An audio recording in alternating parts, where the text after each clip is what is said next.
There were loud cheers among the crowd as Falcon, Bellard, and Crystal watched with wide lit-up eyes as Felix came towards them from the underground path of the arena in which he had just fought.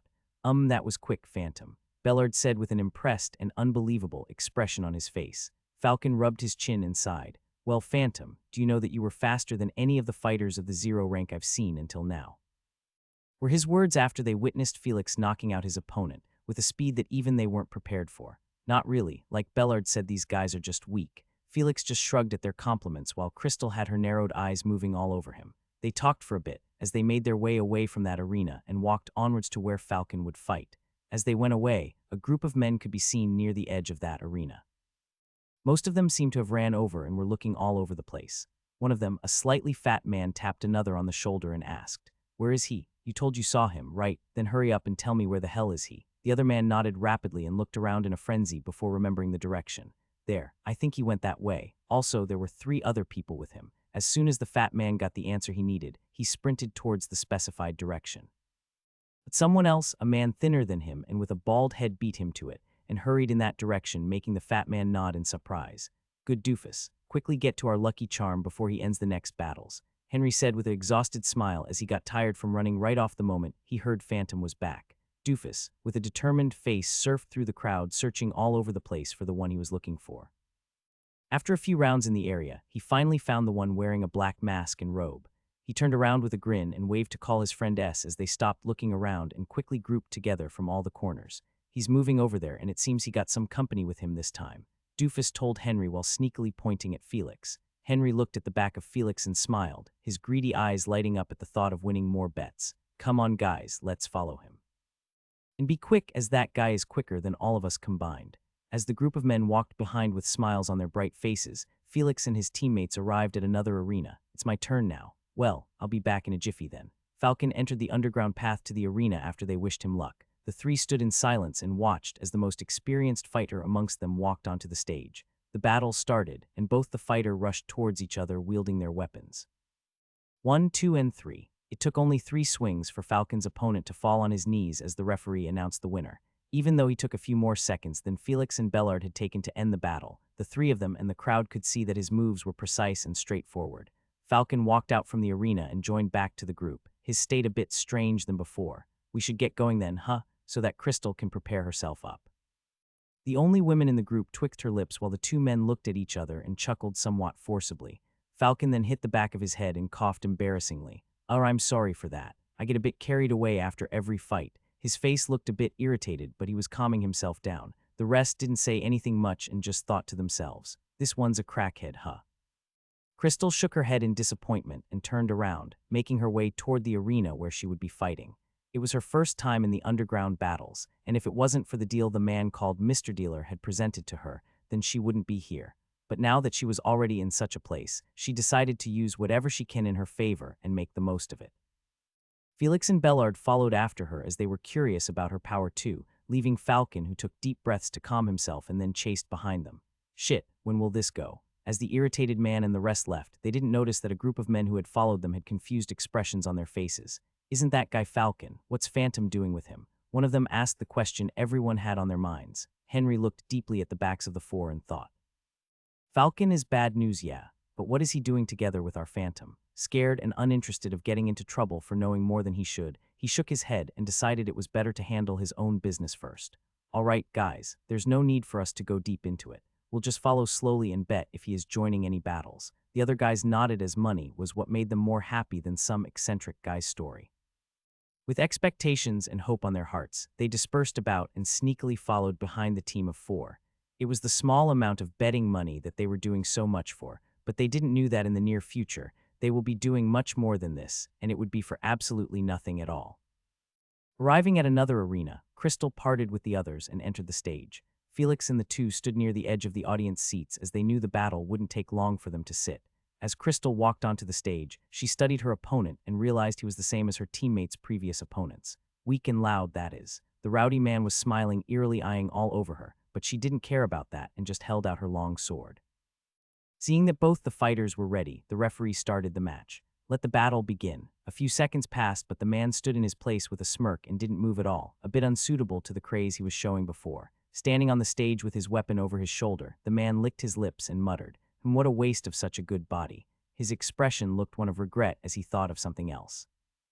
Taking a few steps forward, the man didn't attack and instead tried saying something to Crystal. "Hey woman, how about you just surrender and then I show you around some corners of the black market later?" There was a crooked grin on his face looking at her, as there were not many women in the underworld, and especially not anyone participating in the arena battles. Crystal stood straight in her position, without the slightest change of emotions in her eyes. Seeing the woman not responding, the man widened his smile and moved forward, only a few meters away from her.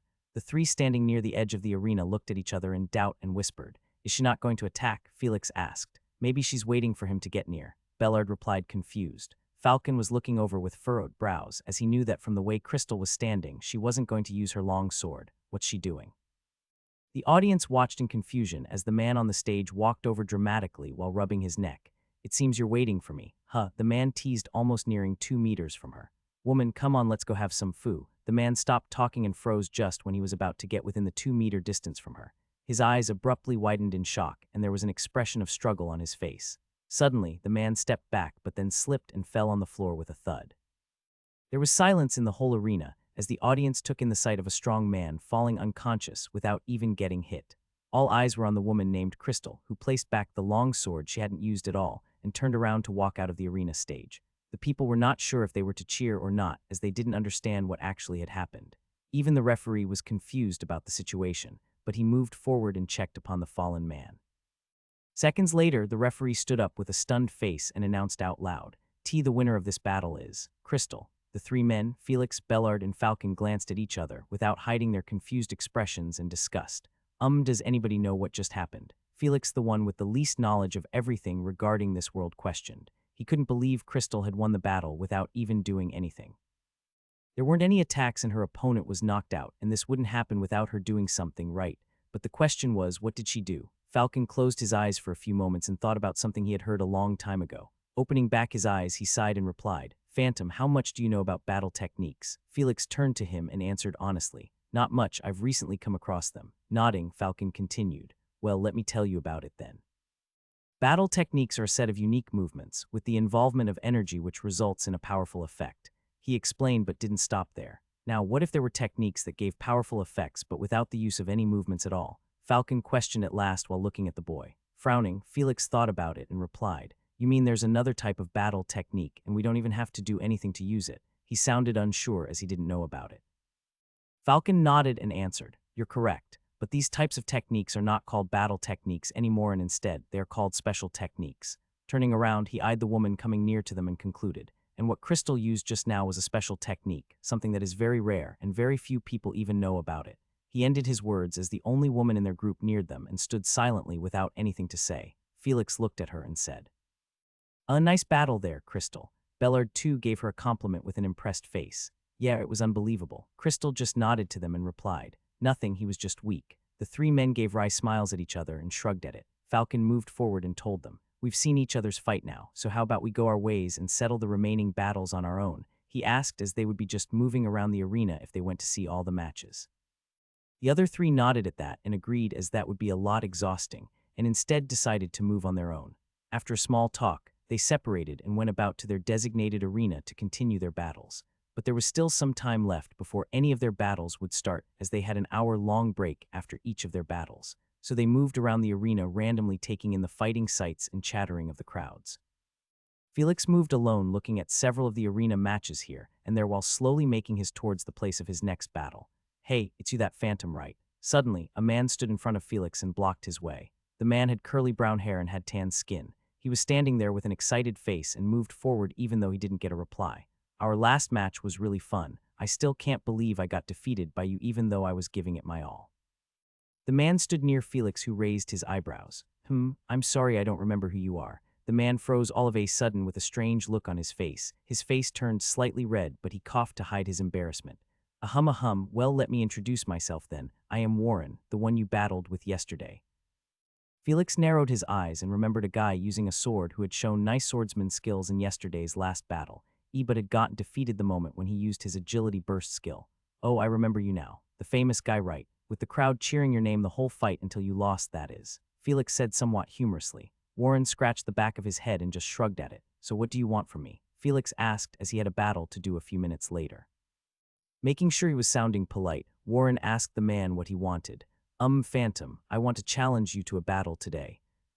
Staring at the guy who had asked him for a challenge battle as if he was going to ask a girl out for a date, Felix gave the matter a thought and asked, and why would you want to battle me? The guy named Warren replied swiftly as he had come up with a reason already. I felt something different when I fought against you, and I can swear that nobody has ever made me feel this way. The man answered with his deep eyes staring right into Felix's. With an emotionless face, Felix gave a polite nod of understanding, but inside he was sweating bullets. That's fucking gay. Thinking that it was a waste of time to talk with this man who seemed to bend not the straight way, Felix decided to leave quickly before he got trapped into something shady. Well, I'll have to apologize then, Warren. I have a tight schedule for today and won't be having any time for more battles. Saying his answer, Felix gave the man a last nod and hurried away while clenching his butthole. Warren remained standing there, his lonely shadow unresponsive to the rejection and with a contemplative look on his face. A few seconds later, he shook his head, turning back determined, and muttered to himself, Phantom, I won't accept this refusal. I'll definitely battle you one day. The man then walked away, hoping for there to be a chance for him to feel what he had felt at yesterday's battle. On the other hand, the group of men who were following Felix from all along the way whispered to each other, Did you see that? That's Warren from yesterday's battle. Yeah, what does he want from Phantom? Is he looking for revenge or something? Revenge? It looked more like he was asking for marriage. Don't know anything about that. But even if it is revenge, so what? Phantom is clearly stronger than him anyway. Doofus whispered with full confidence. MVLEMPYR original content. Henry patted their shoulder and said in a hurry, All right, less talking. It seems our boy is going to take part now. We can't miss it and we better reach there before the battle ends. Now go. The men nodded at their betting leader and hurried on, chasing behind Felix to not miss their chance of earning a dishonest day's money. Arriving at the place of his next battle, it didn't take long before Felix quickly ended the battle, on which a few sneaky-looking men had placed their bets. Stepping out of that arena without wasting any more time, Felix thought of moving toward his next arena and waiting there till his battle came. While on his way, he glanced around the various arenas and saw the fighters showing off their skills. The place he was moving about was mostly around the arena numbered from 11 to 30, and more as that was where the battles of the zero-rank fighters took place. As for the arenas numbered from 1 to 10, they were assigned only for the battles for the fighters of the first rank. And that was so because there were very few people who would still choose to take part in the arena battles after advancing to the first rank. Because as a first-rank warrior or mage, there would be a lot of organizations and guilds that would seek you out to work for them, and only those who had a thing for battles would remain fighting in the arenas. As Felix came near the arena of his next battle, a deep voice suddenly reached his ears, making him alert. Phantom, there seems to be a group of men following behind and placing bets on you. Felix quickly turned around to look for the source of the voice, but all he could see was the back of a man wearing a gray robe and mask walking away. It's Mr. Dealer's man, he realized and sighed a breath of relief. The man had gotten so dangerously close to him, and he couldn't even feel a thing. He felt thankful that the man was not an enemy, because if he were, then he would have died a few times by now. Slightly frowning, Felix thought back to what the man had whispered and pondered. What did he say? Some men are following me and placing bets on me. Turning around, he sneakily glanced over the place behind him but couldn't find anybody suspicious. Then let's try this. Felix turned back towards the front and started walking away from there. When he had reached a corner, he sped up and hid to the side before disappearing from the public's eyes using silent steps. He stayed under the shadows of a few boards and waited there for some time, with his eyes roaming over the place looking for anybody searching around for him. And a few seconds later, he saw them. Some men were glancing about the place, searching around, eyeing each other, and then slowly started to join together when they failed to do so. Doofus Henry and the others kept looking at their surroundings as they discussed in hurried whispers. Where did he go? I certainly saw him taking a turn at this corner. I saw him too, and the next moment he's nowhere to be seen.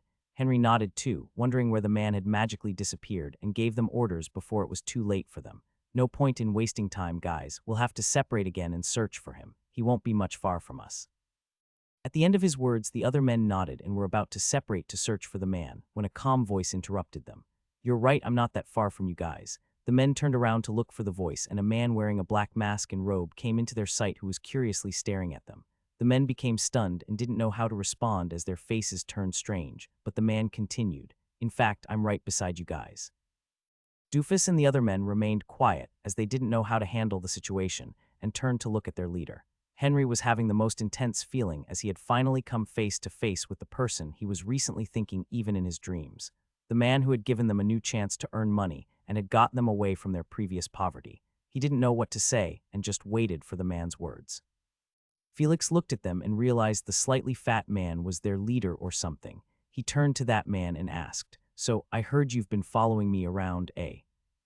Henry took a gulp and looked between his friends and the man Phantom. He didn't know what to say, but as the man looked deeply at him with his ruby-like eyes, he knew he had to reply. Stuttering, Henry gave his answer. "P. Phantom, it's UCW, we were not following you but going to that arena. It seems we were just moving in the same direction." He decided to lie, fearing the man would be angered at their actions. Felix nodded his head while narrowing his eyes and asked back, "Oh. So you're saying it was all a coincidence?" His tone was laced with amusement. "Yes, sir, it must have been a coincidence." Henry quickly agreed and silently sighed as he felt he had done well at lying there. Felix again nodded with a slight grin on his face and looked around at the many men, who were standing with their heads bobbing up and down as they all agreed with it.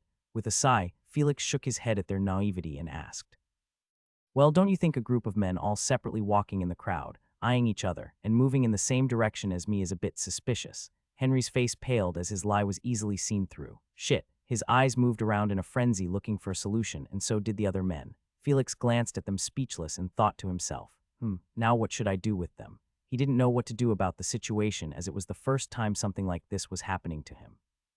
But he had to stop them from following him behind like this everywhere in the arena, as that would put him in danger and would look suspicious to anyone with sharp eyes.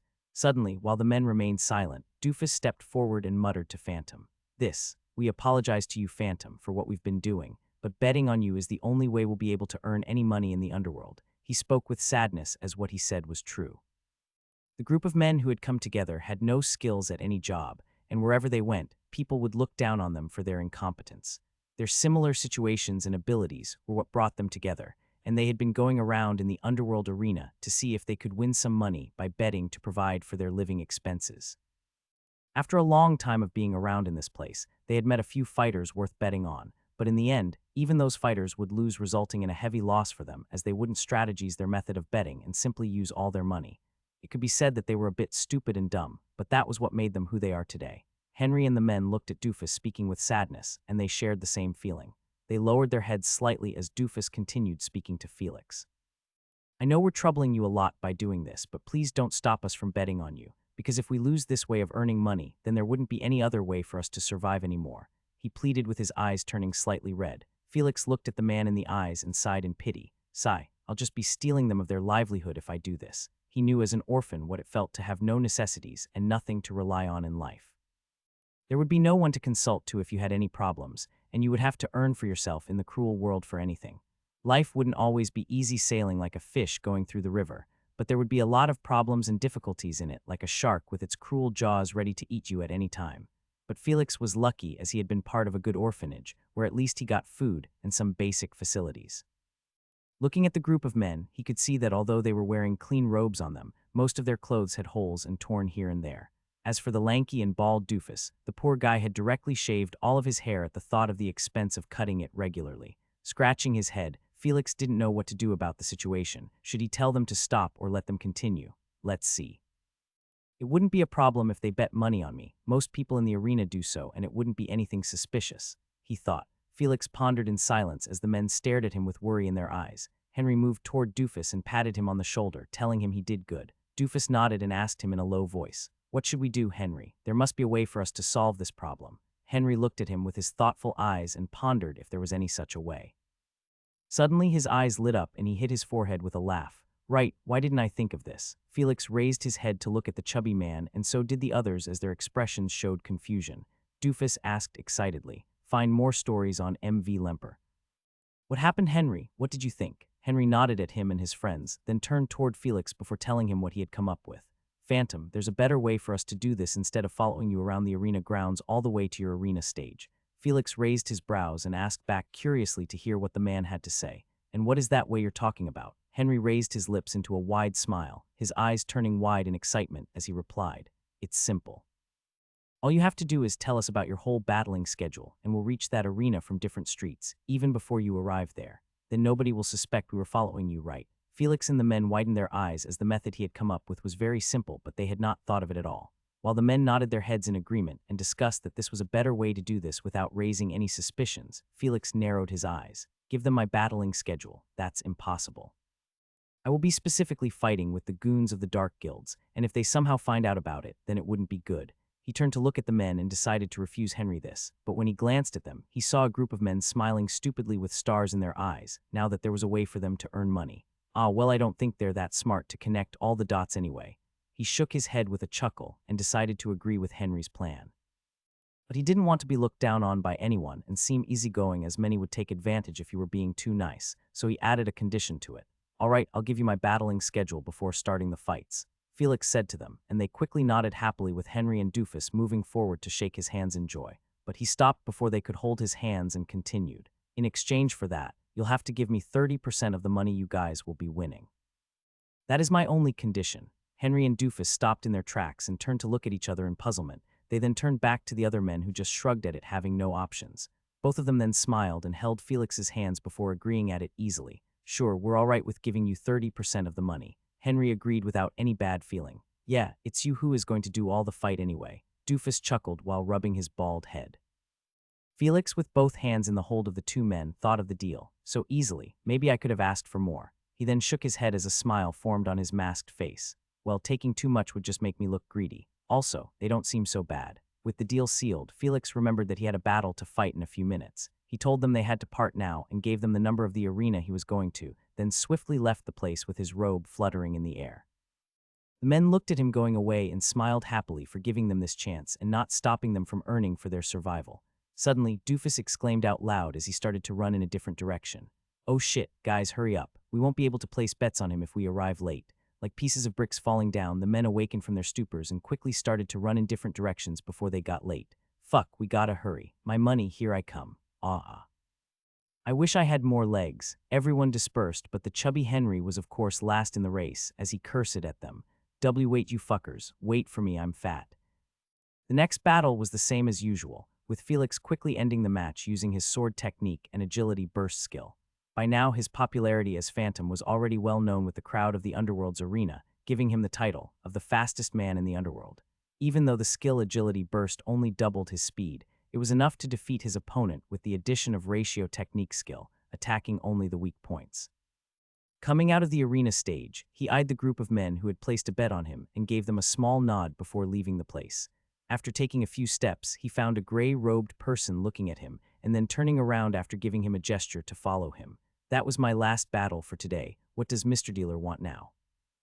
A bit puzzled yet knowing there was still some time left before it got dark, he followed the man who led him through the labyrinth paths of the arena before reaching the corner where they walked upstairs through the curtained path in the wall. A few minutes later, he found himself outside the house where he had met with Mr. Dealer twice previously. Stepping inside, he was greeted by Bellard, who seemed to have already arrived there a while ago. Hey, how was your battle? You fought before me, right? Yeah, it wasn't much. Easily took him down. How about yours? As they discussed in small talk about their battles in the hall, Falcon also came into the house after some time, and a while later, even Crystal arrived there. When they all had grouped back in the hall and were chatting amongst each other, a gruff and deep voice from above the stairs interrupted them. So these are the youngsters you've assembled to stand against the Dark Guilds. The man's low voice resonated through the house, capturing everyone's attention. The four of them turned around and saw an old man walking down the stairs with Mr. Dealer respectfully following a step behind him.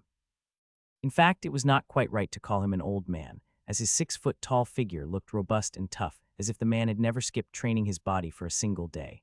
But his gray hair and long white beard, along with aging wrinkles on the contours of his face, revealed that he was a man way past his prime. The old man was wearing a loose robe of mixed color of blue and black with several gold strips designed beautifully. He held a unique magic cane in his right hand with a symbol of a serpent's head on it. His eyes, though, were imbued with a sage-like feeling as it scanned through the four of them, and they felt that they were almost naked in front of him with all their secrets laid before him. Falcon, who had been in the underworld for the longest time among the four of them, gulped while looking at the old man, as he had heard a few rumors about such a personality. Is that him? No way. He thought, as he couldn't even come close to believing that the man in front of him was the same man who was regarded as one of the most important people in the whole underworld. Mr. Dealer walked over from behind and introduced the old man to them, as he knew that they didn't have proper knowledge of that person. Falcon, Bellard, Phantom, and Crystal, meet the man who was among the founders of the Edenmont underworld, Estrada Morza. There was a tone of respect in his voice as he addressed the man. Felix and the others were stunned and speechless, hearing that as they suddenly stood straight in front of the old man, who looked at them with an analyzing look in his eyes. One of the founders of the underworld, holy fuck, was all Felix could think of right now. Falcon was the most surprised of them as he realized what he was thinking was true. Fucking hell, that's really Sir Estrada right there. His jaws were wide open as only him among them knew who the man truly was and what he represented to the whole underworld. Even though he was excited and shocked beyond anything, there was still a question that puzzled him to his core. But what is he doing here? For just us four weaklings, it wasn't his fault to call the four of them as weaklings, as in front of such a huge figure like the old man in front of him, they were nothing but specks of dust. After Mr. Dealer introduced him, the four of them nodded respectfully at the old man, to which he closed his eyes and ran his fingers through his beard. Not bad. You guys are still growing from what I see. It seems you've done a good job at selecting them. The old man named Estrada said, while turning to Mr. Dealer. Mr. Dealer thanked the man with a smile. The old man faced back to the group of four who had no idea of what was about to happen and spoke. I hope that the four of you already understand that going against the dark guilds is very dangerous, and it may put yourself and the ones around you in danger. Hearing his words that were giving them caution, the four of them nodded seriously as the old man continued. But seeing how you all are still willing to fight against them, I suppose you guys are ready for the consequences or have your reasons for whatever it may be. Stopping for a second, his eyes narrowed as he continued. Today's battles might have seemed to have gone easily to all of you, but make no mistake, your opponents were among the weakest of the goons of the dark guilds, someone who could be discarded without any remorse. There was no emotion in his voice as he talked about the weaklings as they were not worthy of his words. As for the opponents you'll be fighting from tomorrow onwards, now that could be a lot more challenging for you. Sir Estrada twitched his lips and then shook his head as he said, "Those bastards are the true subordinates of the members of the dark guilds who don't abide by the rules and have no limits in the way of their battle. Even in the underworld, you would rarely see such cases as everyone follows the set of rules placed in the arena, but these men don't care about it and go crazy on the battlefield, going as far as killing their opponents although they've already won." The words of the old man made Felix and others shudder at the thought of fighting a deathmatch with those crazy lunatics. What the hell? They're going for the kills. The reason they had no problem with participating in the underworld arena battles, despite its dangers, was the strict rules that held back fighters from taking the lives of their opponents. And now with the emergence of these fuckers who wouldn't care about the rules of the arena with the dark guilds in their backings, it would be a lie if they didn't feel a bit uneasy. Estrada saw that they had a change in their expressions, and he couldn't blame them for it, as this was going a bit against the deal they had made previously. But don't worry, he pacified them while holding his cane with both of his hands, because that is the reason I'm here with you today, to give you all a solution for this. The old man Estrada's words hung inside the room powerfully as the four stood straight, but then suddenly Falcon opened his eyes wide at the shocking revelation. In no way is Mr. Estrada himself going to guide us, he thought unbelievably, as the great founder was going to help them. The other three didn't know what was going to happen, but they were still a bit surprised someone so great was going to be aiding them. Estrada then looked at Mr. Dealer and nodded while giving him a gesture. Mr. Dealer nodded back and waved his hand, magically making 4 small pills appear on his palm. The 4 of them turned to look at the pills that Mr. Dealer had brought out from his space ring as he walked toward them. Estrada turned to instruct them. "Take those pills right now. They're meant to serve as a limiter so that you won't advance to the first rank, preventing you from being ineligible to take part in those 0-rank battles." Mr. Dealer handed all 4 a pill each and walked back, standing behind Estrada with a serious face. Felix looked at the blue-colored pill and questioned, "We're not yet near to reaching the threshold of first rank, so why do we have to eat this pill?" It didn't make sense to limit themselves when they were still in 0 rank. Falcon, who already knew what was about to happen, didn't answer, and simply raised the corner of his lips with an excited look in his eyes. Instead, it was Estrada himself who replied with a strange grin, "Well, didn't I say it already? I have a solution here for you." That didn't answer any of the questions they had, so they just nodded. "All right, let's get started. You guys can eat the pill now," Estrada said as he waved his hand at them. Falcon was the first one to toss the pill into his mouth without any questions, and seeing him do that, the other 3 didn't hesitate and ate the pill too. They didn't feel anything much after eating the pill except for a cool feeling going throughout their body once. Seeing that they had taken the pill and put a limit on themselves from advancing to the next rank, Estrada nodded and started, "Get ready, and yeah, don't get knocked out." The moment his words ended, and before they could even ask what he meant by it, a sudden wave of energy pressured them. Whoosh. The 4 of them felt the force of gravity getting stronger on them, almost making them fall to their knees. What's this? This energy. Confused and shocked, they resisted the force of energy while finding out that it was coming out from Estrada's body. Suddenly, the force of the energy increased, making them turn serious and stop fussing about the situation. Estrada instructed with his black eyes brimming with radiant power and authority. Now close your eyes and start meditating with utmost concentration, feeling the energy molding your veins and body. The longer you resist, the more you'll gain.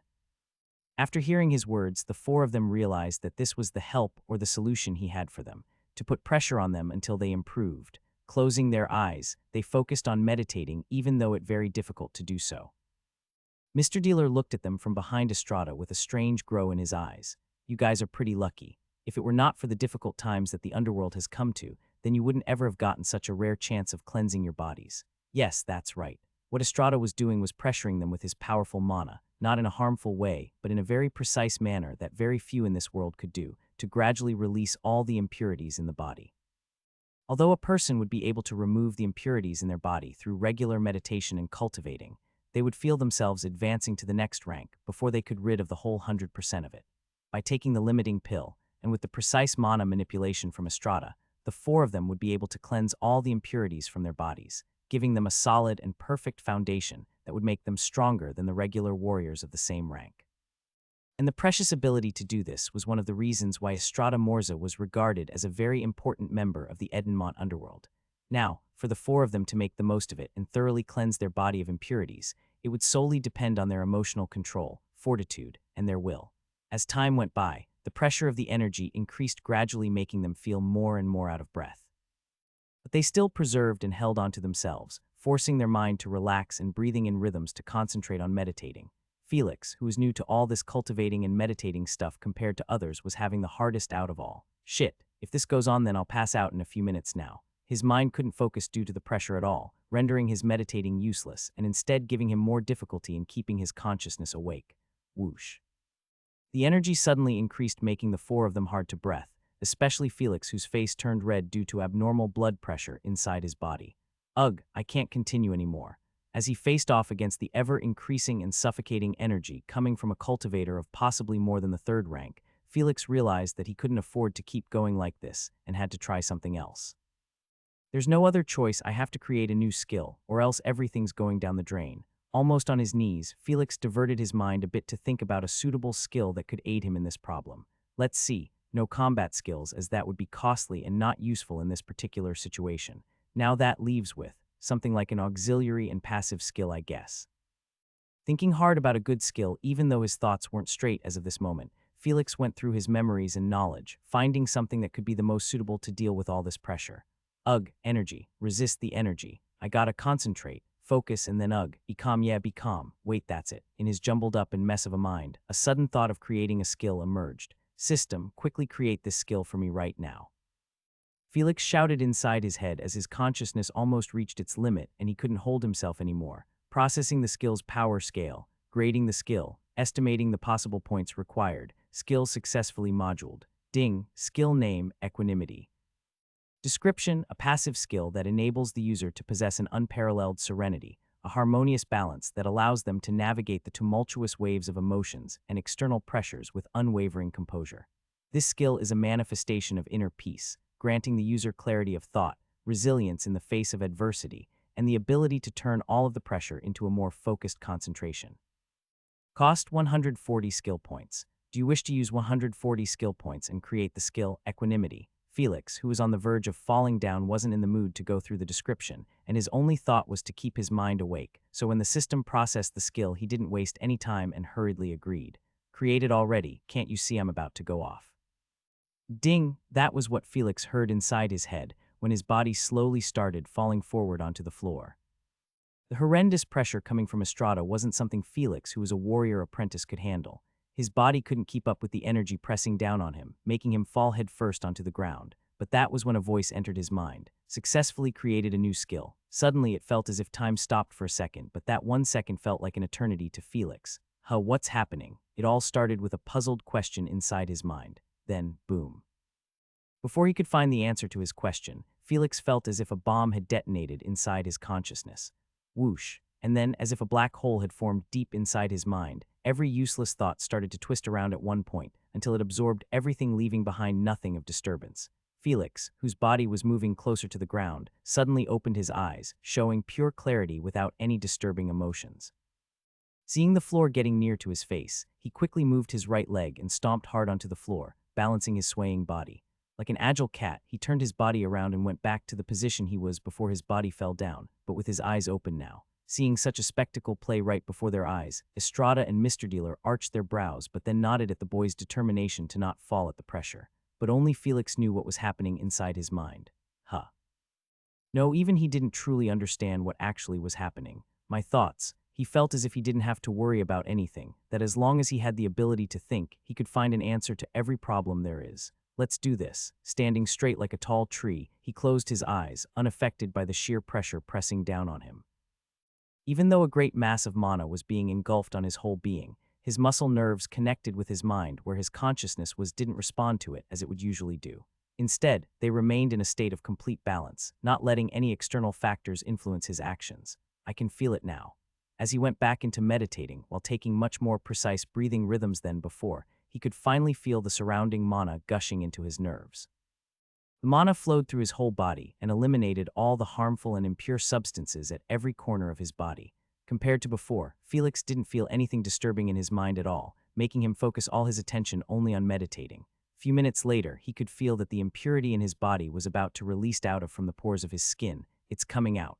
But that was when the pressure on him abruptly stopped. It stopped.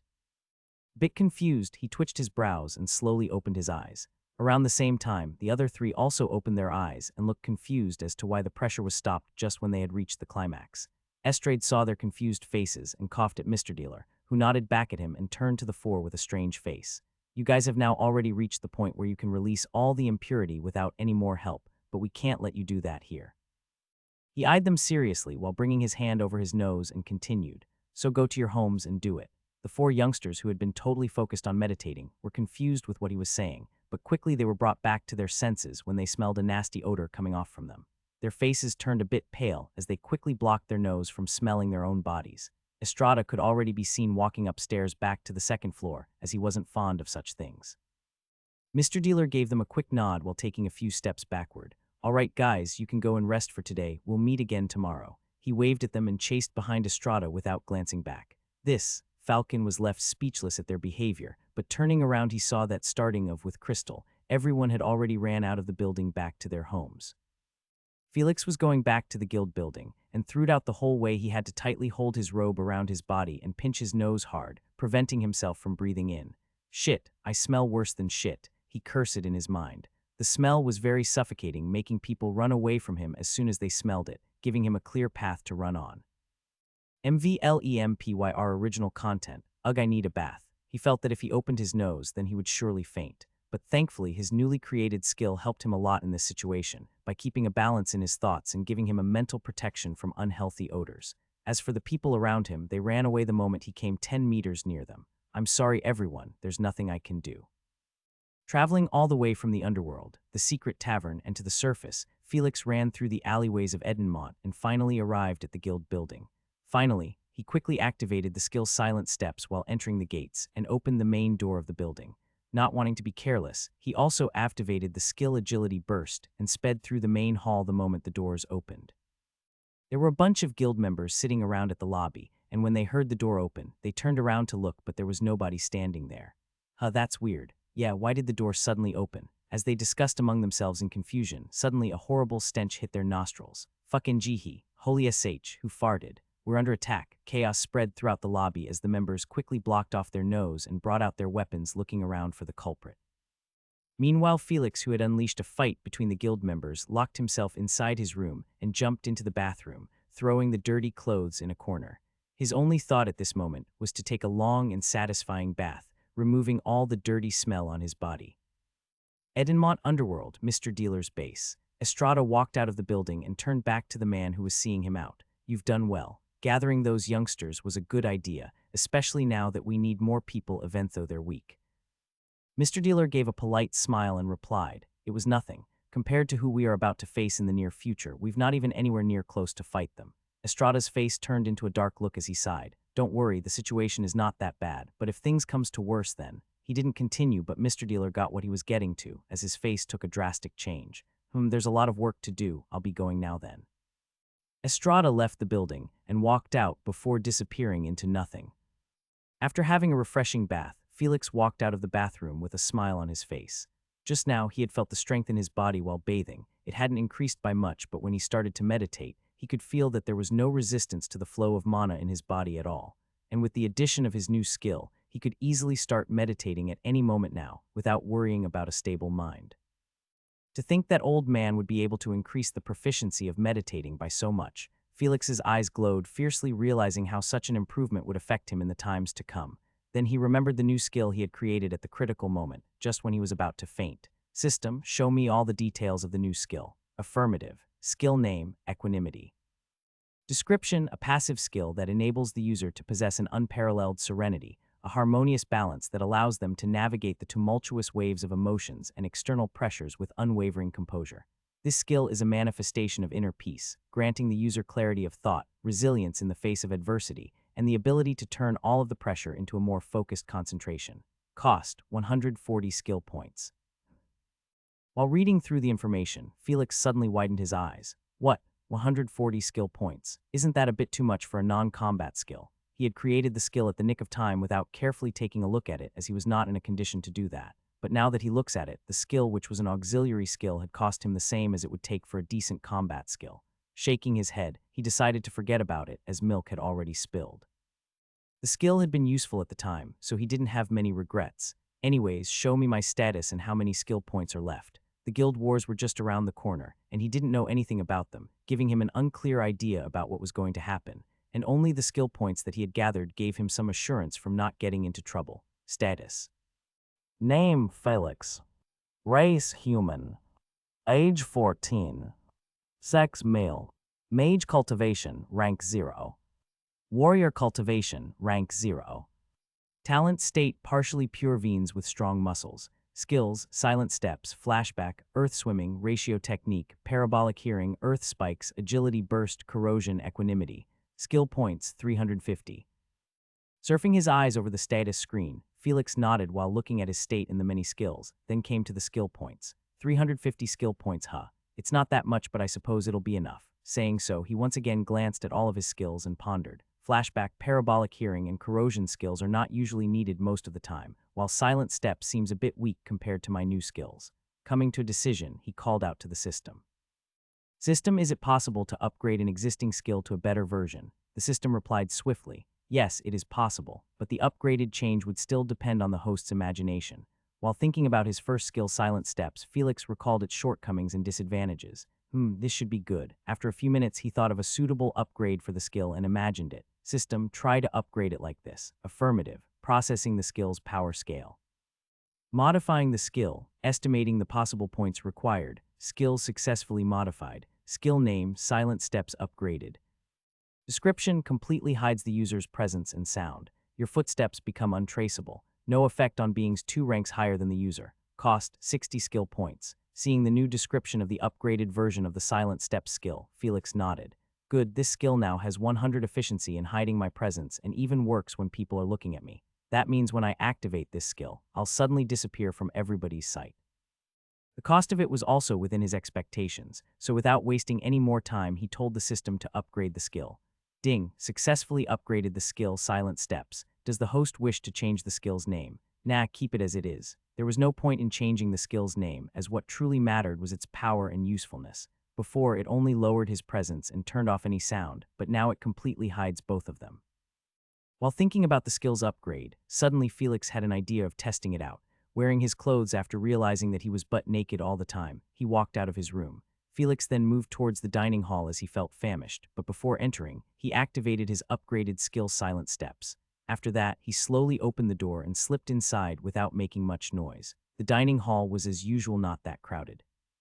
With guild wars just around the corner, most of the guild members were out on missions to get stronger or get more resources for themselves. Felix, who had his skill activated, was like a fish swimming between sharks. Fortunately, there were no people of the 3rd rank in the dining hall, or else they would have seen him jumping around making goofy faces and pranking everyone present there. In Twilight Chaos Guild, the highest a member could have was rank 2, after which they would become part of the upper echelon of the guild and move to the 4th floor, gaining the title of executive. One such example was Miss Elsa, the receptionist of the guild, who was of the rank 3 and also the assistant of the guild leader. All this information was something Felix had heard from Steve's banter. But now was not the time for him to recall all that, as he was busy eyeing the food on the plates of other people. Felix walked past several tables and picked up some food from others' plates. He could have just taken a plate of food for himself, but sometimes doing a prank was not a bad idea. Grinning with a funny face, Felix crept towards the many tables in the dining hall and quickly picked some food from here and there before stuffing them inside his mouth. Even though he felt what he was doing was a bit unsightly, the thrill of doing such things made him unable to stop himself. Going around the hall without getting anybody alerted while moving quietly, he noticed a person with curly brown hair and remembered who he was. Wait, isn't that Steve's teammate? What was his name again? I don't remember. Shrugging his shoulders, Felix stopped thinking of his name and instead sneakily approached him. The boy with curly brown hair was quietly eating his lunch while reading a book in his hands with a serious expression on his face. A bit curious, Felix went behind the boy and peeked at the content of the book to read what the boy was reading. Let's see. Felix then started reading the book, and then he pushed her against the wall, raising her chin. They looked into each other's eyes, feeling the emotions that both of them had hidden deep inside. Wait, isn't this a romance book? Flabbergasted, Felix didn't know how to react. From what he remembered, the boy with curly brown hair was a rude and haughty fellow, and to think he liked reading these types of romance books. You really can't judge a person by their appearance.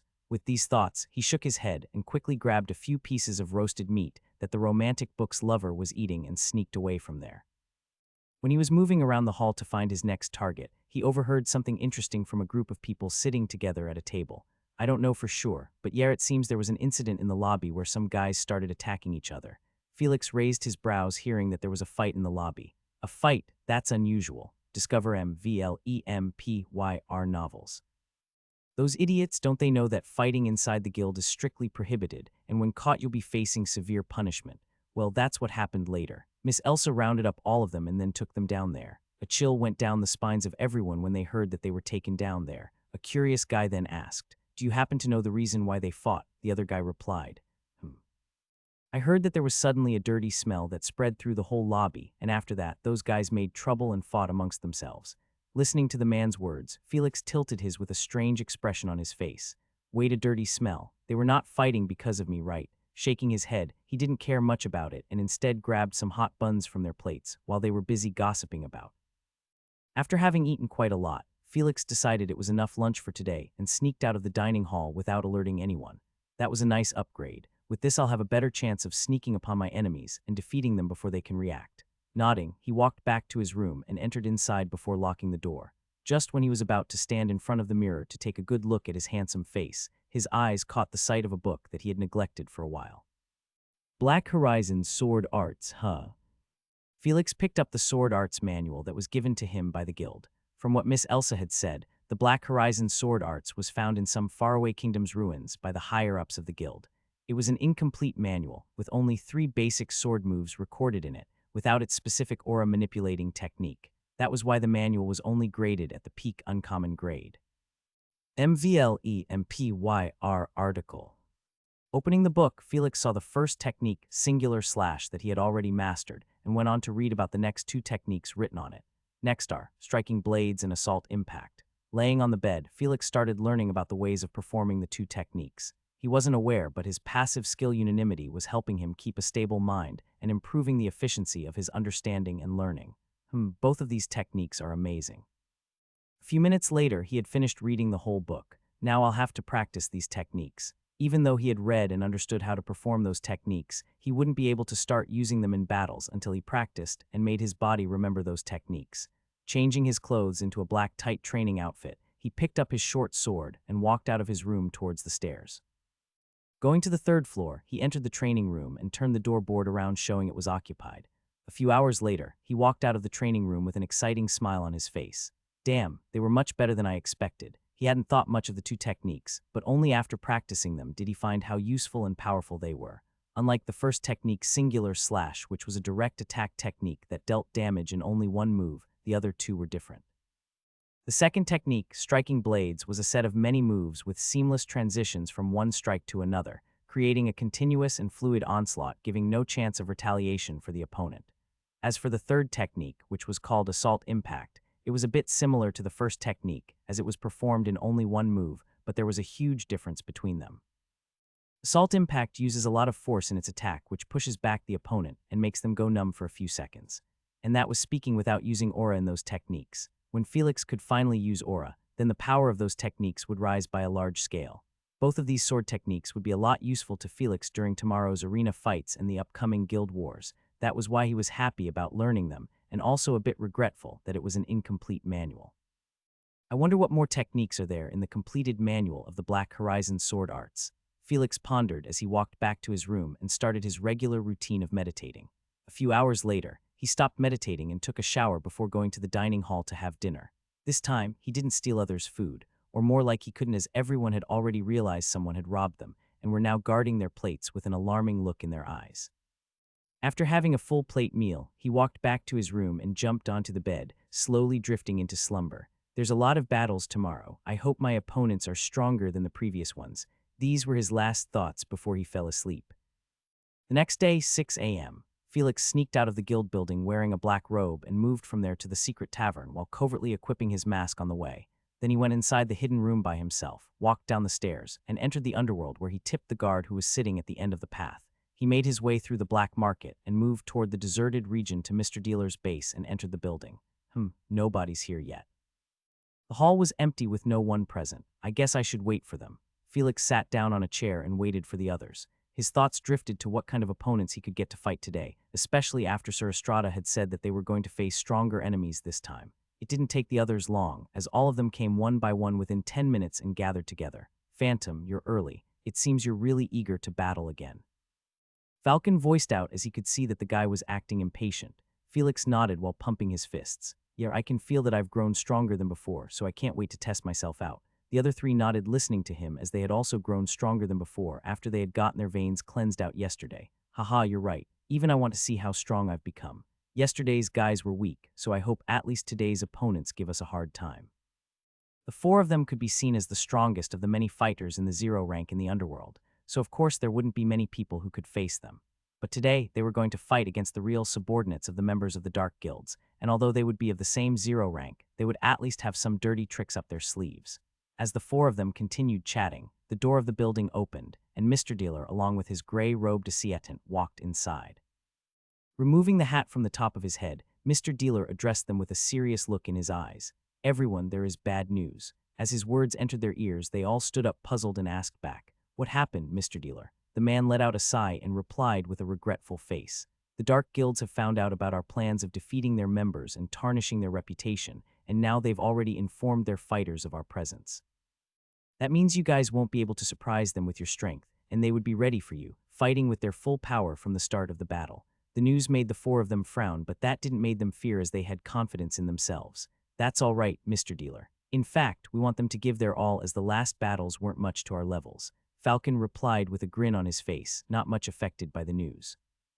Bellard and Crystal nodded, as they weren't much concerned about whether their opponents were going to be ready for them.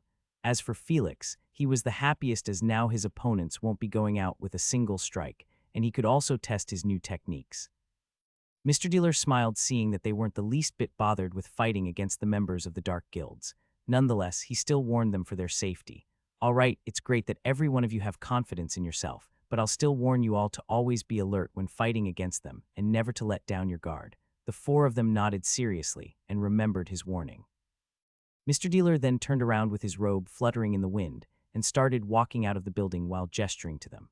"Come on, let's go. There's no point in hiding ourselves now that they already know about us." Glancing at each other, the four of them shrugged with a small smile on their faces, as Mr. Dealer himself was going to be present there today to witness their battle, and followed behind the man to show the underworld and the Dark Guilds their true abilities.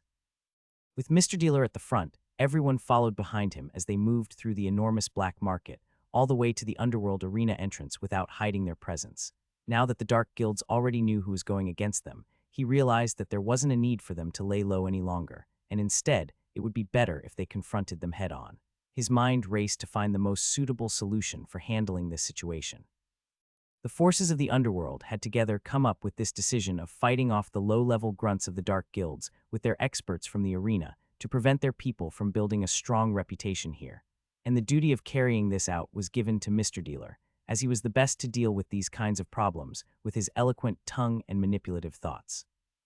While they had been walking from their base to here, Mr. Dealer ordered his subordinates to spread the news about the clash between the rising stars of the underworld and the notorious Dark Guilds that wanted to rule over them. The people of the underworld were already happy with the rules and laws of this criminal turf, as it didn't entirely restrict them and also gave them protection against their many foes.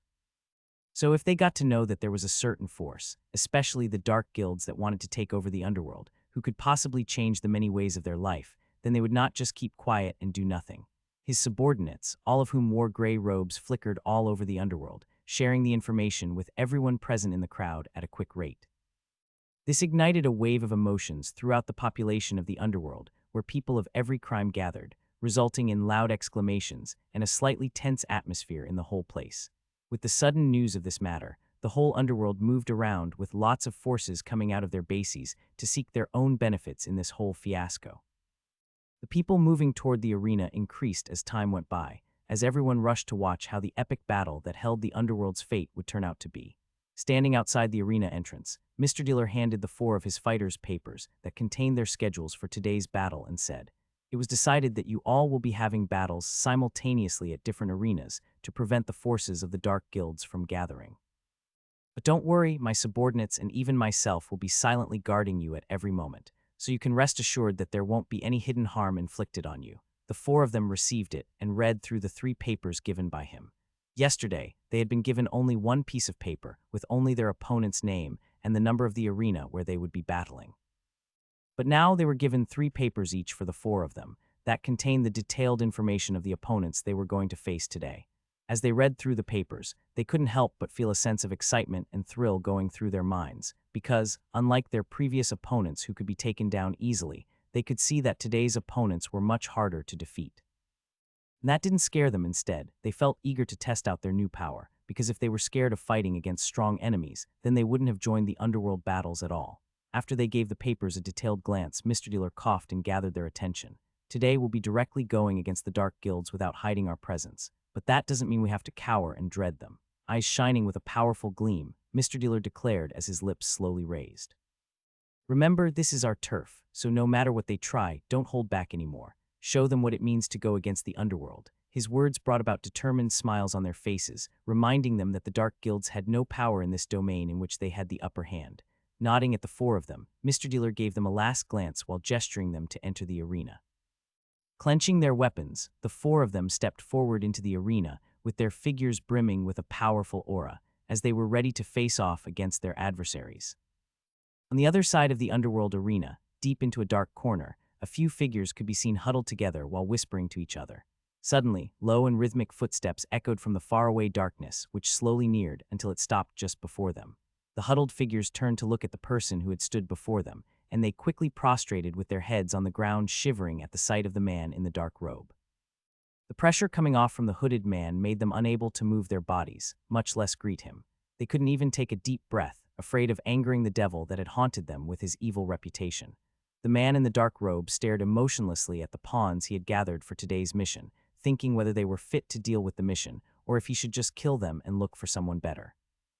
But doing that seemed tiresome, and he was also too lazy to waste any more time on this, so he decided to just use a useful yet deadly shortcut. Swinging his hand, he made about a dozen vials with black liquid inside them appear on the ground. After he did that, he didn't care about anything else and walked off before quickly disappearing into the darkness. Seeing that the heavy and horrible pressure had gone, the huddled figures slowly raised their heads and looked around for the man before their eyes caught the sight of the shiny vials on the ground. All of them took a gulp when they realized what he meant by leaving it with them. Their bodies felt goosebumps pricking all over them when they remembered the consequences of drinking those vials, but then they remembered the consequences of defying the man's orders. With no other choice, they could only move forward and shakingly take a vial each. One by one, they stood up and walked away, with a dark looks on their face as they knew that their fate had already been decided. Felix and the others separated and walked toward their respective arenas, which were in different locations.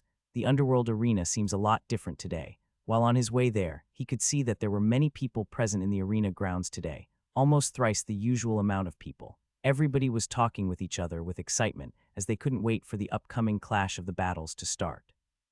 As for how they would be able to know which battles were going to be the ones against the dark guilds, that was simple, because today, all the arena battles except for the ones that Felix and the rest were going to participate in were stopped.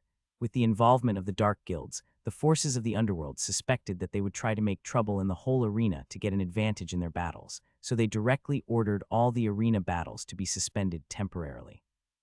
Now, with the whole crowd in the underworld arena focused on the main battles, the dark guilds wouldn't be able to do any dirty tricks. While on his way to the arena, Felix felt a person getting suspiciously close to him.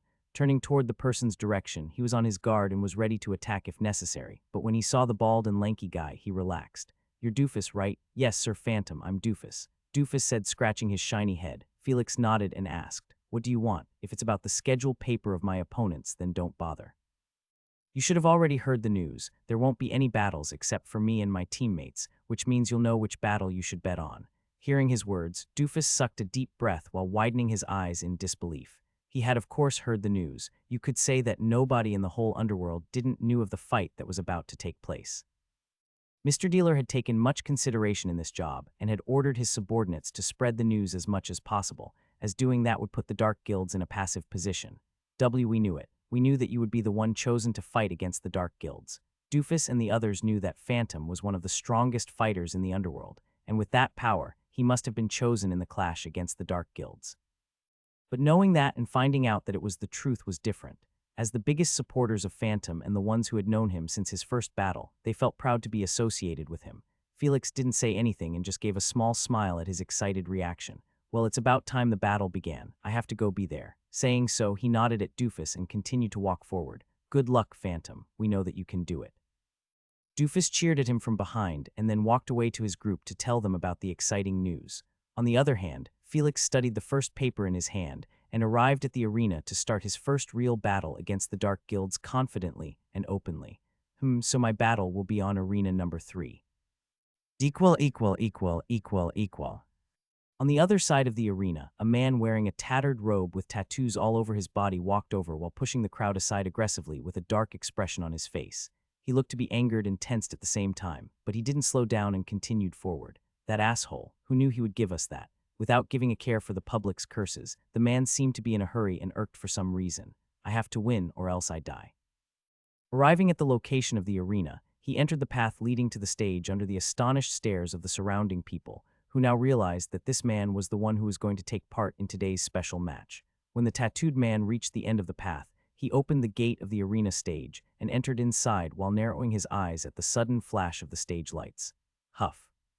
The man closed his eyes and took a deep breath, before slowly opening his sharp eyes and seriously locking them on his opponent who stood right before him. Felix, who had already entered the stage under the surprised glances of the audience and was waiting for his opponent, stared at the tattooed man who was standing opposite him while taking out his weapon. He looked strong. The tattooed man may look like a dirty homeless beggar wearing torn clothes, but his posture and the look in his eyes were enough to show that he was not that easy to deal with.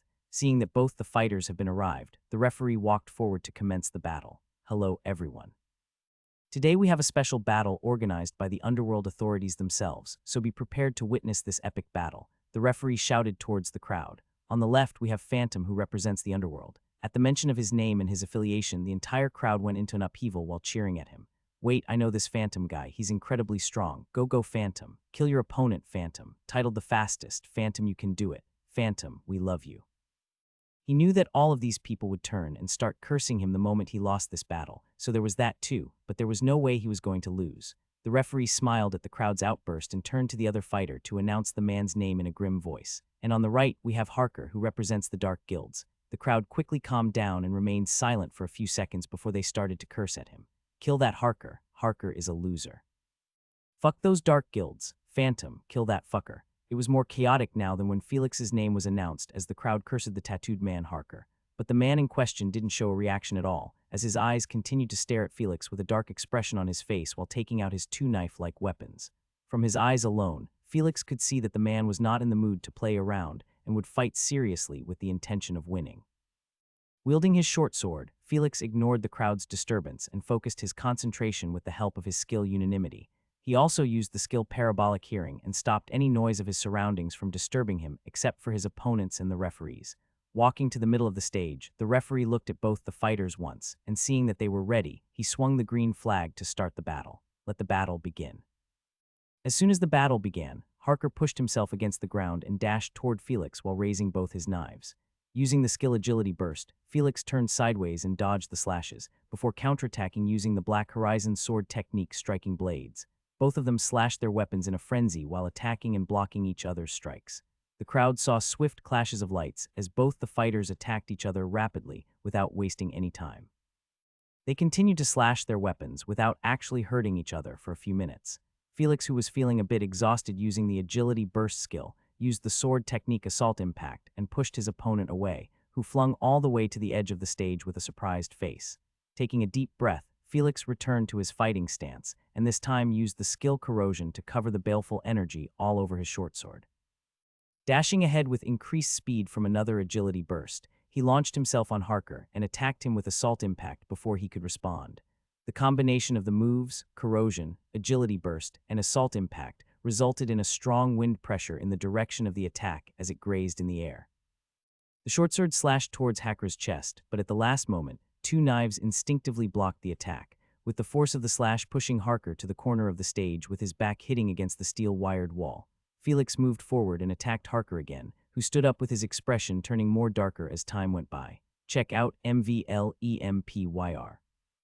The two of them continued to battle while swinging their weapons, but everyone could see that Felix seemed to have the upper hand in the fight. In the audience, Mr. Dealer walked over to Felix's battle arena after checking up on the others, and he could see that, as expected, the boy was pushing his opponent. Good, he muttered under his breath and was about to walk away when a cold voice called out to him. It looks like you're quite confident in your fighter, huh? Turning at the sudden voice, Dealer found a handsome man wearing a one-eye mask standing behind him with a cold demeanor. A bit surprised, he said to the man. Graham, when did you come back from your training? The man named Graham, who had an eye mask covering one of his eyes, with a slender body and long brown hair that reached his shoulders, replied with a serious nod. Just yesterday, I heard about the situation and came back before anything bad happened. Mr. Dealer looked at the man who had his one eye concentrated on the battle that was taking place on the arena stage. Just like him, Graham was also one of the members in the Council of the Underworld. He was hailed as one of the strongest men in the underworld, and was also a battle junkie whose only thoughts were fighting, training, and more fighting. That was why he was often found deep inside the forests and monsters' territories, always seeking strong opponents to clash with, making his presence and popularity really low in the city. Graham stared at the black masked figure fighting on the stage and muttered, "You found a nice gem, Dealer." With a small smile on his face, Mr. Dealer nodded proudly. "Well, what can I say? I have good eyes, I guess." Graham turned his one eye and looked at him with a blank face, his expression turning colder. "Cough, what I mean is, I was lucky to find him. That boy is also young and has a lot of potential." Dealer quickly changed the topic with an innocent face. Graham continued to stare at Dealer's face for a few seconds and then turned back to the stage while narrowing his eyes. "It's good that the boy has potential, but the one he's going against is from the Dark Guilds, and they're known for their dirty tricks." Dealer nodded at his words and then replied with a serious look on his face, "He'll do fine." Mr. Estrada had specially cleansed him and the others, so they must be stronger now. His words gained Graham's surprise as the man looked fervently at the black masked boy with growing interest. Both of them continued to watch the battle as they could see that the match was about to end. On the arena stage, Felix dodged another strike and kicked his opponent's stomach before retreating back from the kick's force. As he was getting exhausted from using Agility Burst too many times, he decided to end the battle and dashed forward using the skill again one last time. Arriving in front of Harker, he first swung his short sword while using the Assault Impact and pushed him back, but Harker, who had gotten used to those attacks, stabilized himself. But before he could counterattack, Felix used another Agility Burst and attacked at the red line appearing on Hacker's chest using the skill ratio technique. Blood gushed out from Hacker's chest, and a long wound could be seen on his upper body. Felix delivered another kick on his wounded chest and pushed the man away to the edge of the stage. The crowd cheered out loud at the sudden turn of events as Felix slowly moved forward towards his fallen opponent. Harker, who was lying on the ground, stared at the dark ceiling of the underworld with an unwilling expression. "Am I going to lose? Will I die?" His eyes showed intense emotions of frustration and helplessness, but at last he gritted his teeth and twisted his face, looking like a crazy psycho. "This is the only choice." Swiftly getting up from his lying position, Harker took out a vial from his robe and quickly removed the cork before drinking the black liquid inside. Felix raised his eyebrows at the man's actions and prepared himself for what was about to come. "What's that? Drugs?" His thoughts were interrupted when a demonic roar escaped from Hacker's mouth. The tattooed man's skin started to change in color, from tan to light purple, and then purple to black, and then at last returned back to tan as he was before. But everyone could see that the man standing on the stage was not Harker anymore, as he had a more muscular body that was healed and had completely black eyes with saliva leaking from his mouth. The sudden monstrous change in him terrified the surrounding crowd, making everyone take a step back. They could feel from far away an evil energy wafting off of him, which made their skins crawl. Even Mr. Dealer and Graham looked shocked at the drastic change that was taking place on the stage and were ready to interfere if things went south. Meanwhile, Felix, who was standing just a few meters away from his new opponent, gulped with a strange expression while taking a few steps back. This wasn't supposed to happen, right? On the stage, Felix looked flabbergasted at the sudden change in his opponent. ROARRR, the tattooed man who was just mere moments away from getting defeated by him, healed himself and got even stronger than he was after drinking something from a vial. The referee, who was standing at the edge of the stage, frowned and thought whether he should interfere or not. But then his eyes moved towards the arena audience, where he felt a strong presence and noticed a man wearing an one-eye mask giving him an assured look. That's Sir Graham, thought the referee with surprised wide eyes, and gave a subtle yet respectful nod towards the man.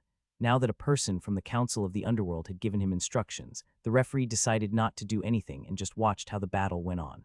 But the crowd were frantic with their reactions. What was that? Is that person a monster? Look at him. He suddenly got stronger. Holy shit, that scared me. I fucking knew it. The Dark Guilds would definitely use underhanded means in a battle. Their thoughts were all the same, questioning what was going on the stage. Meanwhile, Mr. Dealer and Graham were talking in small voices. Is that right? Graham asked curiously while narrowing his only eye. Giving a nod at his question, Mr. Dealer replied with a pensive look on his face. Yes. It's the Dark Guild's signature, yet low-quality potion. Last shot. Mr. Dealer then looked at Felix with worry and muttered, even though the change is small, will he be able to handle him? Graham raised his eyebrow and joked. What are you, his mother? Let the boy fight. If he's in trouble, then I'll play my last shot and save him before he dies. His words brought relief to Mr. Dealer, and he sighed, thinking he was starting to get emotional these last few days. Maybe it was because he knew the real identity of the boy and the guild behind him, whom he couldn't afford to make trouble with. The moment Harker monster stopped its loud roar, its eyes scanned the surroundings and met with Felix's red eyes that looked especially confusing right now. Dude, what the hell happened to you? Then, without wasting any time, the monster threw itself upon him with a crazy look on its face. Felix was met with a flying punch that didn't have much accuracy, but power that was 3 times more than that of the man's previous strength. Swiftly dodging the attack, Felix used an assault impact and managed to barely push the monster away a few meters, before retreating and taking a serious look at his opponent. After taking the potion, last shot, Harker wasn't Harker anymore. It could be said that his consciousness was already half dead, and the body that was moving and throwing punches right now was nothing more than an empty shell. But that didn't mean it was easy to deal with, as even though it didn't have an intelligent brain to think of during the fight, its battle instincts were still there, but that too turned more beastly and aggressive, which basically used 100% of its power in every move. There's no point in wasting time thinking about what's happening. All I gotta do is defeat him as soon as I can, and then I'll have my answers.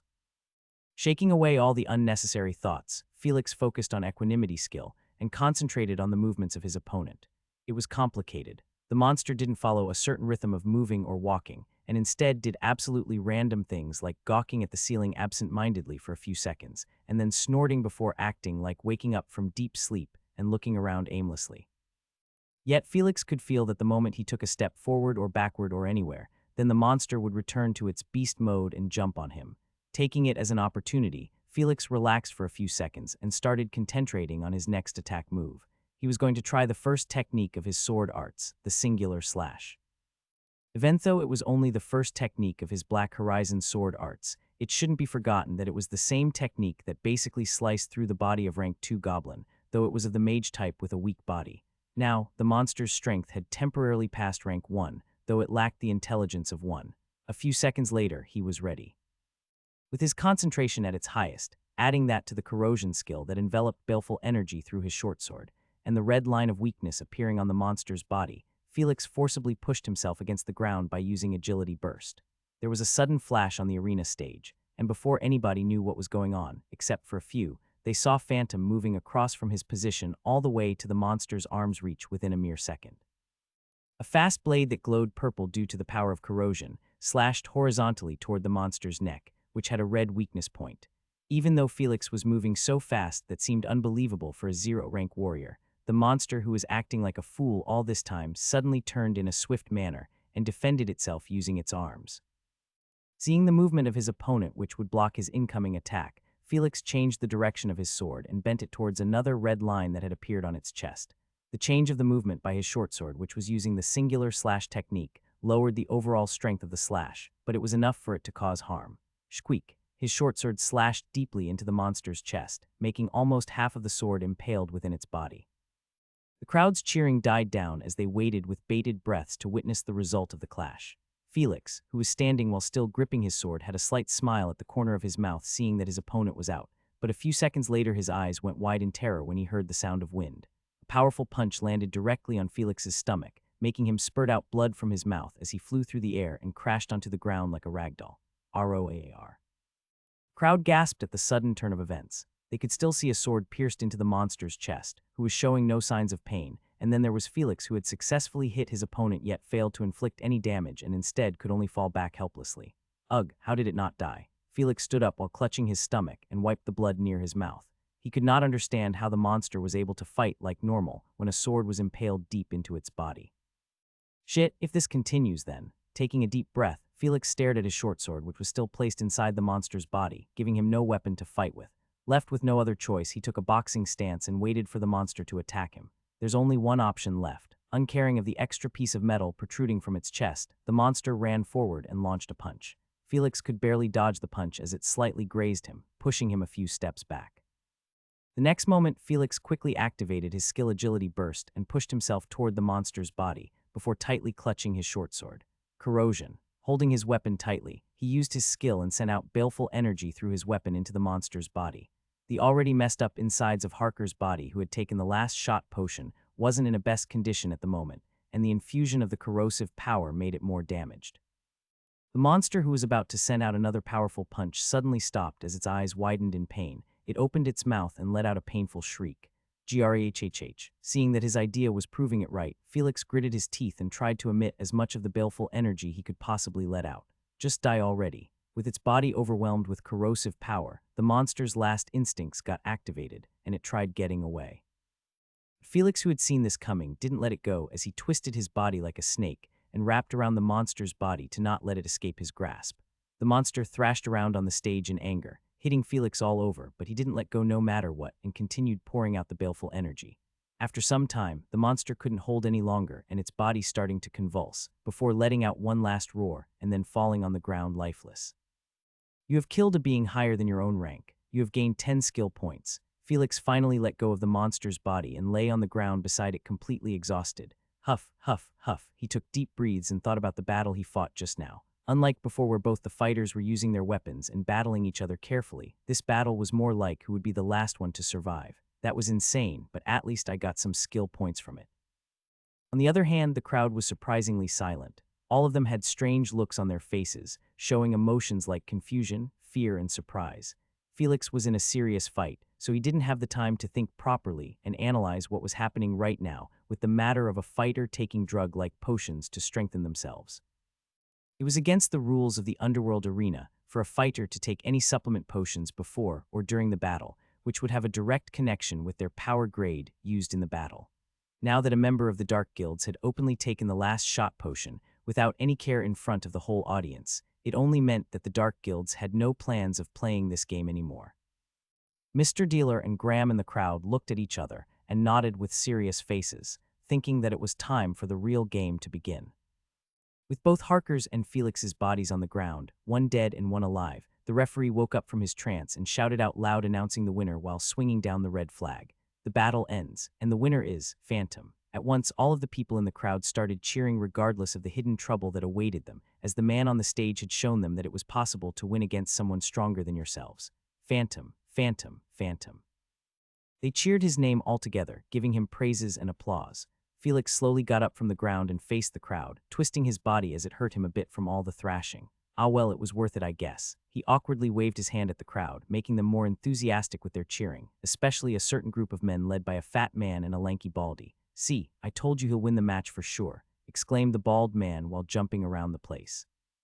The fat man snorted and replied with a smile, "And when did I deny?" The other men were also busy cheering out Phantom, raising their voice among the crowd, who gave them weird looks. On the other hand, Felix walked down the stage toward a secret path that led him away from the crowd where two men were waiting for him. "Oh, Mr. Dealer." The man walked over with a smile and patted Felix on his shoulder. "Good work there. I'll tell you about the details later, but before that, come here, I'll introduce you to someone." Felix nodded as Mr. Dealer pulled him toward the side where a man with an one-eye mask stood with a stoic expression.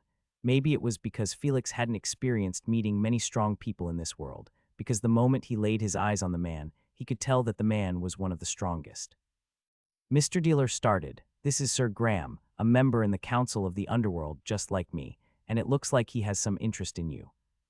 Mr. Dealer winked towards Graham and gave them some space, wondering what his friend would say. Felix looked carefully at the brown-haired man and got a feeling that both of them were a bit similar, though he was confused as to why the man was interested in him.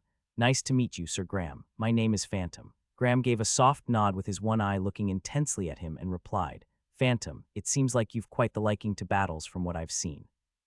Felix wondered what the man wanted as he simply nodded. "Therefore, why don't you come under me and we can explore all the forests of this kingdom, battling all the strong monsters that it has to offer." His personality suddenly changed from stoic to wild as the man let out a strong aura of a hunter looking for prey. Felix widened his eyes at the man's offer, but Mr. Dealer's reaction was more intense as he quickly jumped between them. Wait, what the hell, Graham?"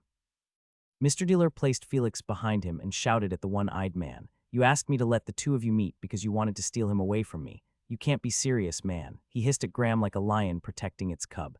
Graham scratched his head with a casual expression on his face. "Come on, Dealer, don't be so possessive. Look at the boy, he seems to be grinning after hearing my proposal." Mr. Dealer swiftly turned around in disbelief, but failed to catch Felix, who had a slight smile on his face which he replaced with an innocent look.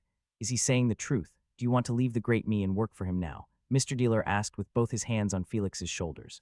Overwhelmed with all the drama and the intense battle he had just a few moments ago, Felix let out a silent sigh and said, No, of course I wouldn't do that. You have been so good to me, and there's still so many things we have to do."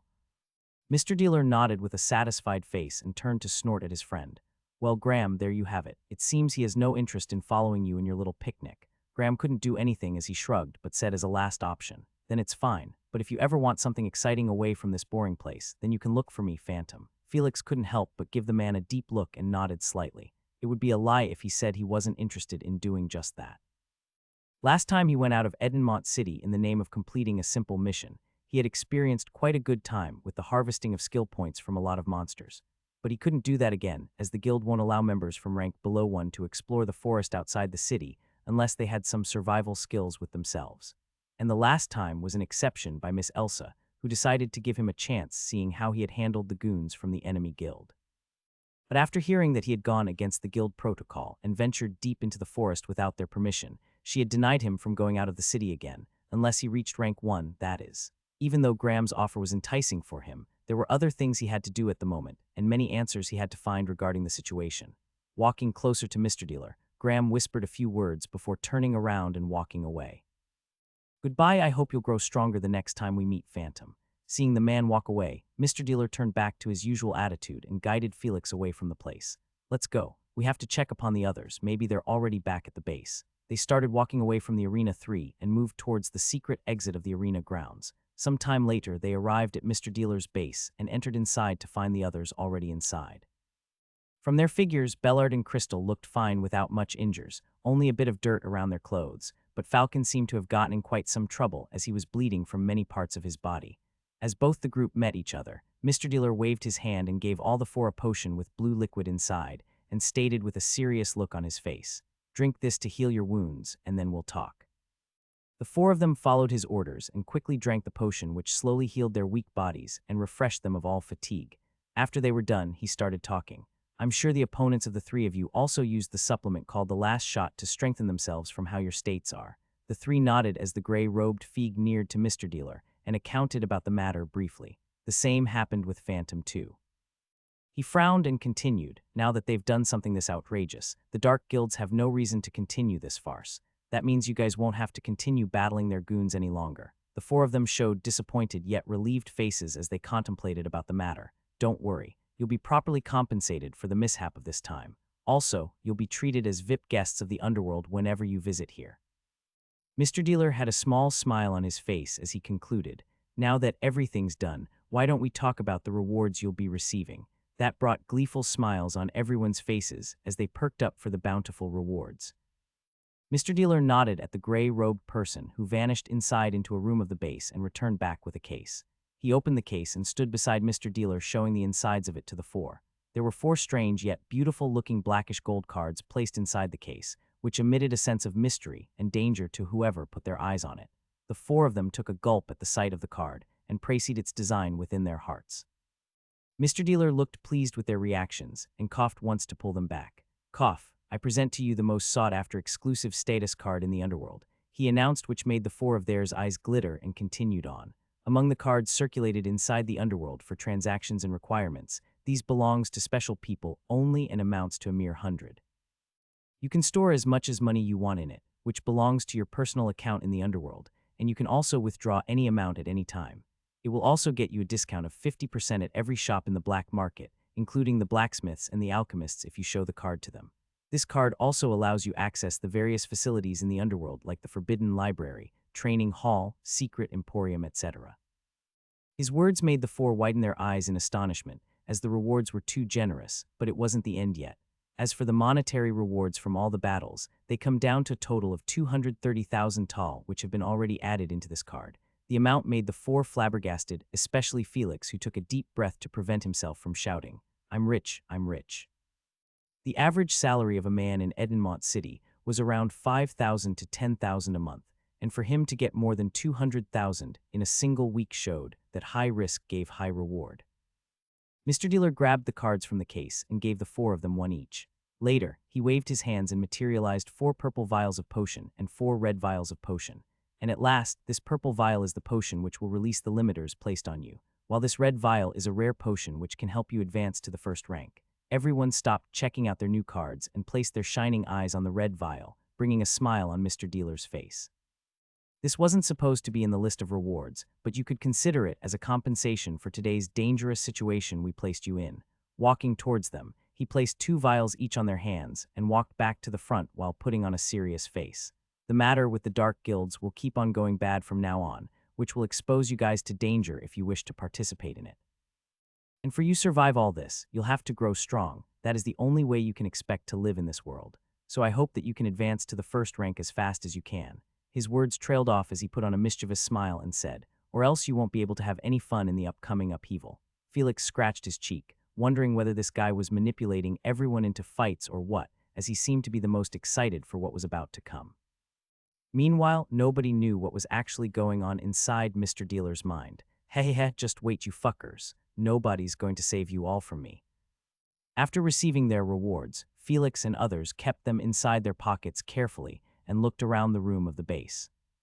Mr. Dealer slightly smiled and responded to them. "It'll be a temporary goodbye for now, but I'll be waiting for you guys until you finally advance to the first rank, and then we'll be having more deals between us coming up in the future." His words made them smile as they all nodded, looking at each other. The time they spent together was short, and they've also not talked much with each other, but fighting against the same enemy always brought people closer, just like them. Falcon looked at the other 3 and said, "Well, it's nothing much, but if you ever want someone to show you around in the underground, then you can count on me," he said at the 3 as he was the most experienced with this place. The 3 nodded at him, thinking it would be good to take a good look around the underworld, as even they hadn't gone to those facilities like the Forbidden Library or such. Mr. Dealer looked at his pocket watch and whispered something to the gray-robed man before bidding them bye. "All right, guys, I'll be leaving now. I have some work to do." He gave them a last nod and walked out of the building before disappearing into the streets. The 4 of them also didn't have any work left here, and in fact couldn't wait to go home and start cultivating. So they bid each other goodbye and left the base one by one before moving away from there. Felix arrived back at the guild and quietly entered his room without alerting anyone. After taking a quick shower, he took out the limit-removing potion and drank it within seconds. A few minutes later, when he had completely absorbed the potion, he started to meditate with a focused mind. After a few hours, he stopped when he had reached the peak of concentration with a relaxed mind and body. Taking out the red vial potion which glowed in the dark room, he swirled it around. "Should I advance to the first rank right now, or should I not?" He pondered as he recalled that he can only obtain skill points from killing being higher than his own rank. So if he advanced, then he won't gain skill points from killing rank 1 beings. But then again, even if I want to kill rank 1 beings, the guild wouldn't allow me to go out of the city. As he wondered what to do of his situation, he remembered the time when he had come across the circus-like place back in some deserted area of the city, when he had gotten lost on his first mission. I wonder if there's more places like that inside the city. His mind drifted in thoughts about several things as time slowly went by. Knock, knock. Suddenly there was a sound at the door which jolted him out of his thoughts. Raising up from the floor, he walked to the door and asked, "Who's there?"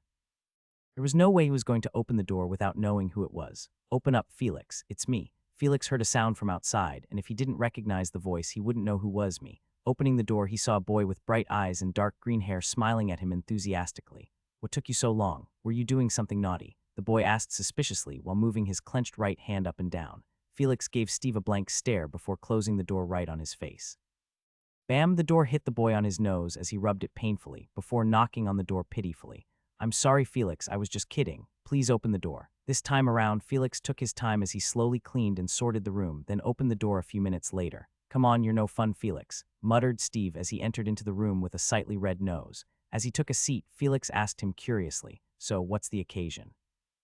Steve appeared hurt as he looked at Felix with a sad face. "Should there be a reason for me to come see you? Aren't we friends?" He sounded really tragic, like he had lost his. No, actually, he looked pretty stupid to Felix right now. With a sigh, Felix scratched his head and said, "Ha, of course you can come here whenever you want, but I just wondered if there was a special reason to it." Steve happily smiled at that and replied, "Nothing special. It's just that I came back from a long and boring mission, and the moment we arrived here, Rovan went to sleep while Eric locked himself inside his room, not responding to me," he said with a sigh, as his teammates weren't the most energetic ones while he was someone who couldn't sit in one place. Steve then smiled and pointed at Felix. "And that's when I remembered my pupil." "You?" Felix raised an eyebrow hearing that and questioned in confusion. "Pupil? When did I become your pupil?" Steve shrugged and replied, "Well, I taught you many things and also trained you, so that makes you my pupil and I am your master." Felix nodded at that and suddenly had an idea as he smiled evilly. "I don't think that's possible. How can a pupil have a master who's weaker than himself?" Steve widened his eyes and stood up from the chair while pointing at Felix. "Why you? What do you mean by that?" "Me? Weaker than you? That's not possible." Felix too stood up as he shrugged nonchalantly. "Well, why don't I prove it to you at the training hall then?" Steve bit his lips with a thoughtful look before his eyes lit up. "Fight? Yeah, sure, let's go right now." He didn't wait for Felix as he dashed out of the room to bring his weapon and equipment. Felix also changed into a suitable combat outfit and took his weapon before walking out of the room. He saw that Steve was already ready with a perked-up look, standing beside the stairs that led to the upper floor. They together ascended the stairs like they were going for war and entered a training room. Both of them remained silent on the way as one wanted himself to be the master, while the other wanted to prove him wrong. It was silly, but they weren't going to go easy on each other as they wanted to prove their strength. "If you lose, you'll have to call me Sir Steve from now on," Steve said with a confident face as he already imagined the boy calling him by Sir. Felix smiled and responded on his part of the sudden bet. "And if you lose, you'll have to answer my every question for today." There were many things he was still unaware of this world, and he thought of using this opportunity to get his answers. "Deal." Steve agreed without breaking a sweat as he didn't even give his request a thought. As a chatterbox, it was his specialty to talk without getting tired, and answering some questions was as easy as breathing for him. "Oh wait," Steve suddenly raised his hand and said with a troubled look, "You can't ask me questions like Miss Elsa's 3 sizes, okay? That would put me in Traub." He couldn't end his sentence as a short sword came flying through the air at a speed that made his heart beat faster. "Are you serious?" Steve shouted inside his mind at the sheer speed and power that was packed into that attack. He quickly used everything in his power to block the power, but the attack was still too powerful for him as he was pushed back several steps. Widening his eyes, Steve was about to shout, "What the fuck was that?" But he saw that Felix was already within his arm's reach with his sword slashing at him. Getting focused, Steve narrowed his eyes and started taking the duel more seriously. A few hours later, Steve was found lying at the corner of the room with a beat-up body and unfocused eyes. He looked absent-mindedly at the ceiling while muttering unbelievably, How is this possible? Did I just lose to my pupil?" Felix, who was standing on the other side with a tired and bruised body, looked slightly guilty. "Did I went too far?" His experience in the underworld had turned him from an amateur to a skilled swordsman within a few days, as instead of just training by swinging his sword, he was fighting with his life on the line there. Walking toward Steve, Felix squatted down and tapped on his body. "Hey, wake up and let's go to my room. You've got to answer my questions now." Steve was still under depression with his quick defeat as he muttered slowly with a lost look in his eyes, "No, I won't tell you Miss Elsa's 3 sizes." Felix rubbed his forehead with a sigh and left the guy on his own, as he knew he would recover from the depression soon and come knocking on his door after some time. Instead, He started thinking about the various information he should get out from the chatterbox's mouth. What should I ask? Felix returned back to his room after the mock battle, leaving Steve, who was contemplating his choice of life, in the training room. After taking a quick shower, Felix put on some clothes, sat down near the window, and started cultivating in silence. He would always choose to think of using the unanimity skill while cultivating, which greatly increases his focus and mind to be at the peak of concentration. The skill proved to be a lot useful, as he had 5 times more efficiency at cultivating now than before he had the skill. While Felix was busy meditating until he reached the limit of the 0 rank, Steve had already changed and was standing outside the room's door with a slightly frowning expression. He sighed and shook his head before knocking on the door. A few seconds later, Felix opened the door and raised his eyebrows with a surprised look. "Oh, you're back already. Come on in." Steve entered inside and took a seat, his arms folded as he looked at Felix with a deep look on his face. Looking at Steve, Felix was confused about what was going on with him. "So tell me, Felix, how did you become so strong?" Felix nodded knowingly, as now he knew what was going on in the boy's mind. "Well, you know how the usual. I trained really hard till my muscles ached, and it seems I've got a knack for fighting as well." Steve rolled his eyes with a self-mocking smile. If people got so strong by just training, then the entire world would be filled with experts. Steve narrowed his eyes and continued. "I came here to answer your questions as part of the bet, but I'll do that only if you answer this one question honestly." Felix stared at him for a few seconds in silence and then sighed as he decided to give the boy a satisfactory answer. "All right, I'll be honest with you." Giving a light cough, Felix revealed, "You remember when we went to the underworld arena? Truth is, after that time, I occasionally went there and joined Mr. Dealer's team in some battles, which greatly rewarded me with plenty of resources and experience." Steve suddenly stood up from his seat with a surprised face as he heard the boy reveal what seemed like a dangerous tale in a casual tone. "Wait, you mean to say you went to the underworld all alone and participated in lots of battles?" Felix nodded his head matter-of-factly. Seeing the boy nod without any change in his expression, Steve's face turned chaotic as he scratched his head in a frenzy. "Are you fucking serious? That's the underworld, for God's sake. What would I say to Miss Elsa if something had happened to you? She would come to know it was me who told you about it, and then I'll be held responsible, which means receiving her deathly punishment." Steve shouted everything in one sentence and then took deep gulps of breath in exhaustion.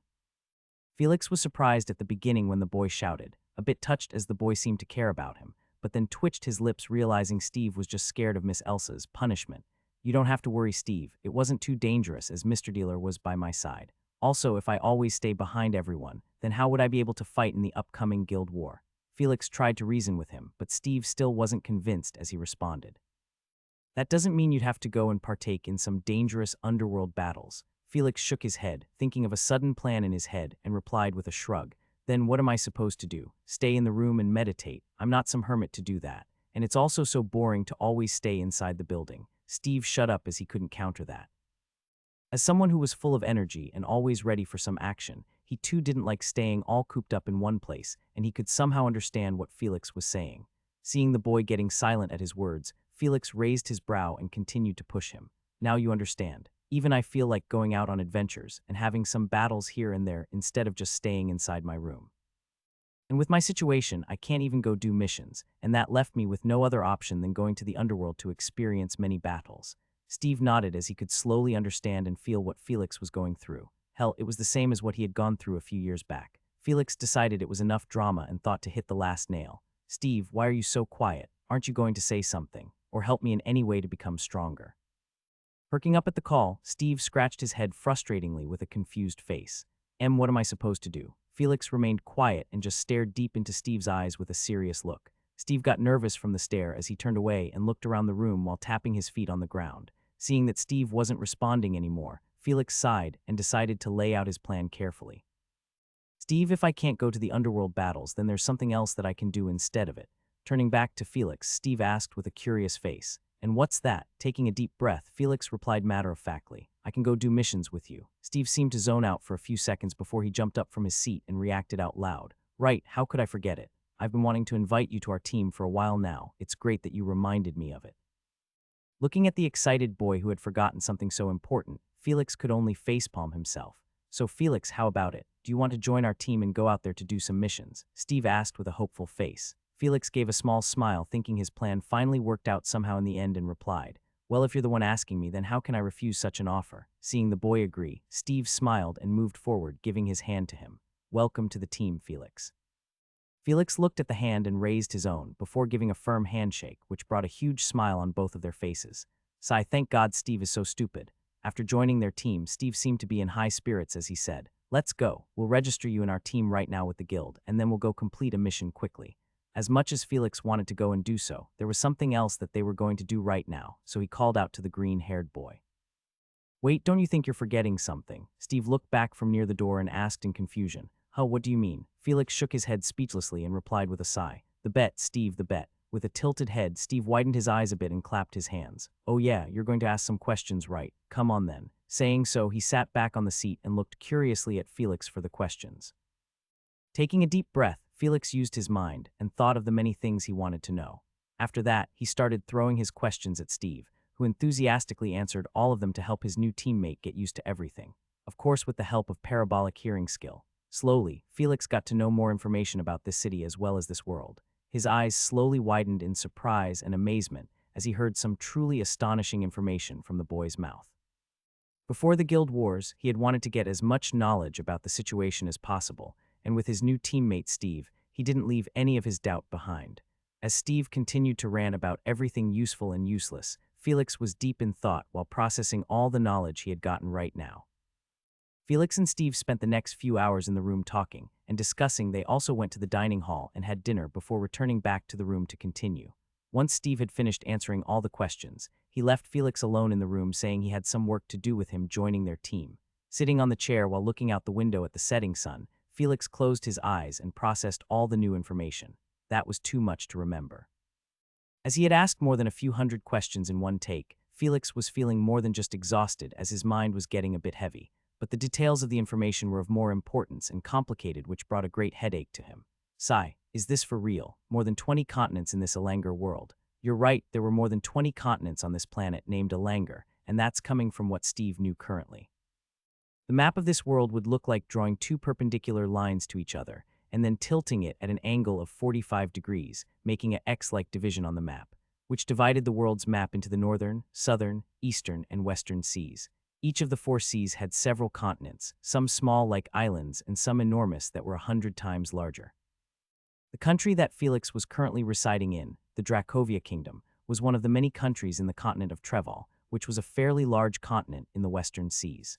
As Felix got to know about the enormous geographical size of this world, he decided it wouldn't benefit him much to know everything at once, and instead, it would be good if he just concentrated on the information of the Dracovia Kingdom they were in. So he didn't ask Steve more questions about the rest of the kingdoms, continents, or the seas, and instead focused on what the boy knew of this kingdom at least. Located on the westernmost part of the Treval continent, the Dracovia Kingdom, which the Draken royal family ruled, had 9 great cities including the royal capital Drakov, where the majority of the population resided. Edenmont City was also one of them, and was governed by the Raigon Duke family, including several other nearby towns and villages. In Edenmont City, there were approximately 24 guilds, with 10 of the top ones wielding significant power and authority, presiding over the guild council. In the upcoming guild war, 2 of the 4 enemy guilds that their guild would face were from the top 10 guilds. The guild leader of the Twilight Chaos Guild, along with the guild leader of a friendly guild, were the ones who declared war on the 4 enemy guilds, with the approval from the head of the Raigon Duke family. The Twilight Chaos Guild was ranked at the 5th, while the friendly guild named the Mystic Society Guild was ranked at the top 3rd in the guild rankings. Meanwhile, from the enemy guilds, there was the Crimson Dawn Guild ranked at the top 2nd, and the other was the Fanged Legion, which was ranked at the 7th. The other 2 enemy guilds, which were of not much significance, were called the Mad Wolves Guild and the Grey Talons Guild. Felix took a deep breath and rubbed his forehead a bit from all the sudden information. There's no point in thinking about the other kingdoms and continents. What I need now is to focus on getting myself stronger and advance to the 1st rank, he said to himself while looking out the window at the dark sky, wondering to himself how he had arrived to this world named Alanger. This world seems to be a lot bigger than Earth, almost about a dozen times, and there seem to be many other races living here too. Even though Felix wanted to clear his mind of all the random thoughts and meditate, he couldn't stop thinking about the fantasy world he learned about today. Lost in his thoughts, he eventually got up from the chair and moved to bed, before gradually falling into a deep sleep. That night, he dreamt of traveling all over this Alanger world, rescuing many beautiful girls and defeating lots of strong monsters. It was such a nice dream that he had a smile on his face the whole night while sleeping peacefully. A few hundred miles away from the Edenmont city, Deep inside the dark forest, there was a hidden makeshift tent with lots of traps around it. A man wearing a black dusty robe and a hat walked out from the forest and approached the tent. He raised his hand, where a ring glowed dangerously before turning off. Continuing his steps, the man entered the tent without activating any traps. Inside the tent, there were two guards wearing masks and dark robes that covered their entire body. The guards saluted the hatted man, who gave them a quick nod and walked past them, reaching a small space with stairs that led downstairs beneath the surface of the ground. The man started descending the stairs, and after a few minutes arrived at a large hall with many people hurrying about doing their tasks. The man ignored everyone even though they greeted him with respect and fear, and walked deeper inside the labyrinth-like hall before he came across a secret room guarded by a dozen strong men. He showed them his ring, which again gave off a red glow, to which they moved aside and opened the door of the secret room for the man to enter. There was a large round table inside the secret room with many empty seats, and a few figures could be seen sitting here and there. Seeing the man walking inside the room and taking the nearest seat, a hoarse voice called out, "Heh, it seems many people don't know their timings." There were a lot of dissatisfied harumphs and snorts followed by the voice, which prompted the man with the hat to give a reply. "Don't worry, there will be consequences for those who haven't complied with the orders." Suddenly, the room turned silent as everyone gulped in terror. The man appeared calm when he said those words, but everyone in the room knew him, and they also knew that he wouldn't say anything without intending to do it. After a few minutes, some others too entered the room, and finally, when the time was right, their meeting started. Everybody turned their heads to the hatted man, who gave a light cough and began with a calm yet mysterious voice. "It's time we bring down this city to dust." Next day, early morning. Knock, knock, knock. There were a series of loud knocks, but the silver-haired boy was still sleeping on the bed without a worry. Knock, knock, knock. Sometime later, the knocks intensified, which almost shocked the door. "Ugh, who is it?" grumbled a sleepyhead who wanted to rest some more on the bed. "Wake up, Felix. We're going on a mission today." Steve's excited voice could be heard from outside. Felix rubbed his sleepy eyes in slumber and turned around the bed while muttering, "Mission." "Yes, a mission. Come on, open the door already." Suddenly, Felix opened his eyes wide in the realization of what he heard and jumped out of his bed. Wait, really? He quickly moved and walked over before opening the door. There stood a green-haired boy with a huge smile on his face who seemed to be very happy for some reason. Felix was quick to ask as he wanted to confirm what he had heard face to face. "Steve, did you just say we're going on a mission?" Nodding his head, Steve pointed towards some other rooms on the corridor and replied, "Yup, you heard it right. Rovan and Eric are already getting ready, so I decided to inform you of it." Felix rubbed his head in annoyance and asked with a sigh, "Steve, when exactly are we supposed to leave?" The boy tilted his head in confusion and answered honestly, "The time, well, about half an hour later, I guess." His answer didn't comfort Felix at all, who jumped forward and grasped Steve's collar. "You stupid. How can you just tell me that now? There's only 30 minutes left for me to get ready." Steve called out quickly before he could get hit. "Wait, Felix, I'm sorry, but I don't think we have the time to fight right now." Hearing the boy's words, Felix let go of him and shut the room's door before speeding into the bathroom to get ready. While taking a quick bath, he could hear Steve's voice, who seemed to be overly excited about their mission. "Hurry, Felix, there's not much time left." Scrubbing his body and while washing his face, Felix gritted his teeth and cursed the boy under his breath. "You asshole, wait for it. I'll definitely get back to you." A few minutes later, a handsome and fully dressed boy with slightly wet silver hair could be seen running down the corridor holding a black sheathed short sword. He hurried and opened the door of the dining hall, before dashing inside and getting himself a plate full of food. "Over here, Felix." A mischievous voice called out to him, and the boy turned around to find 3 boys sitting around a table, with one of them waving his hand towards him. Felix walked over to the table and took a seat, before wolfing down his food without any greetings. The 3 boys looked at each other and their empty plates, then shrugged, not minding Felix's behavior as they could see the boy seemed to be in a hurry. Rovan took the lead, wiping his mouth with a cloth, and started. "All right, now that we all are here, let me start with the details of the mission." But before that, he turned towards Felix and smiled. "Good morning, Felix. Also, welcome to our team. I hope we get along well." With a piece of bread in his mouth, Felix nodded with a smile on his stuffed face. Rovan raised an eyebrow and turned towards Steve with a helpless expression. "Steve, don't tell me you didn't inform him of the mission yesterday." The boy just shrugged and replied, "I went to Felix's room last night and called him, but he seemed to have already fallen asleep, so there was nothing I could do." Rovan sighed and just shook his head before responding to Felix. "We're terribly sorry for the inconvenience, Felix, and it's fine if we leave a bit later so you can take your time and finish the breakfast peacefully."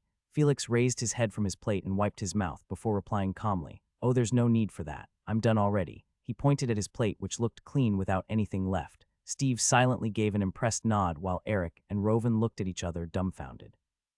"So what kind of mission is this?" Felix directly asked, as he had no idea what they were going to do. Rovan gave the answer, turning into a serious mood. "There seems to be some kind of disturbance in a nearby town named Waller Town. The people there reported signs of formation of a bandit group who are causing panic and trouble in the surroundings, and our job there is to investigate it and solve the problem." Steve on the side sliced his hand over his neck and muttered casually, "In short words, we're gonna kill all of them." Rovan raised his hand towards Steve and corrected, "No, Steve, we're going to arrest them, all right?" Arrest. He empathized the word arrest like he seemed to have experienced something going wrong in their previous mission. "Sure, I get you, Rovan. Arrest it is then." Steve nodded wholeheartedly as if he had heard it. Rovan sighed for the umpteenth time and turned back to Felix. "The journey to the town will take about 3 hours of carriage travel, so it'll take us about 2 days for the mission. Is that fine with you?" Felix nodded while giving out a burp to the side. "Everything's fine, and I'm also ready. So do we leave right now?" Rovan looked at Steve and Eric, who nodded and agreed. "Yeah, we leave now. Let's go." The four of them stood up from their seats and walked out of the dining hall with their equipments before heading down to the main hall. Moving towards the reception desk, Rovan took out the mission scroll they had taken beforehand and placed it on the desk. "Hey, good morning, sis. Would you approve on this mission, please? We're going out," he said with a light smile. Miss Elsa, who was doing her job, diligently looked at the mission scroll and turned to the four of them, and when she spotted a silver-haired boy among them, she responded swiftly. "No." Rovan got confused at her rejection and tilted his head. May I ask why, dear sister?" Miss Elsa narrowed her eyes at Rovan and replied coldly, "If you dare to say the word sister here again, then."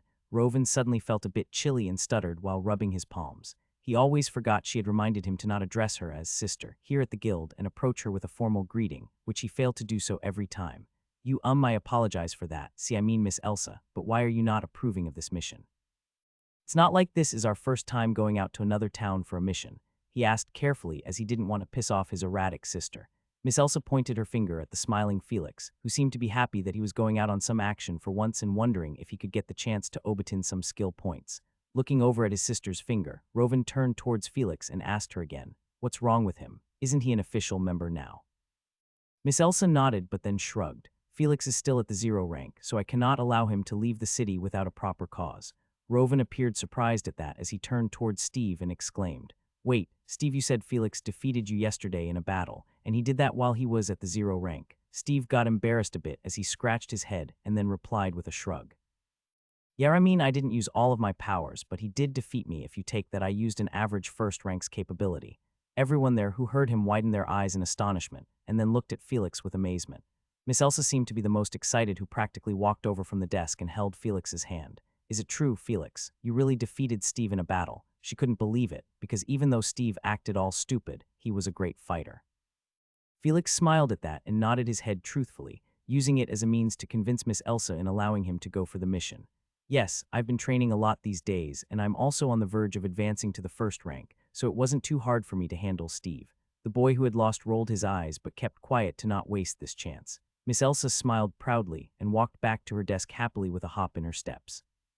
She seemed to be overjoyed that Felix was starting to get more stronger and that he could already face off against Steve. She knew that the stronger he was, the more chances he had in surviving the upcoming ordeals. Taking back the mission scroll, she went through all of it and signed off at the end with her seal before returning it back. "There you go. With Felix having the strength to protect himself, and with the rest of you in the team, I'm sure there won't be any trouble for him in this mission."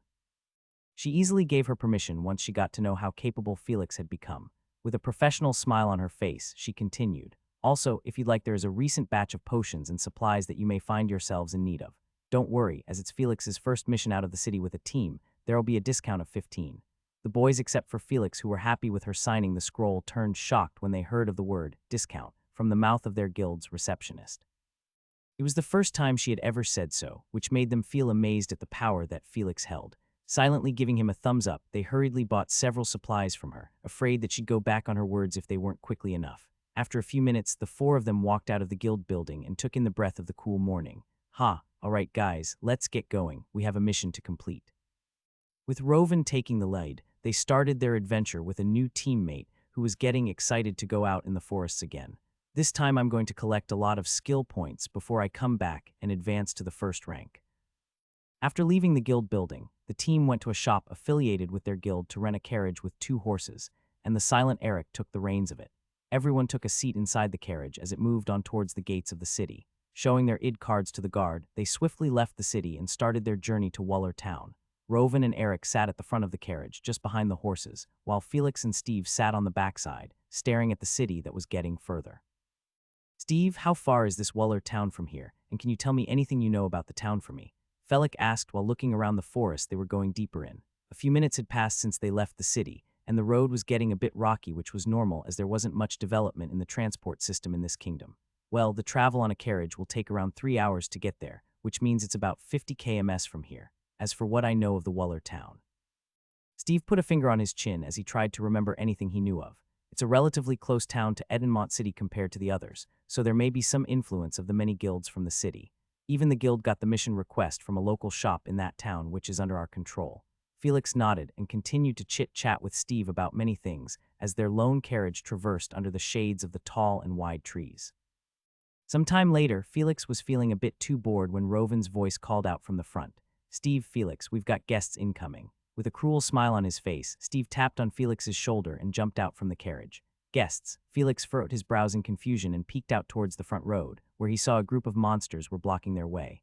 Slowly, a similar cruel smile formed at his lips before he too jumped out of the carriage to not miss the show. The four of them stood beside each other in front of the carriage facing the monsters, holding their weapons as Rovan stated. "Nothing special, just a bunch of kobolds at the first rank. It shouldn't be too hard." He then turned to Felix and asked, "Will you be okay, Felix? It's your first mission, so it's all right if you stay in the carriage." Shaking his head, Felix took out his short sword from TBE sheath and replied, "It's fine, I can use them to stretch my limbs." His bold words made Rovan and Eric raise their brows in wonder. The silent yet hot-headed Eric made an arrogant smile and muttered, "If that's so, then why don't we let you handle all of them?" He thought the boy was just talking and underestimated him. Steve made a face as if he didn't like what he had heard. It was not that he was worried about Felix getting hurt, but instead he too wanted some action from all the boring traveling. "Really? That's great. Then here I go." The moment Felix heard Eric's words, he was delighted and didn't waste any more time before dashing towards the monsters. Wait, I didn't agree to this." Rovan was left speechless as he could only look at the arrogant Eric and the frustrated Steve, who had started to argue with each other and sighed at the trouble. Meanwhile, Felix was analyzing closely at the bunch of monsters that were also running towards him. The kobolds were a monster race a bit similar to goblins in shape and size, just that they were reddish-brown in color instead and had 2 small horns on their head. There were 14 kobolds in the group ahead, with each one of them wielding a thick wooden stick and a low-quality shield. "So they're kobolds, huh? Well, here I go." As all of them rushed to Felix, he activated the skill agility burst, which increased his speed by a lot, and ran past all the kobolds before arriving at their rear. The kobolds were a bit confused at the sudden disappearance of their enemy when a shriek from behind the group all greeted them. Felix, now behind the monsters, had attacked the last kobold and had separated its neck from its body. "You have killed a being higher than your own rank. You have gained 10 skill points." Hearing the sweet chime from the system, Felix stared at the shocked kobolds with his glowing red ruby eyes and dashed forwards with a handsome smile. More skill points. Despite Felix's charming smile, the kobolds, who didn't understand the human's beauty standards, were not captivated by it. Instead, they felt the primal instinct of a prey facing its predator, sending shivers down their spines. Suddenly, Felix flashed in the middle of their weak formation and started swinging his sword. Black Horizon's second technique, striking blades. As if dancing on his heels, Felix moved about and striked his sword at the red line of weakness on the kobolds' bodies.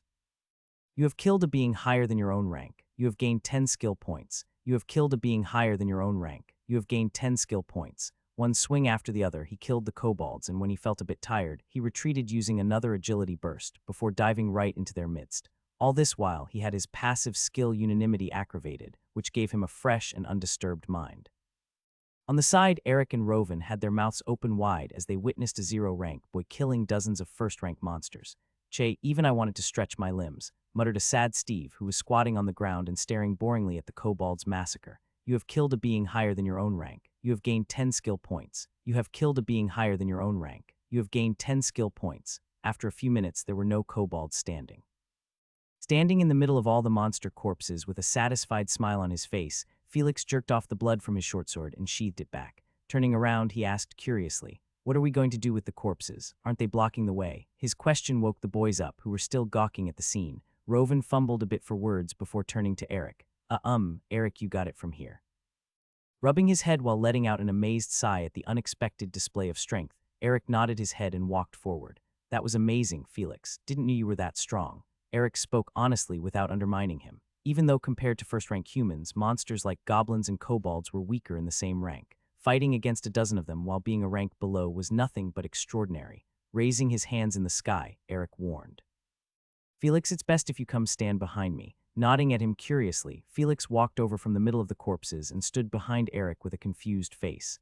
What's he going to do? He asked, turning to Steve. The boy just rolled his eyes and replied mockingly with a shrug. The only thing he's good at. Felix wanted to ask what was that, but a loud shout made him face ahead. Fireball. With his hands in the sky, Eric shouted out loud and materialized a huge 1-meter wide sphere of reddish fire. Throwing his hands forward, the fireball flew over to the kobolds' corpses and engulfed all the bodies with fire, which melted their bones and everything. Staring at the blazing fire, which he could feel the heat of, Felix widened his eyes in surprise before jumping towards Eric. Wow, dude, that was amazing. Was that a mage skill? Wait, does that make you a mage? He asked one after the other, as witnessing that magical scene of a fireball appearing out of nowhere made him feel excited. I mean, who wouldn't? That was fire, for God's sake. Something that was essential for a human's survival. Eric got a bit restless when the boy asked him so many questions, but he replied with a proud smile on his face. You're right, I'm a mage, so of course I can do something like that. With stars in his eyes like a child getting a lollipop, Felix impatiently asked. That's incredible. What other skills do you have? Can you fly? Steve walked over to answer that question with a mischievous smile. Like I said, Felix, that's the only thing he's good at. He doesn't know shit other than that fireball of his. Eric twisted his lips angrily at the mocking as he raised his hand towards Steve. Well, why don't you try surviving my fireball then? Moving his hand towards his sword, Steve took a stance and replied, Oh, I'll be happy to do that. Felix took a step back, watching their rivalry, wondering whether they were going to fight now or what. As for whether he wanted them to fight or not, well, experiencing a battle between a swordsman and a mage was something that he hadn't witnessed yet, so he was a bit curious about it. But it seems they had to battle next time, as Rovan walked between them and pointed towards the front road ahead. Sorry to break it, you guys, but it seems we have more guests incoming. Rovan's words pulled the three out of their sudden clash. They turned to look at where he was pointing and took a step back at the sheer amount of their guests. Shit, we should have made a run for it after killing these kobolds. Nah, it's better this way. Last time I didn't get the chance to fight. Eric and Steve muttered before staring at each other as if they didn't like what the other said. Felix had his eyes sparkling while watching the monsters walk toward them as he absent-mindedly took a few steps forward. More, he liked what he was seeing as he could obtain more skill points from killing them. Rovan raised his hand sideways and stopped before Felix could dash onto the monsters. Wait, Felix, there's more than 50 of them this time. It would be better if we handled this carefully. His words woke Felix up, who concentrated on looking at the number of monsters ahead and nodded with a serious face. As much as he wanted to cause a massacre and get all the points from killing the monsters, about 50 of them seemed a bit too much for him to handle, without using all of his skills, that is. If he was alone right now facing the monsters, then by using the skills Silent Steps, Earth Swimming, and Earth Spikes, he would have killed all of them without a problem. But unfortunately, that was not the case. He had to hide all of his power and only use skills like Ratio Technique and Agility burst in battles if there was anyone spectating him. Maybe I should create some skills that could be used in front of everyone which don't look that suspicious. Giving that a thought, he decided he would spend some time thinking of a nice skill like that for a later time. Seeing the 50 kobolds getting closer, Rovan quickly gave a strategic order to the rest. Eric, you stay at the rear above the carriage and launch fireballs to the farthest kobolds. And Felix, you protect him from any of them getting near. Steve, you handle the left wing while I'll take the right. Now go. Ending his order, Rovan launched himself to the right side of the road while Steve too followed and went to handle on the left side. Eric jumped up on the carriage and started to create many fireballs which were smaller than the previous one, before throwing them to the farthest kobolds. Felix stood before the carriage and waited for a few seconds for the kobolds to arrive, and when they did, he dashed ahead swinging his sword and started taking their lives. While fighting, he took a glance at Rovan and saw him beautifully weave his long sword, taking the monsters' lives one by one without any mistakes in his accurate steps. Meanwhile, on the other side, Steve was using his hands and legs, punching and kicking the kobolds, all the while attacking them with his sword. Why can't he do one thing properly? Shaking his head, Felix watched a dozen fireballs flying above his head and crashing on the poor monsters. The kobolds tried to dodge them, but their proximity to each other didn't allow them any space to move, resulting in every fireball causing huge damage and even deaths.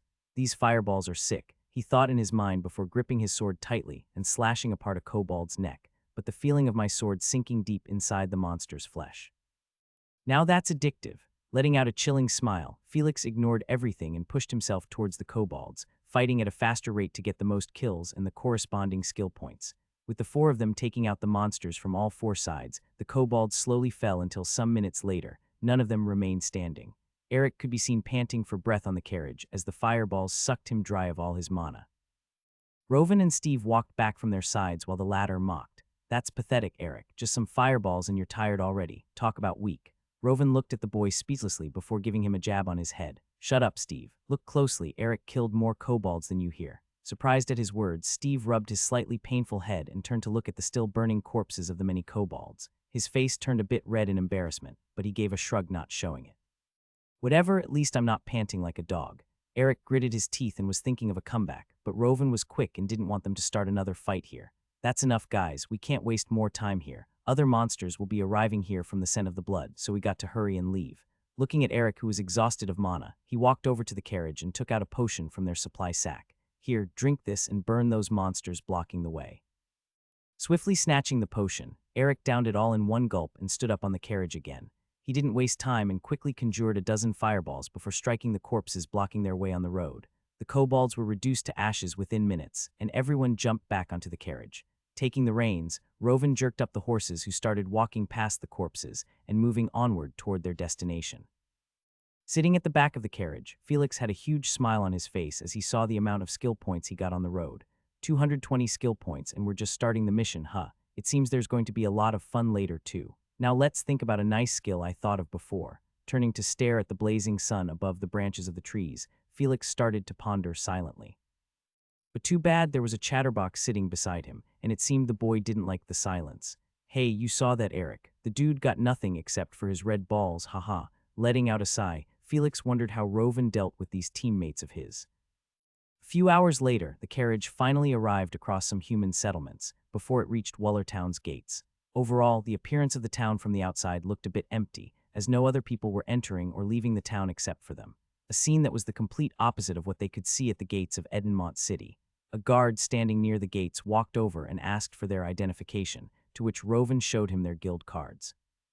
Looking at their identities, the guard gave them a deep look and let them go ahead. Slowly, their carriage started moving and entered the town through the gates. The guard gave them a side look as they moved inside the town and hurried out into the forest with an excited face. Felix and Steve poked their heads out of the carriage and gazed around at the town. "Why is it so empty?" Steve muttered while looking around the town, trying to spot anyone. Felix wondered the same.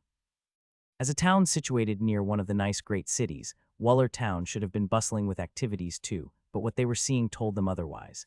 Maybe it has something to do with the bandits, which made the people staying near the entrance evacuate deep inside the town. Rovan replied with a frown on his face. Moving deeper, they finally saw some people moving about, but the people were acting cautious and walked hurriedly while keeping a distance from others. It looked as if they were scared of something and didn't want to get themselves in trouble as they kept their heads low. Felix moved his eyes here and there, staring at the abnormal footprints on the road. He pointed at it and asked the others, "Hey, look at that, isn't that strange? It looks as if some horses were running a race over here." Staring down, the others too saw the strange footprints and nodded their heads. "Yeah, that looks as if dozens of horses made a mess running all around the town. And it's not just here, they're all over the town's road," Rovan stated with narrowed eyes. Steve made a serious face and gave his analyzed opinion. "I think I know what happened here." The three turned to look at him, especially Eric, who had his eyes wide in surprise. "No way. This guy, there's no way he knows what happened." Felix nudged the serious-faced boy and asked curiously, "What do you think?" Steve gave a light cough and pointed at the footprints before answering. "I think a butcher was chasing after the horses to kill them, and they were all running away from him." Hearing his words, Rovan and Felix narrowed their eyes and thought about it. Eric was left speechless as he retorted in a disbelieving tone, "Wait, there's no way you guys think he got the truth, right? I mean, why would a butcher out of everyone be running after horses in this deserted town?" Shaking his head, Rovan replied with a frown, "Steve's guess is not that strange. With most of the people leaving the town, there must be some kind of scarcity for food, so the butcher must be out of livestock to sell and went after the horses. It's a plausible reason." Felix stared at the shocked Eric, who still had disbelief on his face, and turned towards Steve, who too had his eyes widened in surprise, thinking they bought his random guess. Suddenly, Felix's eyes lit as he thought of something that could help them. "Wait here, guys, I'll be right back." Saying so, he jumped out of the carriage and walked over to a pole at the side of the road. The others turned to look at him, curiously wondering why he got off all of a sudden, but they saw that he was just standing still near a pole. "Is he taking a piss?" Steve asked, tilting his head out. Rovan and Eric shrugged, not knowing the reason either, but they too thought the same. On the other hand, Felix touched the pole and muttered hopefully. Flashback. The static noise of a broken radio played for a few seconds after Felix used flashback skill on the street pole. After that, he could hear the sound of the nearby scene in the town, especially the neighs of many horses. Biwahaha, look at all of them running back to their homes. Are we that scary? A thick voice laughed evilly amid many horses' rapid footsteps. Yeah, leader, that's because you told them if anyone was found on the streets, then we'll sell them off to the dark guilds. A sneaky voice muttered, trying to please his superior. Damn right, but now that everyone's hiding, there's no fun here. Come on, let's go deeper into the town. Who knows, we may come across something fun, like a curvy and hot mother of two. Kekek, bellowed the first man who seemed to be the leader of the group. Following his orders, the group riding the many horses made their way into the town in a hurry, catching up to their leader, who seemed a bit impatient. All the sounds and voices quietened down as Felix opened his eyes and frowned. They must be those bandits, and it seems they're in some kind of a deal with those fuckers from the dark guilds. He thought with his fists clenched in hatred. As far as he knows, no matter what thing it was, as long as the dark guilds were involved in it, then that meant it wasn't something pleasant. Hey Felix, aren't you finished yet? Steve called out to him from the carriage. Turning around, Felix walked back and climbed right onto the carriage. Steve looked at him strangely and said, "You should have just told us, there was no need to keep quiet about it." Felix raised his brow and stopped breathing for a moment, wondering whether his actions made him look suspicious just now. Steve shrugged and subtly pointed at the street pole. "You were trying to hold back your pee, right? We're just going to check in an inn, so you didn't have to take a leak there." Felix's face froze for a second before he realized what the boy was implying. He twisted his lips frustratingly and shook his head before replying. "You're wrong, Steve. I wasn't taking a piss there. I went there to find some clues about those horse footprints." Steve simply nodded, not minding such an excuse, but Rovan, on the other hand, raised his brow and asked curiously, "You found some clues, huh? What did you find?" Felix put his finger on his chin and responded with a frown. "I think this was caused by the bandits. Only they would be barbaric enough to ride so many horses into the town and cause such a mess. Also, the people around here are acting in a feared manner, which only goes to prove it more." Rovan and Eric had a face of realization as they connected the dots. They should have also thought about the same beforehand, but Steve's random guess made them distracted from thinking of it. "That's right, how could we not realize this sooner? It must have been those bandits who caused all of this." Rovan replied with his eyes lit up, and Eric also nodded. Steve was the only one who frowned and muttered, "Wait, you guys don't think it was the butcher who was going after the horses anymore?" This time, the other didn't listen to him and instead started the carriage to move on. A few minutes later, they reached a small inn, parked their carriage beside the stables, and then entered inside. "This inn is under our guild's control, and they are the ones who requested this mission," Rovan stated to Felix as they walked in. There weren't many people here either, except for some who were sitting around the corners and silently doing their business. The four of them walked to the counter of the inn, and Rovan handed the worker their mission scroll. "We're from the Twilight Chaos Guild. Take us to your boss." The worker had his eyes lit up at their presence as he quickly nodded and showed them the way respectfully. The boys followed the worker upstairs to the first floor and reached a room at the farthest corner. The worker opened the door and walked inside with a hopeful voice. "Boss, they're here. The ones we requested from the guild are here." A middle-aged man with a goatee stood up from his desk as the four of them entered inside and hurriedly welcomed them with a tired smile. Good, you guys are finally here. I've been waiting for you." He pointed at the chairs for them to sit, but Rovan raised his hand in rejection. "It's okay, we'll be leaving in a moment after you give us all the details regarding the mission." They didn't have time to waste here being entertained by the client as time was pressing, and they had yet to deal with the bandits. The middle-aged man nodded and remained standing as he briefed them on the mission's details. "It all started a week ago. Before we knew it, a band of bandits freely entered the town without any resistance. The small guilds in the town didn't fight them as they should have and instead left the town without doing their duties," the man said with a dark look and continued. "Even the Marquis and the other nobles are silent as if they're scared of something. Once in a while, the bandits make a round in the whole town with many horses, killing innocent people and capturing women as they desire." The faces of the four boys turned dark as they listened, finding it hard to believe such a tragedy was happening a couple of miles from their city. "A wanderer staying in the inn was bold enough to accept my request to deliver the mission scroll to your guild, who had to jump out from the walls of the town and run to the city as the guards were keeping everyone in check. This is all the information I could gather from my people and connections. With the bandits running amok, the whole town is mere moments before ruin." Saying so, the boss of the inn slumped back on his chair while wiping his sweat with a cloth. It seemed his business was greatly affected by the trouble in the town, which led to the loss of his weight and hair. Meanwhile, the four boys looked at each other with heavy expressions on their faces. It seemed that the matter was more serious than they had thought. Rovan gave the boss a nod and assured him, "Don't worry. Now that we're here, we'll solve the problem. Then excuse us, we'll be leaving to deal with the mission." The boss gave them a tired nod and waved his hand to the worker to lead them out. Out of the room, the four of them remained silent until they exited the inn and stepped out onto the streets. Walking randomly on the streets, they looked around and wandered with lots of thought in their minds. Rovan, I don't think we're strong enough to handle this mission. As the boss said, even the local guilds of this town couldn't do anything when faced against these bandits. I think they must have some powerful background to instill such fear towards even the nobles. Eric suddenly broke the silence and said rapidly as he waved his hands around to convince them. Rovan nodded as what Eric said was the same thing he was thinking of. He replied with a serious look on his face. You're entirely right. This mission should be handled by the stronger members of the guild, and us being here will only put ourselves in danger. Steve didn't like what they were talking about as he retorted in a grim tone. Huh, does that mean we're retreating? Don't you see how these people are suffering under the bandits' threat? And you want us to go back without doing anything? Felix walked towards him and patted the boy's shoulder. Rovan doesn't mean it in that way, Steve. Even he is angry at the bandits for doing such atrocities, but there's more to it that'll put us in a dangerous position. Felix tried to reason with the boy as he was the only one who knew that the background these bandits had were the dreadful dark guilds. Rovan gave him an appreciated nod and gave his reply. Yes, Steve. Even I feel like just walking right into those bandits' hideouts and knock them all senseless, but what if they turned out to be way stronger than me? Then our whole team will be in danger, and as the team leader, I do not wish for it to happen.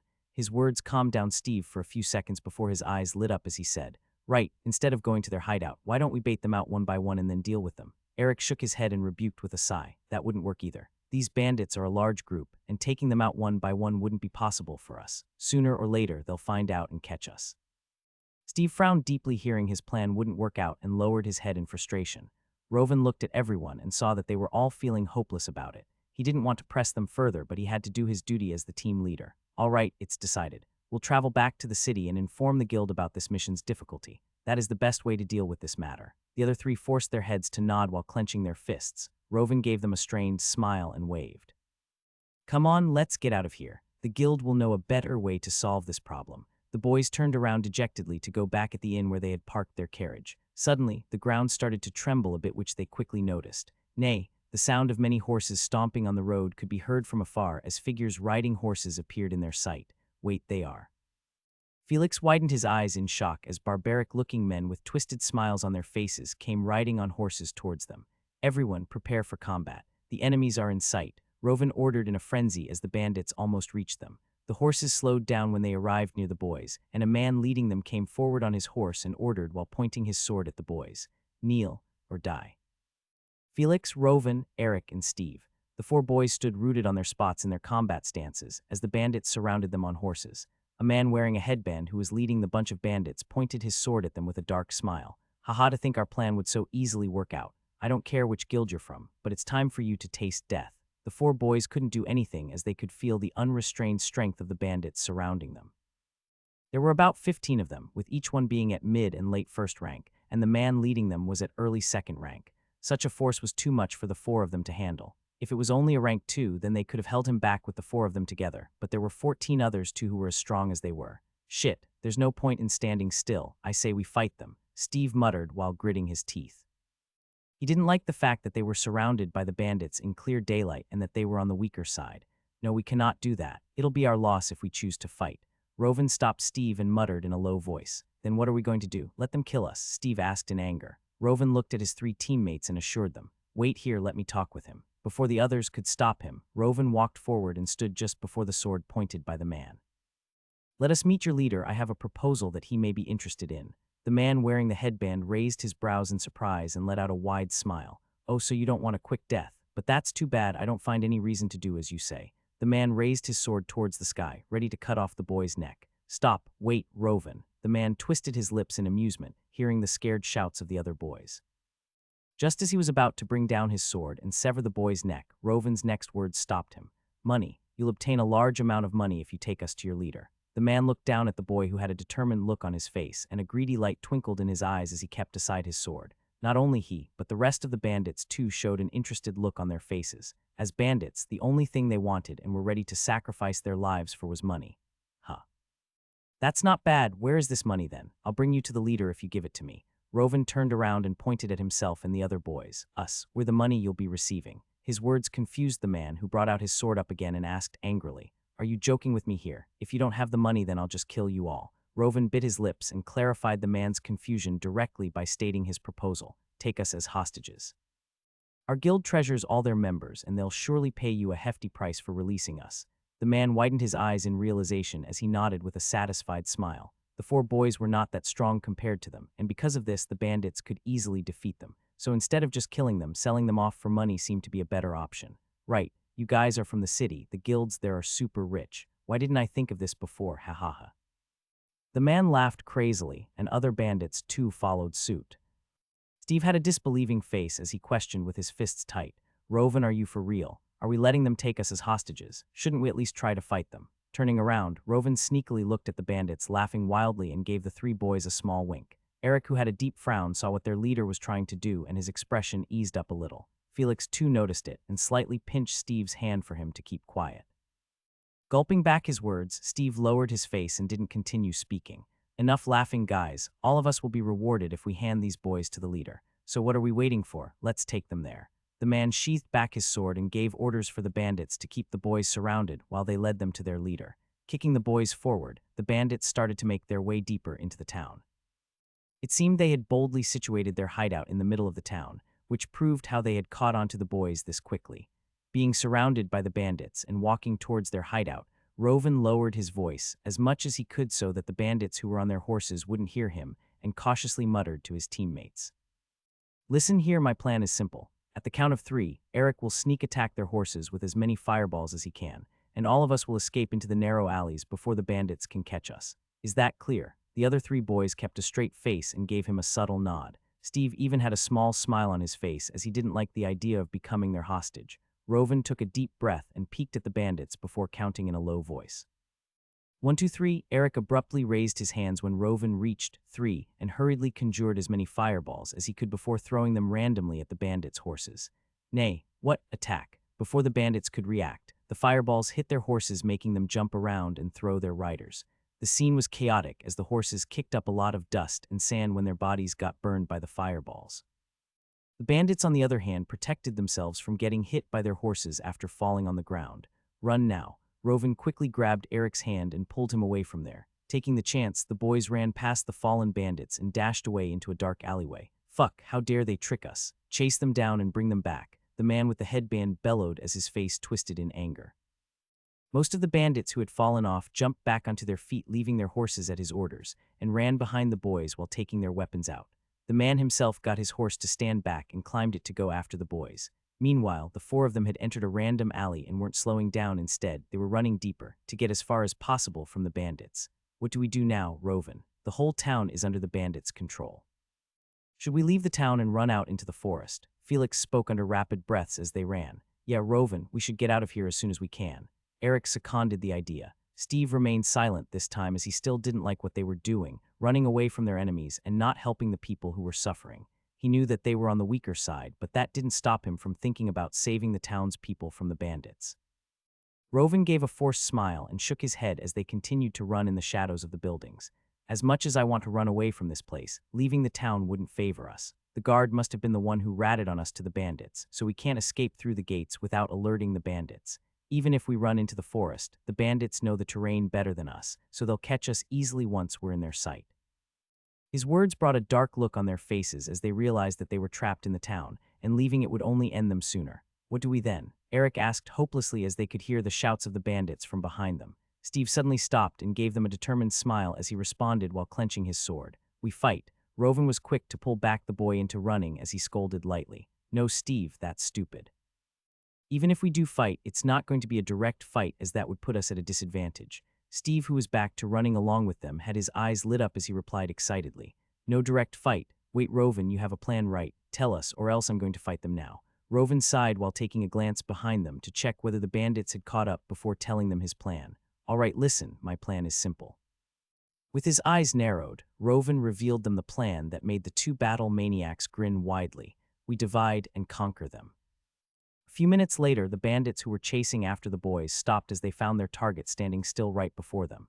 "You punks, did you finally realize it's no use running? Ha ha ha, boys, this is the end for you. Quick, catch them before they run again." The bandits teased evilly, but the third man seemed to be the smartest among these bandits, as instead of saying the cheap lines of a villain, he advised them to catch them. "Come on, man, calm down. What are just these four going to do? Yeah, look at them standing all shocked. They've given up running. The first two men mocked as they stood at their place lazily and didn't mind the third bandit's advice. The other bandits, too, gave dirty smiles as they slowly walked to the sides to surround the four boys. The third bandit gritted his teeth as he felt they were going easy on their targets, knowing how the boys had just sneak attacked them under their noses with those fireballs.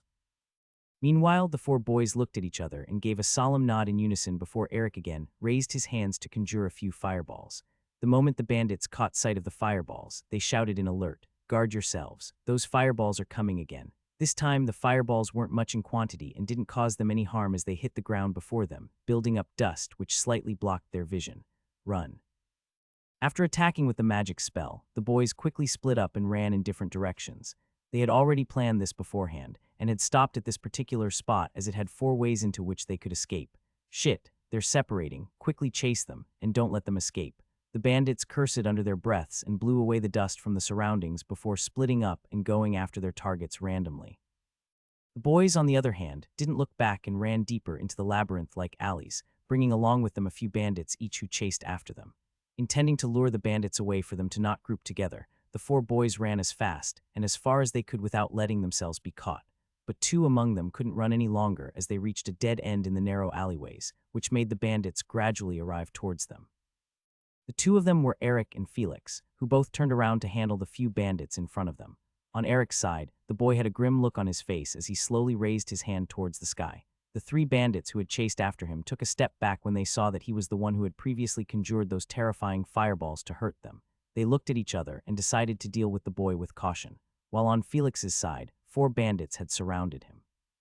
Seeing the boy standing there with his back towards them, one of the bandits shouted in twisted anger, "You're dead, boy. What are you going to do now that you're all alone, huh?" Felix slowly turned around, taking his short sword out, with a playful smile on his face which made the bandits frown. "Well, to answer your question," Felix muttered calmly and narrowed as a sharp glint flashed through his red eyes. "I'll be going all out now." At the end of his words, he concentrated his focus as the skill unanimity passively came into use and dashed towards the nearest bandit with his sword out.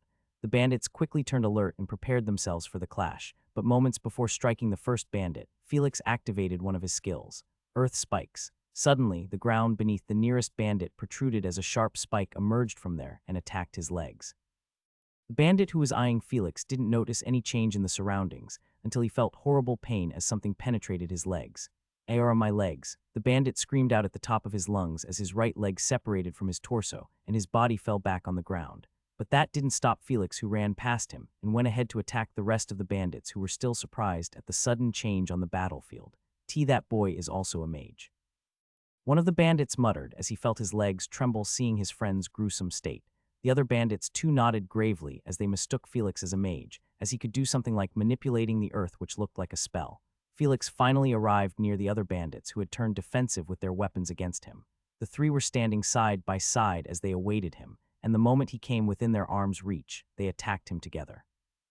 Felix, who was about to receive their weapons on his body, gave them a harmless smile and used another of his skills, Agility Burst. He suddenly disappeared from the place before the bandits' strikes hit the ground where he was standing. Quickly arriving behind the stunned bandits, Felix made use of the blind spot and used an assault impact on one of them. As his short sword directly came into touch with the bandit's back, it smoothly entered his body before the effect of the technique forcibly pushed the bandit forward. Spurting out blood, the bandit flew through the air in the narrow alley and crashed on the ground near the other fallen bandit, with a bloody hole in his chest on display. "You have killed a being higher than your own rank. You have gained 10 skill points." The face of the fallen bandit, who had his legs cut off, turned pale as he turned to see his friend's body lying unmoving beside him. With a terrified expression, he shouted out, stuttering, to his other remaining mates, "Hurry and deal with that boy already." The other 2 bandits, who were shocked at the quick attack on their friend, hurriedly turned around to face the boy, but they widened their eyes as he was nowhere to be found. Where did he go?" a bandit shouted in terror. The other bandit shook his head with sweat running down his spine. Both of them looked scared as they surveyed their surroundings with caution to prevent another sudden attack on them. Meanwhile, the fallen bandit had turned completely quiet, as he was incapable of thinking from what he was seeing right now. The expression on his face bordered to insanity as he stared eye-wide at the silver head slowly peeking out from the ground just below the 2 cautious bandits' legs. He took a terrified gulp when the boy, who was swimming in the ground, gestured for him to keep quiet by putting his finger on his lips. Partially submerged beneath the surface, Felix glanced at the guarded and tensed actions of the 2 bandits before again activating his skill, earth spikes. Two sharp and thick curved spikes instantly emerged from the ground, and before the two bandits could even notice, the 1-meter-long spikes pierced right into their stomachs. Both of them spit blood and turned downwards, then widened their eyes in shock, not because they saw the spikes impaled into them, but because they saw the boy's head protruding out of the ground and giving them a devilish smile. Abruptly, another two spikes emerged out from behind them and stabbed into their backs. With blood pouring out from their wounds which soaked the ground wet, the two bandits lost the light in their eyes as they slumped down against the still spikes that remained impaled into them. You have killed a being higher than your own rank. You have gained 10 skill points. You have killed a being higher than your own rank. You have gained 10 skill points. Felix slowly surfaced out from the ground and deactivated the skill Earth Swimming. He looked at his short sword that he didn't use much in this battle, and regretted a bit as it felt better to fight with the sword. Ugh, it would have been exciting if I fought with only the sword, though. Shaking his head, he flicked off the little blood on his sword and sheathed it. But before the sword could entirely enter inside the sheath, he paused and turned around. His eyes lit up as he saw the last remaining fallen bandit that he had forgot to kill. "Oh, I'm sorry for forgetting you." Taking out the short sword from the sheath, he slowly walked towards him as his eyes glowed eerily. The fallen bandit was trembling in shock as his mind couldn't process anything that was happening at the moment. He wanted to run away from this place, but unfortunately his legs had been cut off, so the only thing he could do was drag his upper body using his arms, and that was possible only when he had a sane mind. As the silver-haired boy with a devilish expression on his face stepped towards to him, the bandit couldn't do anything except for staring blankly at him in terror. The bandit's body remained still in shock as Felix's short sword came slashing through the air and severed the bandit's head off from his body. Spinning in the air for a while, the bloodied head dropped down onto the ground and rolled away, before the bandit's torso too fell back on the ground. "Sud, you have killed a being higher than your own rank. You have gained 10 skill points." As the last of the 4 bandits died, Felix decided not to sheath his sword back as he wasn't satisfied yet. Just 40 skill points from the 4 of them is not enough. Maybe I should hunt the others too. Glancing around the maze-like narrow alley, Felix recalled where he had come from and moved towards there while slowly submerging into the ground. "All right, it's enough running," Steve muttered to himself and stopped in the middle of the alleyway before turning around and waiting for the bandits as he wielded his sword. As soon as he saw the figures of the bandits arriving at his spot, he flashed forward and started to attack them with a bright smile on his face. On Roven's side, the boy was running through the confusing alleys and attacking the bandits while sneaking upon them from the shadows. He didn't think it would be a good idea to face them head-on in the narrow space as they could easily surround him, so he took them out one by one without facing any trouble. The one who was having the most trouble was Eric, because after quickly dealing with the 3 bandits with his fireballs, the bandit with the headband who was of the 2nd rank encountered him. "Shit," Eric cursed as he sent another fireball towards the rank 2 bandit. The bandit was agile as he easily dodged the fireball and continued looking at the boy mockingly. He was waiting for the boy to get himself exhausted, all the while playing with him for burning their horses. From the beginning, Eric had already used a lot of fireball spells, almost reaching his limit at this point, and without a mana potion, he couldn't use them as much as he wanted. In such a tight position, Eric had a pale face as he brainstormed on how to handle the situation. A few minutes later, he still couldn't hurt the bandit who was patiently lurking around him, and after some time, Eric ran out of mana as he dropped down to the ground, gasping for breath. Well, it seems playtime is over for you." The rank 2 bandit walked over to the tired and scared boy as he teased. Eric gulped as he looked above at the man coming towards him and crawled backwards on the ground. "No running anymore, too." The bandit arrived beside Eric and pulled at his hair as the boy resisted. Leave me." Taking out his blade, the bandit smiled as he responded. "Did you forget? We had a deal, so you're going to become a hostage. But don't worry, your friends will be there too." Explaining kindly with a twisted smile, the bandit hit Eric on the head with the back of his blade and knocked him unconscious. Carrying the unconscious boy over his shoulder like a sack of money, the bandit walked away from there towards their hideout to keep their product safe. Felix ran and searched around through the confusing alleys, but regrettably couldn't find another bandit to hunt. That's strange. These paths look a bit unfamiliar," he muttered while gazing around in the alleyway he was at and wondered where the others were. On the way, he had encountered a few townspeople standing around the corners of the alleyways, who hid away the moment they caught sight of him, but Felix didn't mind them and went past looking for the others. As the afternoon sun blazed overhead, casting intermittent shadows from the surrounding buildings, the atmosphere took on a slightly somber tone. After a few moments, Felix stopped running and frowned as he surveyed the surroundings. "Did I get lost?" he sighed while shaking his head and put his sword back into the sheath as it was useless to run wielding it when there were no enemies in sight. "I guess there's only one way left." Felix looked around and walked over to the edge of the alleyway. He placed his hand on the wall of a random building, closed his eyes, and used his skill. Flashback. A few seconds later, he opened his eyes with a disappointing look and moved towards a different building as he didn't get what he wanted.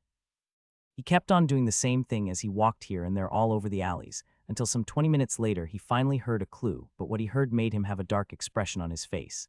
Take this boy to the hideout, he's going to make us some money. Also make sure there's room for others too. A rough voice sounded which reminded Felix of the rank 2 bandit. Hee, that's good, that's good. Don't worry, sir, I'll take this boy back. But what did you mean by room for others? There were more of them, another voice who seemed to be a bandit coming from a different patrol group asked. The rank 2 bandit replied with an amused tine, yeah, there were 3 others. Also don't alert the boss of this, after I catch the remaining ones, I'll personally hand all of them together to him. The voices then died down as Felix twisted his face with a furious look in his eyes. Shit, one of us got caught. Who was it? Steve, Eric, or Roven? No matter what, I must quickly find the others and unite with them before this guy catches all of us. With a rapid pace, Felix used some more flashbacks on the surroundings and gathered clues as to where the man had gone before heading to that location. His hurried footsteps echoed in the lonely alleys of the town, resembling the ticking of a clock, which seemed to grow heavier as time went by. After killing the few bandits on their sides with little to no injuries sustained, Steve and Roven came across each other as they went back the way both of them had escaped. Did you get them? Steve asked as there was still an intense feeling coursing through his body from the recent fight. Roven nodded with a serious face and replied while glancing at Steve's hand over his sword. Yeah, and looking at you, it seems you two dealt with the bandits that came after you. Steve winked with a big smile at that. Shaking his head, Roven gave a helpless smile and suggested after glancing around the alleyway, we must find Eric and Felix too. They should have handled the rank 1 bandits by themselves, but I can't say the same regarding the rank 2 one. Steve frowned and countered with growing battle spirit. It may be not possible if we're separated, but I strongly think we can take down that rank 2 bandit if the 4 of us surround him together. What do you say, Roven? Wouldn't it be a perfect way to kill that asshole who wanted to take us hostage? Sensing the killing intent oozing off from Steve, Roven sighed speechlessly, feeling a bit tired, and gave the matter a serious thought. Even if we could, I wouldn't want to risk it. As I've already mentioned before, this mission is too difficult for us, so let's not put ourselves in any kind of dangerous situation. Hearing their team leader's thoughts, Steve didn't know how to respond as he clenched his fists before releasing them with a sigh. All right, let's do as you say then. But what after this? Are we supposed to escape from the town? Roven gave a small smile seeing the hot-headed boy agree to his advice and opened his mouth to respond, only that he couldn't say what he wanted as another familiar yet dirty voice teased. Keek, you want to escape from here? Well, too bad, I'm not planning on letting any of you go. Steve and Roven widened their eyes in shock and quickly turned around to find the bandit with the headband staring at them, his eyes carrying a mocking look as he walked near to them. They took a step back with alarmed expressions and frowned as they felt their backs sweating from the sudden tense situation. Oh yeah, I also caught that fireball boy. He was crying not to hurt him when I knocked him out, haha. The bandit added, taking pleasure at their feared faces. Suddenly it felt like the temperature of the surroundings went cold as a blank look emerged on the 2 boys' faces. You what? Roven asked as his body trembled with a wide glare on his frosted face. Steve on the side could be seen taking deep breaths as if trying to hold himself back from charging recklessly at the bandit. The bandit felt a bit intimidated from the stares the 2 boys were giving him, but he felt more embarrassment for getting scared by them. How dare you look at me like that, you little bastard. Let me show you your fucking place. He stuttered angrily with a mad look and dashed forward, taking out his sword at them. Roven, no matter what, don't try to stop me. Steve warned and held out his sword, which started to tremble a little as he concentrated his mind. Looking at his friend who was letting out the power that could come to hurt him in the future, Roven bit his lips in frustration but didn't stop him. As the bandit crossed half the distance towards them, Steve kicked off the ground and met him head-on as his sword glowed dangerously. A few moments before both of their swords met, the bandit became shocked when he saw a powerful force emanating from the boy's sword. No way is that. He couldn't continue his thoughts as their swords clashed with terrible force that sent shockwaves through the alley. Clang, 2 swords met each other, producing a force that blew away the dust and rocks in the alley. Steve bit his lips and maintained his hold over his sword as he and the bandit pushed themselves to dominate their swords over each other. At such a close distance, the bandit could clearly see the boy's glowing sword, which seemed to emit a pure aura. Increasing his strength, the bandit pushed away Steve a few meters and took a few steps back with a cautious face. Staring at the boy who was getting back into his combat stance, the bandit muttered in astonishment. I didn't expect that you could manifest aura. There was a hint of surprise on the bandit's face. Steve kicked off the ground without replying and brought down his glowing sword on the bandit. Che, The bandit twisted his face in anger as he felt jealous of the boy who could manifest his aura and grasped his sword tightly before blocking the boy's attacks. Their swords clashed against each other, with Steve attacking and the bandit blocking all of them as he remained wary of the aura-coated sword. He didn't have much knowledge about the people who could manifest their auras out of their bodies, as he had rarely interacted with them. It was said that among the most talented warriors, some could merge their inner aura acquired from training with their willpower, resulting in the manifestation of their aura into a tangible reality. Saying it in words may sound easy, but according to a report, only one among 1,000 warriors had this remarkable ability. No one knew the criteria of possessing such an ability, but whoever possessed it, they were placed at the top of their ranks. Steve backed a few steps away from the bandit as he took deep breaths, whereas the bandit remained silent as he contemplated something while narrowing his eyes. Rovan walked over and patted Steve's shoulders before whispering a plan that he had come up with to deal with the bandit. After that, Steve had his eyes lit up as he nodded energetically at Rovan's plan and got ready to execute it. Giving Rovan a nod, Steve approached the bandit slowly and started asking him questions. What did you do to Eric? And where is he now? He sounded angry. The bandit was brought out from his thoughts as he looked deeply at the boy in front of him for a few seconds and gave a mocking smirk after coming to a decision. Doesn't matter whether I tell you or not, because you're soon going to meet him as a fellow hostage. His words angered Steve more, who clenched his teeth and dashed forward to attack the bandit. The bandit received Steve's attacks head-on and even started to retaliate in many ways. Steve was finding it difficult to cope with the rank 2 bandit who had a stronger body than his own, but his ability to manifest aura on his sword provided an advantage when their swords struck each other. Their swords danced in the dark alleys, gaining sparks and metallic sounds, which would awe any spectator present at the scene.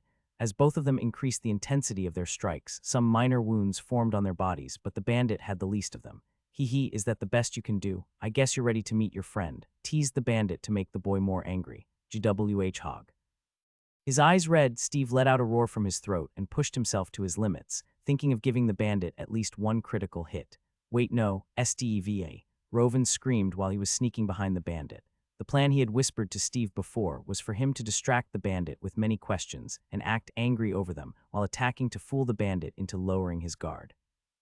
Meanwhile, he would sneak behind the bandit and land a deadly strike, inflicting a major injury that could help them win the fight.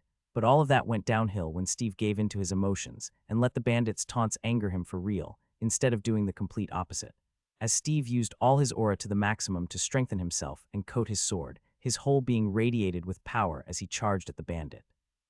The bandit had a nervous face watching the boy grow as strong as him, but then he decided to use and take out something from his pocket. It was a black-colored vial. Swiftly opening the cap, he gulped down the liquid present inside the vial and threw it away. Rovan, who saw everything from behind, made a shocked expression, but Steve, who was still dashing toward the bandit, didn't care about anything as his mind was consumed with fury for capturing his teammate. A second later, before Rovan could warn him, Steve reached beside the rank 2 bandit and swung his sword with all of his power in this one strike. Aimed at the bandit's chest, his sword blew against the wind and glowed dangerously as the tip slowly entered his opponent. When the sword had pierced just 1 centimeter into the bandit's chest, a bare fist came flying through the air with a speed unnoticeable to human sight and punched Steve right on his stomach. Spurting out blood, Steve got punched away along with his sword, which left the bandit's body and crashed onto the ground a few meters away. Steve, Rovan exclaimed in worry and ran up to his friend to check his condition. Steve seemed to have incurred a fatal wound on his ribs, and it seemed that he was having some trouble breathing with his stomach punctured. The bandit, on the other hand, widened his eyes in surprise while clenching his fists. Amazing. He could feel a new type of power coursing through his muscles and bones, which greatly increased his strength and even temporarily raised his rank from early rank 2 to mid-rank 2. They didn't lie. This potion really does increase our strength, and that too without any side effects. With the newfound strength, the bandit gave a wide smile and sauntered towards the 2 boys for another round of fight. Get up, the fight is far from over. You'll have to pay for making so much trouble instead of just coming as a hostage. The bandit had decided that instead of just knocking out the boys, he would leave them with some permanent injuries so that they may not come to hunt him in the future. Especially the boy who could manifest aura, because if the boy was given more time, then he'd easily advance and get stronger with his remarkable ability. What he didn't know was that Steve was using a forbidden method to forcibly manifest aura by sacrificing his life power. It was a secret technique that their team had found in their recent missions, and instead of reporting it to the guild, they had kept it a secret for various reasons. As curious and battle-oriented Steve was, He couldn't stop himself from learning the technique knowing it was in an unorthodox way. So mistaking Steve as one of the aura users, the bandit thought it was best to deal with him before he grew stronger. Seeing the bandit approaching them with bloodlust, Rovan looked at the injured Steve in worry before standing up in defense. The bandit smiled mockingly at the boy facing against him and dashed ahead quickly before raising his legs and kicking Rovan on the side. Ghwa, unable to even block or counterattack the fast attack, Rovan got thrown to the side as he rolled on the ground. That was for lying and coming up with a plan behind our backs, the bandit muttered before turning to look at Steve. As for you, you made a huge mistake by showing me what you were capable of. Stepping ahead, he reached beside Steve, who had an agonized expression on his face from the pain in his ribs. Giving a crazy smirk, the bandit slowly raised his right leg above Steve. 1. On the count, he heavily stomped his leg on the boy's stomach. K-ga. The already injured boy screamed at the top of his lungs as his ribs cracked a few bones. There's much more coming. 2. A little excited from the pained look on the boy's face, the bandit gave another kick on the side as Steve rolled painfully. Gwa, Steve spurted out blood and looked at the bandit with hatred. No can do. 3. Then came another kick on Steve's back, throwing him some distance away to the corner of the alley. The bandit started moving to the fallen boy with a twisted smile. Wait. I was the one who planned all this, so leave him alone and hit me, Rovan pleaded with a sad face. The bandit ignored the begging of Rovan and looked deeply at the boy who was twitching on the ground. Putting his finger on his chin in contemplation, the bandit muttered, It's not enough. He should be more injured so that he may never be able to walk and fight again. This time the bandit didn't use his leg to kick or attack, and instead grabbed his sword, intending to stab a few places on the boy. Rovan's face became pale when he saw this. He didn't want his teammate and friend to get hurt anymore, so he forgot about everything and kicked off the ground without caring for his wounds. Grasping his sword, he grits his teeth and attacks the bandit from behind. Clang! But his weak attack was easily blocked by the bandit, who used his sword and parried off the boy's attack without even turning around. Get lost. Annoyed at the interruption, the bandit slashed his sword on Rovan's arms, wounding him so that he may not pick up his sword again, before kicking him away back onto the far ground. Rolling on the ground, Rovan's body hit the wall of a building as he clenched his teeth in agony. He painfully opened his eyes, only to see the bandit raising his sword high while aiming at Steve's back. And no, he called out feebly, but his words didn't bring any change. At his lowest point, he even came to regret choosing this mission to complete, blaming himself for not carrying out his duty as the leader of the team and for placing his teammates in grave danger. Watching the bandit slowly bring down his sword, Rovan begged hopefully in his mind. Anyone, just anyone, please, please save Steve. Laying on the ground, Rovan teared up, witnessing his friend getting stabbed. But moments before the sword could reach Steve's body, something sprang up from within the ground below the bandit. What? The boy could only widen his eyes in shock at the miracle that was happening before his eyes, but he didn't know that there were more shocking things stored for them today. A few seconds earlier, Felix rushed around the alleyways while using the skill flashback at many corners of the buildings to find his way to the rank 2 bandit. As he did so, he reached a corner where he could hear clanging noises of swords and some people speaking. Is he here? Taking cover near a wall, he stopped running and peeked over to the scene before clenching his fists in anger at what he had witnessed. Steve. Felix saw how the rank 2 bandit kicked Steve all over his body and then threw away Rovan, who was coming to attack him, before raising his sword to stab into Steve. It all happened in just a few seconds as he took some time to process what was happening. No, I have to stop it. Felix reacted swiftly and submerged his body underground. He pushed his body to the limit and rapidly swam all the way toward the bandit before hastily rising from the ground with his sword pointed upwards. What? The bandit heard a shocked exclamation of Rovan from behind him, but he ignored it and focused on a non-vital point on Steve's body to stab. Sqwelch. As he was just about to bring his sword down, a short sword penetrated his back and emerged out from his belly, meeting the tip of his own handheld sword. The bandit groaned in bewilderment, glancing at the blood-stained sword poking out from his stomach just when he was about to injure the boy. Turning around sluggishly, the bandit caught sight of a silver-haired boy kneeling behind him while holding the sword that was still pierced into him. Realizing the cause of the pain, the bandit widened his eyes in anger before going berserk. How dare you, he bellowed furiously and tightened his fists before sending a punch to Felix's face. Dodge. Swiftly using an agility burst, Felix retreated backwards to a corner and avoided the punch, which slightly shattered the air. The bandit didn't have the patience to get surprised at the boy's quick speed as he angrily jumped at Felix without any care for the sword stabbed into him. His thoughts were not stable at the moment as he had seen a sword piercing and coming out of his body, and if it were not for the potion he had used, he wouldn't be able to survive that attack. Shit, why is he not hurt from my attack? Felix shouted speechlessly. Be careful, Felix, that guy drank some black vial potion. Your normal attacks do not affect him. Holding himself against the wall, Rovan warned him even though he had a lot of questions to ask the boy. Black Vial Potion. Wait, isn't that the same trick those Dark Guild's grunts at the arena did? Realizing that fact, Felix became serious about the situation and readied himself for their clash. Whatever the case, I've got to pay this guy for hurting Steve and kidnapping Eric. Narrowing his eyes, Felix focused as the passive skill unanimity gave him a relaxed mind and pondered a plan to deal with him. The bandit jumped beside Felix and slashed his sword, intending to kill the boy who hurt him. With no weapon in hand, Felix didn't try blocking or counterattacking, and instead simply dodged the attack with an agility burst. I can't use too much of this skill, or else I'll get tired. After dodging the attack, Felix moved near to the bandit and held onto his short sword, which was pierced into the bandit's body, before using his skill Corrosion. An invisible baleful energy rushed out from within Felix's body, which he controlled and sent into the bandit's body with the sword as the bridge. The already bloody eyes of the bandit turned redder when he felt an infuriating pain rotting his insides. Ag ag. He screamed in agony, unable to cope with the harmful energy seeping into his body, and flailed his arms around forcibly to push away the boy. Felix got hit by the bandit's powerful arm on the chin as he flew away and crashed on the ground, clutching his face. "Why you? What did you do to me?" shouted the bandit in anger and with a hint of fear in his voice. The pain he felt just now was something he had never felt in his whole life. Even with the strength boosted by the drug potion, he thought he couldn't handle being under that terrible energy for more than a minute. The bandit grabbed the short sword that was impaled into his stomach and threw it out towards a far corner so that the boy wouldn't get it back. On the side, Felix was back on his feet with blood leaking from his mouth and nose.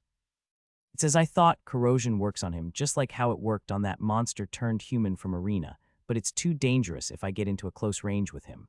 Felix frowned as he deliberated on a better way to deal with the rank 2 bandit, but he couldn't continue his thoughts as the bandit rushed towards him with an outraged face. Felix gritted his teeth and decided it was better to go all out at the moment without holding back anymore, because there was no time for him to come up with a better plan. I'll deal with the consequences later. Raising his hands forward, Felix hurriedly used the skill Earth Spikes and created many spikes to attack the bandit. Swish! Many rocky and sharp blades arose from the ground around the bandit and quickly besieged him in all directions. The running bandit was shocked when suddenly the earth below him trembled and many spikes attacked his body. Og! A few parts of his body were slit from the sharp spikes, inflicting bloody wounds here and there. Widening his eyes, the bandit hurriedly dodged the incoming spikes and jumped out from there as he glanced at Felix with an astonished face. "In no way, even you are a mage," the bandit muttered in a state of bewilderment, as mages were very rare, and this team had 2 of them. Felix didn't reply and used this chance when the bandit was still shocked to come up with a new skill to defeat the enemy. System, how many skill points do I have? Ding, skill points 480. Alright, now what kind of skill should I create? He pondered while staying on guard against the bandit. There was not much time left before the bandit attacked him again, so he furrowed his brows and quickly thought of a solution. Wait, can't I just pretend to be a mage then? Felix didn't forget the bandit's question, who asked whether he was a mage or not. Eric has the ability to conjure fireballs as a mage, so it shouldn't be strange for me to manipulate the earth or something given that I already have some similar skills. Coming to this point, Felix easily came up with a few skills that were related to earth, imagining their power and tried creating all of them. System, create all these skills. Processing the skills power scale. Grading the skills. Estimating the possible points required skills successfully moduled. Ding, skill name, quicksand. Description, the user can create a quicksand, where the targeted area softens and liquefies, transforming into a viscous state which traps the enemy and sinks them deeper the more they struggle. The skill's power depends on the user's mental strength and concentration. Cost, 180 skill points. Do you wish to use 180 skill points and create the skill Quicksand? Ding, skill name, Dust Blast. Description, the skill allows the user to release a sudden burst of compressed dust and debris, creating a shockwave that knocks back enemies, obscures vision, and inflicts damage. Cost, 110 skill points. Do you wish to use 110 skill points and create the skill Dust Blast? Ding, skill name, Terra Drain. Description, allows the user to draw the Earth's energy to replenish stamina and vitality while absorbing nutrients and minerals from the soil to heal wounds. Cost, 120 skill points. Do you wish to use 120 skill points and create the skill Terra Drain? At once, the system displayed to him the information of all the 3 skills he thought of just now. Damn, these all are amazing. Raising his lips at all these new skills that he could afford, Felix gave in to his greed and didn't waste any time before creating them. System, quickly create all these skills. Affirmative. The system replied before more notifications came one by one. Ding, successfully created the skill Quicksand. Ding, successfully created the skill Dust Blast. Ding, successfully created the skill Terra Drain. After creating all the 3 skills, Felix smirked evilly as he imagined some exciting ways he would deal, or rather play, with the rank 2 bandit now. The bandit, on the other hand, remained in his previous state of shock, finding it hard to accept that some random kids had the potential to become a mage, unaware of the silent turn of the tables on the battlefield. Equal. Now that Felix had created a few more skills that could help him in the battle, he felt a bit confident, so he straight up walked towards the bandit with a bold smile. The bandit raised his head, watching the boy come closer, and turned back serious-faced as he knew he should handle his opponent cautiously. So what if you're a mage? I'll knock you out just like how I did to your fireball teammate. The bandit mocked, trying to anger the boy. And that really did anger Felix, whose smile extended until his lips almost touched his ears, resulting in a strange expression on his face. Well, that's too bad, I'm not the same as I was before. His words confused Rovan and the bandit, but Felix didn't care as he raised his hands and created a few more spikes. Earth spikes. The bandit was attacked by the earth spikes from behind him, but he was prepared as the moment he saw Felix raise his hands, he jumped out of the way. This makes it much simpler, thought Felix as a plan formed in his mind. He suddenly dashed forward, getting near to the bandit, who in turn raised his sword to initiate an attack. But when Felix was about 3 meters away from the bandit, he used another one of his skills, Dust Blast. A sudden mini-storm of dust and debris, made up of sand and rocks, got created out of nowhere, which blasted off onto the bandit. Shit. The bandit cursed at the new skill, and quickly raised his arms to defend his eyes and face from the sand attack. The mini-dust storm hit the bandit, the rocks inflicting small cuts on his body and pushing him a few meters away. Felix used this chance when the bandit was covering his eyes to use another skill, Silent Steps. A few seconds later, the bandit lowered his bloodied arms and surveyed the area with narrowed eyes. Where did he go? He muttered. The bandit looked around, but except for Rovan and the fallen Steve, he couldn't find anyone else. Hiding in a corner away from the bandit's sight, Felix stood frozen as he healed himself. Terra Drain. A dense earthly energy rushed into him starting from his legs, and spread all over his body, rejuvenating his stamina and healing his minor wounds. This skill worked only when he was standing still, so he hid from the bandit as he couldn't battle and heal himself at the same. Some seconds later, he could feel that he had gained some stamina back to use more of his skills, and the bandit was also getting impatient while slowly moving towards Steve. Let's do this. Felix held his sword that he had picked up along the way and sprinted towards the bandit. The skill, Silent Steps, was still activated, so the bandit didn't realize him getting closer. Felix quickly arrived beside the bandit and swung his sword, attacking the red line that appeared on the bandit's arm. Squelch. Before the bandit could even react, his arm separated from his body as blood flooded out. Aagchhhh. Even with the use of the potion, the bandit could feel the horrible pain when his arm got cut out from his body. Felix didn't stop and used another skill. Quicksand. The ground beneath the bandit transformed and turned aqueous, slowly sinking his body. Felix retreated backwards to not alert the bandit and made him lower his guard for a moment. Clenching his half arm, the bandit gritted his teeth in pain, but the potion's power was healing and slowly regenerating his arm back. At this time, the bandit was afraid of losing sight of the boy again, so he remained frozen in his spot while raising his senses to not let the boy hide away. But with the agonizing pain in his arms and the battle tension from the boy's abilities, the bandit failed to realize his legs gradually sinking into the soft ground. Felix knew that it was just a matter of moments before he defeated the bandit, so he walked over to Steve and checked his health. His face turned dark when he saw Steve's current state.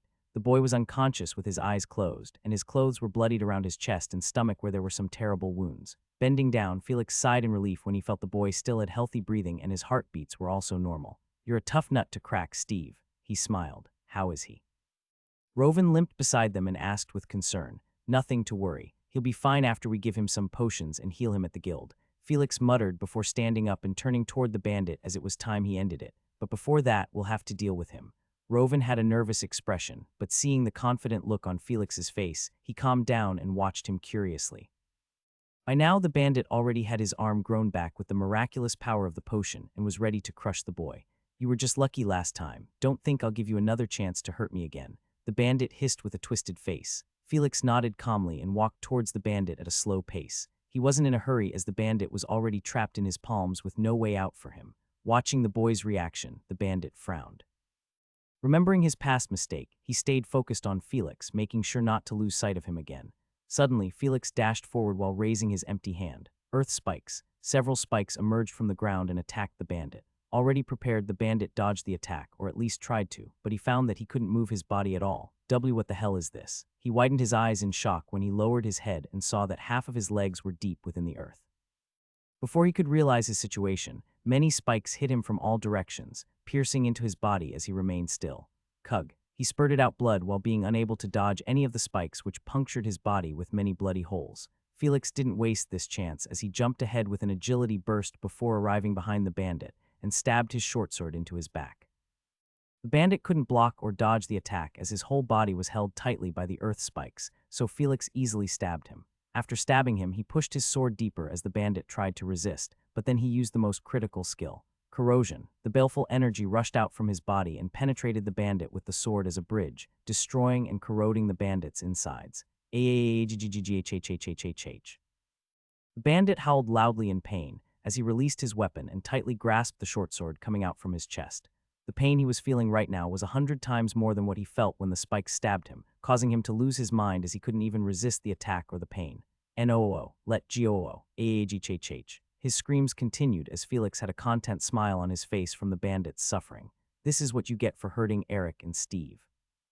At last, Felix concentrated all of the corrosive energy and released it endlessly, directly into the bandit's heart. The bandit grew paler, and a few seconds later, he stopped shouting as his arms fell lifelessly and he lost the light in his eyes. "Ding, you have killed a being higher than your own rank. You have gained 100 skill points." Hearing the chime from the system, Felix let go of his short sword and fell on the ground in exhaustion. He took deep breaths as using all those skills had taken a toll on him, which his current zero-rank body couldn't yet handle. Rovan walked over as he glanced at the cold and dead body of the bandit, before muttering in disbelief. "I can't believe you actually killed a rank 2 being." Rovan couldn't believe if he was just seeing things or if it was the reality. Felix did not only kill someone 1 rank higher, but 2 ranks higher than his own, and if people came to know this, then he won't be just regarded as a genius but a goddamn monster. Giving an awkward smile, Felix got up to his feet as he suggested, "I know you have a lot of questions, but before that we have to heal Steve and also rescue Eric from their hideout. So let's leave that for later, all right?" Rovan nodded seriously and asked as he glanced worriedly at Steve's injured body. "Do you have a plan? I don't think it'll be easy for us to do all this." Closing his eyes for a second, Felix pondered briefly about the situation and quickly arrived at a solution. He opened his eyes and told his plan. "I got it. You will carry Steve back to the inn and get our carriage to the gates." Rovan curiously responded with a question. "And what are you going to do?" Felix raised his lips and replied in a confident tone, "I'm going to rescue Eric and raid the bandits' hideout." Rovan was running towards the inn while carrying Steve on his back, all the while cautiously glancing around the streets of the town for any signs of the bandits. "It seems that there's not a big number of bandits in total. This is good for us, but I hope Felix and Eric remain safe there." Rovan worried as he crossed the empty and deserted alleys. Before escaping with Steve from the scene, he had tried asking Felix some questions, but the boy had refused to answer any of them as they had to rescue Eric and leave this town before anything else. "Whatever secrets you have, Felix, I just hope they won't bring trouble to you," he pondered as he remembered the mysterious abilities of the boy. At the corner of a dark street in the middle of Weller town, a silver-haired boy carefully peeked at the heavily guarded building, resembling a noble manor while sneaking in the shadows of the alleyways. He had found his way to the bandits' hideout by using flashbacks on the rank 2 bandit and the several other bandits' corpses he met along the way. "That building looks too good to be some bandits' hideout," he mused while keeping guard of his surroundings. The building was of 3 levels, with the ground level being surrounded by many bandits who were lurking around randomly. The upper levels had tightly closed-off windows, showing the strict security maintained by the bandit for their hideout. Should I take out the bandits one by one, or should I just sneak into the building from underground? Felix contemplated his next course of action, taking into account his strength and Eric's safety being a hostage. As he stayed in the shadows thinking of a suitable way, a sudden commotion in front of the building caught his attention. "You thieves, give me back my horse. You cannot just steal everything you want." An old man with a long beard shouted tiredly while pointing his finger at the building. "Kekek, you old geezer, of course we can steal anything we want. Why do you think we're called bandits then?" A thin bandit laughed as he walked to the old man with his weapon. "It seems we're being a bit lazy at our jobs, now that even an old man can mock us so openly." Another bandit with a scar muttered as he quickly passed by the thin bandit and approached the old man. "Hey, wait, I was about to deal with him. Why don't you patrol somewhere else?" argued the thin bandit, holding the other bandit's shoulder. "Huh, shut up, you punk. Let me kill this old man for making a scene." "No, I'll be the one to kill him. Get away, dude." 2 bandits quarreled while throwing their spit on each other's faces. Meanwhile, the old man started sweating buckets as he heard them casually decide his execution. "Sorry, my dear horses, my life is more precious for me." He slowly retreated backwards a few steps, and seeing that the two bandits were still fighting, he made a run for his life. The two bandits perked up their ears when they heard hurried footsteps going away, and when they turned around, they widened their eyes in shock to see the man escaping. "Shit, that geezer is running away. Catch that asshole." The two bandits stopped their argument and quickly chased after the old man who was running away like he had turned into the horse they had stolen. A pair of red eyes watched all this happen and prayed that the old man successfully escaped. Felix thanked him as he glanced at the backyard of the bandits' hideout building. Starting his plan, he swiftly submerged into the ground and swam his way to the backyard of the hideout, where a bunch of horses could be seen gathered in a stable, without any other bandit standing guard. Poking half of his body out of the ground, Felix raised his hands and used his skill. Dust Blast. He manipulated the mini dust storm to have only sand and particles instead of rocks to not harm the horses, and sent it forth to the stables. The mini storm hit the horses, dusting into their eyes and nose as they struggled in panic. Nay, the many horses jumped about creating a stampede and ran out from the stable into the streets in chaos. Hey, what's going on over there? Some of the bandits noticed the commotion and ran out of the building, stunned at the mess that the horses were making. Hurry and calm all of them. Don't let them run out and escape into the streets. The bandits cursed as everyone chased after the horses and tried to settle the commotion. At some corner of all this mayhem, a small bump in the ground traveled its way into the building, which nobody took notice of. Felix entered the bandits' hideout, or actually the ground beneath the hideout, and carefully stuck out his hand, before using some flashbacks on the nearby objects to look for clues regarding Eric's position. After some time, he found his way to an underground prison that was beneath the building and found Eric and some other people locked up and unconscious inside a huge cage. He approached the boy and made sure that there were no injuries or any problems with him before he started pondering. "I have to take him out from here." But how? Felix had no idea how he would be able to take Eric along with him and escape from the bandits' hideout. If he was alone, then there would have been no problem with his earth-swimming skill to escape, but he couldn't use the same on Eric. But before that, Felix decided to deal with the situation as there were still some problems there. There were 4 bandits standing guard in this underground prison, whom he had passed by from within the ground. 2 guards were near the door, while the other 2 were patrolling around the prison. It's only 4 of them, there wouldn't be any trouble taking them out. Felix sneaked behind one of the bandits who was patrolling the prison, and when they reached a dark corner, he swiftly emerged out and used his singular slash technique on the man's neck. Sqelch. The man's body and head separated, but Felix quickly caught both of them with a disgusted face and laid them in a dark corner. "You have killed a being higher than your own rank. You have gained 10 skill points." He did the same with the other bandit, who was a second away from realizing his partner's disappearance and alerting the other, but unfortunately, he too died the same way with his body separated into 2 parts. "You have killed a being higher than your own rank. You have gained 10 skill points." Now for the last 2. Felix slowly moved towards the 2 bandits who were standing near the door and chatting. Suddenly, the door of the underground prison opened up from outside, and another 4 bandit came in as one of them stated. "All right, it's time to shift." The 2 bandits guarding the door grinned and nodded as they called out. "Came back, you two, it's time for lunch." They waited for some seconds, but no one came or replied back to them, except for a silver-haired boy beneath the underground who released a sigh. "Well, another 4 it is then." The 4 new bandits slowly walked into the prison, chatting with themselves, while the other 2 bandits remained standing near the door, confused about the disappearance of their partners. Where did they go? One of them muttered and walked deeper into the prison. The other bandit too followed as both of them reached the dark corner of the prison. Suddenly, both of them widened their eyes the moment they caught sight of their partners. And no, they wouldn't write. One of them stuttered with a strange expression. The other bandit also gulped as he took a step back nervously. "Leave them be, it's their choice. We'd better not involve ourselves with them." In the dark corner of the prison, they could see their 2 partners lying intimately atop each other, and even though only their lower bodies were visible in the dark, it wouldn't take a genius to guess what activity they were doing. The 2 of them turned their backs to their partners and waited patiently for them to finish. But still. "Aren't they being a bit too silent?" the first bandit asked awkwardly while scratching his head. The other bandit twisted his face and replied with a sour tone. "What do I know they're doing? It must be some weird fetish they may have. So just be silent and don't ask me all these strange questions, 'cause I, for one, am straight as hell." The 4 bandits at the door were confused when they saw the 2 bandits acting strangely and covering the dark corner of the prison, but they didn't mind and gave them some time. Meanwhile, Felix had swam his way to the prison's door and was slowly emerging out from behind the 4 bandits. Nobody noticed when he surfaced on the ground, so he slowly closed the door tightly and locked it from inside. Turning around, he raised his lips and used his recently made skill, Dust Blast. He quickly created a mini storm of rocks and sand, starting from the door, and blasted it towards the direction of the four bandits. Wait, do you hear that? Huh, where's this dust coming from? Suddenly, a torrent of dust particles rushed towards them, catching them off their guard and hitting them before they could react. What's this? The four bandits were attacked by rocks and sand that inflicted minor wounds on their bodies and pushed them a few meters backwards. One of the bandits even fell down as he struggled and painfully blocked the violent mini-storm.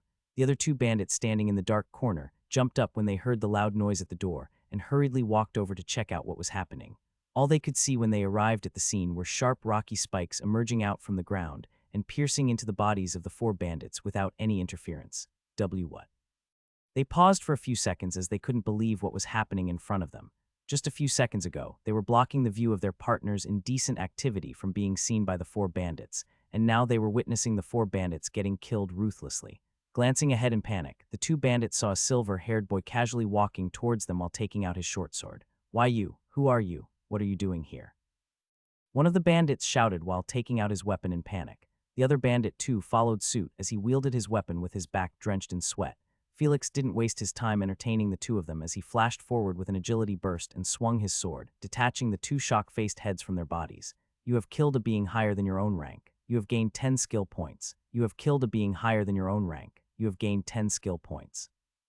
As the bandits' bodies fell onto the ground with a thud, Felix glanced around the prison and nodded with a satisfied smile. Now that was some quick skill points. The unexpected arrival of the four bandits improved his mood by a little as he gained over 80 skill points from this brief moment.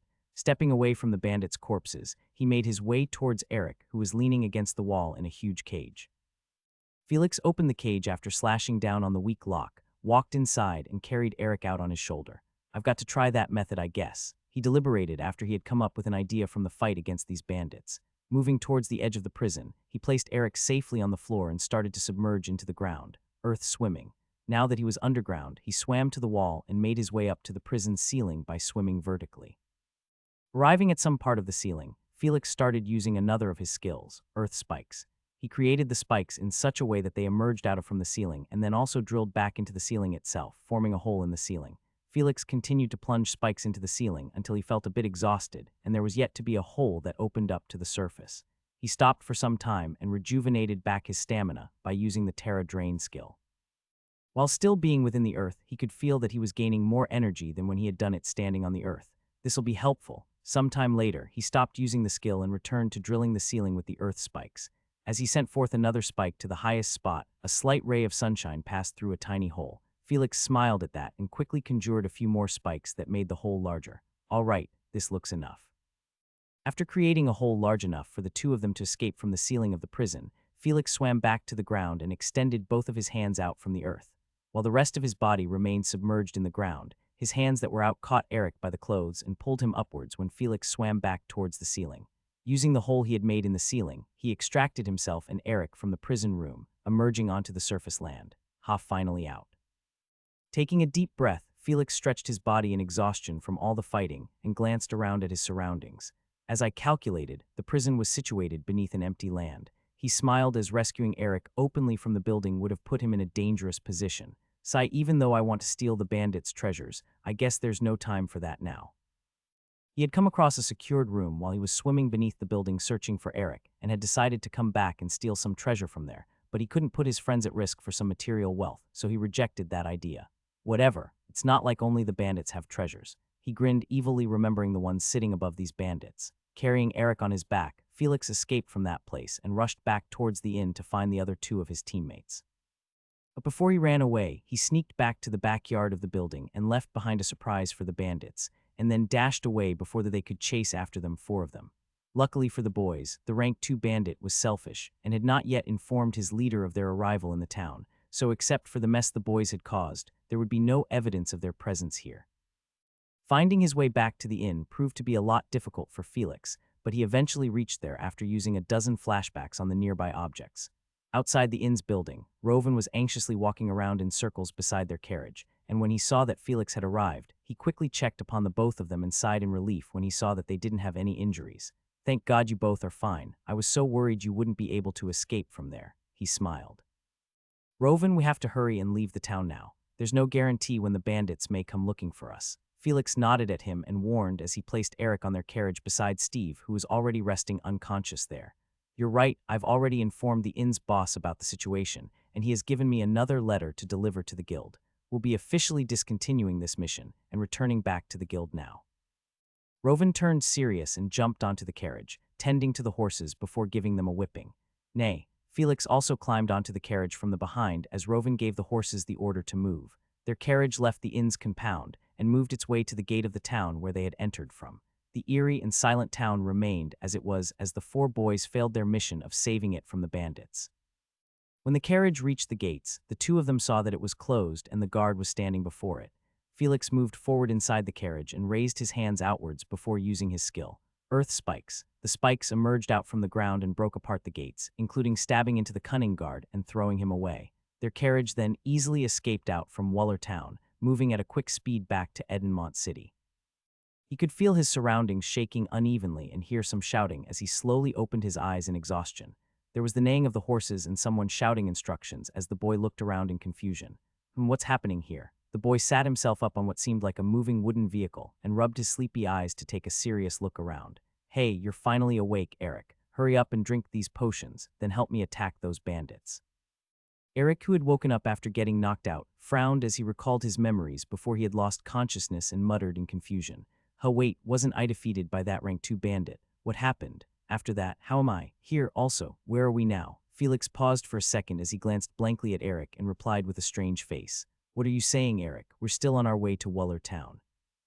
Don't you remember taking a nap along with Steve after departing from Edenmont City? Eric widened his eyes in shock after hearing what Felix said. He opened his mouth to say something, but stopped when Rovan screamed loudly from the front of the carriage. Stop playing around, Felix. The horses are getting tired from running, so quickly handle those bandits. And you, Eric, hurry and drink those potions before shooting your fireballs at those bandits chasing after us.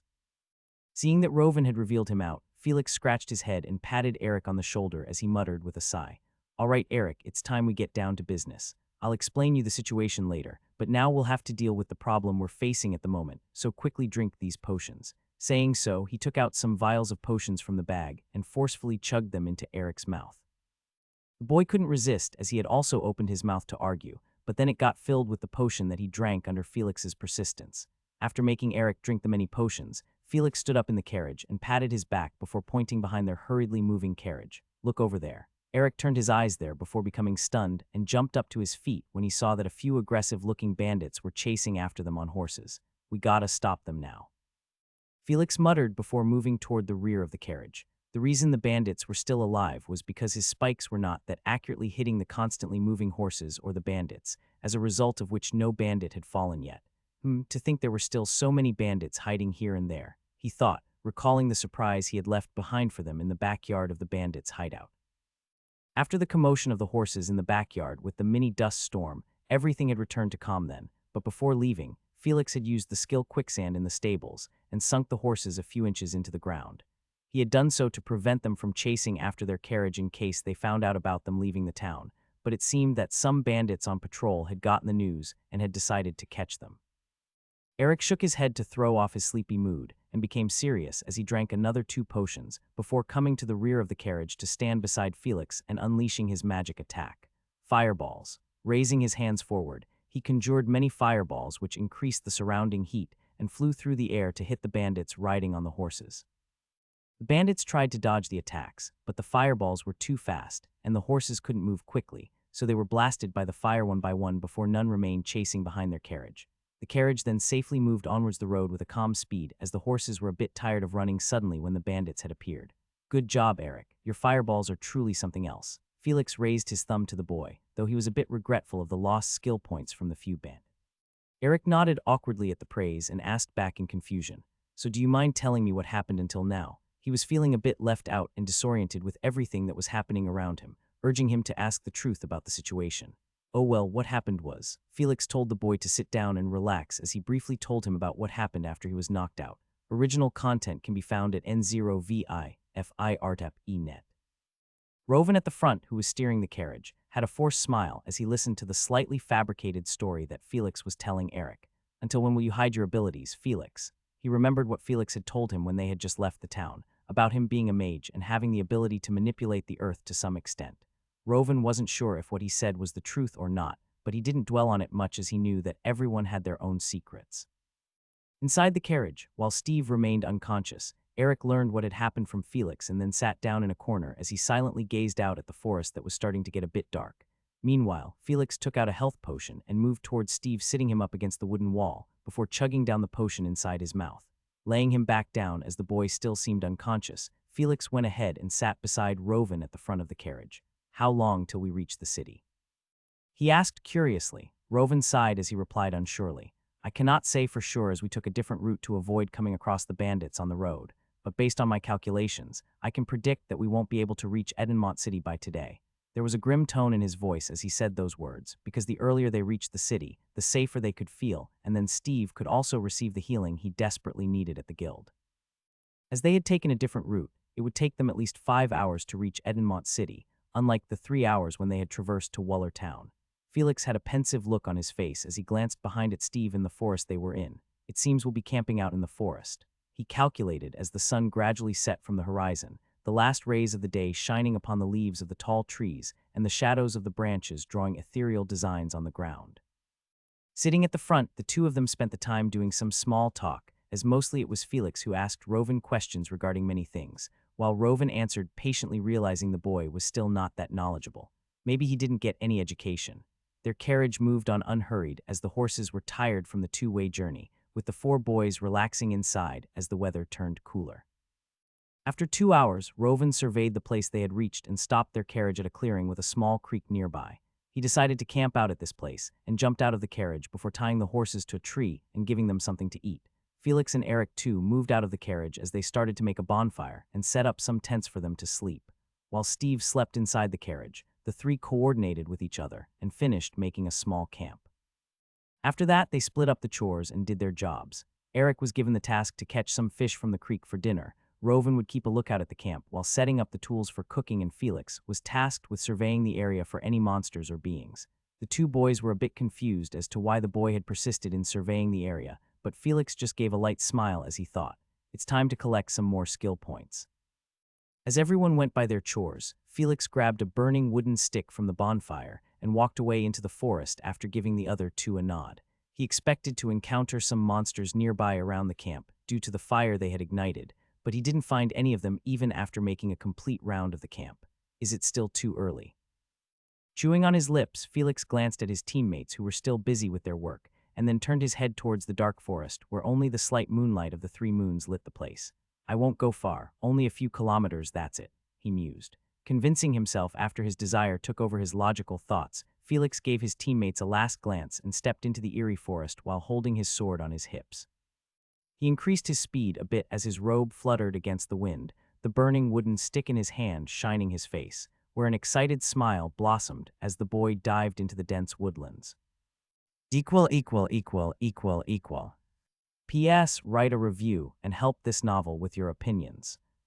A few kilometers away from the camp the boys had set up, a lone wolf moved around the forest looking for any prey in the dark, its black fur blending into the night except for its yellow eyes that shone hungrily. At this time, a pair of red eyes were staring at the wolf from above a tree. "Isn't that a dark wolf? It reminds me of my first night in this world," Felix recalled when he had followed a group of travelers to Edenmont City who had been ambushed by a wolf.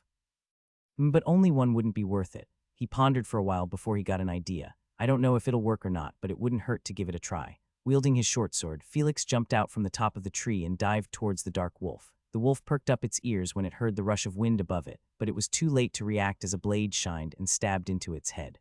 Coach. Blood spilt on the ground as Felix twisted his sword inside the wolf's head and brought an end to its misery, causing more blood to fall. "You have killed a being higher than your own rank. You have gained 10 skill points." The wolf's corpse dropped to the floor, and Felix held its furry leg before dragging it in a different direction. The blood of the wolf leaked on the ground like droplets of water, dyeing the forest red with an ironic smell as the boy, along with the corpse, walked around the forest. After some time, Felix stopped walking and let go of the wolf's leg as a smile surfaced on his face when he noticed the many shiny yellow eyes staring at him from the dark. "Blood always invites more blood, huh? Well, that works perfectly for me." When the wolves hiding in the dark saw the dead body of their own kind, their eyes reddened as they howled towards the moon and rushed forward. 1, 2, 3, 4. It seems there's more coming." There was a faint smile on his face. He glanced around, seeing the wolves rushing in all his directions, and got ready to confront the ones moving towards him.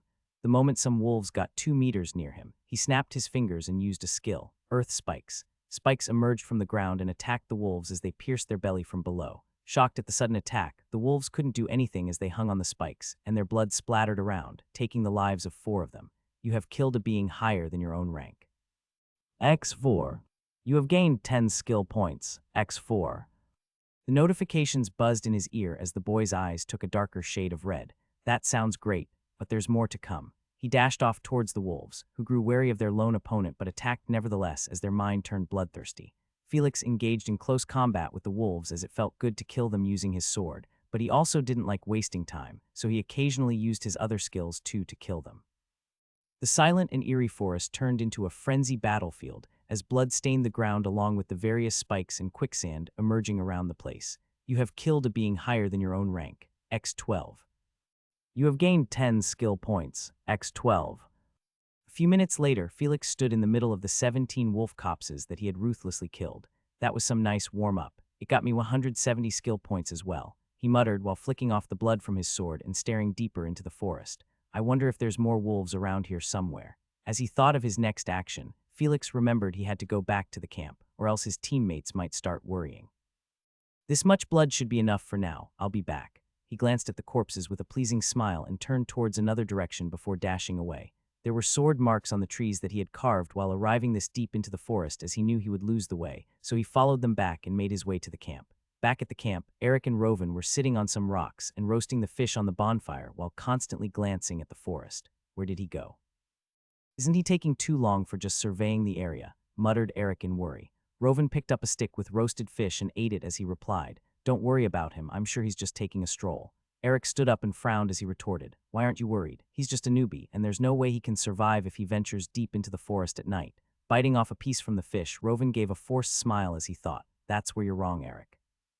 Even though Felix is a newbie, he's much stronger than us. Suddenly, they heard a rustling noise from behind them. When the two of them turned to look there with their guards up, they saw Felix walking out from the bushes with his eyes focused on the roasted fishes. The boy walked over and grabbed a stick of fish before wolfing it down. He finished it and quickly took another one, all the while ignoring the other 2 boys. Eric sat down lethargically with a sigh of relief. He was scared just now, thinking that the bandits or some strong monsters would attack them, but fortunately it was just Felix. After experiencing a complete defeat against the bandits, Eric started doubting his powers, and every now and then he would worry about the consequences of fighting against someone he couldn't defeat. Although he was saved by his teammates, that happened after he was knocked out, in the moment when he was at his weakest. The 3 boys ate their dinner in silence as everyone was busy with their own thoughts, Eric worrying about his incapability, Rovan planning for tomorrow's journey, and Felix imagining his night adventure. After finishing their dinner, the boys handled the other chores and went to rest after making their beds. Rovan and Eric would sleep in the tent, whereas Felix, along with the unconscious Steve, would sleep inside the closed carriage that was parked just beside the tent. In the middle of the night, amid the dark and bountiful forest with tall, dense trees, a few animals' lingering roars and buzzing of the insects could be heard. A small camp with a tent, a carriage, and a few horses could be seen near an extinguished bonfire. Suddenly, a pair of crystal ruby eyes opened up with a glint of anticipation inside the carriage. There was no sleepiness or tiredness in the boy's eyes, except for excitement with a hint of chaos deep within his pupils. It's time. Felix slowly got up after he had pretended to fall asleep in the carriage beside Steve and sneaked out of it in seconds. He had already activated his silent step skill, so he didn't alert anyone as he left the camp and tiptoed away while feeling a bit nervous doing something sneaky. As soon as he got some distance away from the camp, he rushed away, following the same way he had gone earlier. He quickly arrived at the place where he had massacred the wolves, but the scene there made him feel dumbfounded. They're all gone, he muttered in astonishment. Before him was a place drenched with blood, but the shocking thing was that there were no corpses to be found in his sight, except for some signs of them being dragged away. Felix took a deep breath and made a round at the scene before finding evidence of different monsters leaving behind blood-stained footprints. It's not just one type of monster. Many different monsters seemed to have looted the corpses. Staring at the many footprints moving in different directions, Felix analyzed the shape and size of them to guess the monsters, but then gave up doing that as it seemed pretty complicated. Guessing who the other monsters are is a stupid thing to do. Instead of that, I should just follow their footprints. He mused and then made his way towards the path that had the largest number of footprints. After some time, Felix lost the bloody footprints but still continued in that direction while leaving behind sword marks on the trees. A few minutes later, he caught sight of a dozen strange and a new type of monster, walking ahead carrying some of the wolves' corpses. He didn't know the name of the monster race in front of him, so he asked the system in his mind. "System, what kind of monster is that?" The system answered quickly. "The monster race in front of the host is called gnolls, and all of them are at rank 1. Getting the system's reply, Felix raised the corners of his lips as he lightly muttered without care. "Gnolls or whatever. For me, it's all the same when I'm hunting." The boy had his eyes lit up ferociously. He stared deep into the backs of the monsters, before proceeding to face them. Gnolls were a race that looked like a bipedal hyena with ferocious claws and short bodies. The gnolls in front of Felix trotted about in the forest, 2 of them each carrying a dark wolf's corpse along them. Felix slowly neared to them using his silent step skill and blended between them under the darkness of the night. "They're completely unaware of me." He scratched his head, watching the short gnolls who were giving their everything and dragging the heavy wolves that were much bigger than their own size. In their dedicated and serious work, they didn't notice a stranger among them who was curiously looking at their enthusiastic loot. "Let's just follow them for now." He deliberated while keeping a bit of distance from the gnolls and kept his eye on them as they traversed through the forest. After a while, they came across another group of gnolls who ran happily and communicated with them before coming along. Some other patrol gnolls also arrived towards them, who all grinned hungrily and followed behind them too. Are they going to have a party or what? Felix wondered as the many gnolls jumped about and helped carry the wolves. Sometime later, they finally arrived at a large area where many gnolls could be seen gathered around a huge rock with a flat surface above it. And atop that rock stood a tall and mighty-looking gnoll whose figure gave off a powerful aura, looking at which Felix frowned seriously. Is that a rank 2 gnoll? But why does it look much stronger than the rank 2 bandit? While Felix hid behind a tree, taking in the scene, the gnolls that were carrying the wolves moved to the huge rock and placed the corpses there before prostrating towards the rank 2 gnoll. The rank 2 gnoll glanced at the weaker gnolls and the tribute they had offered it, and then gestured for them to carry it all near him. The gnolls did as he told them to do, and then the rank 2 gnoll GRSB-bed and tore apart the corpses, as it devoured them without leaving a hair. Felix took a gulp seeing the ferocious manner of the gnoll and weighed his set of actions.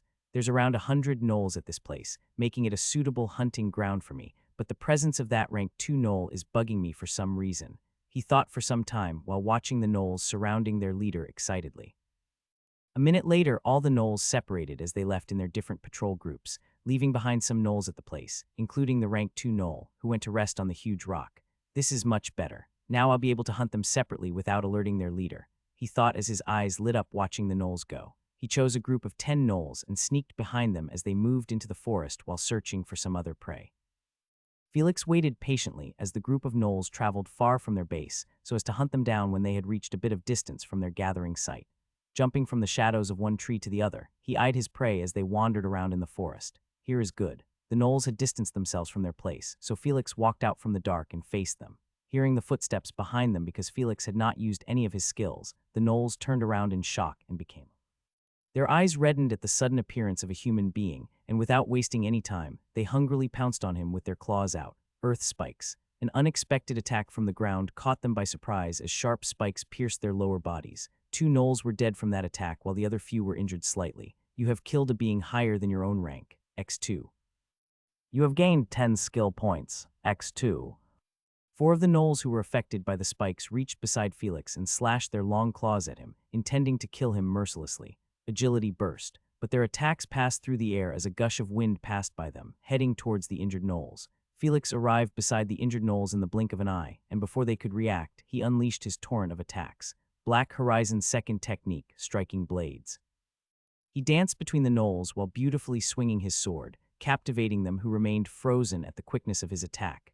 Thin lines appeared on the many gnolls' necks before their heads were sliced apart from their bodies within seconds, and they dropped dead on the ground headless. You have killed a being higher than your own rank, X4. You have gained 10 skill points, X4. Seeing the death of almost half of their patrolling team, the remaining gnolls got scared, but they overcame their fear as they howled towards the sky angrily. Typical monsters, shaking his head, Felix dashed using another agility burst and arrived in between the 4 gnolls while they were still howling. He brought an end to their animalistic behavior by moving his sword in one swing as he beheaded their necks that were still raised up towards the sky howling. Black Horizon first technique, singular slash. Blood sprayed out from the throats of the headless gnolls, illuminating the dark as their blood shined under the moonlight. You have killed a being higher than your own rank, X4. You have gained 10 skill points, X4.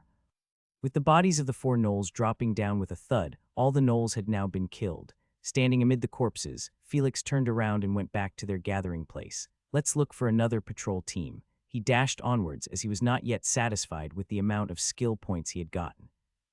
This might be his last chance to hunt outside the city before the guild war starts, because this mission's result would come to worry Miss Elsa, who wouldn't allow him to leave the city again to keep him safe.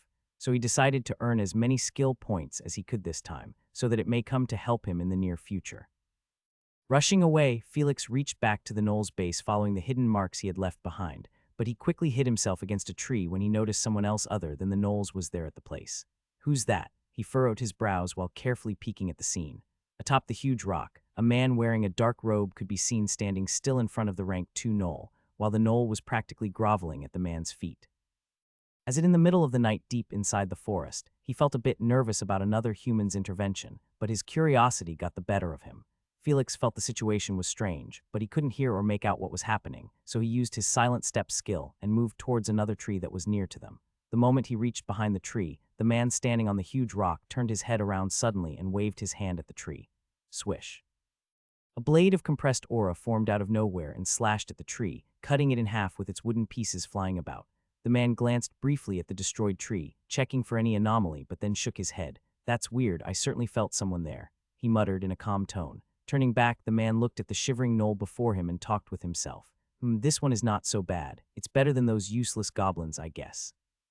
The man went back to what he was doing earlier, but a few meters away from him, a certain boy was sweating heavily under the ground.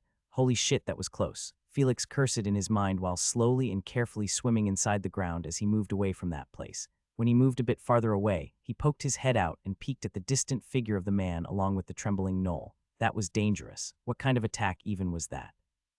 But before that, how did that guy notice me with my skill activated? He wondered before a crazy thought entered his mind, which made him widen his eyes. In no way. He's not someone from rank 4, right? Felix took a gulp in fear. Realizing this fact, he submerged back into the ground and moved further away from that place. Better safe than sorry. He came out of the ground after moving a bit further away from that place and pondered about the situation. To appear this deep inside the forest in the middle of the night while wearing a dark robe, I can only think of the dark guilds who would do such a thing, but for what purpose? Coming to this conclusion, Felix frowned for some time before then he relaxed back and shook his head. There's no point in dwelling on the reason. What I should do now is get further away from this place and hunt somewhere else. Felix chose a different direction after calculating for a few seconds and ran towards there hoping he'll meet some other monsters instead of some hidden masters. On the other hand, after the dark-robed man finished doing his work, he slowly floated above the ground and disappeared into the distance, moving into the same direction that Felix had chosen to go. That night, many things were bound to happen, some of which would bring many troubles to a certain silver-haired boy. Under the moonlight, a faint shadow of a person could be seen hiding behind a tree. Felix, who had been searching around the forest for any prey after running away from the gnoll's place, was now staring at a group of busy kobolds while hiding from them. To think they're eating my hunt, he thought while peeking at the kobolds who were ravishing their mouths with the wolves' corpses that he had previously killed. There were a total of 8 kobolds banded together under the shade of a tree who were bickering among themselves for the most meat. Well, the least I can do is give you a last meal, I guess. Felix waited patiently for the kobolds to finish their meal, and a few minutes later, when they were resting on the ground with their bloating bellies upwards, he revealed himself with a skill: quicksand. The ground beneath the kobolds suddenly started softening into a sludge, which confused them as they tried to get up and check it, but they were a bit too late. "Kiek," the kobolds exclaimed in shock as they witnessed their bodies seamlessly sink into the earth. At last, they tried to resist it by raising their feet, but their legs were already too deep into the ground.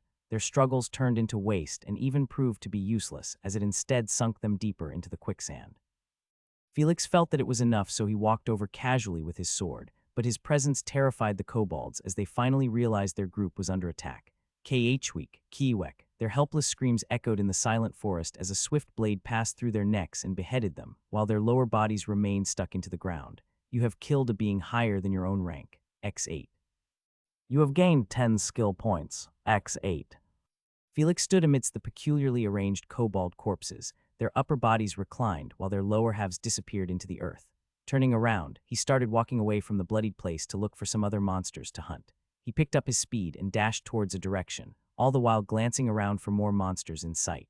The wind howled in the chilly night, with the moonlight filtering through the branches of the tall trees as his steps remained unheard throughout the way. Felix roamed the forest covertly using the darkness and searched around for more monsters he could kill to gain skill points. Skill points were all he needed to get stronger, unlike the general way the inhabitants of this world did, and collecting them felt like he was growing stronger as time went by. But the only way he could gain skill points was by killing a being higher than his own rank, making him a killing machine whose first thoughts were, how many skill points will I get by killing them? Fortunately, he only got such feelings when he caught sight of monsters, and not of the many humans in the city, or else he wouldn't be sure what to think of himself. After a few minutes, Felix stopped as he saw 3 dark wolves moving carefully. One of the wolves looked injured as it was being helped by the other 2 wolves while they moved, possibly towards their den. There's no need to be merciful. It's a dog-eat-dog world anyways. Felix decided and jumped out of the shadows as he rushed towards the wolves before attacking them. He used his sword instead of any skills and met the surprised wolves with a swing of his blade. The 2 wolves protected the injured wolf behind them and engaged with Felix as they growled fiercely. The injured wolf trembled at the horrible enemy. Its kinsmen were facing the wounds it had received pained as it fled from the scene while wobbling. You have killed a being higher than your own rank. X2. You have gained 10 skill points. X2. A few seconds later, after Felix had taken the lives of the 2 wolves, he glanced in the direction the injured wolf had run. Come on, don't waste my time. He chased after it slowly with a smirk, knowing that the injured wolf wouldn't have run anywhere far. Although it felt cruel that Felix was playing around with an injured wolf in this way, he didn't feel the same as he regarded the wolf as his prey and not his opponent. When he turned across the corner of a tall tree, he suddenly stopped in his tracks as his smirk froze. There, a few meters in front of him, was a suspicious tent erected in the middle of the goddamn forest looking all spooky. Felix blinked in confusion, already forgetting about the injured wolf, as he stared eye-wide at the tent as his heartbeat strangely increased. Something doesn't feel right. He gulped unknowingly as he felt puzzled about where this unusual fear was coming from. The tent seemed to have transformed into a giant and horrible-looking monster in his eyes that was staring directly into his soul and shaking up his mind. I should leave. Felix took a step backwards, his instincts telling him to run away from this place. It seems I was right. There really was a bug hiding here. A sudden voice stated in amusement. Felix felt a chill run down his spine when he heard the unknown voice of a man behind him. What's that? He became seriously alert and ready to escape at any moment from the terror he was feeling of the situation. His pupils dilated in shock. Felix slowly turned around to the approaching footsteps and came face to face with the other person. It's him, the man whom he had seen with the rank 2 gnoll kneeling at his feet, and the one whom he had suspected to be at rank 4, was now in front of Felix, looking at him curiously. Under his apathetic gaze, the boy felt his ears buzzing up and his chest rising up and down as he couldn't move his body at all. What is happening with me? Felix tried to run from this place or use any of his skills, but terrifyingly he couldn't raise his legs or arms or any part of his body at all. The man was slowly walking towards him, eyeing him up and down to find anything interesting, but his interest soon died down as the boy seemed nothing extraordinary except for his rare silver hair and red eyes. Arriving before the pale boy, the man who towered over 2 meters tall raised his hand and grabbed the boy's head, before tightening his hold on the head. Ugh, aghh. Felix screamed in pain as his head felt like it was about to burst into pieces from the tight hold. Aghh. The silent and eerie forest was disturbed by the boy's scream which echoed in the darkness. Even the guards that were stationed within the tent came running out when they heard the painful shout, but they remained in their places when they saw the dark-robed person. The man stopped squeezing Felix's head when his eyes started to roll back down and threw him rolling over to the guards without a care. Imprison him along with the other slaves. His face is not bad. He can be sold for a high price or something. The guards looked at each other before nodding and picked up Felix from the ground as they went back inside the tent without any questions. The man followed them inside too, but he went in a different direction after entering the secret hole in the tent. I'm slave again. Felix could barely think anything at this point as his head pained physically as well as mentally from the man's hold, but he could feel the disbelief in his heart as his body turned cold at the man's declaration. I gotta run. His eyelids faltered, failing to keep him conscious, but he quickly bit his lips until it bled and remained awake. Although he couldn't make out where the guards, who were of rank 2, were taking him, he felt that they had gone very deep into whatever base they were in. The guards didn't talk anything between themselves, almost as if they were some puppets that only knew how to follow the orders they were given and walked silently into a corner of their base. Reaching a large bronze door, they opened it after unlocking it with several keys and entered inside along with their new slave. There were several cells inside the room, all of which were locked with thick steel bars and large locks. The guards moved deeper into the room and roughly threw Felix inside one of the empty cells and locked him from the outside. Felix hit the floor as he grunted in pain and rolled around helplessly. Ha, ha, Haya, taking deep breaths, he relaxed his twisted face and massaged his still paining head. After some time, he felt the pain subsiding from his head, and he narrowed his eyes on the ceiling while laying on the ground tiredly. Sigh, all my skills were reduced to nothing in front of that man. But to think my handsome face saved me this time, he muttered unbelievably and touched his fair skin and silver hair softly. This is so fucked up. Felix remained lying on the ground absent-mindedly as he stared at the ceiling with his lost eyes. But it was all an act he was doing to fool the two guards who were still inside the room. Meanwhile, he was brainstorming in his mind the series of events that had transpired within this couple of minutes. I couldn't do anything at all. Felix recalled the moment when he was facing against the rank 4 man. It felt as if his very soul was trembling, and his body just refused to listen to his mind when the man calmly stared at him. Indifference, that was what he could see in the man's eyes, the kind of stare that one gave towards someone so much weaker than you that you would ignore their whole existence. Sigh, I'm lucky he didn't outright kill me. Closing his eyes, Felix remembered all the times he had fought against someone stronger than himself. Even the system only gave him skill points when he killed a being higher than his own rank, but this time, he realized the harsh consequences of meeting someone truly stronger than himself. If it weren't for his face, which seemed to have some value in the eyes of that man, he was sure he would have been dead by now. All right, it's time I escape from here. He opened his eyes when he heard the door of the prison room closing. Getting up, he glanced through the bars of his cell and verified that the two guards had left the room. As he did so, the other cells present in the prison room came into his sight. Felix clenched his fists when he saw the malnourished bodies of many kids and weak women being jailed in the cells. They wore nothing but a single piece of cloth on themselves, with bodies so thin that they could escape from the cell bars if they wanted to, but they knew the consequences of doing so would be unbearable. Their figures reminded Felix of himself when he had been reincarnated in this world as a slave. The feeling of having no freedom and the fear of the many inhuman things that were going to happen later on, these thoughts messed up their mind until they could no longer perceive what was right or wrong. I wish I could save them, Felix thought as he gnawed on his lips in silence. Though he wished to save these people from the dark guilds, he knew it was nigh impossible for him to do that with that rank 4 person in the play. Not only that, he didn't have any information regarding this base and the number of strong people that were present here who could easily kill him. Giving the slaves a last glance, Felix let out a sad sigh before he used his skill, earth swimming. His body sank into the ground, leaving nothing behind in the cell that revealed his existence and the fact that he was ever here. The more he used this skill, the more he realized how useful it could be in many difficult situations. After submerging in the earth, Felix swam horizontally for a lot of distance until he felt that it was safe and swam back towards the surface. In the dark forest slightly illuminated by the 3 moonlight, a silver head poked out from the ground and carefully surveyed the surroundings. It seems fine here. After feeling that the place was far away from the Dark Guild's tent, he surfaced on the ground and started finding his way back towards their small camp. It was challenging for him to search for the way back, but he used his new idea of analyzing the 3 moons' orbital movements to calculate the general directions and ran towards where he thought would be their camp. In the end, he found that the idea worked as he came across the several marks he had left behind on trees while hunting there. Sometime later, after he had followed the marks, he reached the camp where the bonfire had been completely exhausted. It's too dangerous to stay here anymore. We'll have to leave at the earliest. Glancing around the camp, he entered the single tent to wake up the 2 boys. Rovan quickly opened his eyes and moved towards his weapon when he felt the presence of another person coming inside their tent. Just before he could strike the dark figure, Felix let out his voice in panic. Wait, Rovan, it's me. Don't hit me. Pausing with his sword raised up, Rovan narrowed his eyes in the dark and asked, Felix, is that you? What are you doing here in the middle of the night? I'll tell you the reason all right, but first please lower your sword, Felix replied while sweating.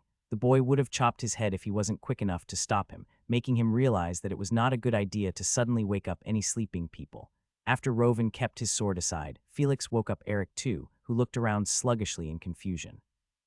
Without wasting any time, he conveyed to them the reason he woke the both of them up by mentioning the bandits and the dark guilds, to which they lost all their sleepiness and got ready to leave the place. Hurriedly removing the tent and fetching the horses, they took care of everything at the scene and left the place with their carriage moving onwards into the dark. Eric stayed beside Steve's unconscious body as he glanced at the forest in fear, while Felix sat with Rovan at the front of the carriage. Do you know the right directions? He asked with a frown, afraid that they'll arrive anywhere near the Dark Guild's tent base. Don't worry, yesterday night I had sorted out the directions with the map. We'll be able to reach the city in a few hours if we go along this path. Rovan took out his map of the surrounding region and pointed out the way. Felix raised his brow, looking at the map, and requested, Can you give me that map for a second? Rovan didn't mind as he had already memorized the path and passed the map to the boy. Sure, take it. The map covers 1,000 kilometers of distance of villages and towns from around Edenmont City, including some of the other nearby great cities at the edge of the map. He explained briefly about the contents in the map as Felix knitted his brows and searched for what he wanted. A few minutes later, he marked a location in his mind from the map and handed it back to Rovan. The look on Felix's face suddenly turned worried as he glanced back into their carriage. Also about Steve. Is he going to be all right? He's not waking up no matter how much we call out to him. His concern was shared by Rovan, who tightly clutched the horse reins at the mention of Steve's unnatural condition. He knew more than anyone what forbidden things Steve had done, and the way he had suffered at the hands of the Rank 2 bandit. I don't know Felix. This is the first time I've ever seen him in such a state. We can only hope the guild may be able to treat him. Rovan sounded sad with a hint of guilt in his voice. Felix nodded with a sigh, wishing Steve would get perfectly treated by the guild, and turned back to stare at the road ahead. The rest of their journey remained eventless, the carriage moving onwards the path as a few sunrays shined from across the end of the horizon, signaling the start of dusk. In the chilled atmosphere, the boys didn't let down their guards as they rushed the horses to move faster, hoping to reach back to their guild as quick as they can. Fortunately, it seemed that there weren't anyone chasing after them as the four boys reached the Edenmont city wall after a few hours of traveling. Their tired faces brightened up seeing the gates of the city, where the city guard inquired with them of their arrival and allowed them entry into the city as they showed them their ID cards. Rushing past the early morning streets, their carriage trotted towards the eastern part of the city, arriving at their Gothic-styled guild building. Rovan suddenly halted the speeding carriage at the gates of the building, the horses jolting around with a neigh, and the boys jumped out of the carriage. Without wasting any time, Rovan carried the unconscious Steve as Eric and Felix opened up the way through the gates into the guild building. Their hurried footsteps revealed their worry for the boy, who had remained unconscious for more than a dozen hours now. Felix hurriedly took out his guild card and displayed it to the eye design on the building's door, which automatically opened up as it glowed reddish at the edges. He rushed inside the hall without any care for his actions and banged the reception desk in urgency. Miss Elsa, who had seen them enter in like a storm, smiled as she responded. "Easy there, what's the rush? You guys came back pretty early." Her words were interrupted by Felix, who shouted out loud with a tense face, "Please help Steve, he's not waking up." A tense atmosphere surrounded the main hall of the Twilight Chaos Guild. The many guild members who were present in the lounge turned their heads around in surprise as the boy's shout grabbed their attention. "What did he say? Steve boy is injured. Ain't no way that's possible. That boy's pretty tough if you forget his yapping mouth. That's right. Wait, isn't that Steve on Rovan's back at the door?" Everyone turned their heads and widened their eyes in shock when they saw the injured body of their infamous guildmate, who always bragged about himself in every conversation. They stood up and moved towards the desk, their faces showing signs of fury and worry. Miss Elsa stood up from her seat as a serious frown arose on her face. Her eyes moved towards the door, where her little brother Rovan was carrying inside his injured teammate Steve on his back. Rovan reached the desk as Felix and Eric helped him with Steve's unconscious body and faced towards his elder sister. "Sis, can you please hurry and heal Steve? I swear I'll answer all your questions later without hiding anything." He bit his lips with a grieved and slightly guilty face. Miss Elsa walked across from her desk without replying and waved her hand over Steve's body as she muttered something under her breath. Her brows wrinkled after examining him, showing confusion as she stared at the boy with a more serious look now. She casted another spell on him without wasting any time. Slowly, Steve's body left his teammate's hold and magically floated above the ground. After casting this basic spell, Miss Elsa manipulated Steve's body to move in the air and started walking towards the stairs along with it. "You guys can rest for now. I'll come back for you after healing him," she replied before quickly disappearing upstairs. The three boys watched her go until they couldn't hold themselves back any longer and plopped onto the floor in exhaustion. The other guild members who were surrounding them refrained from throwing questions at them seeing their states and gave them some time to rest. But one of them, a tall and bulky man with short, spiky black hair, seemed to have no patience at all as he tapped on Eric's shoulder and asked with a strange smile on his face, "Where did you guys go for your mission, Eric?" The boy turned around in confusion at the kind voice, his eyes widening when he saw the man, but his mouth moved on his own as he stuttered. That we went to Waller Town." The man nodded with a thoughtful face, then turned around and signaled at his teammates before smiling at Eric. "Everything's going to be all right now. You should go and have some rest in your rooms," he said with his kind-looking eyes as he started moving out of the guild building with his other teammates. Felix looked over at their interaction, the man having his attention, and asked curiously in a low voice, "Who's that Eric was speaking to? He seems a bit strange." Rovan parted his eyes from the stairs where his sister and Steve had gone, turning towards the man Felix was asking about. That man had already reached the main door and was about to exit the building, but Rovan luckily caught sight of his leaving figure on time, which made him stunned. Even he is back. Well, that's to be expected, I guess. Everyone is getting called back for the guild wars, he muttered. Felix too stared until the man's figure was no more and asked again in confusion. So who is that man? Getting up from the floor, Rovan patted the dust off his clothes as he responded in a respectful tone. His name is Hector, and he's known in the guild as the individual with the highest success rate in missions completion. His words amazed Felix, who raised his brows in surprise, wondering how strong and capable the person named Hector was to achieve such a feat. Meanwhile, Eric was clasping his hands with stars lighting up in his eyes. The person whom he had spoken to was someone he had always looked up to, and interacting with him made him feel excited. If only I could be as strong as Sir Hector. The three of them remained in the main hall for a while, casually chatting with the other guild members, and then left to their rooms to take a rest. Felix took a quick bath the moment he entered his room, and then jumped on his bed without a care to compensate for spending the whole day with absolutely no sleep. So much happened today, and there's also those from the dark guilds always poking their nose in every place. He frowned. It seemed that the involvement of the dark guilds in the surrounding places had increased day by day, alerting Felix of the upcoming dangers that he would have to face, and that too. He suddenly recalled the moment when the rank 4 man had caught him within his hold. He couldn't even think straight at that time because of the pressure coming off from the man, and all he could think about was that he was going to die in the man's hands. Clenching his fists, Felix determined himself. I'll have to advance to rank 1 after this and get more stronger. He then closed his eyes, drifting to sleep as he stopped working his tired brain. His deep and long breaths showed how exhausted he had been from the mission, the results of which weren't up to anyone's expectations. In the middle of the endless forest, beneath a tent where the dark guilds had built an underground base, inside the slave prison, the two rank 2 guards had their heads on the ground in fear as they kneeled in front of their rank 4 superior. Master Cedric, we really don't know how that boy escaped. It wasn't our fault, so please have mercy on us. We promise that we'll find him back for you, the guards begged as their bodies trembled. The rank 4 man named Cedric, wearing a dark red robe, and with black hair and gray eyes, who had caught Felix and tried to enslave him, gazed around the slaves inside the prison while ignoring the 2 guards. He walked over to the cell Felix was imprisoned in and checked inside for anything useful, but he was soon disappointed as he didn't find any clue. Walking out from behind the still kneeling guards, he said, "That boy had rare silver-colored hair and a pair of never-seen crystal red eyes."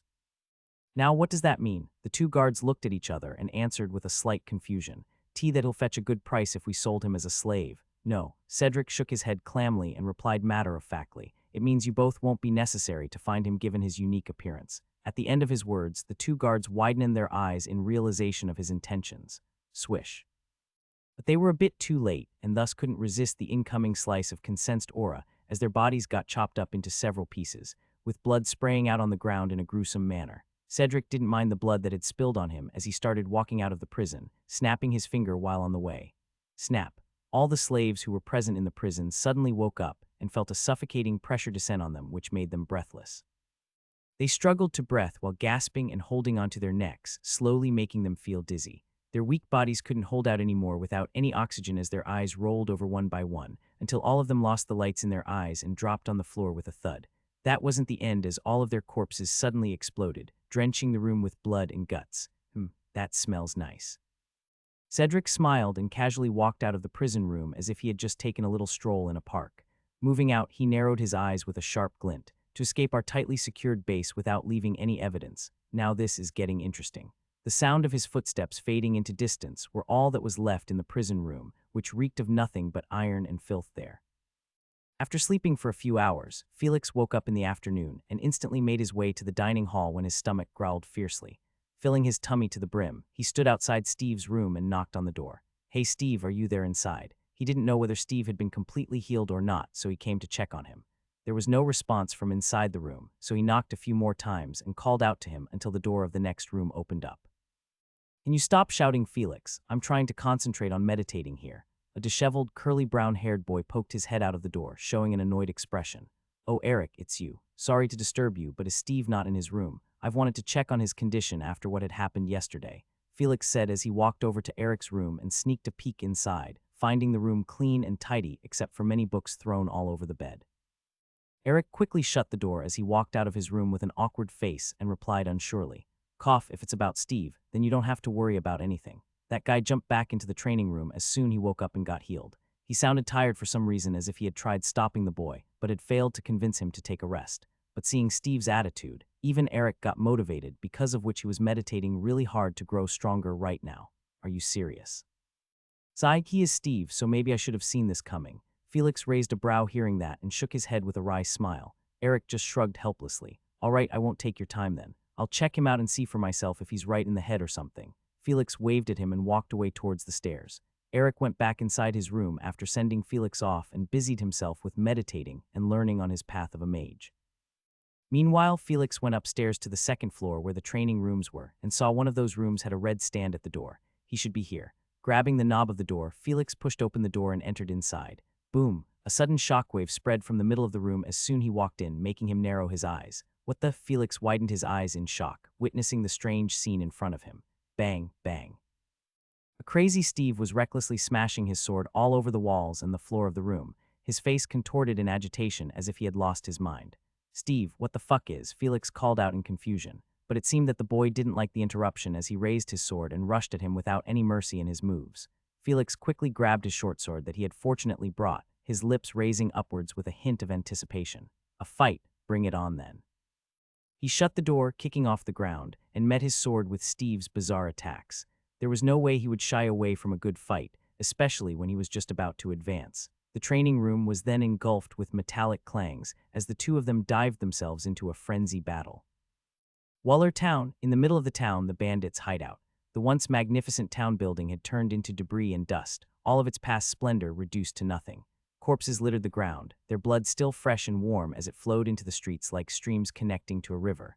A group of 4 stood amidst the destruction, their sight fixed upon a man leaning against a broken wall who was the supposed leader of the bandits. The man coughed out blood, his eyes trembling in fear as he muttered, Please spare my life. I've never ordered my men to attack any 4 boys." The previous haughty and overbearing bandit leader who had conquered the Waller town and ruled over it like a dirty dictator was no more as he begged pitifully. He had no idea where these 4 powerful men, who had killed all of his men and ravaged his base, had come from. The only thing he knew was that they were here to punish him and his group of bandits for hurting some boys. One among the 4 men walked forward, his steps bold and confident, and if Felix was here, he would recognize this person as Hector, whom he had seen in the guild. "I'm not here to hear any excuses. Your people hurted my precious guildmates, and that reason alone is enough for us to destroy everything you care about." Hector put his leg on the bandit leader's chest and spoke with his narrowed eyes. There was no image of a kind person that he had displayed in the guild previously. Instead, he looked more like an executioner right now. "And no, this is just so unfair." The man grit his teeth in indignation. "That's what you get for being a bandit. And don't worry, we'll also get the ones who were behind you." Hector kept a straight face as he put more strength in his legs, crushing down onto the bandit's chest as he gasped for breath. "Farewell." A sickening crunch sounded, cracking the bandit's ribcage and heart, and the man lost the light in his terrified eyes. Hector turned around after killing the bandit's leader, his expression growing more serious. "This matter is more complicated than I expected. The 4 of them were lucky to have escaped from this place, or else they would have been dead by now." His teammates nodded, and one of them asked with a tense face, "If I'm not wrong, then the ones behind these bandits must be the Dark Guilds, right?" Hector nodded as he replied, The Dark Guilds are truly a devious force to be reckoned." This town was already under their control without anybody's knowledge. He started walking out from the bandits' previous hideout, the other 3 following behind. "We must report everything back to the guild. There's no way we can allow the Dark Guilds do whatever they want." The 4 of them left the place, leaving behind the bandits' building where there was no one alive except for some slaves and workers. In the Twilight Chaos Guild building, the training room, 2 boys gasped for breath as they supported themselves on their weapons. Steve seemed to have gotten back to his senses as he grinned tiredly. Felix shook his head calmly. "It's all right. I understand what you're going through right now." Steve gave a forced smile and sat down on the floor as he sighed in exhaustion. "It's terrible, you know, the feeling when you lose without even putting up a fight." Felix nodded, his thoughts going back to when the rank 4 man had effortlessly caught him within his grasp. "The guild wars will be in a few days, and I don't know how strong opponents we'll be facing. There's a possibility that we won't even be of any use in the war, just cannon fodder." He continued with a grieved expression while clenching his fists. I don't want this. I want to grow stronger. So strong that no one would be able to look down on me again. So strong that no one can harm my friends again." And Felix walked over to Steve and patted his shoulder, giving the boy an encouraging smile. I get you, Steve. Even I want to grow stronger until there is no one who can defeat me. There's a long road ahead of us, so don't be worried. We'll definitely reach a level where nobody has ever reached. His words made Steve breathless, whose eyes turned brighter and brighter, as if something deep inside of him was waking up. The words "a level where nobody has ever reached" made his heart skip a beat, imagining himself standing above everyone else where nobody could be at the same level as him. Felix widened his smile and pulled Steve up, standing together as both of them held each other's hand tightly. "You sure we can do it?" Steve asked unsurely, as he knew how hard of a goal they had set of themselves. "Well, I don't doubt myself, but I can't say for you." Steve twitched his lips and gave a light kick to Felix's side, prompting the boy to break out in laughter. "Haha, stop, I was just kidding." Felix rubbed his painting side and said with a chuckle, "Remember, as long as we live, there's nothing stopping us from growing stronger." Steve looked taken aback as he nodded with an excited face. "As long as we live, there's nothing stopping us from growing stronger," he repeated as the words sinked inside his mind, raising his desire to train and survive in this cruel world. Felix let go of Steve's hand, picking up his sword as he waved at him and walked out of the training room. "See you later, Steve. I got something important to do now." Steve nodded and continued to stare at the boy's back, his face turning determined as he muttered under his breath, "Don't worry, Felix. I'll soon grow stronger and even surpass you." After returning to his room, Felix didn't waste any time and sat on the floor near the window, his body still in the battle state as before. "Let's do this." He unhurriedly took out the advancement potion Mr. Dealer had given to him and kept it to the side. Releasing a deep breath, he closed his eyes, focused his mind, and circulated the energy inside his body to move around through his nerves. Slowly but surely, his consciousness reached the peak of concentration, as he could feel his blood crazily pumping out from his heart and traveling to the other parts of his body. The rhythmic breaths of the meditation technique controlled the blood path and all the nutrients it had, sending it to his internal organs and strengthening them. This process took a whole hour, after which he felt his blood slowing down and not producing any more nutrients, but all he needed was one last push. Opening his eyes, Felix grabbed the potion and quickly emptied it down his throat, not showing any reaction to its horrible taste. The moment the potion reached his stomach, a small explosion occurred inside, and then all the liquid got absorbed by his body within seconds, before his heart again started to pump out nutrient-full blood. All of his organs greedily absorbed the nutrients, nourished and enhanced their capabilities. After his organs had reached their limit, Felix could now feel his skin and bones burning, which was the next part of the advancement. Black sweat gradually oozed out of his body, turning him dirty and smelly as he grit his teeth at the convulsing pain in his body. Another hour later, his body got relaxed and he opened his eyes back again, which produced a crimson hue in the dark room now that it had turned night. "Ding, congratulations, you've attained the rank 1 of Warrior Cultivation. Ding. Your soul has strengthened and completely absorbed into your body, fusing with the previous soul's remnants. Ding, sealed memories detected. Do you wish to unseal it?" Felix remained sitting in a lotus position, his brows frowning as he checked the system's message. He should have been happy now that he had advanced to rank 1, but the later part of the system's message confused him as he narrowed his eyes in suspicion. Previous soul, sealed memories. "Hey system, is it related to the previous soul living in this body?" Affirmative. The soul of the previous host of this body has been completely dissipated, but as you had taken over this body at the moment of its death, the brain which should have rebooted held onto some of the memorable memories. The system then sealed them during your awakening in case of an instability with your newly arrived soul. Hearing the system's explanation, Felix pondered about his situation for a minute in silence. The previous soul was an orphan boy living in the slums and taken into slavery moments before his death. There's no way such a person would have any worthwhile memories to have except for hardship and pain. He thought about the pros and cons of the unsealed memories, wondering what decision he should make until he arrived at a conclusion. "You asked for my permission to unseal the memories, right? Does that mean I can refuse it and also delete them?" No matter what, it was weird for one person to have two people's memories, even if that person was the previous soul of his new body. You're right, he had already came to terms with it and had completely accepted this body as his own, especially considering how handsome he was and the size of his little brother. Yes, you may choose to refuse unsealing the memories, but they cannot be deleted as even the system doesn't have the ability to tweak with souls unless you create a suitable skill related to such an action. Felix nodded with a relieved expression on his face, as now he didn't have to worry about some new memories getting forced inside his head. A skill to delete the memories. Let me try. He thought of a skill in his mind for dealing with memories, and after asking the system to create such a skill, he gave a wry smile seeing its price. "I'm too poor for this." Felix refused to create the skill as it cost more than he ever had, and also refused the system to unseal the memories. The memories will remain sealed within your brain, and if the host wants, you can unseal them at any moment. Yeah, I'm never going to do that. He waved his hand dismissively and turned back his attention to his rank 1 body. I should take a bath. He looked down at the black sweat on his body and hurriedly jumped into bathroom. Some time later, he walked out refreshed and stood in front of the mirror naked, admiring his handsome and well-built body. His previous height of 161 centimeters had almost grown to 170 centimeters, and his skin now looked ripped with all the tight muscles on his body. There was huge bulge in his towel, which showed that even his little brother had grown when it was still not awakened. Flexing his muscles in the mirror, Felix called out to the system. Show my status. The system promptly displayed his new status. Ding, status. Name, Felix. Race, human. Age, 14. Sex, male. Mage cultivation, rank 0. Warrior cultivation, rank 1. Talent state, partially pure veins and a healthy body. Skills, silent steps, flashback, earth swimming, ratio technique, parabolic hearing, earth spikes, agility burst, corrosion, equanimity, quicksand, dust blast, terra drain. Skill points, 630. Taking a good look at his status, Felix nodded, seeing the rank 1 in warrior cultivation, and turned to look at the skills he had. They're not bad, although I want to create more strong skills. He sighed as most of the time he was forced by the situation to create all these skills, which he had come up hurriedly without much thought. Even now, I cannot create skills that I desire as the guild wars are around the corner, and I may need the skill points during that time. Shaking his head, he wore some clothes and walked out of his room as he was starving after breaking through. He made his way to the dining hall as it was dinner time and filled his plate with scrumptious food before sitting down at a table. Almost halfway through his meal, Steve walked over and joined him too with a similar full plate of his. The two boys wolfed down their dinner without speaking a word, their teeth crunching and grinding the food as they devoured it until their tummy fattened up. B-warp.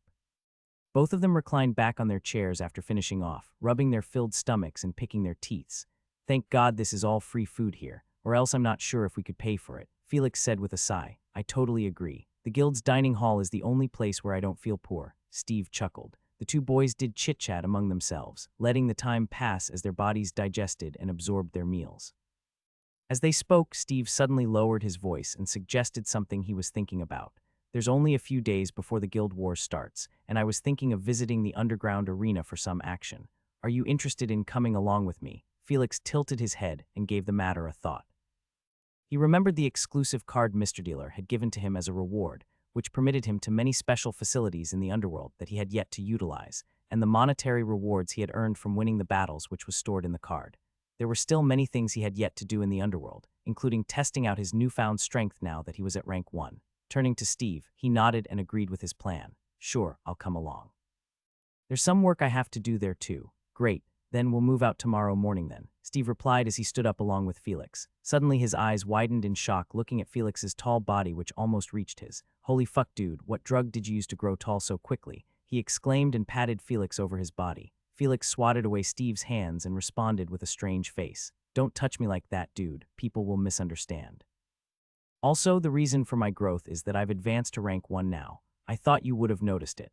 A look of realization surfaced on Steve's face, masking his dejected expression as he couldn't perceive the power coming off from Felix as his senses had become dull from using the forbidden technique. His battle with the rank 2 bandit had resulted in more than just his defeat. The technique he had used to forcibly manifest aura out of his body had left him with permanent damage in his mind and nerves, reducing his sensory and perceptive abilities during any combat. The reason he had lost his mind in the training room was because of this, and also the reason for him to visit the underworld tomorrow. Haha, it seems I was too hungry to even notice that. Congratulations, Felix. You're not even 15 and already at rank 1. Though age isn't an important factor in getting strong, it's still impressive how you've changed from that little boy. This time there was a genuine smile on Steve's face as he praised Felix wholeheartedly. Felix smiled brightly and accepted his praise, both of them making their way out of the dining hall. They then exchanged some talks and returned back to their rooms after a few minutes. Felix cleaned around his room, turned off the lights, and jumped on his bed, sinking into his dreams as he wondered the new things he'll encounter in the underworld tomorrow. It was a new day with a fresh morning breeze flowing in the streets of Edenmont City. Two figures wearing suspicious robes walked out of the building of Twilight Chaos Guild and disappeared away in a flash. They conversed amongst themselves as they moved in the shadows of the alleys. You sure Mr. Dealer isn't lying to you? Steve asked in doubt. I can vouch for him on this one as I've personally gone through there. Felix replied with an assured nod. All right then, we'll use that path. Steve gave a nod while following behind Felix as they crossed several streets and arrived at a small inn. Here it is. Felix opened the door of the inn and walked inside after the both of them had put a mask on their faces. Steve stepped in after him and glanced around the empty inn where only a worker and a man wearing a gray robe were present. Taking a peek at the gray-robed person who gave him a subtle nod, Felix walked into the corridor of the inn along with Steve and entered a room he had remembered. There was a strange staircase in the middle of the room which they used to descend several floors under the ground until they reached a different dark area.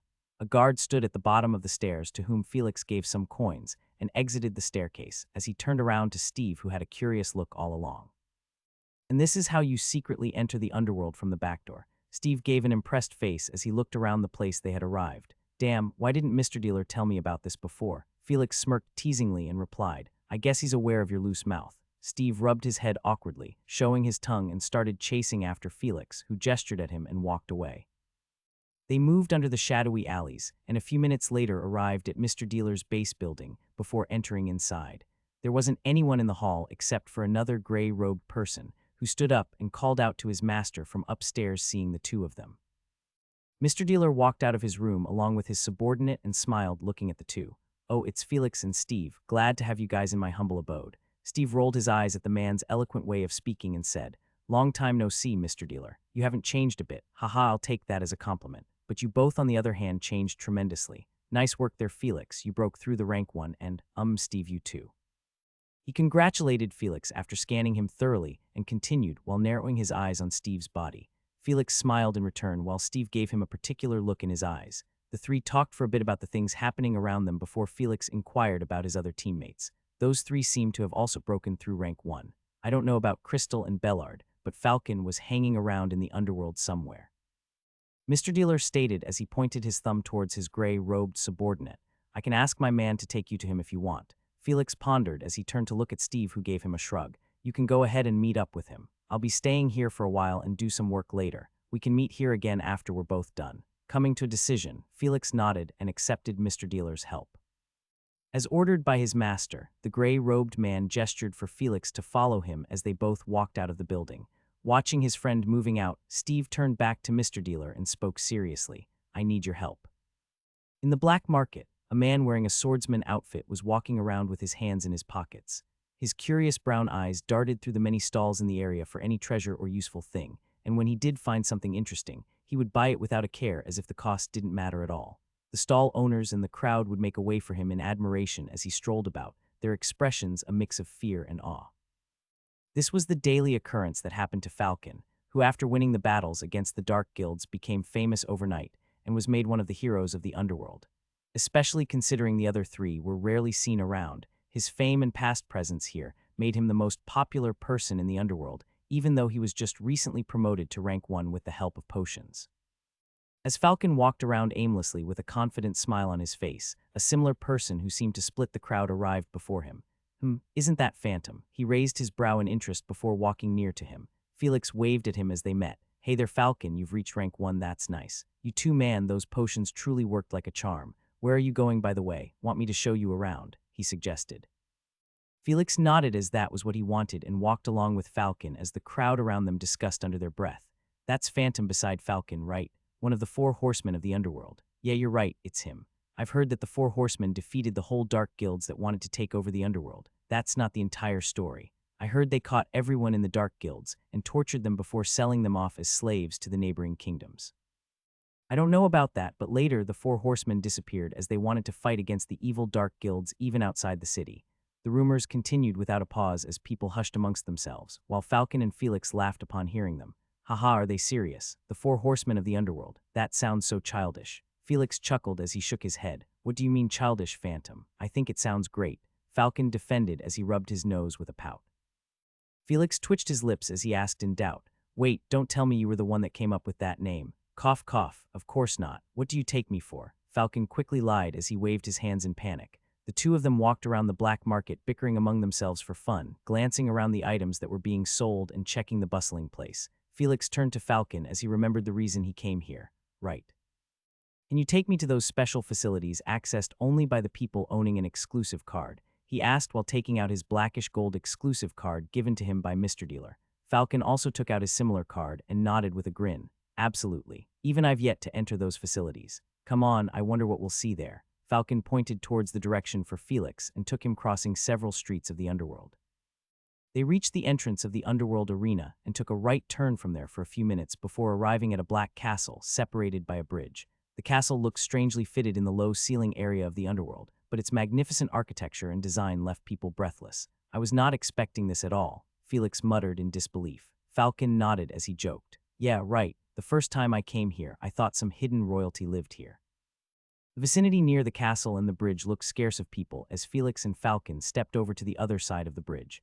A small sentry of elite-looking guards stopped them at the gates of the castle, asking for their identification, and the two of them took out their cards. The guards turned more respectful as they guided the two of them into the gates and opened the large door of the castle for them to enter. Honored guests, welcome to the underworld castle. Greeted the several women dressed like maids standing on both sides of the door. As for why call them women and not maids directly was because of the power they were emitting, which was on the same level as Felix and Falcon. This humbled the two of them very much as they took a silent gulp and glanced at each other a bit taken aback. It would have been fine if it were only the elite guards who were this strong, but to think even mere maids here were on the same level as them made them speechless. I should act more careful from here on out, Felix thought seriously as he could feel several powerful auras from all the corners of the building he was in. As the two of them took their first steps inside the underworld castle, they cautiously glanced around the place while holding back their breaths. The place that they were in was called the Great Hall, which looked clean to the point of seeing your reflection on the walls and floor, a stark contrast to the dirty and dark black market. The hall was adorned with strange paintings and ornaments, raising the overall charm of the place while adding a hint of mystery to the air. Only a few people were present there who seemed to be busy with their work and not giving a care for their arrival. Despite the foreboding exterior of the castle, there lay a labyrinth-like network of corridors and chambers within it, each serving its purpose. Unfamiliar with their surroundings as it was their first time in this place, the pair approached a senior maid sitting at an office-like counter. The maid took notice of them and smiled professionally as she inquired without any arrogance of her rank 2 power. "How may I help you, sir?" Falcon felt a bit overwhelmed when the rank 2 woman called them sir, but Felix didn't feel much as he had even killed a rank 2 before. "It's our first time in the castle. Can you please show us around the place?" he asked politely. The maid nodded and gestured them towards one of the brightly lit corridors. "Sure. This path leads you to the various facilities of the underworld, while the others are for different purposes." She brought the two deeper into the corridor, pointing at the many chambers on both sides and introducing their utility. "That one is the training hall where fighters of all the ranks can train and compete with each other. That one is the forbidden library which," she continued guiding them as they traversed the whole corridor and returned to the great hall. Pointing at the other corridors, she mentioned, "Those paths are strictly confidential and only allowed for the higher-ups of the underworld. If you're seen there, then you'll be punished by the guards and may even face death, so please refrain from going there. That'll be all. I hope you understood everything." The maid bowed a little to show her professional behavior and walked away, leaving behind the dubious pair who glanced at each other in wonder. "What's so special about those paths, huh? Is there like a hidden secret kept there?" Falcon remarked with a curious face. "That may be the case," Felix replied as he turned around towards the only corridor available to them and started walking deeper. "Well, why don't we go have some fun for now?" The black market, inside a nameless shop situated at a corner of the whole place. A middle-aged woman was stirring the contents of a huge pot in the middle of the room. Before her stood two men, the charismatic Mr. Dealer and an anxious Steve. They patiently waited for the woman to do her work, moving their eyes along the stirring stick of hers. A few minutes later, she stopped and cleaned her hands as she moved over to the counter. "So what can I do for you?" she asked, staring at the two.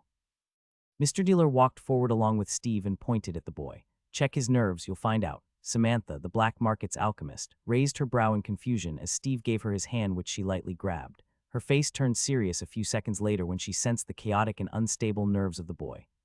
She turned towards Mr. Dealer with a frown, who shrugged and replied unsurely, "Don't ask me. I'm no expert in that field, that's why I brought him here." Steve became anxious watching their interaction as he was worried about his condition.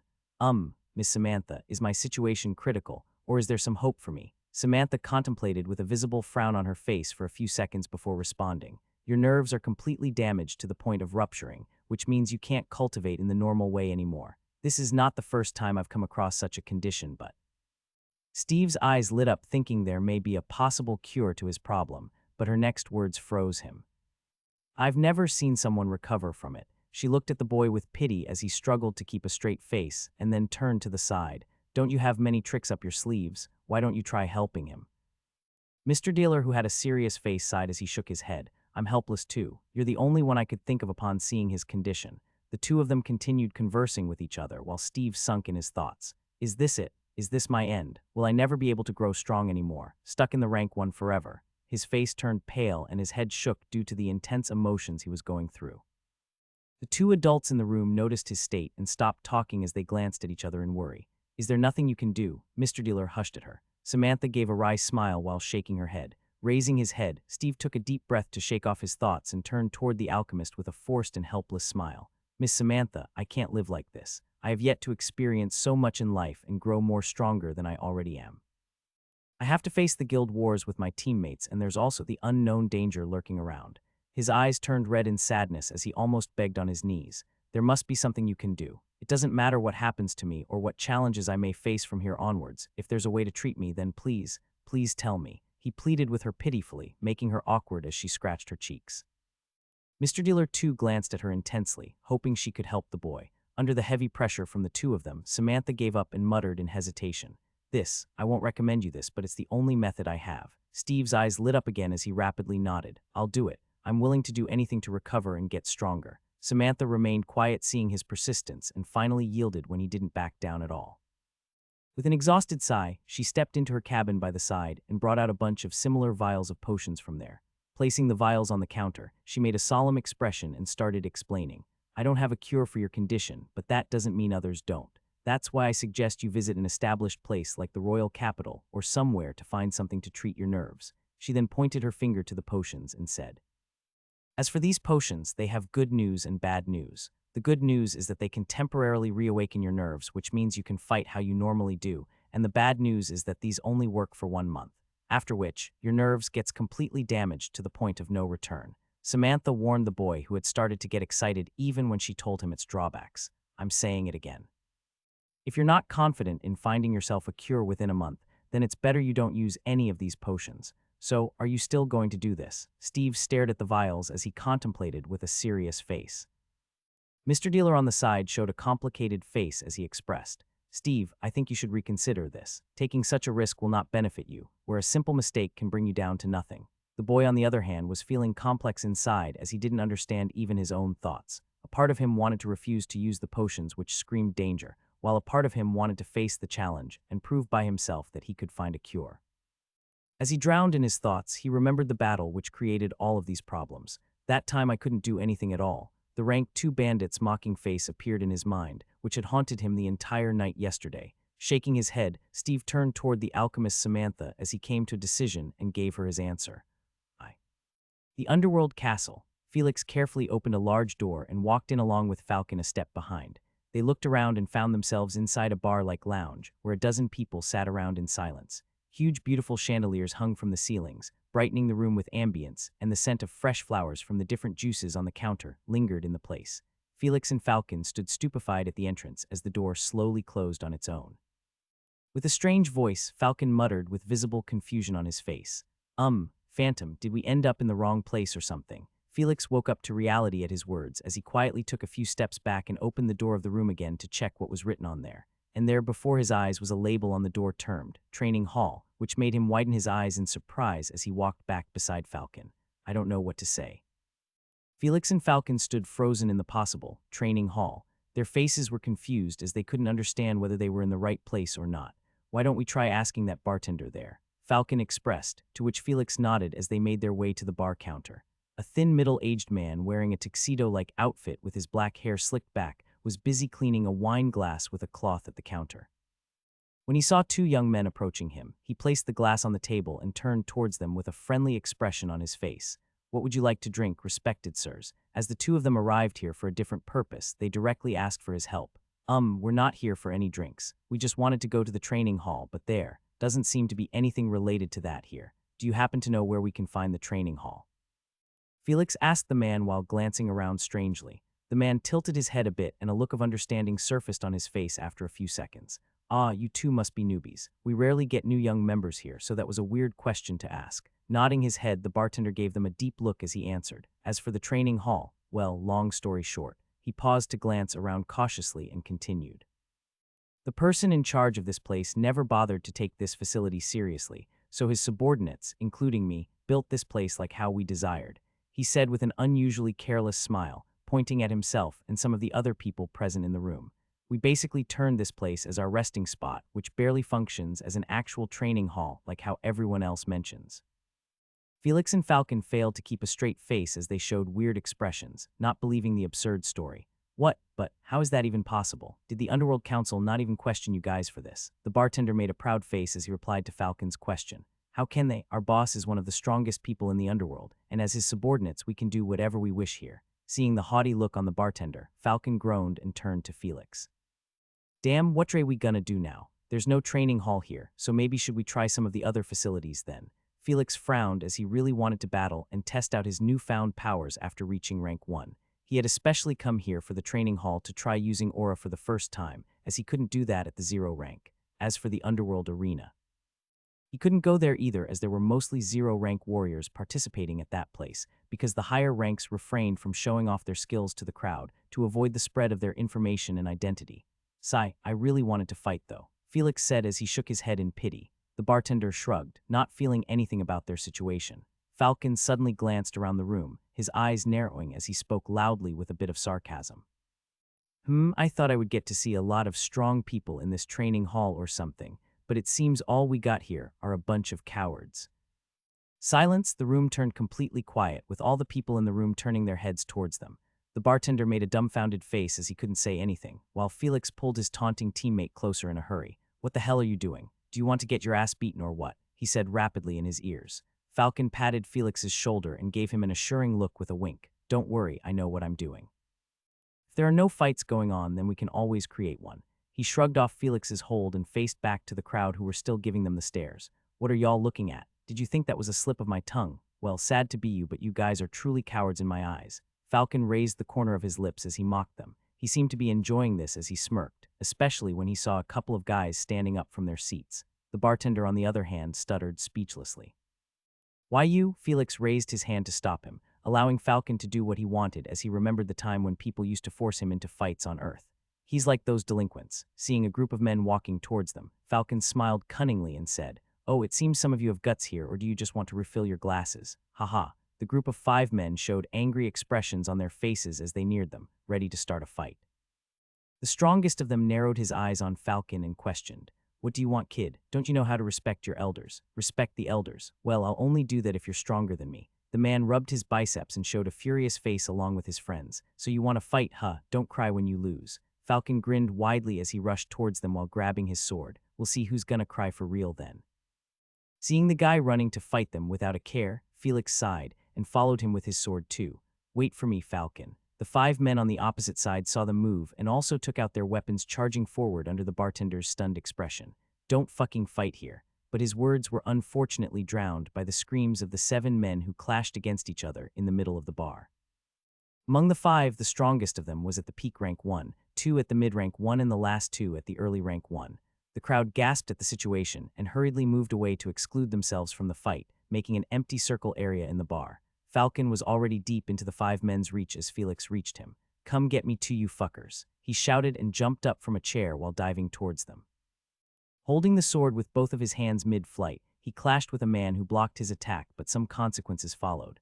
Black Horizon Sword Arts Assault Impact. Felix put his strength on the sword and pushed away the man a few meters away as he hit the counter. Crash. The force from the man broke some glasses and expensive-looking bottles, while the bartender pulled at his hair in panic. Stop, you bastards, stop. His words were again ignored by everyone as Felix turned toward the others. Help me out, Phantom. These guys are super angry. Falcon shouted at him while parring off the multiple attacks that were coming in all directions. Seeing him fight like that, Felix realized he was not called one of the strongest 0-rank fighters in the underworld for nothing. Coming, he ran over with an excited smile, all the while feeling something deep within himself trembling. That feeling was making him feel as if he had gotten stronger while it was also gradually decreasing in amount. Is this aura? He wondered as he attacked the other men and took their attention from Falcon. Black Horizon Sword Arts striking blades. 2 men attacked him with their weapons, but he danced between their moves and easily dodged them. His sword, on the other hand, slithered like a snake around the 2 men and left slight wounds on their bodies. The 2 men were surprised at his movements, but they quickly became alert and more cautious as they stopped looking down on the 2 young men. The bar turned into a frenzy of shouts and clangs as they fought recklessly while the crowd cheered them on the sides. Ugh, please, just stop, the bartender cried until his tears came out, but he was just a normal human so he couldn't do a thing. Tables and chairs flew about and crashed everywhere, turning the place upside down as the crowd just enjoyed the show. No one came forward to stop the fight as the rest of them were from different factions, and trouble for others meant enjoyment for them. The reason only rank 1 subordinates were present here at the training hall was because warriors above that had important jobs and would be busy most of the time. This left only the 5 of them at the rank 1 to deal with the 2 troublemakers. While exchanging attacks with the 2 men, Felix moved near Falcon until the both of them were fighting with their backs against each other. "Are you keeping up, Phantom?" Falcon asked maniacally. Parrying off an attack, Felix grinned in satisfaction as he replied, "Yeah, this is nothing for me." The 2 of them danced in the middle of the bar, their swords weaving through the air as it shined under the bright chandeliers. The 5 men, including the one who had fallen near the counter, were gritting their teeth in irritation as they couldn't seem to defeat the 2 at all. After a few minutes of struggle and panting, 4 of the men had fallen down, while Falcon and Felix were still fighting with the strongest one. It couldn't be called fighting as the 2 of them were just bullying the man with him in between them. Both of them had kept aside their weapons and were using their fists and legs to hit the tired man. You had one job. Bam, the man was hit on the face by Falcon. And that was 2. Bam, another one from behind by Felix. Build a training hall. Bam, he spurted out blood from his mouth, but you went ahead. Bams, he groaned in pain. And made it a bar. Crash. The man was kicked on his ass as he tumbled and crashed on the chairs, his sorry sight making the crowd gulp in pity. Falcon grabbed the fallen man's collars and was about to continue raining down punches when something happened. Kriek. The door of the room slowly opened up, and a man wearing a one-eye patch on his face stepped in. This interrupted the whole fiasco as everyone, including Falcon and Felix, turned to look at the man's direction weirdly. Only the fallen man and the bartender had their eyes lit up when they saw who had returned. Meanwhile, the man stood confused at the entrance as he saw the scene and took a few steps back to check what was written on the door before coming back in. I'm not at the wrong place. So anybody mind explaining me what in the hell is going on here? The place turned completely silent as a man wearing a one-eyed patch on his face stood calmly at the door. "Be boss, you're right on time." The bartender jumped over the broken counter and made his way to the man with excitement as the crowd hushed among themselves. When he arrived beside the man, he made a pitiful face and pointed his finger at Felix and Falcon. "Boss, it's those guys. They were the ones who made trouble and almost destroyed the whole bar, the training hall." Falcon hurriedly left the fallen man's collar and stood up with his hands raised up innocently. "Ahaha, this you know. You were just doing what you would normally do in a training hall, yeah." He tried to come up with a reason, but the man with the eye patch remained expressionless as he looked at the bartender. "You, tell me what happened here without hiding anything," the man asked with a cold voice that sent a chill down the spine of everyone present in the room. The bartender gulped in fear as he answered honestly with rapid nods. "Why, yes, so what happened was I was just cleaning the glasses as usual." The bartender told him the story, which was correct to the point of perfection as he didn't leave anything behind. He even included the crowd's reaction to the scene, which made them curse him under their breaths. After he learned about the truth, the man nodded and then narrowed his eyes on the bartender. "All right, I've got the general idea of what happened. But before I deal with the troublemakers, shouldn't there be something you want to tell me regarding this bar?" His words made the bartender jerk up in agitation as he started sweating with his eyes moving around in panic. Boss, this wasn't my idea." The man glared at his subordinate in dissatisfaction, thinking he would have to punish all of his men for going against the council's rules. But this was supposed to be my job." He sighed and shook his head, realizing maybe it was his own fault for not giving them proper instructions and instead leaving the city for hunting strong foes. The man then turned and started walking towards the middle of the bar. "Let's deal with the 2 troublemakers first." Though his subordinates made a terrible mistake, that didn't mean he liked them getting hurt by someone other than himself. As the man walked in their direction, Falcon moved toward Felix in panic as he whispered, "Oh shit, what are we going to do down? This guy looks super strong." Felix, on the other hand, had his eyes locked on the man from the beginning as he remembered meeting him a few days ago. He narrowed his eyes in contemplation and arrived at a decision after deciding to give it a shot. "Don't worry, I've got this," he replied to Falcon, who raised his brows in concern. He was about to say something to warn him, but Felix walked forward and calmly smiled at the man. "Hello there, Sir Graham. I'm Phantom. We met the other day along with Mr. Dealer. Do you remember me?" The man paused in his steps as he took a deep look at the person in front of him. A few seconds later, his one eye lit up as a small smile surfaced on his cold face. "Oh, it's you, Phantom. I remember you. How could I forget when you fought so well that day and defeated that drugged goon from the Dark Guilds?" Graham suddenly turned from a stoic and cold person to a sweet uncle, as he remembered his friend's subordinate whom he had wanted to steal. Felix sighed in relief under his breath, thanking the gods that the man had remembered him. The people around them became speechless as they were expecting some confrontation, especially the bartender, who opened his mouth so wide that a whole wine glass could easily fit in. Falcon narrowed his eyes in confusion as he seemed to have heard of the name, Graham, somewhere, but he couldn't remember where exactly. "What are you doing here, Phantom? Were you looking for me after hearing my deal from that day?" Graham asked curiously as he ignored the broken and chaotic-looking bar of his. That," Felix stuttered as he tried to show a bit of hesitation on his face. "Yeah, I was thinking about it." Graham noticed him hesitating, so he walked toward a table that was still looking fine with some chairs and called him there. "Phantom, come here. We can patiently talk here whatever you want." Felix nodded and sat at the table while Graham gestured at the bartender. "You go and bring some non-alcoholic juice for us." The bartender had a dumbfounded face, but he nodded blankly and walked over to the broken counter to find some juice, his steps looking a bit bleak. Graham then glanced at the many people standing around them and released a bit of his dominative aura. "Scram from here before I personally make you." His words echoed throughout the room and scared the crowd as they all took a step back in fear and then started moving towards the exit while gulping hard. They perfectly knew who the person in front of them was, and they didn't want it to annoy him even in their dreams. Now, other than the two at the table, only Falcon and the 5 injured guys remained in the room, including the grumpy bartender who was busy cooking up some non-alcoholic juice.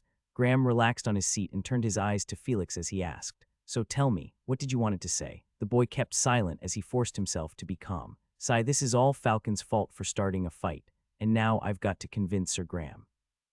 There's only one way he would forgive us for making such a scene at his place." Felix narrowed his eyes but didn't say anything as he remained pondering about the situation.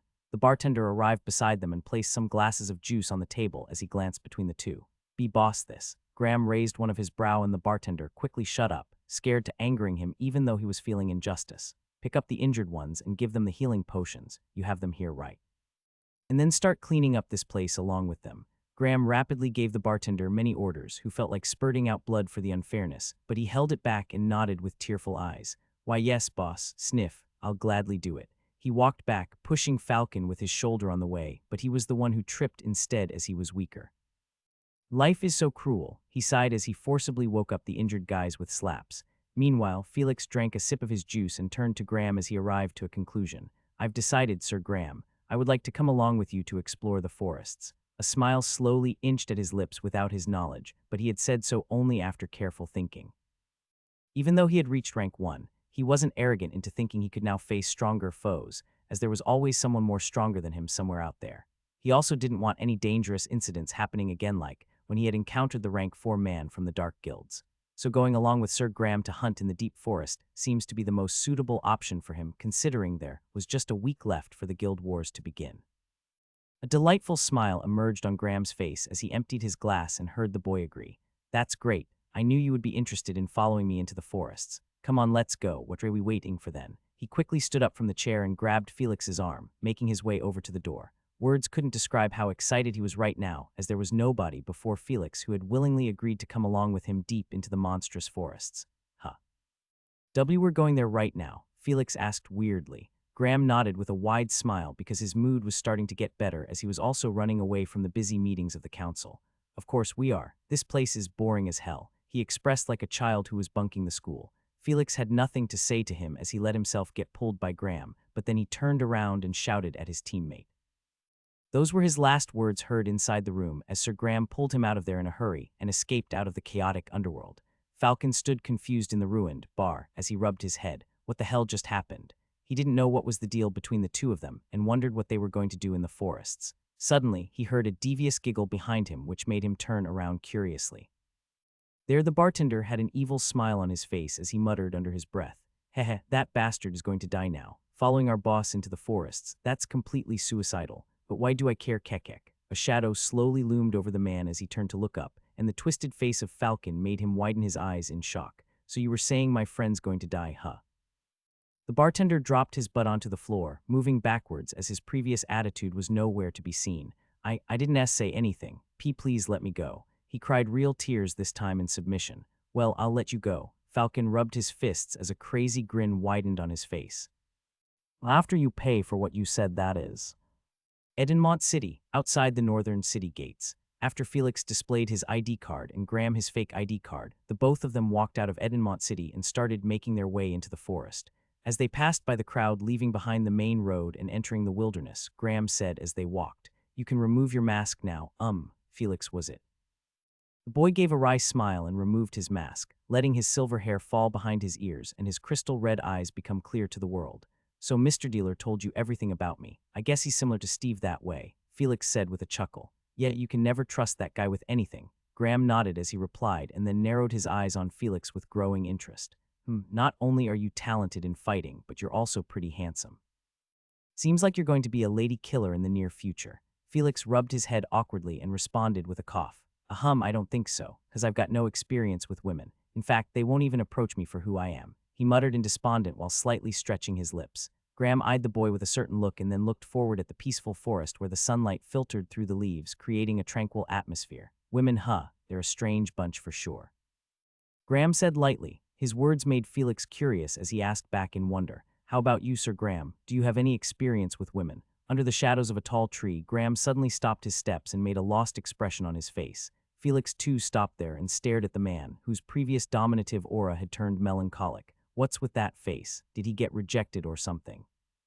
As Felix didn't want to spend the whole day gazing at the forest and being sentimental with the man, he called out to him, Are you fine, Sir Graham?" The man blinked his eyes at his words as clarity returned to him and turned to look at the boy with a strange smile. I'm fine, that was just, forget it." He waved his hand, scoffing while shaking his head and then looked ahead at the forest. "Why don't we dive deeper into the forest?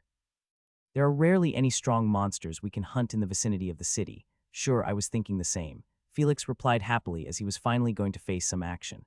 Felix moved his hand over his short sword, ready to dash into the forest along with Sir Graham, but before he could take a step forward, the man abruptly grabbed him by the collar and lifted him from the ground. Wait, what are you doing?"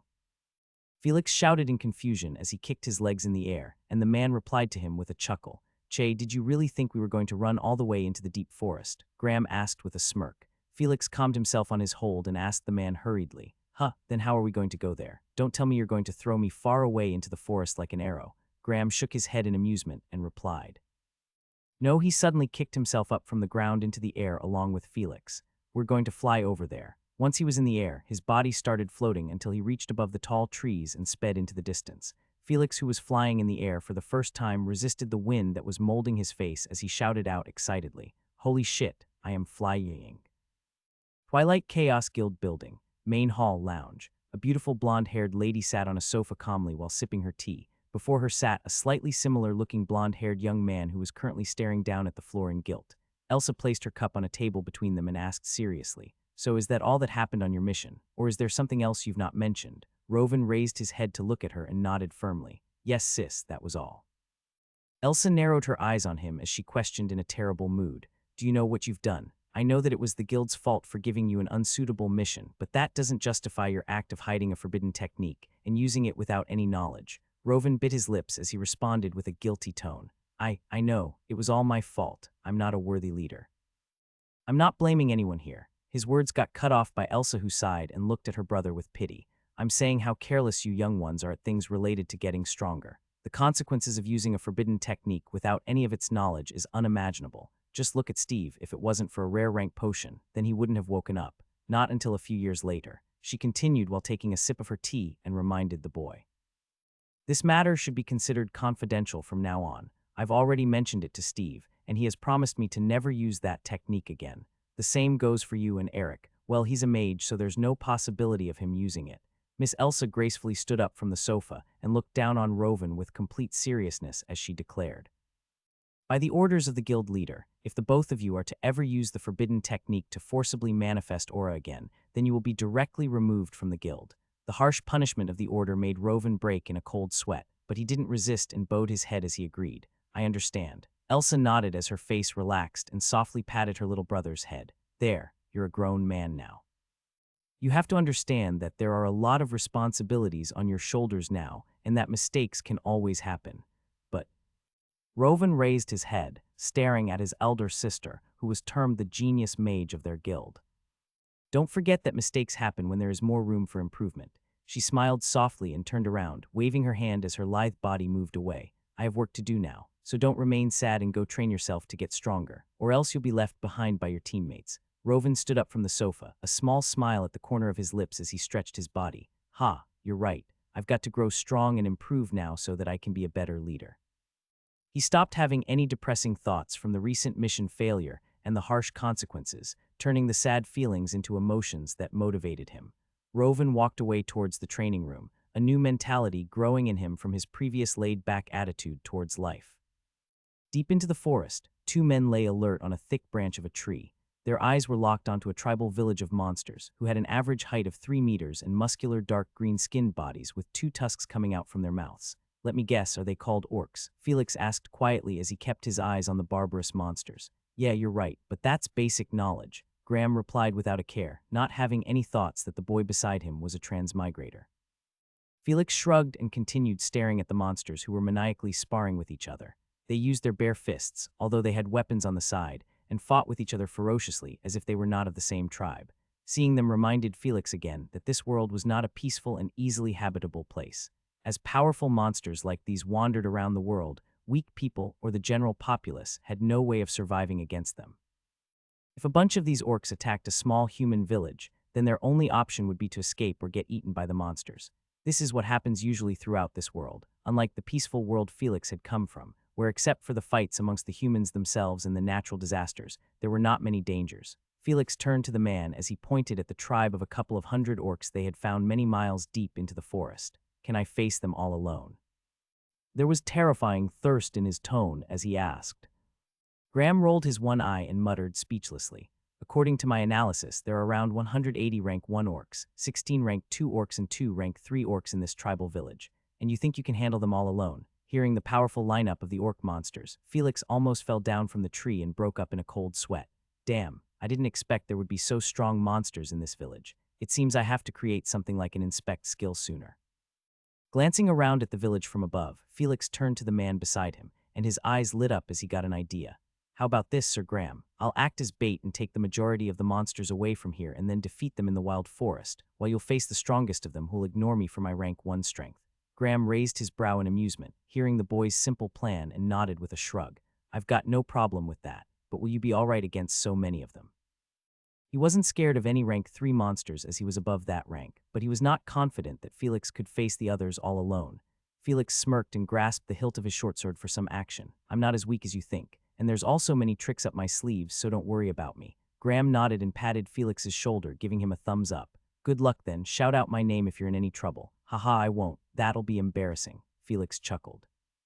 Graham shook his head and muttered, if acting shameless can let you survive, then don't hesitate to be shameless. Felix was impressed by his words as he nodded with a grin and jumped off the branch of the tree as he shouted, then I'll act shameless in order to survive. Graham nodded with a satisfied expression, crossing his arms as he watched the boy's spectacle. Now, let's see how you hunt. Felix landed on the ground as the sand made dust and sound, but the orcs didn't notice him at all as they were busy with their sparring and cheering. He activated silent steps, which should work even on rank 3 beings as he had advanced a rank. Unsheathing his sword, he moved near the tribal village and sneaked inside without alerting anyone. The tall orcs who were almost twice his height towered around him, but he roamed between them easily and made his way towards the middle. In the middle of the village, 2 rank 2 orcs were sparring with each other, their war cry and thunderous roars echoing in the forest as the rest of the orcs cheered them with the same energy. Felix arrived in the middle where the sparring was taking place and smiled evilly. Let me take the stage, he said with a chuckle. His words got drowned under the screams of the barbaric monsters, but his next actions proved otherwise. Sprinting towards the sparring area, Felix used one of his skills as he deactivated silent steps. Dust blast. A sudden wind picked up from his side, bringing along stones and debris as it flew over to the 2 fighting orcs. The surrounding monsters were surprised at the appearance of a human among them, but they didn't act chaotic and instead started cheering louder as they thought that only one rank 1 human couldn't do anything to them. The 2 rank 2 orcs were hit by the mini storm of dust amidst their spar, and they couldn't dodge it as they didn't even notice it during their busy fight. The 2 orcs covered their face in panic as the dust disturbed their sight and breathing, but it also made them alert as they used aura to strengthen their body and skin. Felix was still a few meters away from them and used another of his skills, Earth Spikes. The 2 orcs had still not recovered from the dust as they waved their arms around, but to their dismay, a few sharp spikes emerged from the ground. The spikes hit them from below and punctured into their skins, but the wounds were shallow as they were prepared for any attacks. They're smarter than your average monsters, huh? Felix narrowed his eyes as he reached the dusty region and slashed his sword at the wounds of one of the orcs. Gwa. The orc screamed in pain, its eyes widening in the craze as it started randomly swinging its arms. Felix was quick and dodged the attacks before using one of his sword techniques on the same orc. Black Horizon Sword Art's Assault Impact. His sword hit the orc's back, pushing it away onto the other orc as they both lost their balance. Earth Spikes. Felix didn't waste the opportunity and hurriedly used the skill again. Spikes emerged out again from the ground where the two orcs were going to fall and stabbed into their bodies as they were about to crash on the ground. This time they couldn't avoid the attack, and their force of gravity increased both of their weights, letting the spikes easily pierce into their bodies. Blood splattered on the ground as the rest of the orcs stood stupefied, watching the result of the clash. They didn't expect a single rank 1 human could defeat 2 rank 2 orcs, but it nevertheless happened, which angered them all as they started to rush forward. But Felix didn't care for their reactions, as he hadn't heard the notification from the system yet. He jumped above the 2 orcs that had fallen atop each other with no movements and stabbed his sword inside the orc at the top. Corrosion. He activated his torturous skill that passed baleful energy from his body into the orcs through his sword, letting it flow endlessly to the both of them who were in touch. The 2 orcs who were still alive hideously grunted in pain as the corrosive power destroyed their bodies. A few seconds later, the system chimed. You have killed a being higher than your own rank. You have gained 100 skill points. You have killed a being higher than your own rank. You have gained 100 skill points. Felix stood atop the bloodied corpses of the 2 orcs, his crimson eyes turning brighter when he heard the notification of 100 skill points. I'm going to kill y'all, he muttered in a calm voice, a voice that betrayed the expression he was showing to the orcs at this moment. The running orcs froze at their spots, the silhouette of the single human turning massive as they felt like they were being stared at by their predator. KRRHHH. One of the orcs roared aloud, its rank 3 aura spreading through the area as everyone woke up from their thoughts and returned to reality before roaring along with it. Even Felix was alarmed by the roar as he remembered that there were some strong existences here who could easily harm him. He jumped up from the corpses and landed on the ground, his figure sinking underground as he used earth swimming. Why don't we play a game of hide and seek for now? Just as the orcs reached him, his body sank underground, leaving them confused and shocked. They searched around for him but couldn't find a single clue of his existence in the surroundings. Yo, I'm over here. Felix called out to them from the edge of the village, waving his hands at them with a mischievous grin. The barbaric orcs became bloodthirsty as they roared once again and grabbed any of the weapons they could find before marching towards Felix in a hurry. Almost half of the orcs in the village had shown up and were running towards him with hatred and killing intent. Seeing the tall and mighty orcs getting near to him, Felix took a deep breath and turned around before dashing into the forest. Agility burst. He sped up and disappeared into the forest, bringing along with him the angry orcs who wanted revenge for the death of their tribal members. Graham watched everything from the top of a tree, his lips forming an impressed smile as he muttered.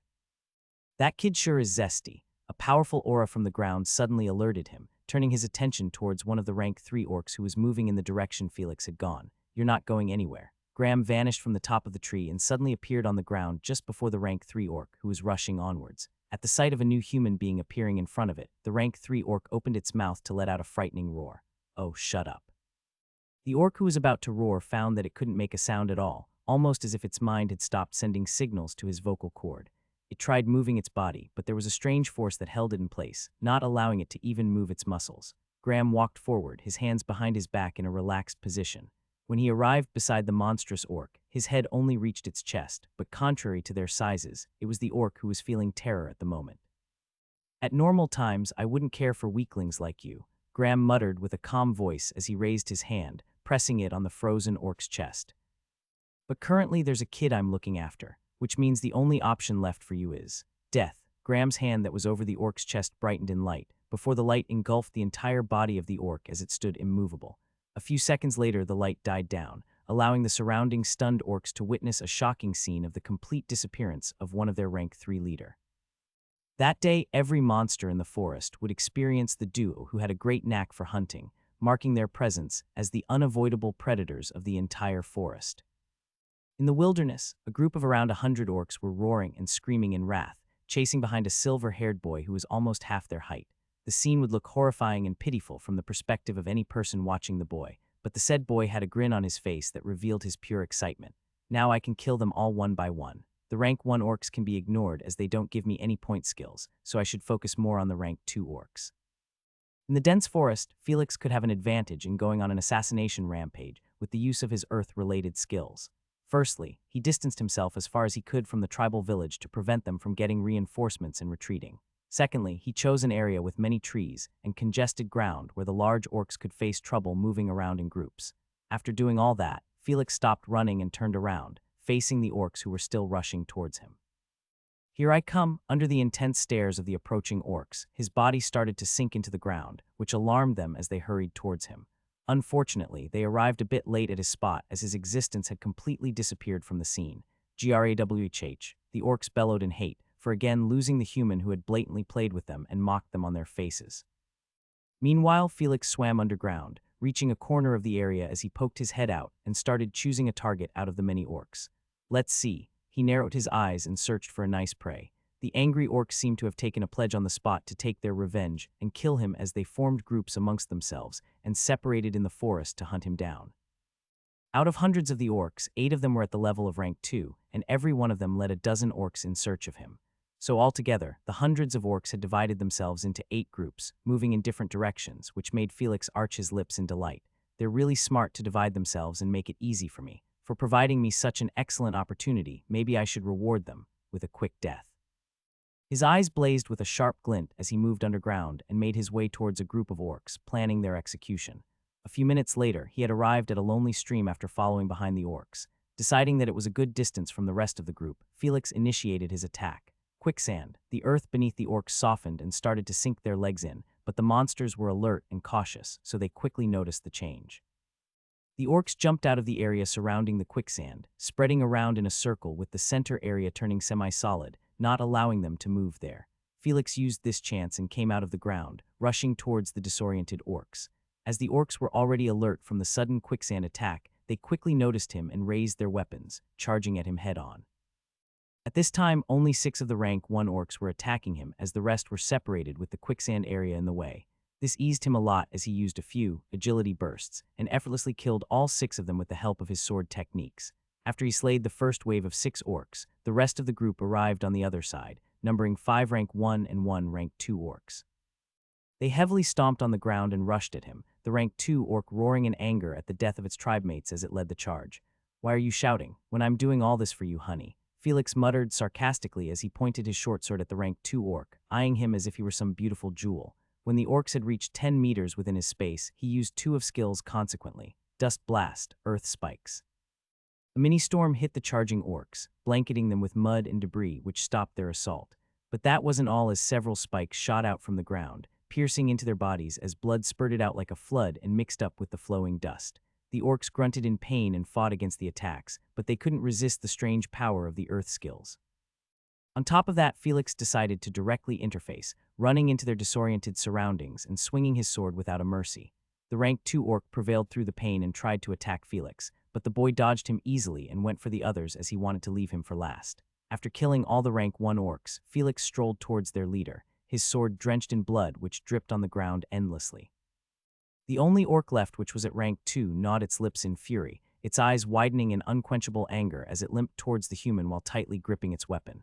Felix didn't let the orc suffer in pain anymore, as he used an agility burst to dash towards it and neatly chopped off its head, giving it a quick death. "You have killed a being higher than your own rank. You have gained 100 skill points." The headless body of the orc fell with a thud, bringing a grin on Felix's face as he heard the notification from the system. 1 down and 7 more to go. After giving a brief glance at the blood-stained battlefield, Felix turned around and left the place. He moved in the direction where another group of orcs had gone, remembering the way from his memories. A few minutes later, Felix hid behind a tree as he peeked at a group of orcs who were searching around an area for any of his clues. I better aim for only the rank 2 orc this time. He thought as taking out all of them would be time-consuming and seemed unnecessary, as it also wouldn't benefit him in any way. Deciding to do that, he brainstormed and rapidly tried to come up with an idea to avoid any meaningless fights with the rank 1 orcs. Should I just assassinate the rank 2 orc? He then shook his head. No, I don't have a strong one-shot attack that could kill a rank 2 being. Pondering as he glanced around the surroundings, the tall trees in the forest made his eyes lit up. Why didn't I think of this before? Felix smiled as he came up with an idea and used the silent step skills to sneak his way towards a tall tree that was the nearest to the group of orcs. He glanced at the orcs while hiding behind the tree and calculated their positions, especially of the rank 2 orc.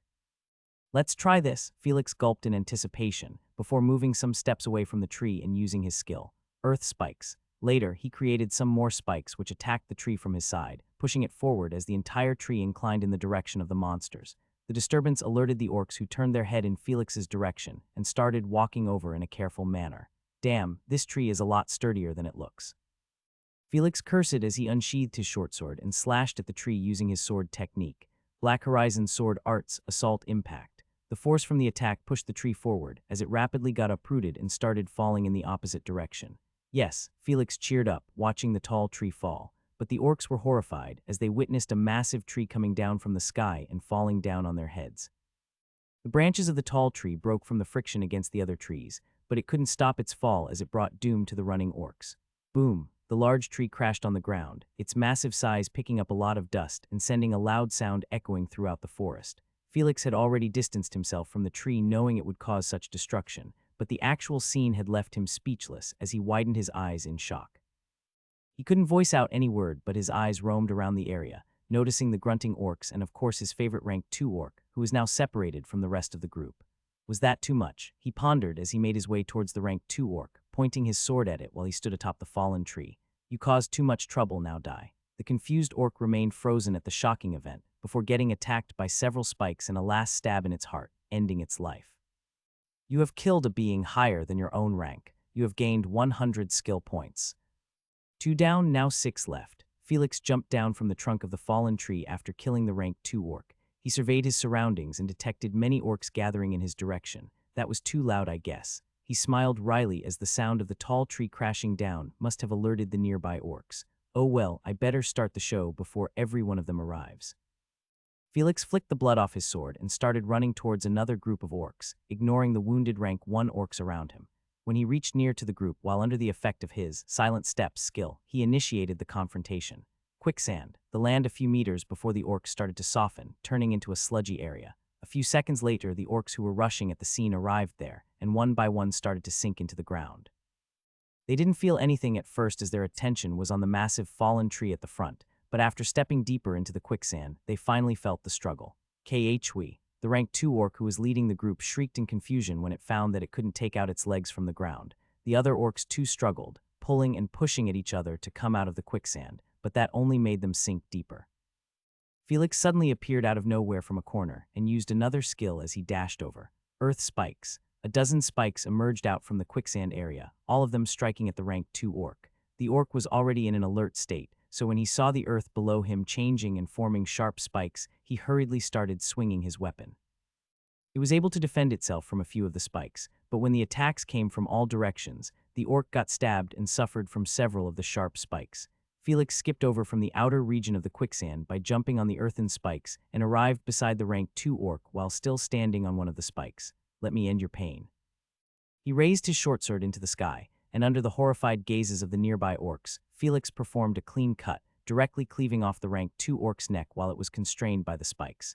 You have killed a being higher than your own rank. You have gained 100 skill points. The death of the orc seemed to have angered the rest of the orcs as they roared in unwillingness and started thrashing around the quicksand to move towards the human. Felix saw that he was completely surrounded by the dozen orcs in the middle of the quicksand as he calmly stood on one of the spikes. The orcs raised their weapons in bloodlust, wildly charging at Felix as they thought they had gotten him for sure this time. But amid their chaos, Felix smirked teasingly and dropped down from the spike, his figure merging into the quicksand ground as he disappeared from their sights. When the orcs finally struggled off the semi-solid ground and arrived at the scene, all that was left there was the headless corpse of the rank 2 orc with no traces of the human. Jirea. The orcs roared in frustration and anger as they again failed to kill the human who was hunting their kinfolk. On a different corner of the forest, a silver-haired boy came out from the ground with a satisfied smile on his face. 3 dead and 5 more to go, including the first 2 orcs he had killed at the village. He had now killed 5 orcs, giving him a total of 500 skill points. This is way better than getting only 10 skill points for every kill. I guess that's why the strongest always gets the most benefits. With an excited gleam of a hunter in his ruby eyes, Felix looked in the direction of the fallen tree and noticed 2 new groups of orcs arriving from a different location. He started sneaking his way towards them using silent steps and hid at a spot behind a tree where the 2 groups would eventually meet. Terra Drain. As he waited, Felix activated his healing skill and absorbed the plentiful nutrients directly from the earth to replenish his stamina and vitality. Though it didn't require him to have mana or any other energy to use the skills he created, using them without a limit would put a strain on his stamina and mental health.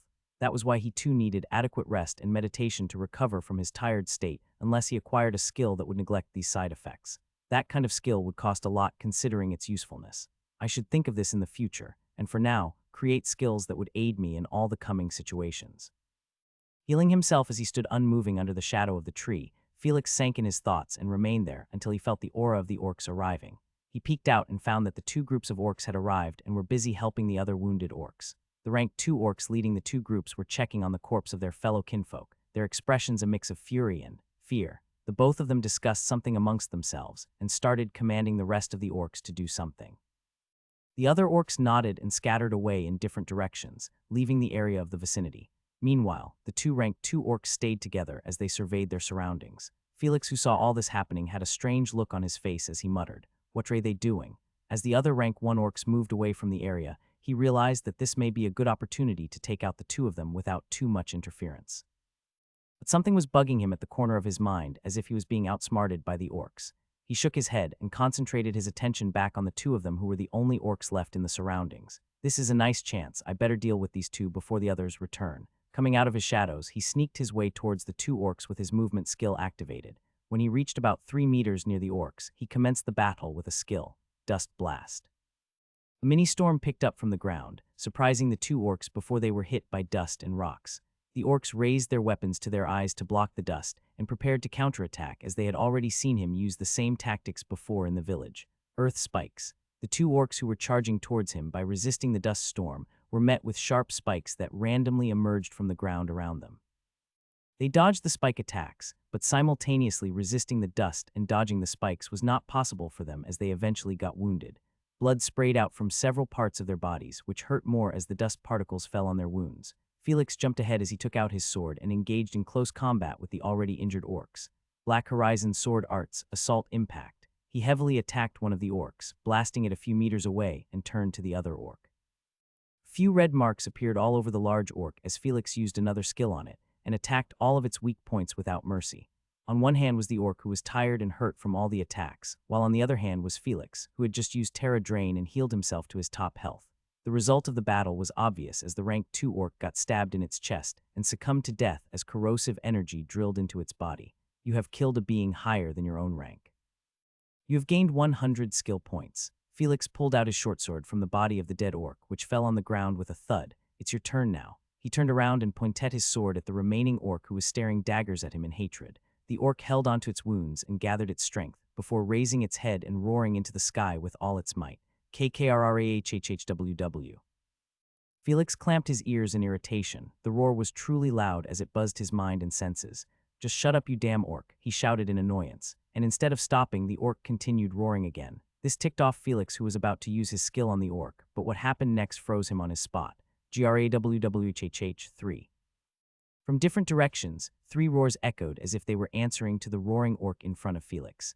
The 4 orcs roared aloud as the 3 from afar came running towards Felix, while the other dozens of orcs followed behind them. "Oh, so that's why you were shouting, huh?" Felix nodded in understanding as he watched many orcs surrounding him from all the directions with their enraged and crazy expressions. The wounded orc had an evil smile on its face as it felt satisfied now that they had the human in the palm of their hands, all according to their plan. But unlike what it had expected, the human in front of them suddenly grinned widely under their subjugation. Now this is getting exciting. As Felix stood in the middle of a gang of bloodthirsty orcs who were dying to rush at him, numerous ideas flew right through his head on how to deal with the situation. I could use earth swimming and go hiding again before sneaking attacks at them, but he glanced at the growling monsters around him with narrowed eyes. All of them had their eyes fixed on him, as they were afraid he would escape right under their nose again, like he had done the previous times. I'm tired of always running away. Before the orcs could rush at him, Felix had made a decision and started his plan. Quicksand. With him as the center, the surrounding land started to soften, which irked the orcs to take a step back. Altogether, there were 4 rank 2 orcs and about 50 rank 1 orcs who were all separated from Felix by the quicksand area. "What happened? You're not going to come now," mocked Felix with a smirk as he wiggled his finger at them. The rank 2 orcs gritted their teeth in agitation and roared furiously before leading the other orcs into the quicksand.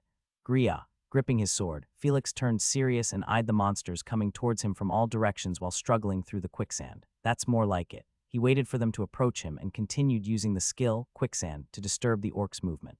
When one of the rank 2 orcs had arrived a few meters away from him, Felix initiated the attack.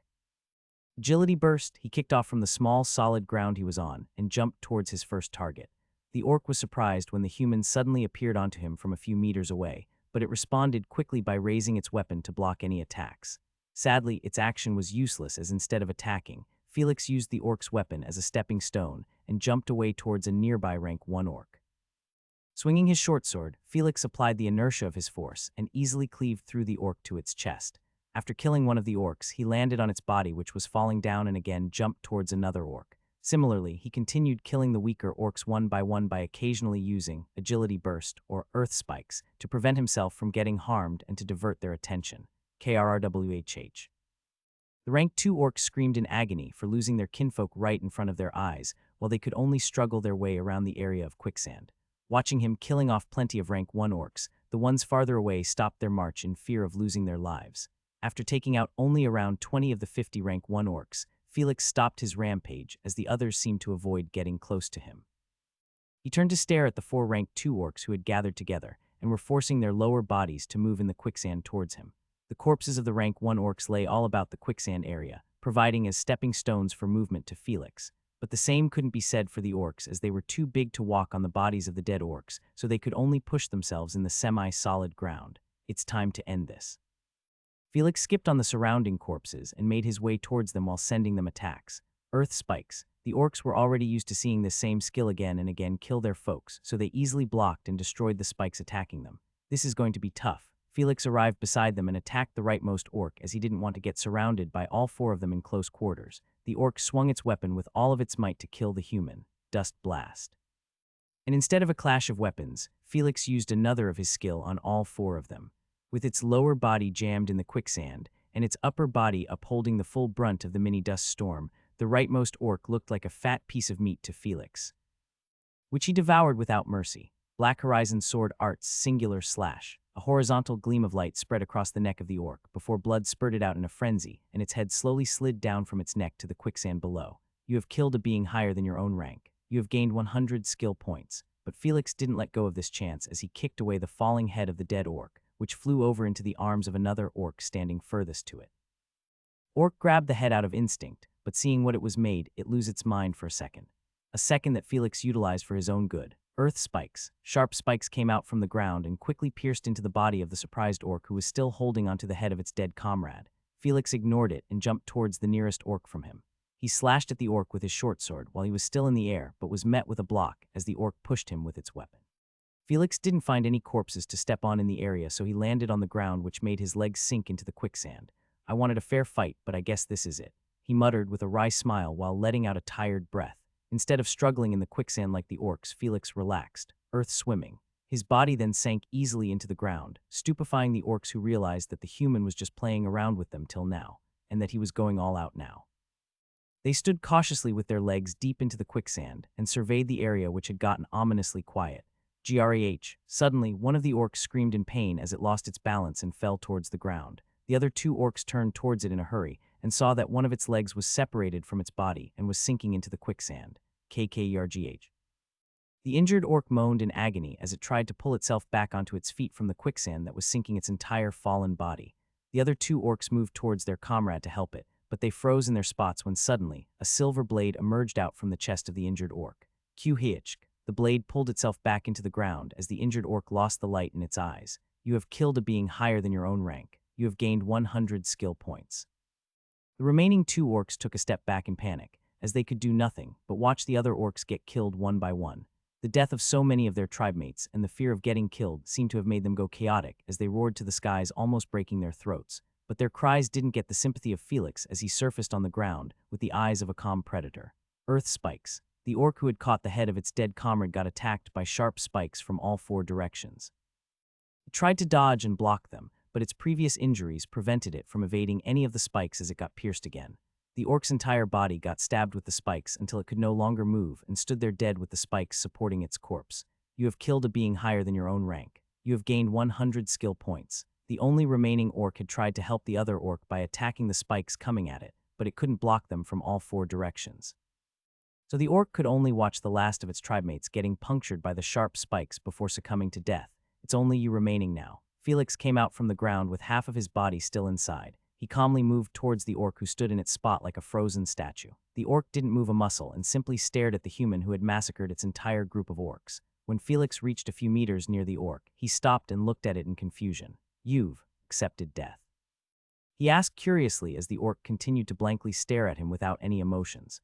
Felix rubbed his head awkwardly and muttered in a light tone, "I had no choice, okay? Skill points are essential for my survival, and this is a dog-eat-dog world, so." He suddenly stopped reasoning as he knew nothing could justify his actions of killing all of the orcs, especially given that he would continue to do the same again and again, all for the sake of getting stronger. There's no point in thinking too much.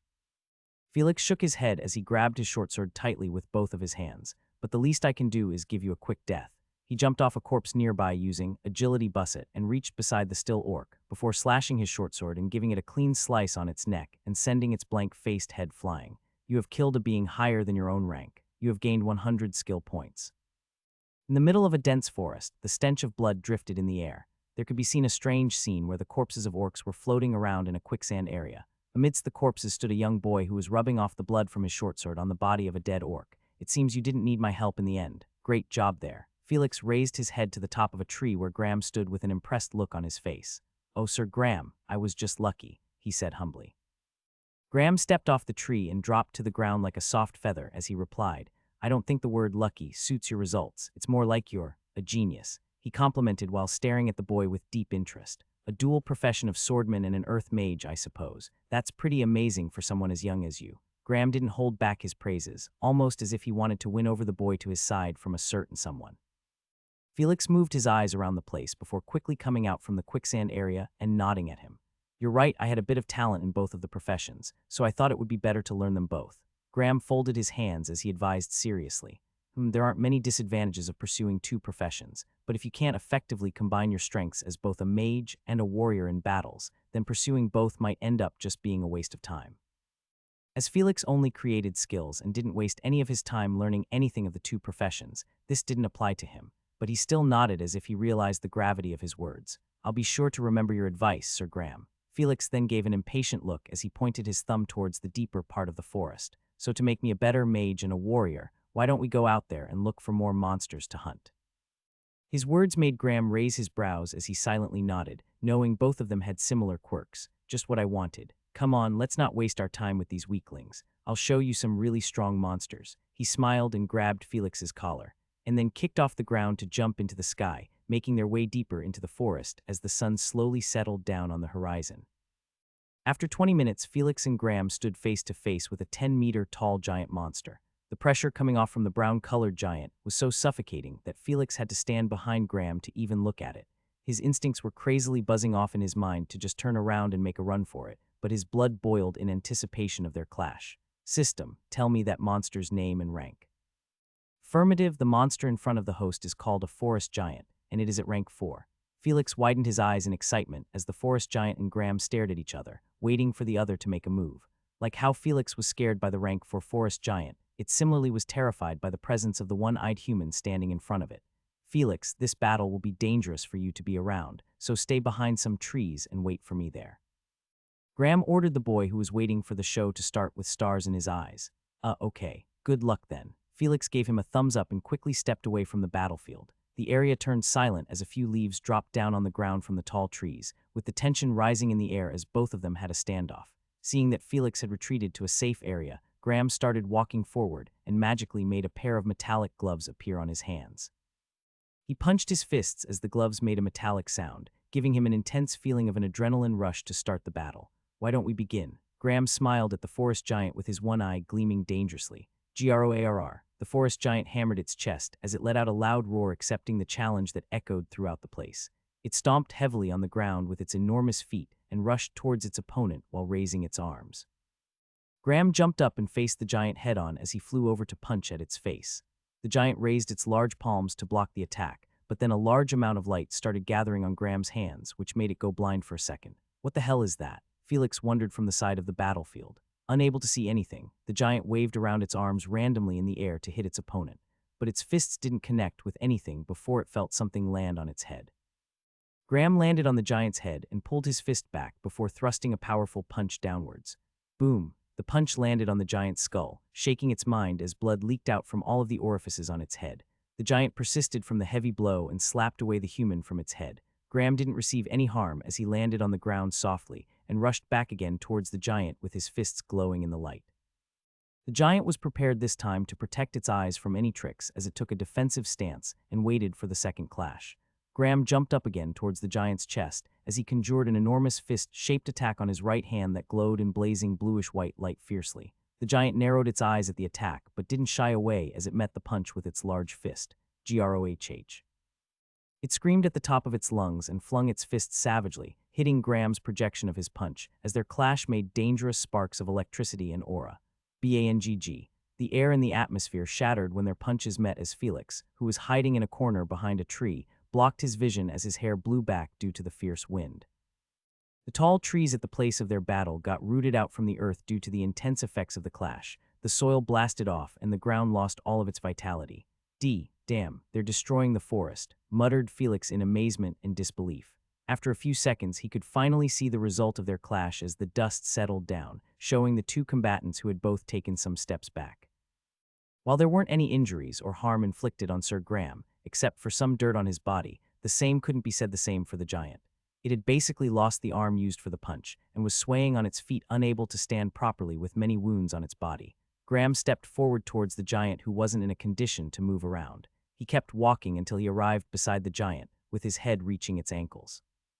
The giant was aware of the proximity of the human, but it couldn't do anything as it felt exhausted and drained out. Gritting its teeth, the forest giant balled up its fist before sending it down, but Graham easily dodged it and jumped up from the ground, landing on the giant's shoulder. He rapidly gathered a burst of lightning in his hands and forced it into the shape of a ball before punching the giant's head while holding it. Krickk. A terrible energy of lightning shocked the giant's head as it blasted apart in pieces with large amounts of smoke coming out from it. The headless corpse of the burned forest giant remained standing for a few seconds, and then it fell down with a thud as Graham landed away on the ground safely. Felix, who had spectated the entire battle, stood there with his mouth wide open. He was dumbfounded by how easily Sir Graham had defeated an opponent who was at the same rank 4 as him. He isn't called one of the strongest of the underworld for nothing, Felix thought while still being stunned. There stood Sir Graham without any notable injuries on him, just basking in the sunlight of the setting sun as he stared at the corpse of the dead giant. Felix approached the man from behind, but when he got close, Graham suddenly turned around with his fist glowing in fierce light. What? The boy shouted in panic while quickly raising his arms to block his head from the punch. As he felt the wind on his skin from the incoming attack, Felix knew he was going to die right now. There were a lot of questions going in his mind at the moment, but the most intense was, why is Sir Graham killing me? Oh, it's just you, Felix. The punch came to a stop just a few centimeters away from Felix's forehead. Graham, who had his one eye widened in agitation, calmed down as he pulled his hand away, but the boy on the other hand was sweating buckets as he closed his eyes in terror. After hearing Sir Graham's voice that didn't contain any killing intent, he opened his trembling eyes and dropped down to the ground while taking deep breaths. Ha. Felix felt his muscles loosen up from the sudden shock he felt when the fist had almost hit him. He looked up, scared and confused, as he was a few moments away from death just now. Why did you do that? He shouted with an exhausted face. Sir Graham had a guilty face as he rubbed his temples in frustration. I didn't mean to do it. It was a mistake, but I could have died there, you know, Felix replied angrily. Graham sighed as he looked straight into the boy's eyes and bowed his head a little with a genuine feeling. I'm sorry, Felix. I've always been hunting alone until now, so I'm alert and have my guard up whenever I'm hunting. Having someone accompany me is new, and with my injured eye affecting my vision, I couldn't clearly see your approach from the side. Seeing the man sincerely apologizing to him, Felix felt taken aback that such a strong person was bowing his head to him. He quickly got up and held Sir Graham back from doing that as he replied, I understand now, Sir Graham. You don't have to bow to me. It was also kind of my fault to have approached you when you had just finished an intense battle. Felix forgave him and didn't hold a grudge anymore, but he was still a bit frustrated. But I hope you won't put me in any dangerous position again. The only reason I've come this deep inside the forest is because I trust you to keep me safe, so if you kill me by mistake then it wouldn't make any sense. He joked a bit to ease the situation. Graham patted the boy's shoulder and promised with a wry smile, All right, I'll guarantee your safety. He felt guilty of bringing the boy and putting him in danger, so he thought of an idea. How about this? On behalf of my mistake of almost killing you, why don't you ask me for any request that I'll do for you under normal limits? Felix pondered about his idea and nodded with a satisfied grin as he asked him for the first thing that came up in his mind. If that's so, then can you help me kill a rank 4 monster? His words almost choked Sir Graham, who coughed speechlessly. Why you? What happened to not putting you in dangerous situations? Felix just rubbed his head awkwardly, but waited for his reply with anticipation written on his face. Sigh. Felix, I don't think you're ready to face the might of a rank 4 being. Remember, you're only at the rank 1 now, and it's nigh impossible for you to defeat a rank 4 even with my help, because they're not any random monsters anymore, Sir Graham warned as he turned serious. After advancing to the rank 4, which is the starting of the transcendent realm, every being will have the same intelligence as that of a human, and they'll have a stronger desire to survive compared to the weaker monsters. So there's a lot of danger if you come near even a rank 4 monster that's nearing its death. Seeing that his request was rejected, Felix pondered about it as he remembered the strength of the rank 4 forest giant. It was true that he wouldn't be able to move in its presence even with his skill equanimity, which showed that he was not yet ready to defeat a rank 4 being, but that only lowered his target. If not a rank 4, then a rank 3 monster is fine. I just want to see what my limits are and how strong the monsters at that higher ranks are. He showed a determined face and lied without any change on his face when he just wanted the skill points from killing a rank 3 being. It didn't matter whether the one who fought was him or Sir Graham, because the only thing in this world that could make him powerful were skill points. That's not impossible. We'll have to look for a lone rank 3 monster then for it to be safe for you. Graham agreed to it and pointed towards a different direction as he started walking away. Let's go there. I've got a hunch we'll find what we're looking for in that direction. Felix chased behind him with an excited face to find a suitable monster for him to kill. As the sun disappeared, the 3 moons peeked through the clouds, casting a serene light over the forest. After searching throughout the forest for the lone monster that they were looking for, Felix and Graham were now hiding behind a tree while peeking at it in the dark. That's a rank 3 ogre. They're larger in size compared to orcs but less intelligent. They're strong but slow, use no fatal weapons except for clubs, and thus should be a good opponent for you. Graham explained while pointing at the monster, which stood 4 meters tall with dark brown warty skin on its bulging muscular body. Felix eyed the ogre as he placed his hand over his short sword, ready to battle it, and took a few steps forward. Wait, where are you going? You can't handle that monster alone. Graham held the boy back before he could rush onwards. Aren't you going to help me? Felix asked in doubt as it seemed a bit different from what he had in mind. Graham slapped his forehead and replied matter-of-factly, Of course I am, but you need to have a plan before engaging it in battle. Don't forget that monster is 2 ranks higher than you, and even if you could defeat rank 2 monsters easily, it doesn't mean the same with rank 3 monsters. Felix frowned as he asked while looking at the ogre. All right then, what's the plan? Graham twitched his lips but refrained from scolding the battle maniac who reminded him of himself when he was younger. The plan, let's do it this way then. I'll attack the ogre with my long-ranged attacks from different directions, while you'll try to attack it from its blind spots at close range. Felix thought over the plan and nodded as he agreed. That's fine, here I go then. He activated his silent step skill and rushed to his right side, giving way for the man to use his attacks. Graham saw the boy go and waved his hands, summoning a dozen small orbs of lightning which he threw towards the ogre. Lightning spheres. In the dark forest, the orbs of lightning radiated light and sparks as they flew from the distance at a shocking speed and hit the unsuspecting ogre on its back. WHH. The ogre felt electricity run throughout its body as it groaned around in pain and numbness. But that was not all, as a boy with silver hair suddenly appeared on its side with a wide smile on his face. KSCCH.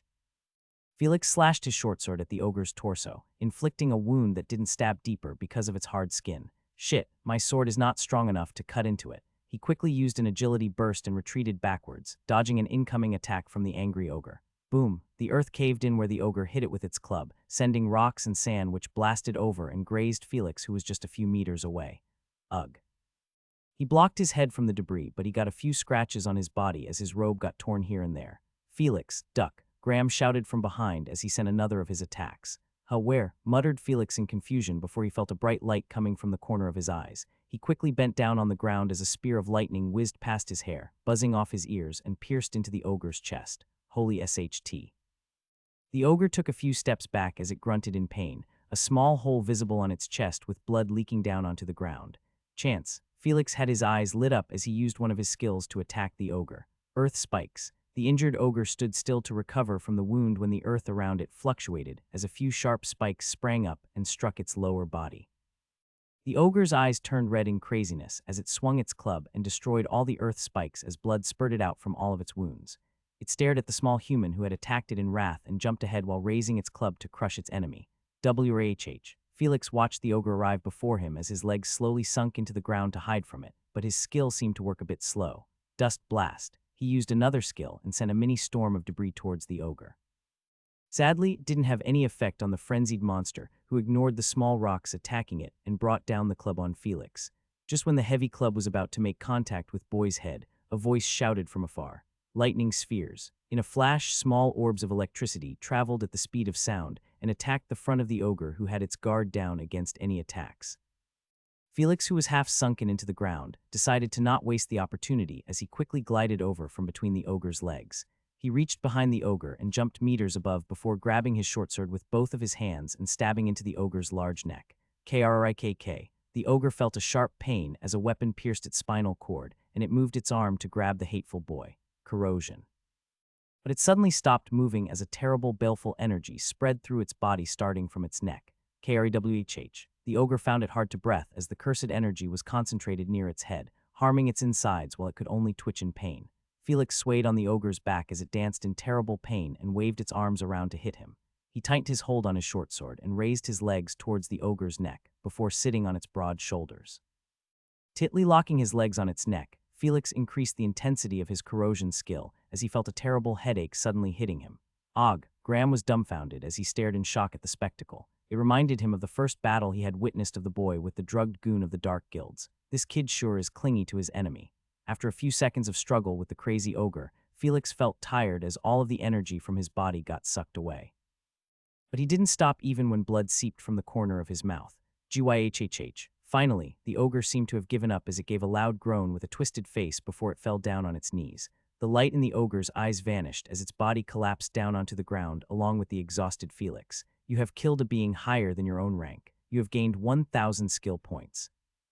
Graham walked over from the side and looked at the result of the boy's battle. The ogre had its head deformed and turned purple as it bled from many of its orifices, while Felix, who was on the ground beside the ogre's head, seemed to have gone unconscious with some small wounds on his body. He really killed a rank 3 being at rank 1. Graham shook his head in amusement, as although he had helped the boy, it was an almost impossible accomplishment for someone as young as him. I wonder how strong you'll grow in the coming future, he muttered while gently picking up the boy on his shoulder and using a simple technique of transferring small electric waves to relax the boy's sore muscles. Graham then walked away from the place, searching for a spot for them to spend the night and have a campfire dinner. Felix twitched and opened his exhausted eyes when an aromatic smell tickled his nose. He looked around in confusion, finding himself lying inside a tent, with a bonfire a few meters away, keeping him warm from the chilly night. A man wearing a one-eyed patch was grilling a few pieces of meat on a strange tool with the use of a bonfire in front of him. I didn't expect you could cook, Sir Graham. Felix walked out from the tent as he stretched and walked over to the man. Graham looked up from the grill and replied wisely while adding some spices to the meat. Man always learns how to survive when he is not in comfort. He smiled and gave Felix a plate with the cooked meat and some veggies. Eat up. We can't have you getting tired on the first day of hunting. Felix sat down on the sitting made from a broken tree's trunk and feasted on the meal without wasting any time. He had not eaten anything for the whole day except for breakfast, and from all the fighting and killing, he was starving to death.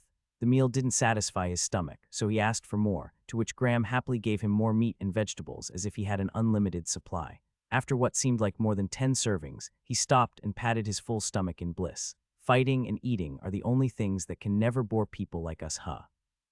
Graham muttered as he too gobbled dozens of meat pieces and food. As they sat under the moonlight in silence in the dark forest that was devoid of any light except for the bonfire, Felix thought of something as he asked. Sir Graham, may I ask you the reason why you're always hunting for strong monsters in the forest? He thought it was a bit unnatural for Sir Graham to always be moving around in the lonely forests and fighting when he could live a comfortable life anywhere with his strength. On the other hand, Felix himself had a perfect reason to do so because only by killing strong beings would he get the skill points to grow stronger. That's a troublesome question, Graham muttered as a bottle with strange colored liquid appeared in his hands. He closed his eyes and took a sip directly from the bottle, opening his eyes again in satisfaction. To answer your question, we'll have to look into my past. Do you want to hear about it? Felix sat straight as his eyes revealed curiosity. Yes, I'm willing to hear it. Graham took another sip from the bottle as he started. I'll keep it brief. When I was younger, I had a dream of traveling around the world, walking over the entire continent and even crossing the seas to the other parts of the world. After a lot of struggle, I created my own mercenary company and traveled the Trevel continent with them, making friends and foes everywhere, and eventually found my soulmate. Graham kept the bottle down as he deeply stared at the crackling twigs in the bonfire. We loved each other, so we got married, but there was a problem. She was an elf. He went quiet, finding himself lost in his memories. Meanwhile, Felix was both amazed and confused in his head. He married an elf. That's a fantasy race of beautiful creatures. So what exactly was the problem? Although he didn't understand what the actual problem was, Felix didn't outright raise his question, cautious that he may sound out of place as he didn't yet know many things regarding this world. What happened then? He asked in hopes of continuing the story. Graham raised his bottle to take another big sip before narrating the next part. As elves and other races were banned from living in this continent, my wife and her nomad group of elves who were travelers at that time were jailed for some months and sent to some other continent. I fought back when she was being detained and taken away, but I was too weak and couldn't protect my wife from the higher authorities. Graham made an ugly face as he clenched his fists and broke the bottle in his hand, but his skin was too tough for it to be bleed. I was then labeled as a criminal for a small offense, and I still don't know which continent they sent my wife to.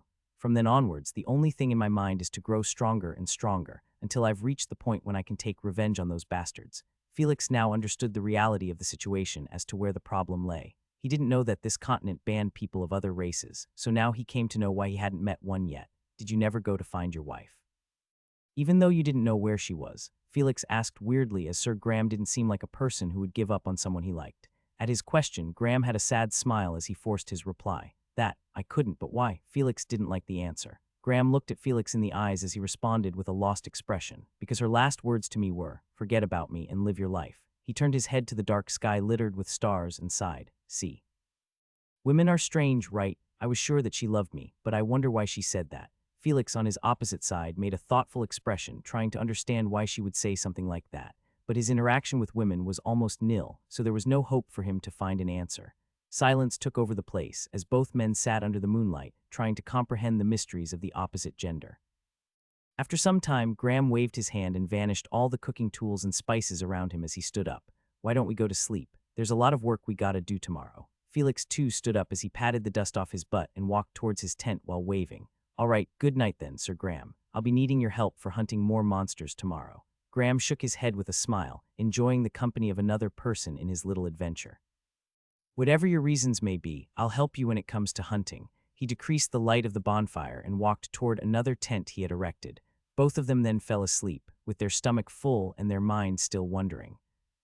A few days later, in a wide and lush grassland where one could see distant mountains and a running river below the clear sunny sky, there could be seen a large group of enraged red-colored bulls towering 3 meters high in average, chasing behind 2 men who were busy arguing with each other. Felix, I told you not to attack their leader. Why the hell did you still do it? Graham shouted as his one eye twitched. Felix, who was falling behind a few steps and could only keep up using his agility bust skill, replied with regret. I'm sorry, Sir Graham. My body just moved on its own before I could even realize. He completed the sentence quickly as he ran with all his might so that the horde of hundreds and hundreds of bulls chasing after them wouldn't stomp him to death. The horde had more than 100 rank 2 bulls, with dozens at rank 3 and 3 rank 4 bulls. Graham, who was slowing himself to keep running alongside Felix, turned to look at the crowd behind them and smirked. Felix, you wanted to hunt a lot monsters, right? He asked while slowly levitating above the ground. Huh, isn't that obvious? But why are you suddenly asking that now? Felix let out tired breaths and questioned with a strange face. Graham grinned as he patted Felix's shoulder and started flying into the sky, because I'm giving you the great opportunity to face them all. His voice moved away as Felix looked up in disbelief, watching the man becoming smaller and smaller. Wait, you traitor, GOO. Left all alone with the hundreds of crimson bulls chasing him as he ran away from them, Felix cursed Sir Graham under his breath. Shit, how the hell could he leave me and go? He took a peek behind him while boosting his speed with agility bursts and saw the raging bulls getting closer and closer to him. I can't fight them anymore, so the only option left is escaping. Felix sighed, feeling pity that he wouldn't be able to gain the skill points from the horde of bull monsters. Earth swimming. He used his skill as he ran, gliding on the earth as his body slowly submerged into the ground. The bulls caught up to him when his speed decreased while sinking, so he had to use other skills to keep them away. Dust blast, quicksand. A mini storm of rocks hit the rushing bulls, slowing them a bit down, and the ground beneath them softened, hindering their march.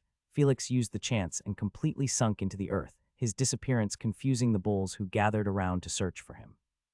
However, he didn't waste any time and swam away from there towards the direction he was previously running to. The more than hundreds of bulls were the only prominent monsters in these grasslands, so they had every land under their control. As such, Felix couldn't surface anywhere near and had to continue swimming away, while poking his head out of the ground to take deep breaths once every few minutes. A few moments later, when he left the grasslands and entered back into the forest, he came out of the ground and relaxed his body.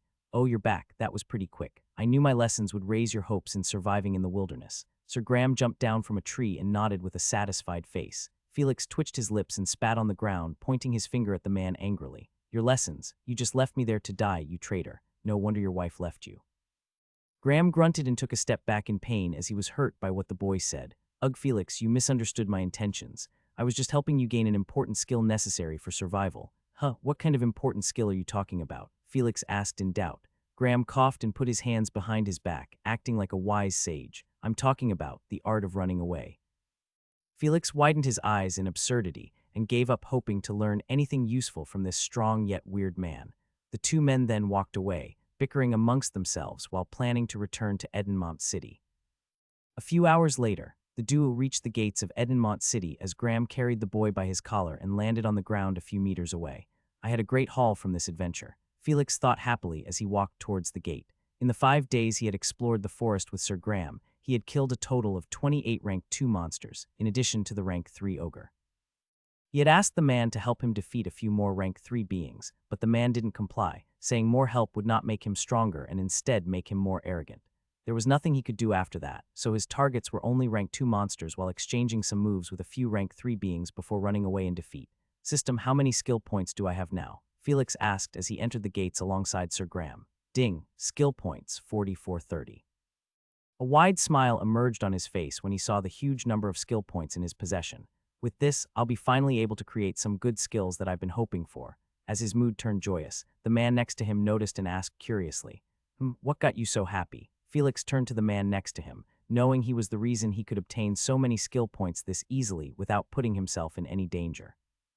Felix muttered genuinely and bowed to him when they had arrived in an empty alley. Graham raised his brows in surprise, not expecting such a show of gratitude from him, but then he smiled and nodded, and his eyes lit up as he pulled Felix straight. "Haha, you don't have to thank me for anything. I helped you because I wanted something from you all along." Graham grinned in anticipation and pointed his thumb on his chest. This was the sole reason he had brought Felix along with him to the forests, showing him the amazing life of hunting and living in the wilderness. Not everyone had a liking to such a life, which was full of unstoppable battles, with monsters for survival, and living in the absence of human comfort.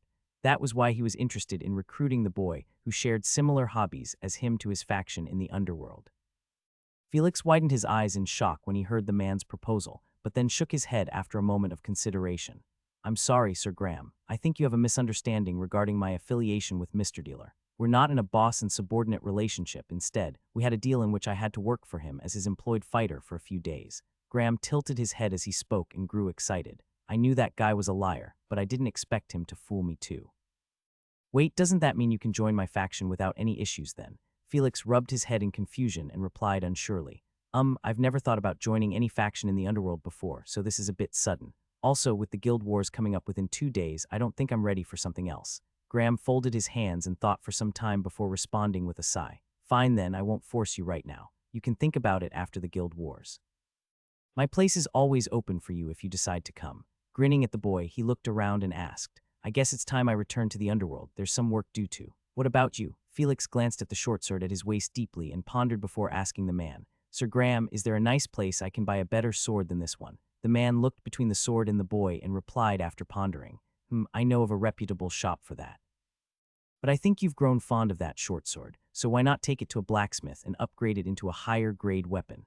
Felix was surprised by that and nodded as he felt excited about the idea. "Right, I can do that. By the way, do you happen to know any good blacksmith who could upgrade my sword?" Sir Graham nodded and smiled as he gestured the boy to follow him as he made his way onwards to the underworld. "I got the perfect man for the job." The two of them disappeared from the streets, entering the secret pathways and finding themselves back in the underworld. In the bustling black market, which remained crowded and chaotic regardless of the outside time, Felix followed behind Graham with his black mask now covering his face and reached a corner where a simple-looking store resided. There was a constant sound of metallic clangs coming from inside the shop, indicating that someone was working inside without a stop. "It's here." Sir Graham pointed at the shop and pushed open the door, stepping inside along with Felix. The moment he entered inside, the clanging sound stopped and a surprised gruff voice called out, "Phantom." Standing at the door of the shop, Felix looked inside and turned towards a person who had called out to him. Wait you are. There was a smell of hot metal and burning coal present in the air, and within the dimly lit shop, a robust man wearing loose clothes held a hammer in his hand with a metal glowing red on his anvil. Felix looked deeply at the man, whose figure and voice reminded him of someone, and muttered unsurely. Bellard, the man touched his face, remembering he didn't have his mask, and gave a wry smile as he nodded. Yeah, Phantom, it's me. The two of them then turned quiet, not knowing what to say. Sir Graham glanced between them strangely and clapped his hands to break the awareness. Well, it's great that you two know each other, saves my time. Phantom, you can get your work done here with his help, so I'll take my leave. Also, my place is always open for you.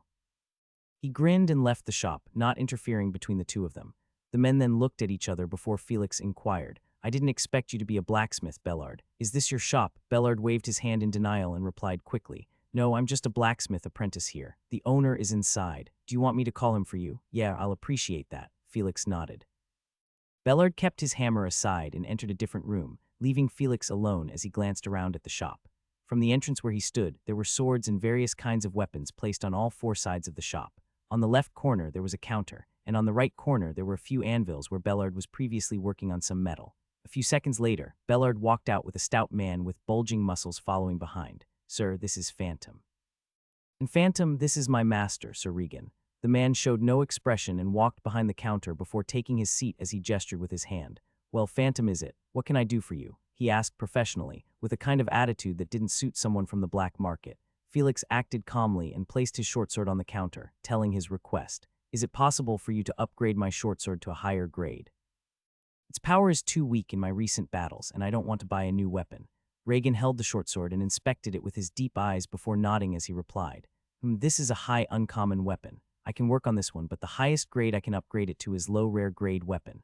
Felix's eyes lit up in joy, knowing his short sword could be upgraded, and he rapidly asked, How long will it be for you to upgrade it? Also, what's the cost? Can you upgrade it to a higher grade?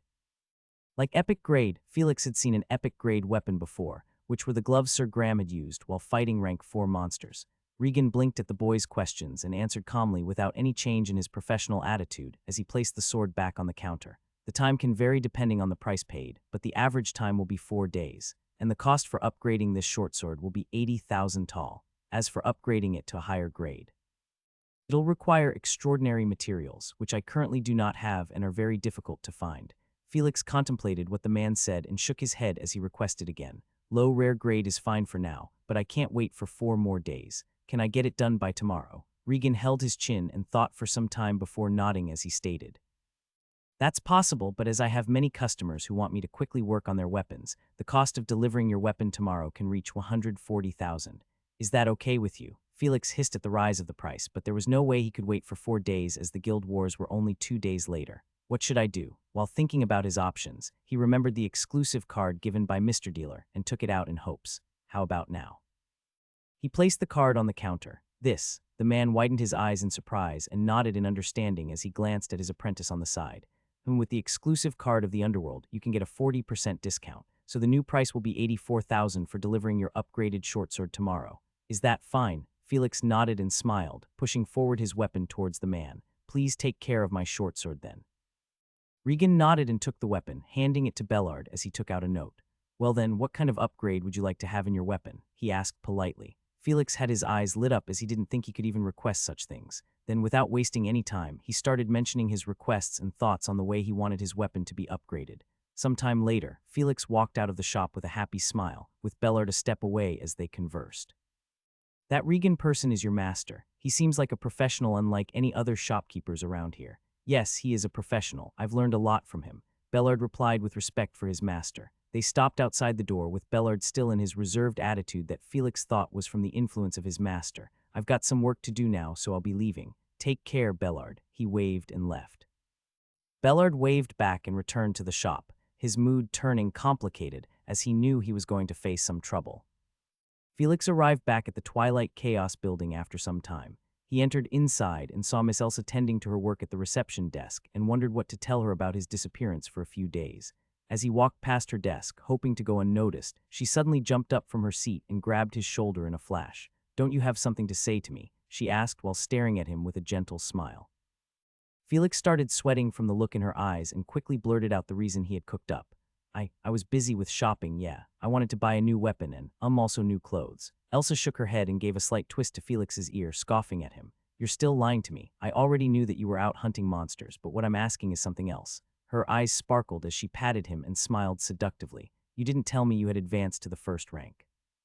I wouldn't have known about it if Steve didn't slip his tongue. Congratulations, Felix. Now you can participate in the war and also go out of the city without any trouble. Felix widened his eyes in realization and nodded as he sighed. Elsa smirked and folded her hands, giving him a sly look. See, now you're telling the truth. Don't think you can fool me. There won't be a next time. I'll punish you if you lie to me again. Felix nodded quickly, not angering this lady whom Steve and the others had shown a terrified expression when mentioning her punishment. The two of them conversed for a while, with Elsa giving him some instructions and pointers with further cultivation now that he was at rank 1. Felix wholeheartedly listened to her, as what Sir Graham had taught him these 5 days was completely incomprehensible. After a brief discussion, he took his leave as she had work to do and went to his room. Entering inside, he first took a long and warm bath before coming out and wearing some cozy clothes. Jumping on the bed in tiredness of the hunting journey, Felix glanced at the ceiling and turned serious. Now that I'm all alone, it's time to create some new skills. Felix continued to lay on the bed for some time, pondering about the new skills that he should create now that he had obtained more than 4,000 skill points. Finally, he sat up and called out to the system decisively after consideration. System, create this skill. Affirmative, processing the skill power scale, grading the skill, estimating the possible points required, skill successfully moduled. Ding, name. Description grants the user with a detailed map of their nearby area, covering a 1-kilometer radius with them as the center. Allow the user to mark and locate specific places, objects, and individuals on the map. Cost, 40 skill points. Do you wish to use 40 skill points and create the skill map? As he read the description, Felix nodded. So a map of 1 kilometer around me costs only 40 skill points. That's not bad. Less than I had expected. Let's try more then. System, increase the radius of the skill to 10 kilometers. Affirmative. Ding, name map. Description grants the user with a detailed map of their nearby area, covering a 10-kilometer radius. Allow the user to mark and locate specific places, objects, and individuals on the map. Cost, 400 skill points. Do you wish to use 400 skill points and create the skill map? Felix sighed. As expected, the cost got multiplied by 10. It looks a bit expensive, but knowing about my surroundings would help me a lot. Then let's add the last touch. System, turn it like this. Affirmative. Name map. Description grants the user with a detailed map of their nearby area, covering a 10-kilometer radius. Allow the user to mark and locate specific places, objects, and individuals on the map. Displays all the beings with friendly, neutral, or hostile intentions. The skill is integrated with the system for better interaction. Cost, 500 skill points. Do you wish to use 500 skill points and create the skill map? As Felix read through the details of the skill, he smiled and agreed. Perfect. Create this skill. Ding, successfully created a new skill. Without hesitating, Felix used the skill as he called out to the map in his mind. A dull blue light flashed before him, and a circular hologram of a map, similar to the system's interface, appeared on his line of sight. On the map, a black-colored Gothic building appeared, seen from the top view as if from an eagle's eye. Felix widened his eyes in amazement as he jumped up from the bed and then opened the window of his room before putting his hand out. There it is. Now he could see on the map, a hand coming out from a part of the guild's building. It's amazing, better than all the advanced software maps on the smartphones from Earth, even showing the real-time changes. With an excited grin, Felix felt like going out and exploring the entire city, but he calmed himself down and inspected his new skill, using his mind to zoom out the map until it covered 10 kilometers with him as the center. Now, the guild building looked small like a grain, and the map displayed almost 70% of the Edenmont city. The various buildings and the patches of lands, the jumbled-up roads and the tiny alleys, the small streams across the city, and the bordering city walls on the map. Felix glued his eyes to the entirety of the city shown on the map, which wasn't like a piece of paper but an actual view of the world seen from the perspective of a bird. No, it's much better than that. He muttered while looking around the map and zoomed into places as he wished, feasting his eyes with scenes of the joyful city that was bathed in the setting light. The only disadvantage is that I can only see everything from above, and places like the insides of a building cannot be seen. Felix pondered with his hand on his chin. But that's not an issue for now, as I can still do this. He thought of something in his mind, and various marks appeared on the map, mainly in green, gray, and red color, indicating the friendly, neutral, and hostile beings. The place he was at had dozens of green marks and was devoid of any red mark, including some other parts of the city nearby where he could see some green marks. but what surprised him the most were the lines of red marks concentrated at a building that was a few kilometers away from his location. This. Is that any of the enemy guild's building? He frowned, not knowing how they knew about him and had labeled him as their enemy. As he pondered for the cause, he recalled what he had done after joining the guild and quickly found the answer. They must be the guild who tried to attack Noah, Shea, and the others at the abandoned factory mission. Felix gritted his teeth when he remembered them. Wait, aren't they the reason this whole guild war situation is happening? This made him more unhappy, knowing they were the ones who were causing so much trouble for him and the people around him. Not that he minded the start of the guild's war, though. Maybe I should visit them sometime later. A wicked grin stretched on his face as his eyes roamed around the enemy guild's building and its surroundings. After spending a few hours watching the city on the live map without getting bored with all the vibrant scenes, it soon got dark as moonlight revealed itself, which made him unable to look at many places properly. Felix quickly noticed the problem and spent another 100 points to upgrade the map for it to possess night mode, which made it possible of him to now see the dark places too. Enough exploring. Now let's move on to the next one. He sat on the bed and closed his eyes, imagining another of the skill that he had wanted to create from the beginning. System, now create the skill. Inspect. Affirmative. Processing the skill's power scale. Grading the skill. Estimating the possible points required. Skill successfully moduled. Ding. Skill name. Inspect. Description gives the user a detailed overview of any object, according to its grade and properties. The skill is integrated with the system for better interaction. Cost, 500 skill points.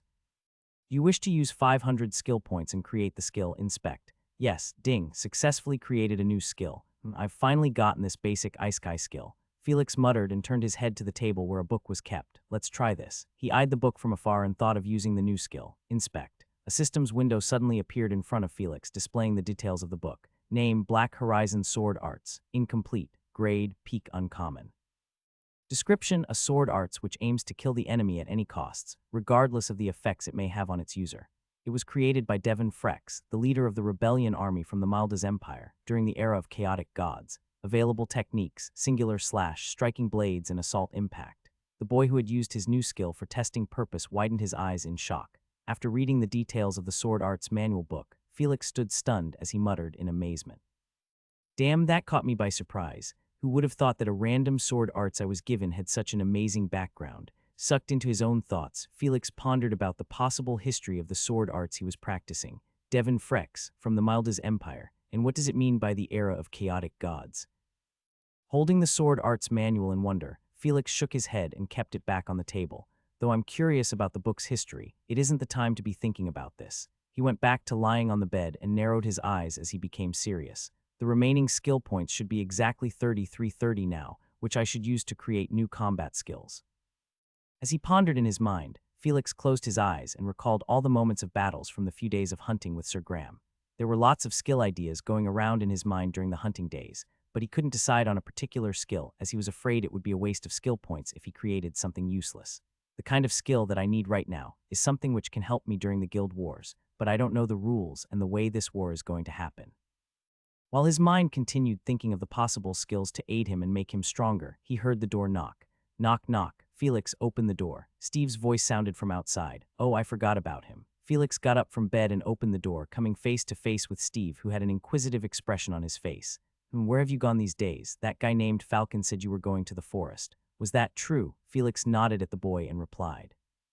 Yeah, I told Falcon to inform you that. A very strong person from the underworld took me to hunt monsters in the forest. I learnt a lot from him.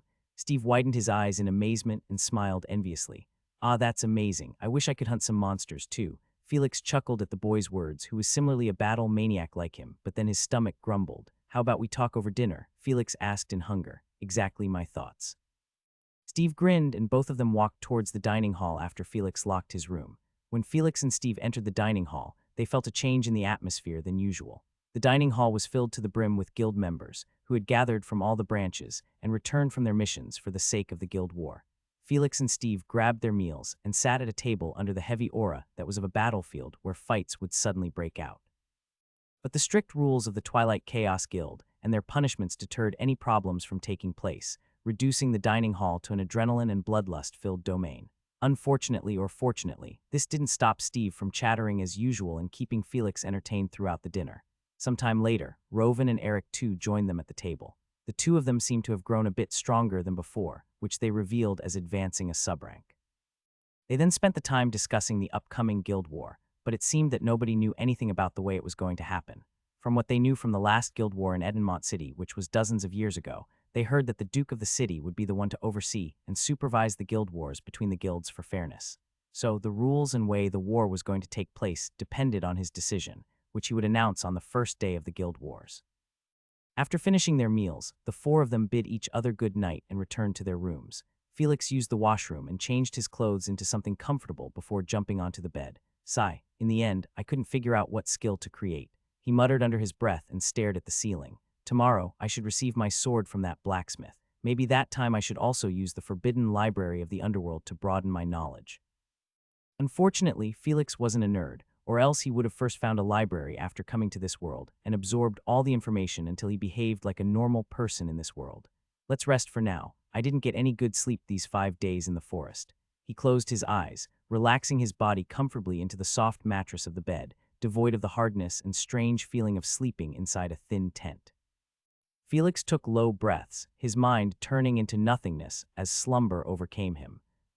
The next day, after having a good breakfast, Felix left the guild building and made his way to the secret tavern using his new skill, map. The usual journey of around 15 minutes took him only 8 minutes to reach his destination, which made him nod at the usefulness of the skill.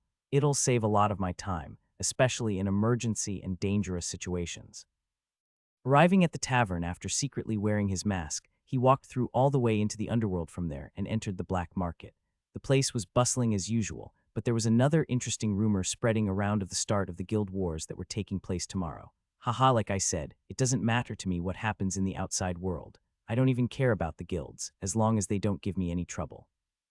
Nah man, it would be exciting to see all of them kill each other. This kind of thing doesn't happen usually in our city, you lunatic, though that sounds good to my ears. Kekek, everybody was discussing about the guild wars. Some had positive opinions while others were negative, but one thing was for sure, there was nobody who didn't know of the upcoming event. Because the underworld was tightly restricted by the forces of the outside world, not allowing this lawless place to disturb the lives of the normal citizens. And only under the agreement between the powerhouses of both the parties was the underworld city of Edenmont allowed to exist, on the condition that they would not, directly and indirectly, interfere with the others' matters. Felix perked his ears throughout his way, but didn't hear anything interesting other than what he already knew. He went on his way and reached his destination before entering the shop, excited to see his upgraded sword. When he stepped in, he saw Bellard sharpening a piece of metal of his anvil, who looked up at him and smiled stiffly. "Oh, Phantom, you're back. Wait, I'll call my master." The man walked into another room without waiting for a reply, making Felix awkward. I knew he's kind of an introvert, but with that huge figure of his, it feels weird. A few seconds later, the owner and the blacksmith of the shop, Sir Regan, walked out from inside with a thin and long object covered in a cloth. He sat at the counter while Bellard stood beside him, and gestured for Felix as he placed the object on the counter. "Please." Felix nodded and walked over before grabbing the object in his hand with patience. He calmed down his excitement and removed the cloth covering the object, revealing a matte black scabbard and a dark crimson hilt which emitted a dim glow. Placing the cloth away, Felix held the scabbard firmly and slowly took the blade of the sword out. A sharp light reflected throughout the shop, urging Felix to close his eyes, but he instead just narrowed them, not taking his eyes off from his sword. The blade appeared pristine clean as it shined brightly, and felt cold to touch when Felix moved his fingers on it. There wasn't much change in the appearance except for making it look more extraordinary and a bit longer than its previous length. Inspect. Felix used his new skill on the sword, which displayed the details of his sword. Name, unnamed, grade, low rare. Description, a lightweight and sturdy sword with a sharp blade, which causes destruction proportional to the strength at which it is used. Can cut through the thick skin of rank 3 beings and can negate mana-induced attacks with the blade. Reading through the details of the sword, Felix nodded and became satisfied with the result of the upgrade. "It's done well. I now understand why he recommended you for the job." Regan just nodded at the compliment, not changing his expressionless yet professional face. Placing the sword back on the counter, Felix took out his exclusive card, which contained all the money he had earned in the underworld, and handed it to the blacksmith. "Here, the rest 80% of the payment. Yesterday, he had already paid the advance payment of 20%, and now he paid for the rest." Regan received the card and promptly scanned it above an orb, before handing it back to the boy. The blacksmith stood up and moved his hand forward, to which Felix grabbed it and shook his hand. After placing the sword scabbard on his waist, Felix gave Bellard a nod and walked out of the shop. The master and student duo looked at each other after he left before Regan voiced out as he moved towards his room. You didn't have to stay up the whole night to work on his sword. That goes against my rule of professionalism. Bellard scratched his head awkwardly, not sure how to reply to his master. Regan stopped at the door with his face turned away and continued, but I'll let it slide this time, because I've never seen you work so determined and dedicated before. He raised the tiny corners of his lips. Yes, sir. Bellard nodded and looked towards the door, wondering what his previous teammate was about to do. Felix arrived at the underworld castle with his new sword that he kept glancing at. There was this strange feeling he was getting from the sword, as if it was going to be something he would hold dear to him. It doesn't have a name yet, huh? I wonder what name would be suitable. Felix crossed the bridge and walked over to the guards, who inspected him for a while as he showed them his exclusive card. The gates of the castle opened up, and Felix walked in, hoping to explore another facility of the castle where he could gain lots of information and knowledge. Entering the underworld castle, Felix rejected the maid's help and made his way to the Forbidden Library, which was located on the same large corridor as the training hall. Felix stood before a dark red double door, which was designed so intricately that any person would freeze and continue to stare at it for long hours. The same happened to Felix, but he blinked his eyes as the passive skill equanimity came into effect. That's some troublesome door. He muttered and quickly pushed the door open, stepping in as he felt a kind of silence and serenity that almost stopped his process of thought. What's wrong with this place? Everything seems so strange, but that thought didn't last long as Felix looked forward and became stunned when he witnessed the interior of the Forbidden Library. What the hell happened here? Felix had stepped into the library, expecting to find rows of orderly shelves filled with ancient books and arcane knowledge. But instead, he was greeted by a scene of utter chaos. Long, dark shelves stretched as far as the eye could see, but they were all in disarray as the shelves were fallen on top of each other. Books, both old and new, lay scattered haphazardly across the floor, some still resting on the shelves while most were randomly thrown on the floor. It was as if a battle had torn through the library, leaving behind a tangled mess of literature and confusion. Yet strangely, there are no signs of destruction or debris, only the overwhelming sense of disorder. Sigh, why can't anything in this castle be normal? Felix muttered while looking around in confusion to find someone in this library for help. On the right side of the door there was a counter, which he approached even though there was nobody present there. Searching around, he found a person sleeping inside the counter area with a book covering their face. Seeing the person sleeping soundly, he didn't want to disturb them, so he instead used his skill on the counter. Flashback. A few seconds later, Felix came to know where to find the books regarding combat and battles, which he needed to broaden his horizon regarding the power scale of this world.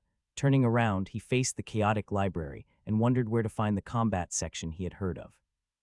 With no other choice, Felix stepped forward, crossing the tumbled-down shelves and making his way deeper into the Forbidden Library, while minding his legs to not step on any of the books. Who knows, there may be a cursed tome lying around somewhere. After some minutes of searching through the various broken sections of the library, he came across a board that read, Cultivation Archives. I guess this is it. Though he reached the place, Felix could only sigh looking at the board which had fallen on the ground, with books of all kinds thrown beside it. Picking up a random book near the board, Felix read its title, Fred's Monster Culinary. He swiftly put the book back into its place and rubbed his head in exhaustion. This is gonna be tough. Looking around all the books with their covers closed and opened, suddenly, his eyes lit up as he got an idea for finding the book he needed. Inspect. Felix turned on his skill, and one by one, all the books in his sight displayed their names and information. Structure of a Goblin, Tale of the Adventures, The Dungeon Guide, Martial Disciplines, Sacred Rituals, Spells and Swords. Now, instead of picking up the books and reading their names, Felix only needed to glance over and he'd get to know which book was which. Let's choose these two for now. He bent down and picked the book with titles, Martial Disciplines, and Spells and Swords. Sitting on a shelf that was completely lying on the floor, Felix opened the books and started reading them. After a few minutes, he sighed and stopped. This is taking too much time. It'll be better if I create a skill for reading fast, even though I've been keen on saving the skill points. Placing the books aside, Felix closed his eyes and started thinking of a suitable skill with features which would help him with his current dilemma. After some time of careful calculations for making a cheap yet useful skill, he opened his eyes and called out to the system. Create this skill. Affirmative. Processing the skill's power scale. Grading the skill. Estimating the possible points required. Skill successfully moduled. Ding. Skill name, Enhanced Brain. Description: this skill gives the user strong memory power and allows them to process information at an accelerated rate and comprehend complex concepts with ease. It can quickly analyze texts, extract key information, and make connections between ideas, making them adept at absorbing vast amounts of knowledge in a short amount of time. Cost 120 skill points. You wish to use 120 skill points and create the skill Enhanced Brain. Yes, ding, successfully created a new skill. I wonder how useful this skill is. After the system announced the creation of the new skill, Felix picked up one of the two books and a minute later he placed it back. That was quick. He widened his eyes, shocked by the plentiful information that had suddenly appeared in his head and the buzzing feeling of wanting more. He hurriedly picked the other book and finished reading it within a minute, as his brain made conjunctions and ideas with all the absorbed knowledge. I need more. Getting up, he started grabbing random books near him without a care for their content, and his mind seemed to have entered an epiphany state where only information could enter. His reading time also started getting shorter and shorter from the initial minute, and after reading more than 30 books, he could now read a single book within 20 seconds. A strange scene took place in the shambled and untended forbidden library of the underworld, where a boy kneeling on the floor picked up books with both of his hands and glanced at them for a few seconds before picking the unread ones. Anybody watching him would think he was searching for some good lines from a book he had forgotten, but the boy had just read and comprehended an entire book in that fleeting moment. A few hours later, Felix had fallen on the floor just like the tons of books around him, his face pale and body sweating, but there was a strangely satisfied grin on his face. I don't know, why, but that was, extremely thrilling, he muttered between his breaths. Tired of reading almost 500 books in one session, he closed his eyes and inclined his back on the mountain of books, going through and keeping all the new information in his mind in order. Why don't we start with the book, Fundamentals of Cultivation? From what Felix had read through the books, he had come to a pretty good understanding of the different power levels and their abilities of this world. The standard power levels of this world started from rank 0 to all the way till rank 9, after which he didn't find any information of. Beings at rank 0 were called as apprentice. From rank 1 to rank 3 were the mortal realm, rank 4 to rank 6 were the transcendent realm, while rank 7 to rank 9 were called as the legend realm. Every rank had subranks in them, namely early, mid, late, and peak. For the first 3 ranks, that is of the mortal realm, there wasn't much of a difference in the power between the subranks. But at the transcendent realm and the legend realm, even a small variation in the power scale, such as a subrank, would greatly determine the fate of any battle. However, the most important thing that determined the power of a being would be their race and their innate abilities. For example, a rank 4 dragon with their innate ability of magic and might can easily subdue dozens of rank 4 goblins, while humans with their high intelligence could similarly do the same with their various battle techniques. Speaking about battle techniques in the humans realm, it was basically divided into 3 categories: the aura techniques, the magic techniques, and the special techniques. Warriors could use the aura techniques, which included the breathing skill, the weapon mastery, and the aura manual altogether. Mages used the magic techniques, having their specific breathing techniques, spell chants, and the mana cultivation manuals. Meanwhile, the special techniques were a rare type of abilities that only one among tens of thousands of people could have, either from birth or at a random point in their life. But they could also be awakened from heritage, rituals, experiments, or some extreme conditions. It could be anything simple from enhanced eyesight to something great like telekinesis. But one thing was for certain: people with special techniques were the most sought after in this world by various organizations and kingdoms. This is more complicated than I thought. Felix knit his brows as he went through the information of another book that he had read. This book was titled Secrets of Warriors, which contained the details of the aura manifestation and controlling methods. It was written that only a person with strong will and an undefeated mindset would be able to open the path to manifesting aura, in which he could manipulate his own and the surroundings' energy as he wanted, but very few people would be able to achieve such a feat. From another book of the experiences of a famous adventurer, he also understood the various knowledge about survival, fauna, hunting, geography, and the general information of this world. In the end, the more than 500 books had tremendously increased his knowledge of this world, including random topics like the reproduction of monsters, building a carriage, and how to handle a dead body with magic. Absorbing and refining the new knowledge in his head, Felix took deep breaths as many ideas of new skills started to gather in his mind. Now things are starting to make more sense. The main reason he came to the combat section of the library was to read books and understand the way the people of this world fought and the various kinds of techniques that they used. So that when he creates skills, it wouldn't be something completely off from what they could do, making him appear as the odd one and then become the target of their suspicion. It wouldn't matter if he was one of the strongest in the world, but he was still weak, and displaying such strange skills would only get him in troublesome situations. He didn't want kingdoms to capture him and some crazy mages to experiment on him for his uniqueness. It seemed there was a toll on his body, especially the head, from continuously reading hundreds of books in one take. Growl. Hearing the weak sound from his stomach, Felix smiled wryly and made his way towards the door of the library. On his way, he suddenly stopped as he saw a person sitting on a chair elegantly amidst the chaotic scene of the library. It was a woman wearing a brown robe, which couldn't hide her tender and curvy figure, but the mask on her head completely hid her face except for her green, charming eyes. Her presence seemed to have turned the tumbled-down library into a picturesque and aesthetic scene, adding beauty and elegance to the messy place. Felix narrowed his eyes on her, wondering where she got the chair from when he had to just sit on the floor, and then furrowed his brows as she looked familiar. Where have I seen her? As he churned his exhausted mind to recall where he had seen her, his vision slightly faltered, stopping him from continuing to stare at her. Whatever. I am in no mood for that now. Holding his hungry and grumbling tummy, Felix quickly walked out of the library without making a single sound and thus failed to notice the woman who had turned towards him. Phantom, I didn't think you'd get involved in this, she muttered while staring at his leaving figure, her calculating eyes turning brighter.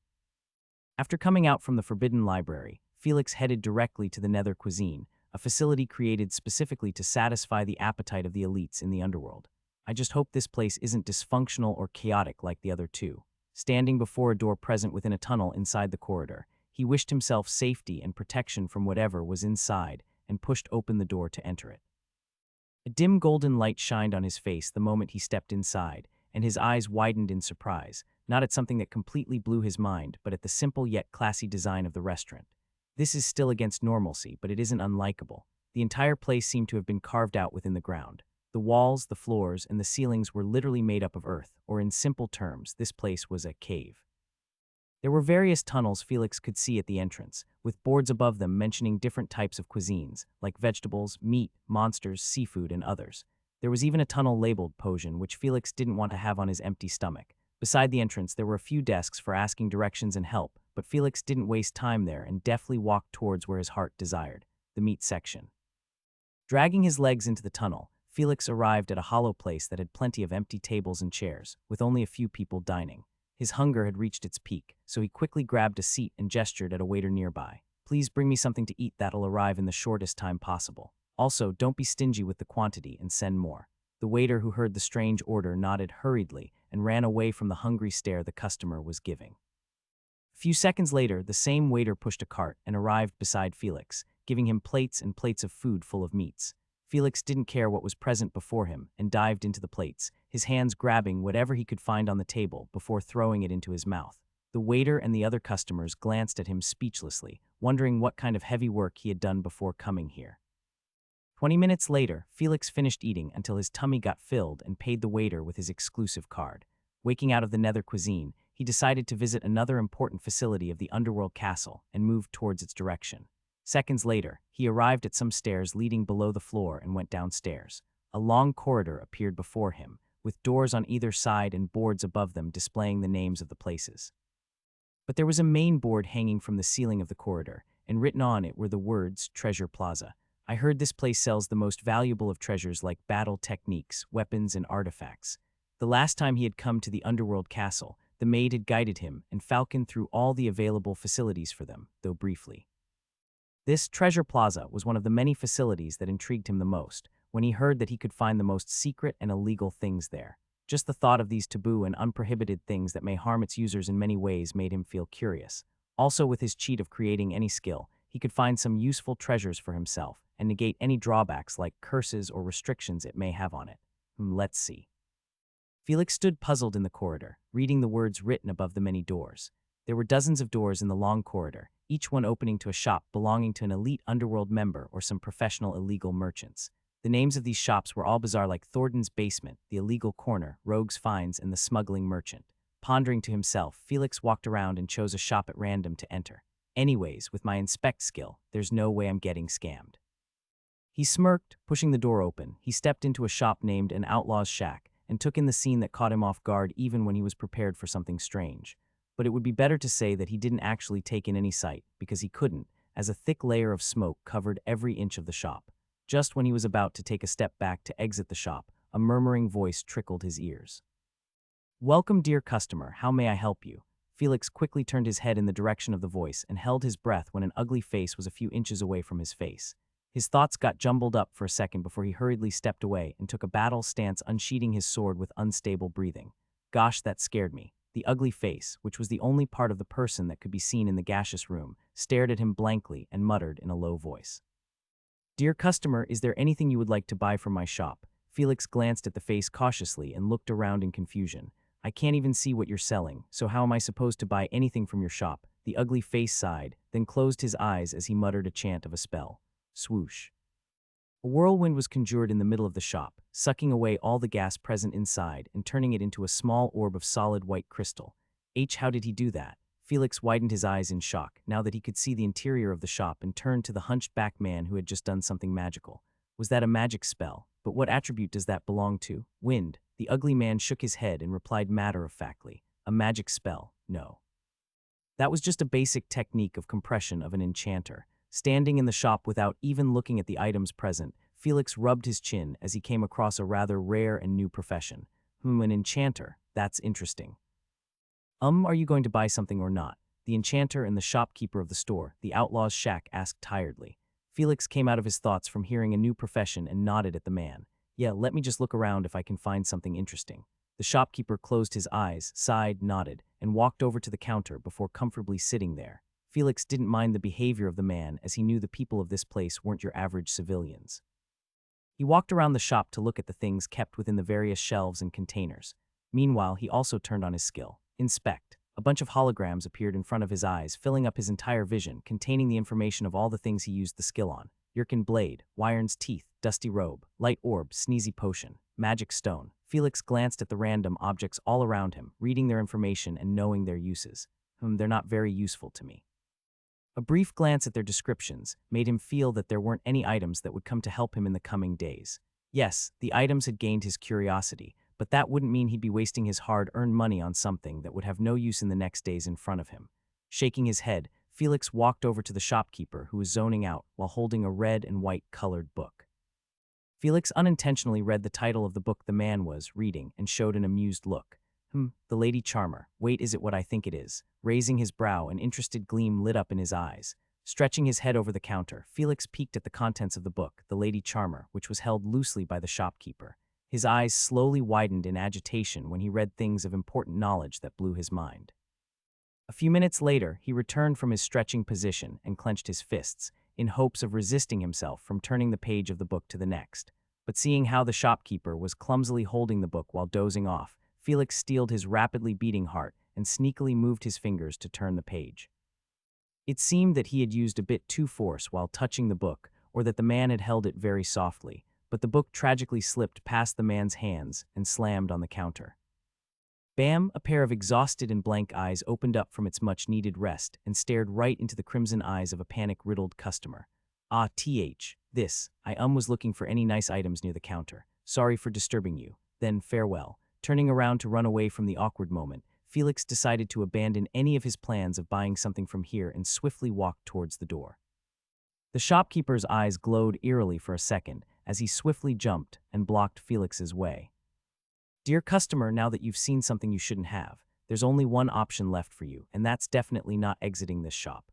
Felix narrowed his eyes and grabbed onto his sword, ready for any action. "What do you want then?" The shopkeeper took a deep breath and suddenly bowed his head, almost at a 90-degree, and blurted out earnestly, "Please, I'm willing to give you a 20% discount on anything you buy, so please don't tell anyone what I was reading."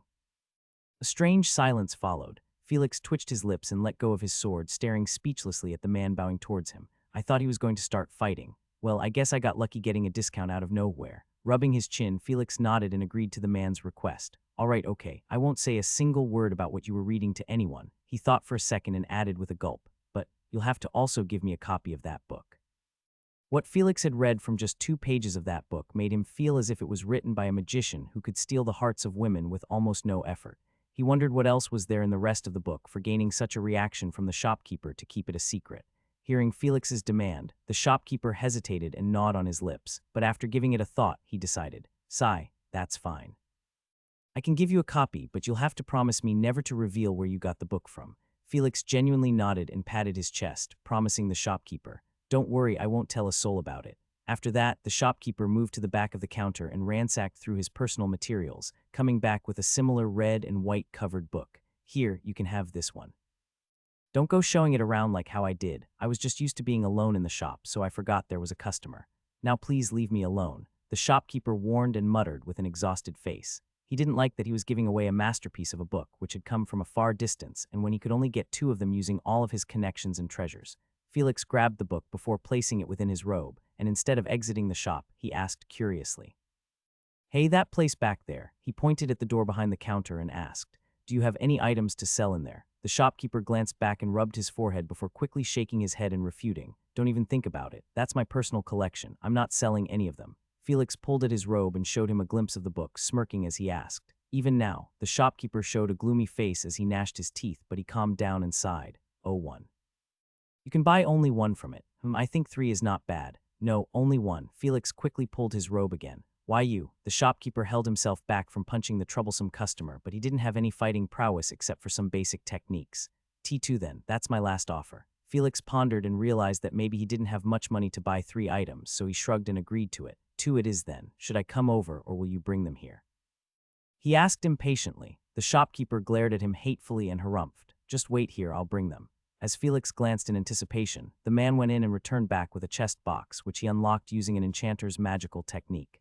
Far from his expectations, the interior of the chest didn't shine in golden color or anything, but it did smell quite unique like old antiques and books. "Hurry and take any 2 of them. It's not like you know what they are."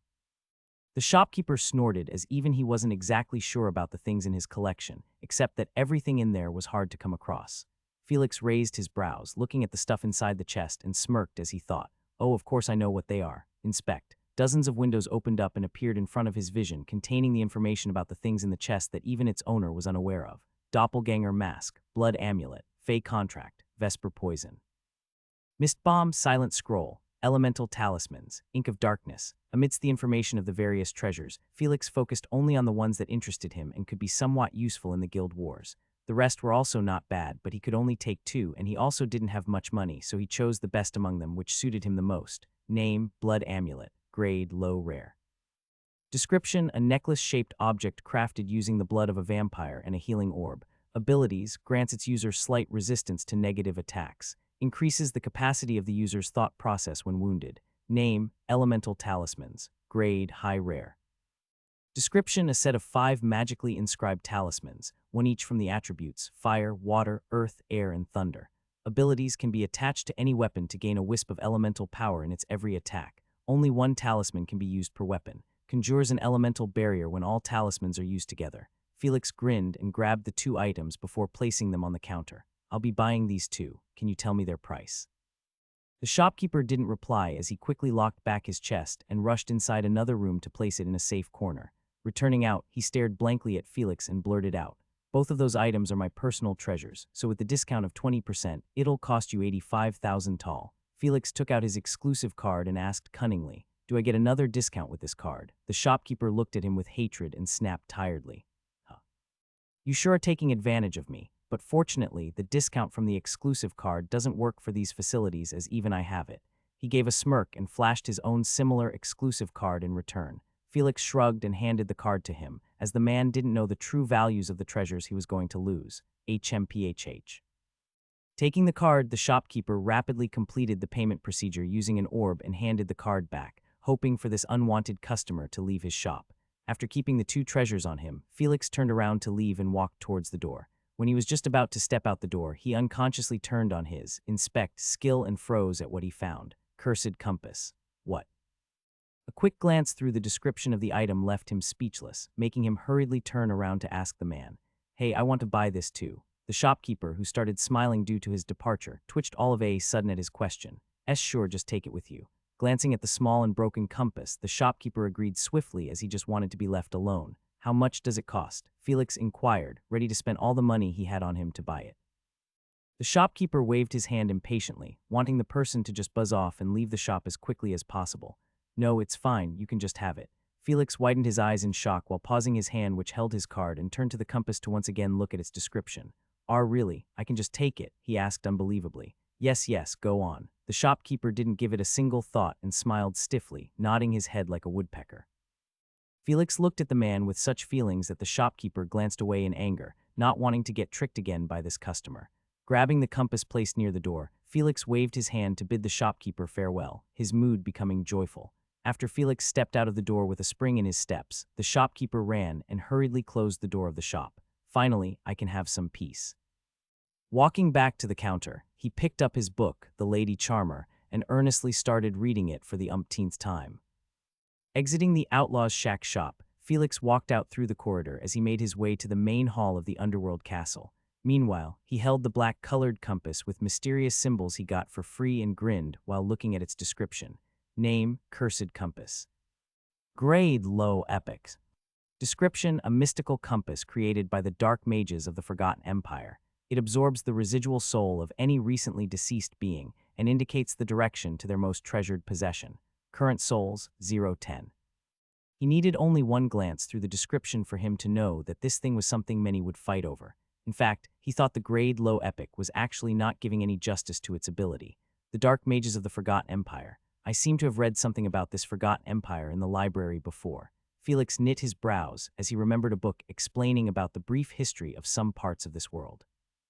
In there, he read about an empire that ruled over the entire western seas, which had suddenly gotten destroyed and disappeared in a few days after angering a force they shouldn't have. Though it was hard for him to believe that an entire empire vanished within a few days, Felix chose to believe in it as he knew how strong the inhabitants of this world were. This inspect skill is really incredible. To think I got such a treasure with my luck, it sure is amazing. Keeping the compass safe in his robe, he wondered what kind of treasures he could find with its help. Felix walked out from the underworld castle and moved towards the black market area as he had some work there. Without wasting any time, he headed straight towards a deserted corner of the place. A building appeared in front of him, and he briskly stepped in. Entering the hall, he saw a gray-robed man guarding the place, who at his arrival nodded at him and walked upstairs to notify his boss. Felix waited downstairs, and some time later, the man returned as he gestured his hand towards the room on the upper floor. Stepping upstairs, Felix turned the knob and entered a messy room that was full of papers and ink, while simultaneously removing his mask. A man wearing a dark blue suit with a robe on his shoulders sat behind a desk as he fiddled with a pen while staring at a paper. "Mr. Daler, it's nice to see you," Felix greeted as he walked to the middle of the room. "Oh, Felix, you're here. Tomorrow's the big day, I presume." Mr. Dealer grinned as he placed the pen down and gestured towards a seat. Sitting down, Felix nodded. "Yes, the guild wars will begin tomorrow, and that is also the reason I came here," he added as he narrowed his eyes. "I wanted to ask if you knew anything about the involvement of the dark guilds in tomorrow's events." Mr. Dealer leaned back on his seat and clasped his hands together, a sharp gleam passing through his eyes as he smiled. You're asking the right person. There's no one else in the entire underworld that knows the dark guilds better than me." Felix showed an impressed expression as he asked in interest. "Then can you tell me about the hidden scenes behind all these guild wars and such related to the dark guilds?" Turning serious, Mr. Dealer stared at Felix into his eyes and replied, "I usually sell this kind of information for a high price, but as you're a comrade of mine with a similar goal, I can tell you about it." Felix nodded rapidly as he grew excited to understand the truth about everything that was happening, so that he may not remain clueless at any situation. "Please tell me about it." Mr. Dealer took a deep breath to start his explanation and responded, "All right, then listen carefully." As Felix walked out from Mr. Dealer's base building, he stopped on the road and glanced above with a thoughtful face. "It's a lot dangerous than I thought." He gulped at the sheer prospect of things happening exactly as Mr. Dealer mentioned. It was not that he was afraid from the battles and chaos, but a large place like the Edenmont city had many innocent people and children who had nothing to do with the fight among all these factions. He didn't care who was right or wrong, but the mere fact that the dark guilds were not going to stop until they conquered and almost destroyed the city in the process for an unknown reason made him feel restless. "I don't have any time. I need to get stronger if I have to survive in this bloody situation." Gritting his teeth to release the stress in his mind, Felix decided to go back to the library to increase his knowledge and information regarding many things that may come to help him. He walked back to the underworld castle and entered the library, ignoring the snoring librarian as he shuffled through the shelves to read books of all kinds, especially of the combat tactics. A few hours later, Felix exited the underworld castle after having another bout at the nether cuisine. He looked as if he was ready for war as he took confident strides and made his way to leave the underworld. Coming out from the hidden tavern, Felix entered some alleys and removed his mask before blending into the crowd. The sun slowly settled down on the horizon, its rays falling on the streets where people of the city bustled around.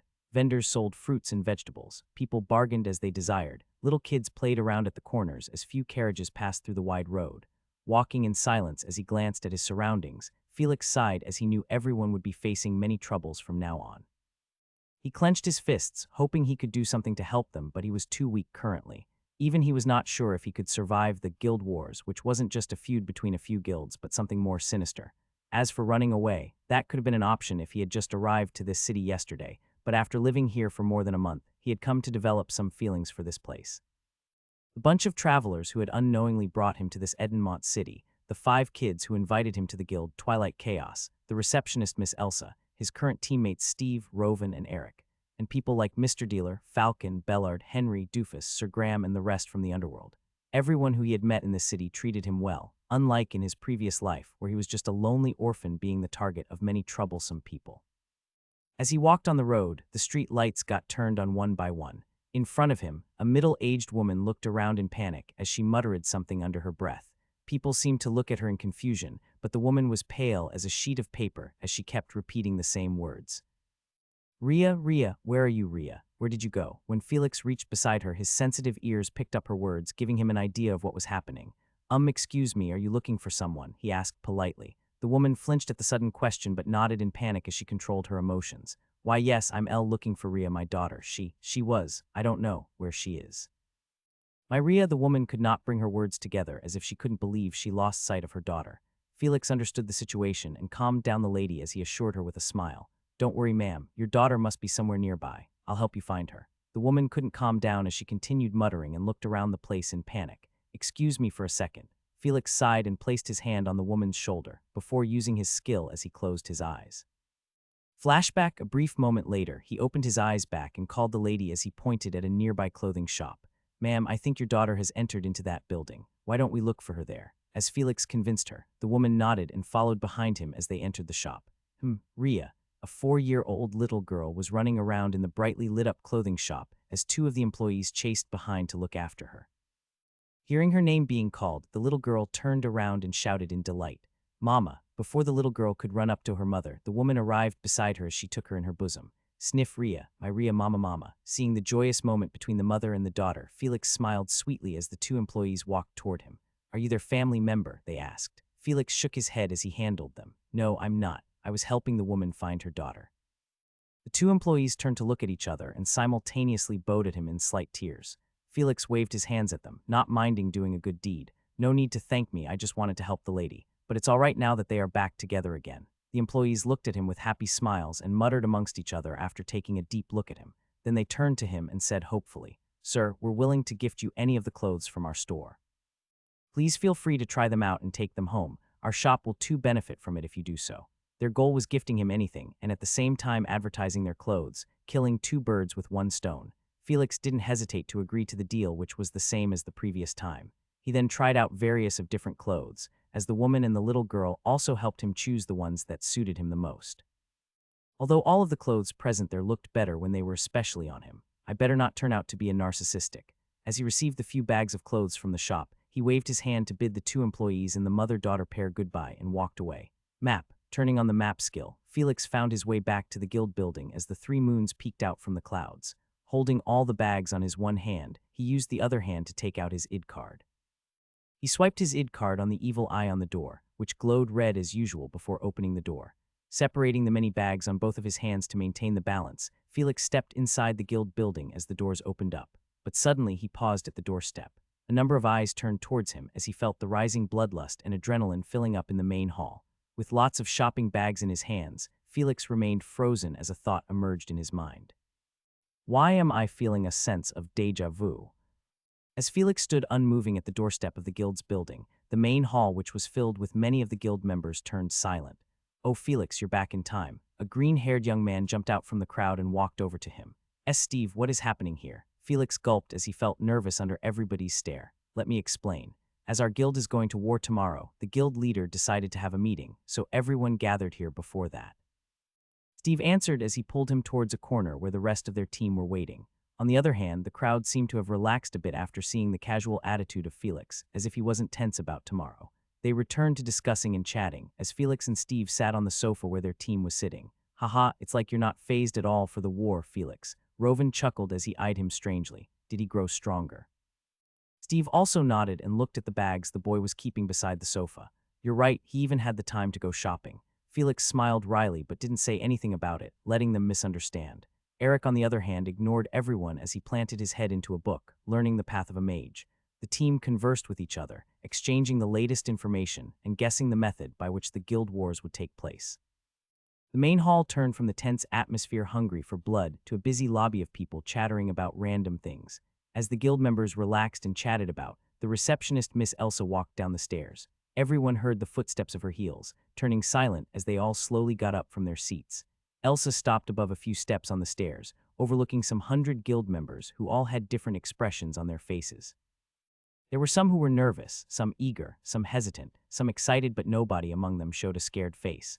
Opening her mouth, Elsa addressed them. By the orders of the guild leader, we'll be having a short meeting on the 4th floor to discuss tomorrow's events. Everyone is ordered to attend it, and are to strictly listen and follow the words that the guild leader has to say. The guild members nodded seriously at her words and started moving upstairs.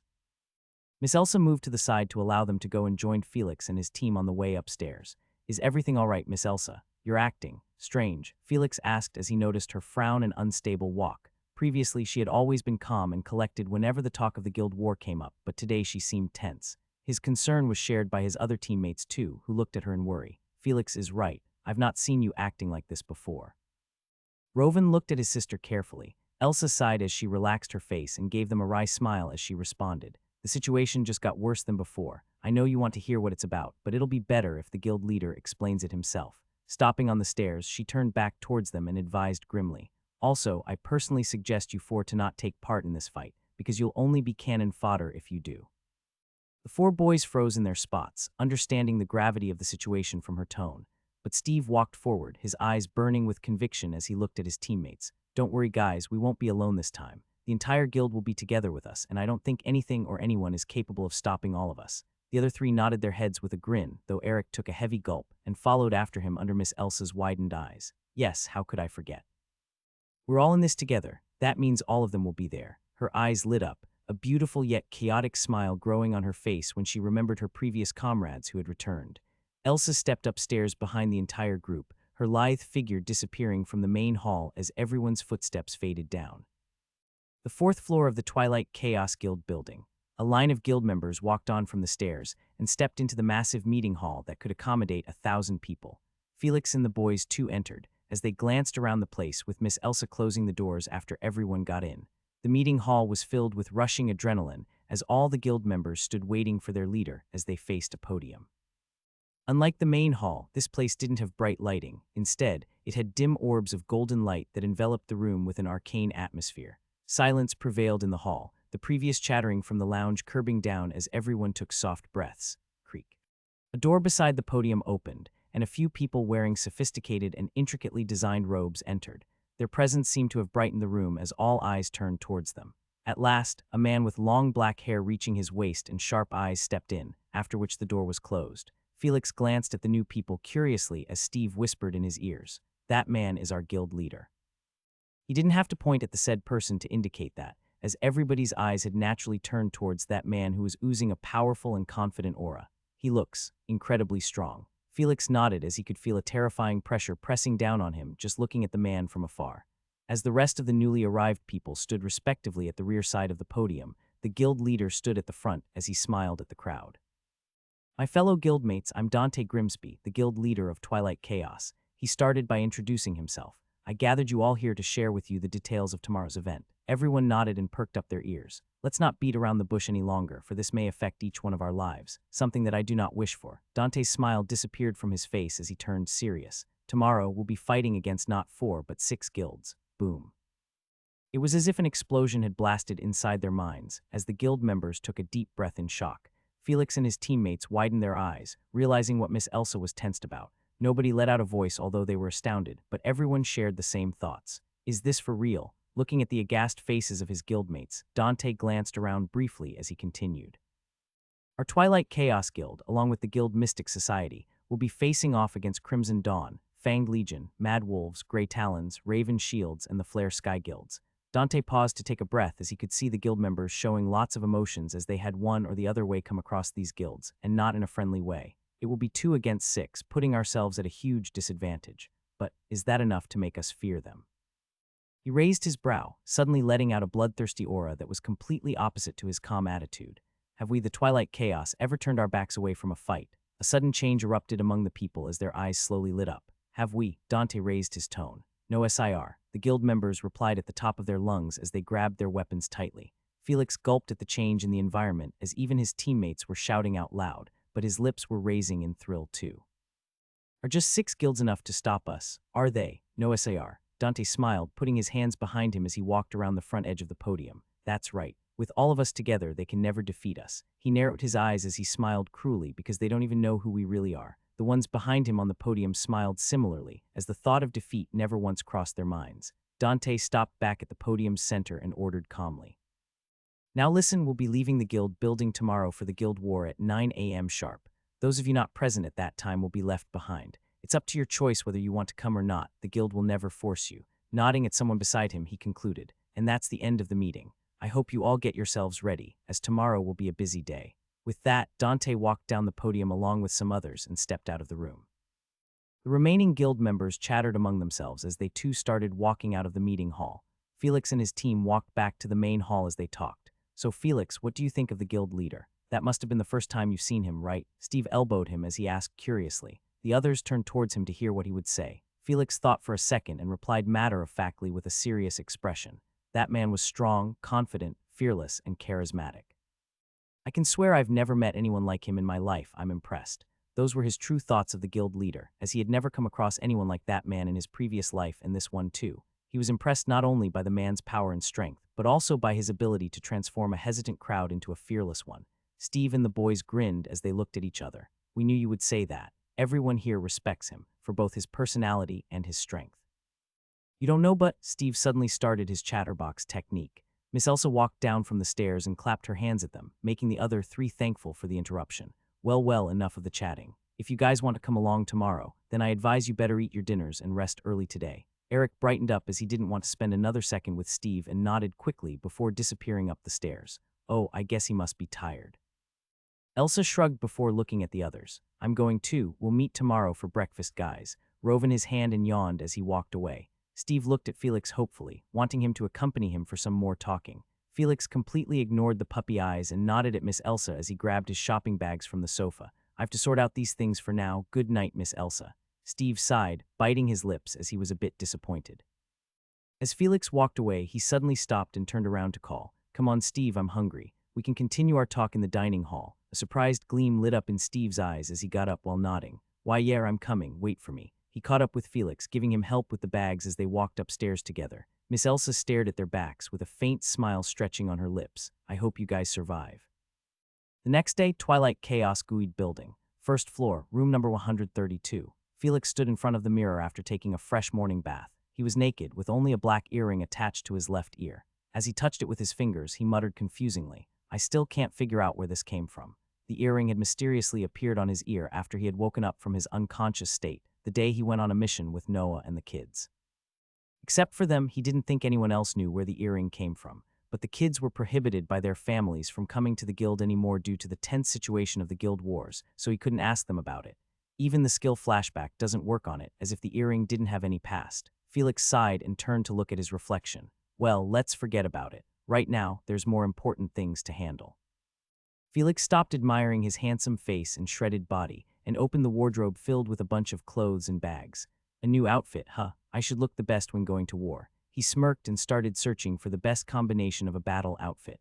After 10 minutes, he stood back in front of the mirror, with his sword on his waist and all the other equipment in a little shoulder strap bag.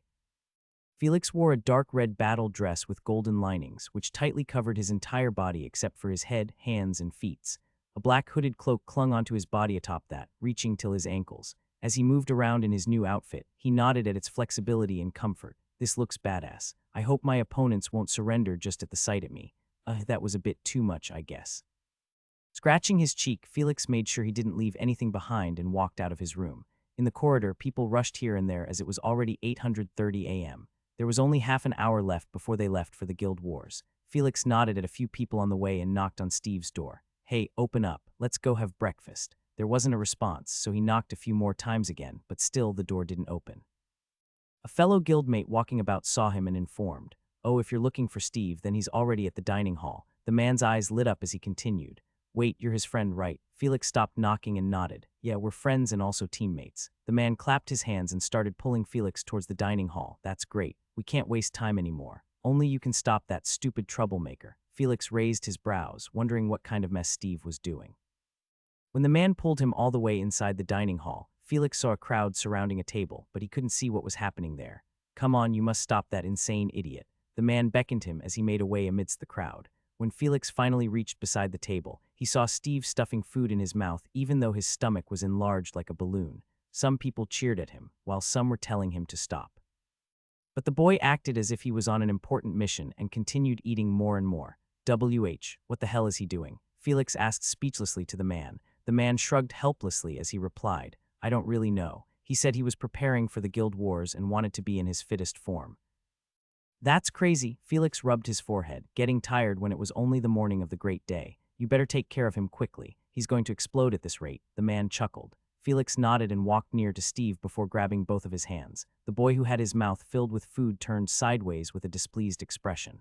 "Let go of him." He paused when he saw his friend's exhausted face. "What the hell are you doing, Steve?"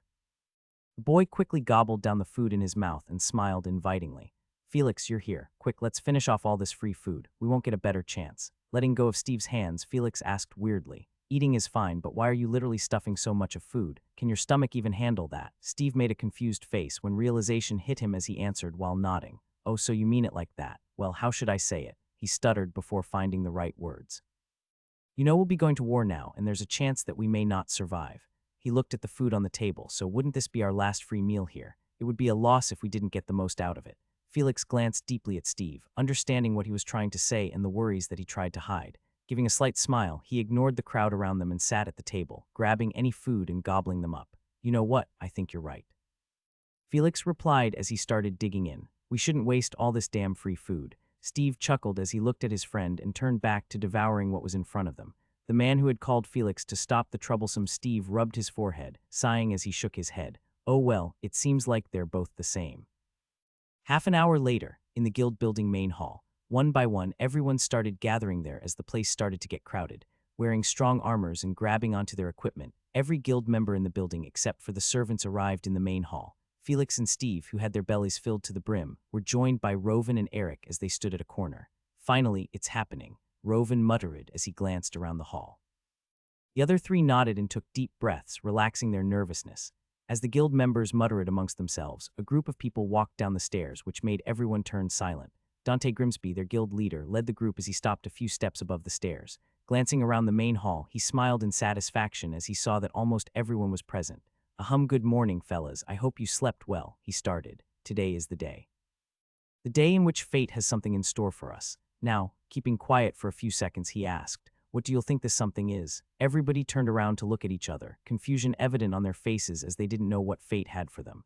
Dante smiled, pointing at them. "That's it, you don't know. Nobody does. Even I don't know what fate we may have in the war that's going to start today." Many frowned at this, wondering if they might die or survive this war, but they kept quiet and listened as Dante continued. "And you know what? It's all right, that's the way it goes in life. We never know what fate has in store for us." He gave a shrug. "A walk around the city may kill us, but an adventure into the dangerous forest may lead us to many treasures. We cannot say anything about the future, it's just uncertain." Felix stared at Dante, his eyes narrowing as the man's words started many thoughts in his mind. Dante closed his eyes for a second and then opened them back as a sharp gleam lit up inside them. "Does that mean we should let fate decide things for us to be the slaves of destiny and wait for our end?" he asked loudly. Everyone took a gulp, feeling their hearts thumping faster as their faces flushed in adrenaline. "No, that's wrong," Dante shouted himself. As his eyes roamed the hall, he clenched his fists and said, "We fight, we resist, and the most important, we never give up." Spreading his arms towards everyone, he turned serious. "And today, we'll win." As if a fire lighting up the entire forest, the guild members in the main hall roared, "We fight, we win, we fight, we win, we win, we win." Dante gave a big smile, walking into the middle of the crowd along with his group as the people gave them way. Felix and his teammates looked at each other, their faces turning confident and determined as they smiled in excitement. The guild leader, Dante Grimsby, walked towards the main door and slowly opened both of them as the cheers of the crowd reached outside, gaining the public's attention. People on the streets glanced at their guild's compound, widening their eyes in shock when they saw a battle-ready crowd of people shouting slogans of victory. Dante and his group boarded a carriage, leading the crowd of guild members, some of whom boarded several carriages too, but most of them remained on foot as they didn't want to relax on the way. Felix and Steve, who got their tummies full of food a few minutes ago, found it difficult to walk and keep up with the crowd. "Shit, why didn't I think of this? It's all your fault, Steve," Felix complained as he held his stomach and struggled to walk. Steve was having it worse as he held his back and leaned on an angry Eric, who regretted being in the same team as these guys. "Damn it, who knew free food would give us so much trouble?" Steve muttered in pain. Eric harumphed, glancing at the two with disdain and mocked. "Don't you guys know, there's nothing free in this world. Everything costs something, and your stupidity may cost you your lives." Felix patted Steve's shoulder and shook his head, stopping the boy from opening his mouth to start bickering. "Leave him be, he's not wrong. By the way, guys, where did Rovan go?" he asked in confusion as he glanced around. Steve and Eric looked around too, but couldn't find their team leader. I'm sure he was with us when we left the guild building, though," Eric muttered as they stepped out onto the streets where the public were looking at them in awe and respect. Nay, two horses strutted over from behind, pulling along a carriage that the three remembered from their previous mission. Rovan reined the carriage, sitting at the front as he smiled at their surprised faces. "Hop on, guys, our ride is here." Without wasting a second, Steve and Felix jumped onto the carriage, patting Rovan's shoulder as they gave him a thumbs up and went to the back. "You're a lifesaver," Felix thanked. "If there ever was an election for something, I would vote for you." Steve, too, thanked. Eric sighed in relief as he rubbed his sore arms from holding Steve and jumped onto the carriage too, taking a seat beside Steve. Other guild members around them looked at the carriage and asked for a seat before Rovan kindly nodded and picked them all up till the carriage got filled.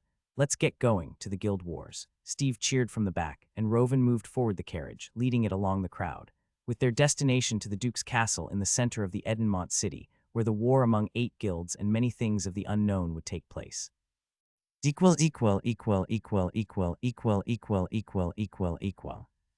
P.S. Felix will be going to create lot of skills, and if you want one of your choice of skill to be there, then join the Discord server and share it there in the skills channel.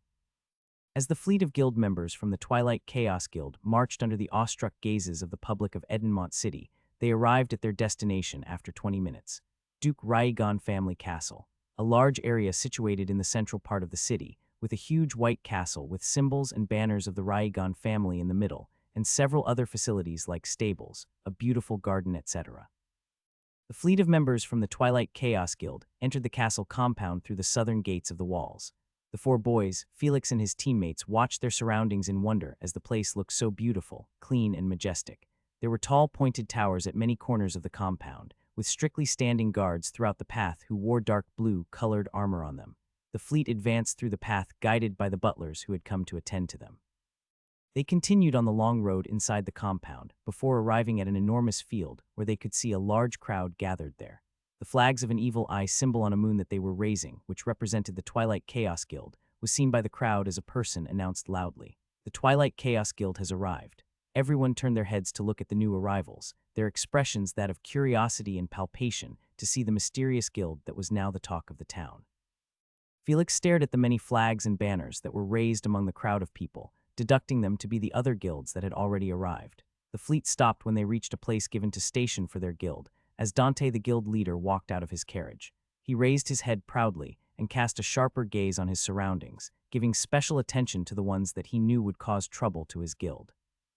The enemy guilds in the crowd had also noticed them, almost as if they were waiting for them to arrive, while the other guilds had come here to spectate, and some others with their own motives too. From the crowd of thousands of people, he could say that around 20 of the guilds from Edenmont City were present here. "So you're all just going to enjoy the show even when they've shown their true faces," Dante thought as he scoffed. A small group of people from the crowd made their way towards his guild, a face among them which made him smile friendly. "Hey there, Rhodes, how was our grand entrance?" he asked as he stepped ahead to meet with his old buddy, the leader of the Mystic Society Guild, Rhodes Astrolin, who studied together with Dante at the same academy side. As he shook his head. "You're still as lively as ever, Dante. Makes me wonder how you even manage your guild." Rhodes was a tall man with light blonde hair. He had a sharp nose with emerald eyes on his cleanly shaved face. Wearing a brown suit with a cape fluttering behind on his shoulders, he looked at his only allies that would take part in today's war. He could see from the eyes of the members of the Twilight Chaos Guild that they were determined and ready to face this war, unlike a few from his guild who were still hesitant. Dante shrugged at the man as he pointed at his subordinates. You know me. My capable men do not need my instructions to carry out their duties, so I'm pretty much jobless these few days. He chuckled, but then turned serious all of a sudden. By the way, are they still not here? There was a tone of disgust in his voice which he didn't hide in front of his friend. Rhodes, too, twisted his face, before glancing at the crowd behind where people were starting to get restless. They're taking their time. Most likely wanting the people to start a fight here so they can intervene and then show their power. Dante and Rhodes talked amongst themselves, their voices turning lower as the rest of the guild members started organizing themselves orderly under the executives. Felix was looking around the place curiously, as this was the first time he had come across the other guilds, not considering that time at the abandoned factory. Most of the guilds from Edenmont City were present here, their symbolic flags giving him an idea of who they were. Those must be Mad Wolves Guild, and that one should be Grey Talons Guild. Oh, and what's that red sun-like symbol? Crimson Dawn Guild maybe. As he eyed the flags and the people around them, he looked at the group that had walked towards their guild. Wait, I've seen that girl. Behind the man talking with their guild leader, a girl with waist-length purple hair stood quietly as she looked at them. Felix narrowed his eyes trying to remember and then finally recalled where he had seen her. Isn't that the girl who punched me outside that clothing shop? He grimaced when he remembered unconsciously calling her beautiful, only for him to get a hit. Shaking his head, he thought that she wasn't the approachable type, but her appearance was sure very attractive. I've never seen anyone like her in my life. He could start singing praises of her beauty if given the chance, but the situation was a bit too serious for him to do that. Hey, look at that girl. Eric's sudden voice interrupted his thoughts as he continued in a poetic tone as if the situation wasn't that serious. She's like an angel descended from the heavens to save us humans from mindless fights. Oh, what a creation. It makes me feel that living is such a bliss. His words cringed the hell out of the people around him, but everyone was more surprised that the quiet Eric had spoken such lines. Felix twitched his lips as he recalled seeing Eric reading romance books in the dining hall. Who knew this guy was a simp? Today really is an eventful day. He didn't say anything to the boy, but Steve on the other hand wasn't feeling the same way. What the hell, dude? Are you really the Eric that I know? What happened to our fireball boy? Are you falling in love or something? The guildmates around chuckled at his words, making Eric blush as he harumphed. What do you know, Steve? You're just a kid. You won't understand things like these, only adults can. Steve seemed to have been irked by that for some reason as he folded his sleeves and made his way to the girl. You look down on me. I'll tell her that you like her then. Eric widened his eyes in panic, quickly chasing after Steve to not let things go out of hand. Felix raised a brow at the scene, eager to see how this would transpire. Just when Steve had cooked up a pretty good idea, according to him that is, and was about to begin, Rovan grabbed onto his hand to stop him and sighed.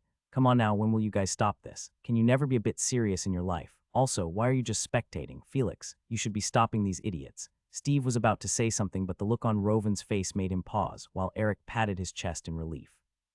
You can't blame me, Rovan. I've no experience with women. These two are older than me, so I thought they knew what they were doing. Felix shrugged with a helpless smile. Rovan scoffed as if he had heard something unbelievable and pointed at the two troublemakers. You mean these two? He looked at Steve and Eric with an irritated, wide-eyed stare. I know them very well, and I can tell you that they never know what they're doing. He turned to Felix and continued. So whenever you see them doing something, thinking that they know what they're doing, please just stop them, because that's when they cause trouble. Rovan had this disappointed look in his eyes as Steve and Eric looked away towards the sky whistling. Felix honestly didn't know what to say as he nodded speechlessly. I got it, Rovan. I'll do as you say next time. Rovan had a tired face as he walked away muttering under his breath. Sigh, I just hope there's not a next time. The guildmates watching them dispersed to do their work, a bit sad that they didn't get to see any drama. Felix patted Steve and Eric on their shoulders with a serious look. Let's make trouble some other time, okay? Look over there. Everyone's watching us. He pointed at the crowd of other guilds. They could see their enemies consisting of the 6 guilds who were standing grouped together, all of whom had their eyes turned towards them. The people of the Mystic Society Guild were also moving towards them, making the two sides stay a little away from each other. The rest of the neutral guilds stood on the left side as these two groups faced each other in the middle of the large field. There was a stark difference in numbers if one looked at both the groups, but the smaller group didn't seem to back down as they stood with their heads up high. Oh hell man, is this it? Are we going to fight now? Steve gripped his sword as his face turned reddish in excitement. Rovan shook his head as he gestured to the right side where another group of people were making their way slowly and calmly. It hasn't started yet. Everyone in the crowd noticed the people wearing armor and uniforms, following behind a man with an imposing figure. Sir Theodore, the Duke is here. The Raigon family has made their presence, announced a man loudly as the crowd turned serious. Dante and Rhodes looked at the Duke with a sharp gaze in their eyes, as they were one of the few who knew the real nature of this man. The Duke Theodore Raigon of Edenmont City was a buff man with brown hair and a thick beard. He had a large smile on his face as he walked over with his hands behind his back. A few of his family members stood behind him, with a large number of escorts and guards that dispersed throughout the field. Theodore led his people and stood on the right side of the field, facing the two groups who would be competing against each other. Greetings, brave citizens of the Edenmont City and from the respective guilds. Today, I, Theodore Raigon, will announce to you the start of the guild wars between these two groups. Silence took over the place as everyone turned their heads to look at the Duke. Theodore smiled with a confident pose, an undercurrent of emotions going through his deep eyes as he glanced at the crowd. As the people gathered in the Duke Castle grounds stared at the imposing man with curiosity and anticipation, Theodore Raigon continued his speech. Today marks the first day of the Guild Wars. On the right side, we have the Crimson Dawn, Fanged Legions, Mad Wolves, Grey Talons, Raven Shields, and the Flare Sky Guilds, who have come together to face off against the two guilds on the left side, Mystic Society and Twilight Choas. He deeply eyed the leaders of the 8 guilds who stood forward from the rest and narrowed his eyes as he stated loudly, "With the rules set by His Majesty, King Balthazar Draken, the mighty ruler of the Dracovia Kingdom, I hereby announce that the Guild Wars will be of the type of dungeon defense war, taking place in the Edenmont Dungeon." His words spread throughout the field, garnering surprise and shock amongst the crowd of thousands of people. What? The war will take place in the Edenmont Dungeon. Wasn't that place sealed off a few years ago? What's the meaning of this? Do they want us to all die? A series of questions and exclamations were raised from all the corners of the place, as many people found it hard to control their emotions. Rhodes muttered as he made a sarcastic smile on his face. They really think sending us to the dungeon will be enough to decrease our numbers. Dante, on the other hand, frowned in confusion, the dots in his mind slowly moving together. I don't think it's that simple. Theodore wouldn't make such a hasty and open move, not if they aren't involved in this. Behind them, Felix asked his teammates with a curious face. Edenmont Dungeon. There's a dungeon in this city. Hey Rovan, can you tell me more about it? He knew about the dungeons and their information from a book he had read in the Forbidden Library, but it was the first time he heard there was one in Edenmont City. Rovan similarly had a shocked face when he heard the announcement, but he nevertheless explained it. Well, it's not strange that you don't know about it. The thing is, dungeons were a separate realm of the world with their own ecosystem and life, attached to the main world like bubbles and had entrances at specific places. They were also the primary reason why places like Edenmont City and the others were chosen as one of the 9 great cities including the royal capital, each having their dungeons. Dungeons were divided into 5 tiers based on their size and danger. They were called Mini Dungeon, City Dungeon, Realm Dungeon, Abyss Dungeon, and Void Dungeon. The dungeon found in Edenmont City was the city-sized dungeon, named after the city like most others. But the dungeon present in the royal capital was of a higher tier, a Realm Dungeon. A few years ago, the Edenmont Dungeon was closed off from any activities by the Duke family due to unknown reasons, causing much hostility among the guilds, who were often travelers of the dungeon for resources and experience. But the Council of Guilds failed to revoke the order, thus refusing them any access to the dungeon from then on. Today, the Duke announcing that the Guild War would take place in the dungeon brought forward lots of questions and exclamations. Theodore remained calm under the slightly aggressive nature of the crowd, his eyes making contact with a hooded man at the far back of the crowd. The hooded man gave a small nod and turned around, swiftly moving through the crowd and disappearing out of the castle compound. All right, ladies and gentlemen, as the venue for the Guild Wars has already been decided, let me explain to you the rules of it. No matter how much restless the crowd was, they turned back quite as they wanted to hear the rules. The Dungeon Defense War will be having 2 groups participating, both of whom will be given an area to station and start in the dungeon.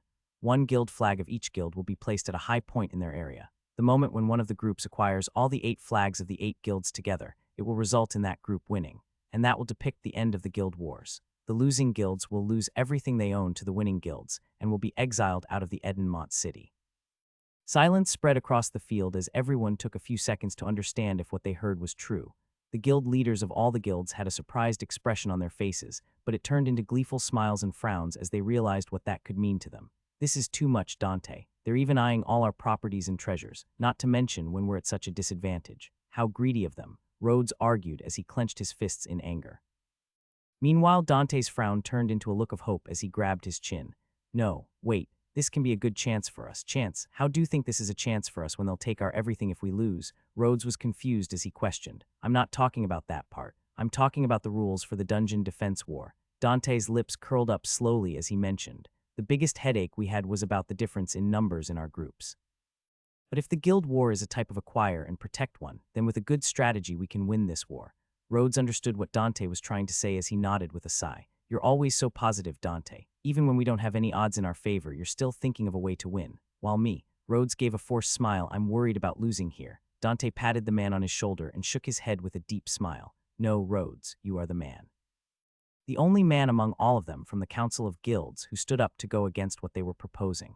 You were the only one who understood what I was saying and nevertheless chose to side with me when nobody did, even as far as making so many enemies for it.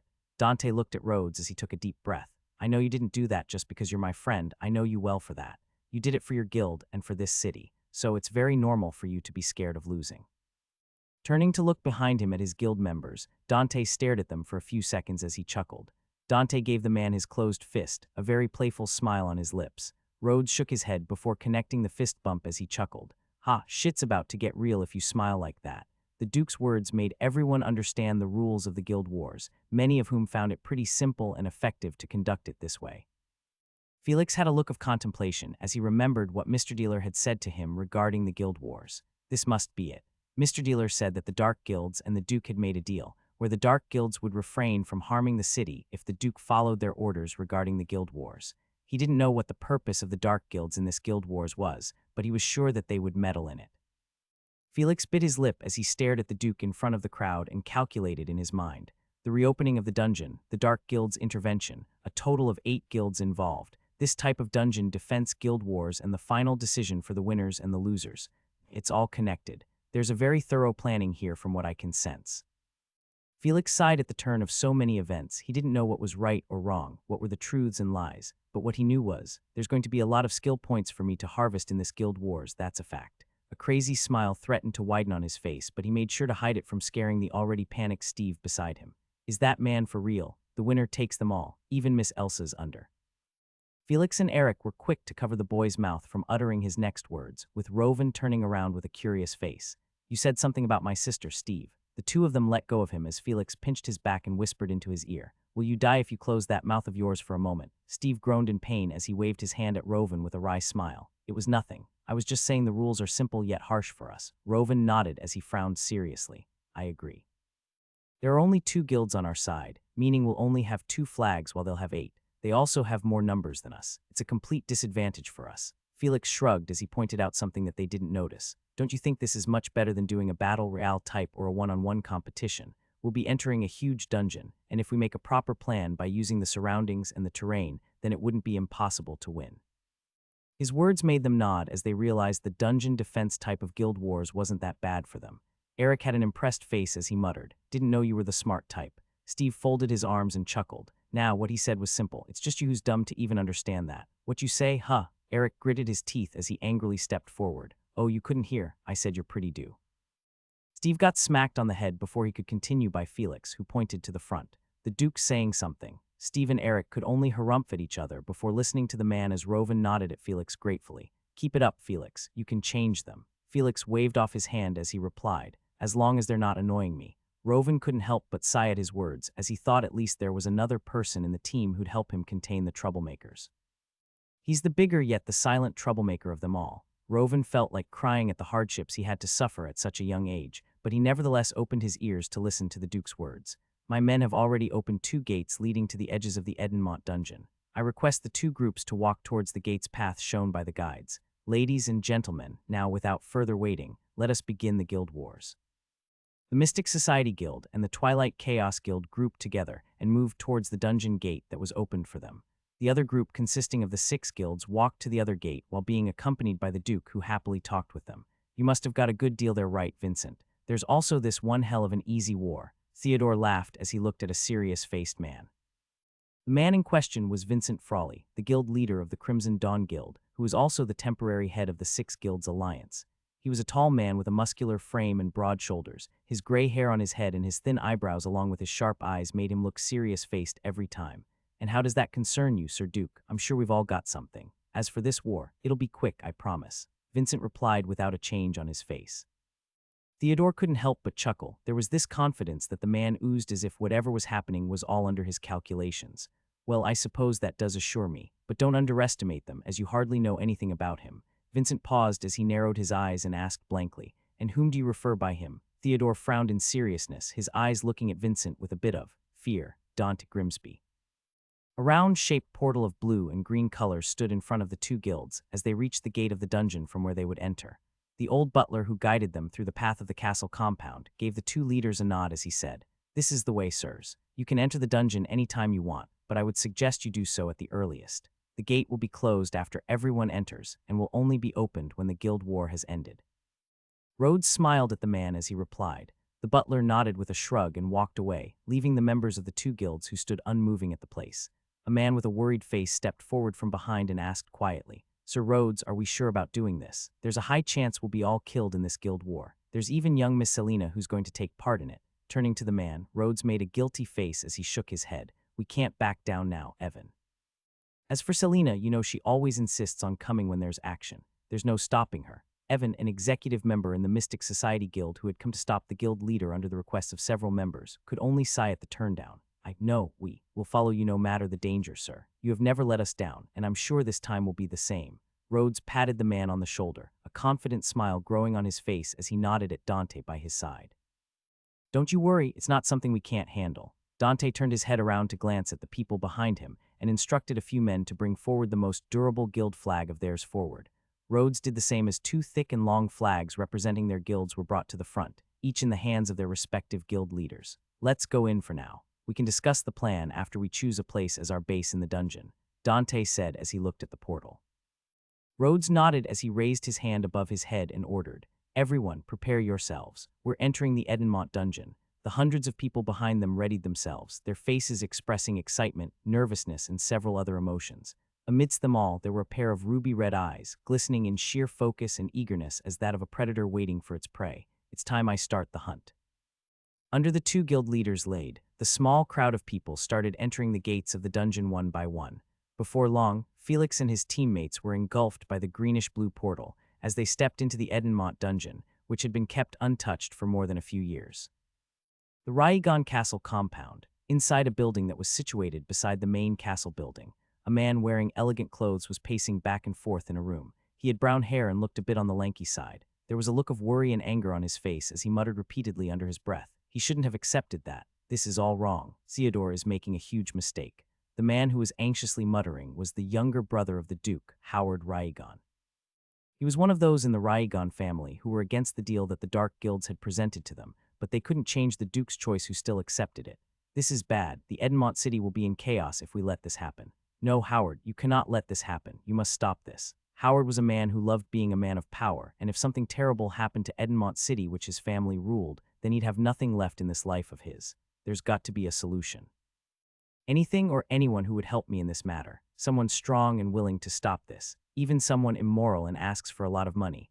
As his thoughts reached this point, he suddenly remembered the bunch of people living under the city, especially the man who loved to make deals. "Yes, them. I'll be able to solve this problem if they get involved. They're all a bunch of stupid lowlifes, but they must be swayed by money. I can make use of them. Even some dirty work can be done."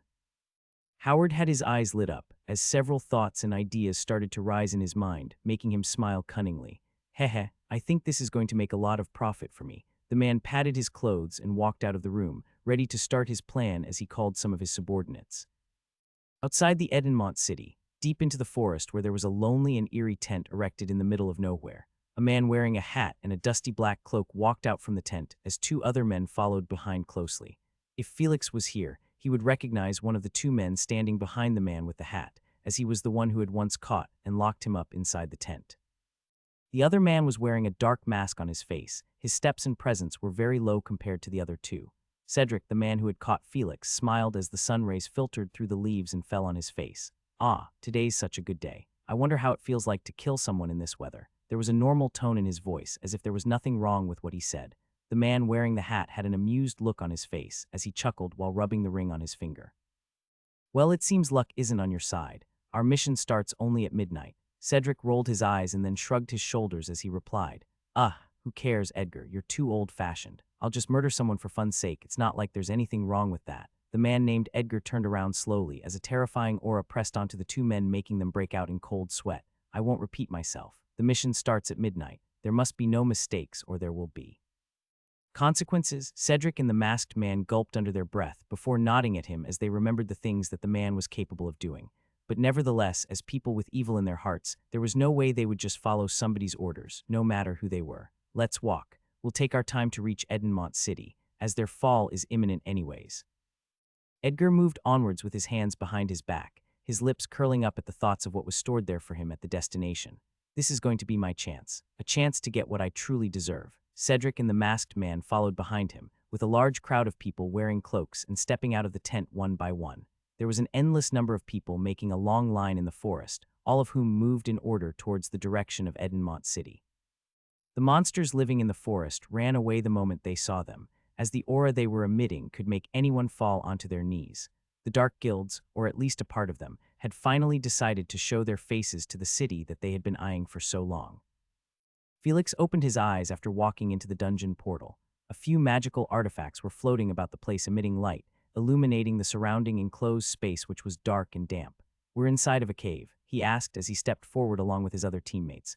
Rovan nodded seriously and mentioned, "The Edmont dungeon is a cavern-type dungeon, filled with tunnels and chambers, with monsters like basilisks, cave spiders, trolls, and others."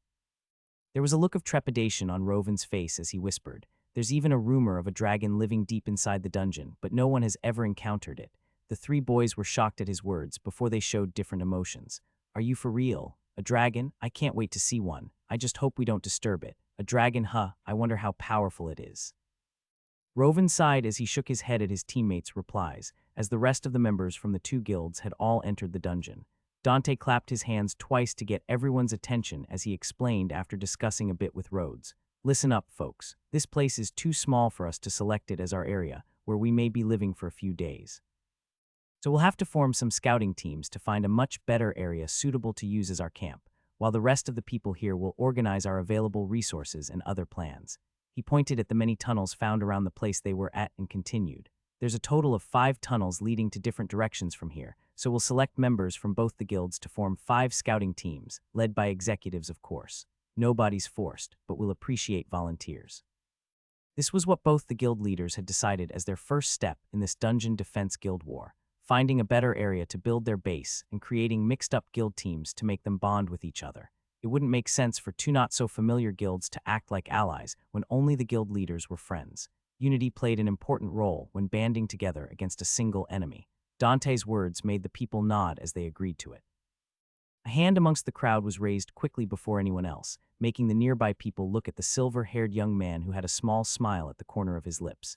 "Here I come, skill points. This is the exact thing I was wishing for." A creepy and wild aura exuded from Felix, which made the people around him take a step back from fear.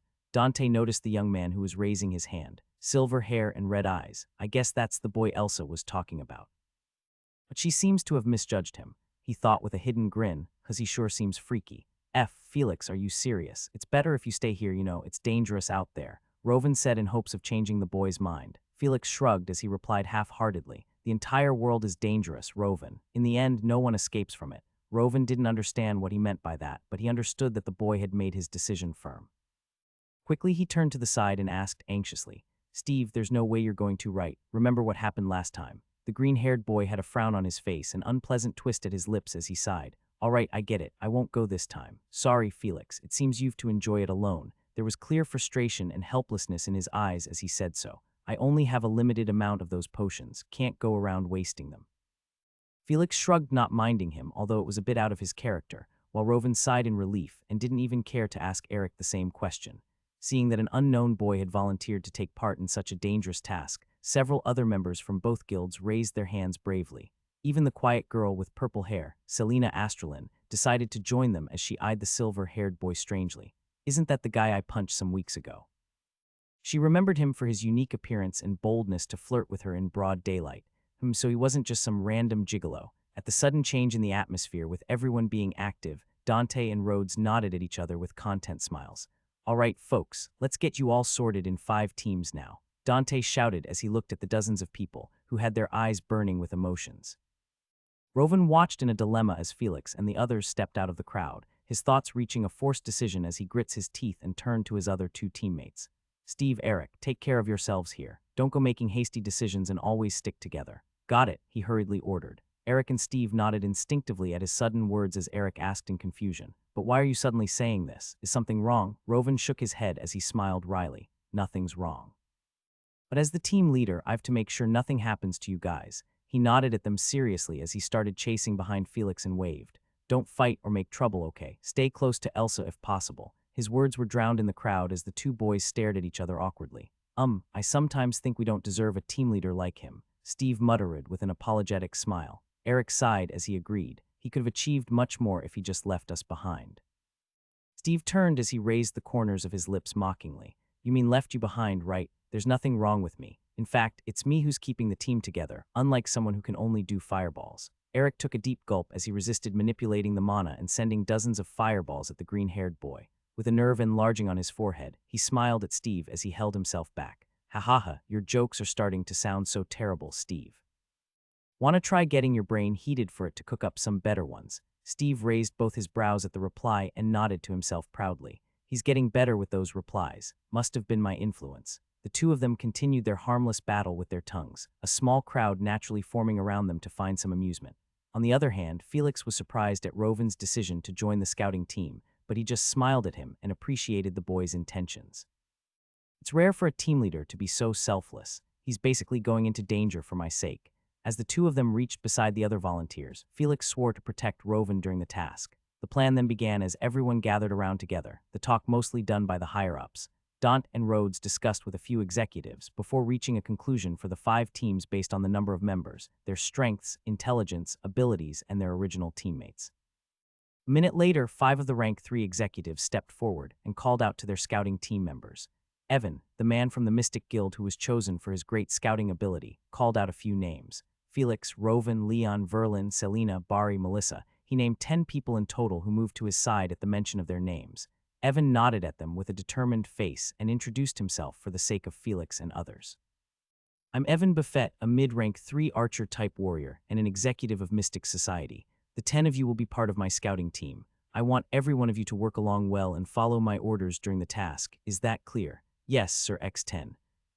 The 10 members complied as Evan nodded in appreciation. We've been allocated the leftmost tunnel to scout, so let's get going. I want everyone to follow behind me and not break formation unless deemed necessary. He informed them of some more rules as they started walking towards the leftmost tunnel. Rovin and Felix stood beside each other and were about to talk when a cold hand grabbed onto both of their shoulders. Wait a second, you both. A seductive yet worried voice called out to them as they turned around at the familiar voice. Sis, Miss Elsa. Felix and Rovin called out in confusion as Miss Elsa pouted at them with a slight frown. She was a bit shorter than them, so they had to lower their heads to meet her angry face. You both, sigh. She stopped herself from arguing and instead reminded them seriously. Don't act stupid there. It's only scouting, so avoid fighting and confrontation. Also, make sure to follow Evan's order. He's a capable team leader. She went on giving them warnings and instructions as if a mom teaching her kids how to do homework. Rovin and Felix nodded at her rapidly, before finally replying to her when she seemed to have gotten tired of it. We'll remember that, Miss Elsa. Don't worry, sis, we'll be fine. Elsa glared at Rovin for calling her sis and nodded at Felix with a smile as they started walking away to the other team members who were waiting. Don't get into any more trouble, okay? Wait, I've said that so many times. Elsa rubbed her forehead as she smiled helplessly. Seeing that the two of them had returned, Evan gestured to the team and led them onwards into the tunnel. Let's proceed. The 5 scouting teams then disappeared into the dark tunnels, their figures slowly vanishing as the rest of the members from the 2 guilds busied themselves with other works. In the dark tunnel, Evan led the team as he lit up a light artifact which brightened their surroundings. He glanced behind him to check on the others and gave them a suggestion. You guys aren't familiar with each other, right? So why don't you all introduce yourselves? We'll be able to cooperate well then. Tell your name, rank, and profession. These 3 details are enough. Nobody rejected the suggestion, and starting from the person standing right behind Evan, everyone started introducing themselves. I'm Leon Morris, a swordsman warrior at early rank 2. After him, a few other people too introduced themselves until it was the purple-haired girl's turn.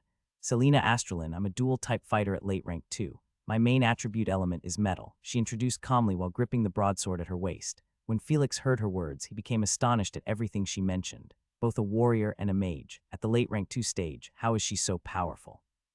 Isn't she around my age? Also, metal is a rare attribute. He, Rovin, and the other members from the Twilight Chaos who hadn't heard of her before were surprised at her information.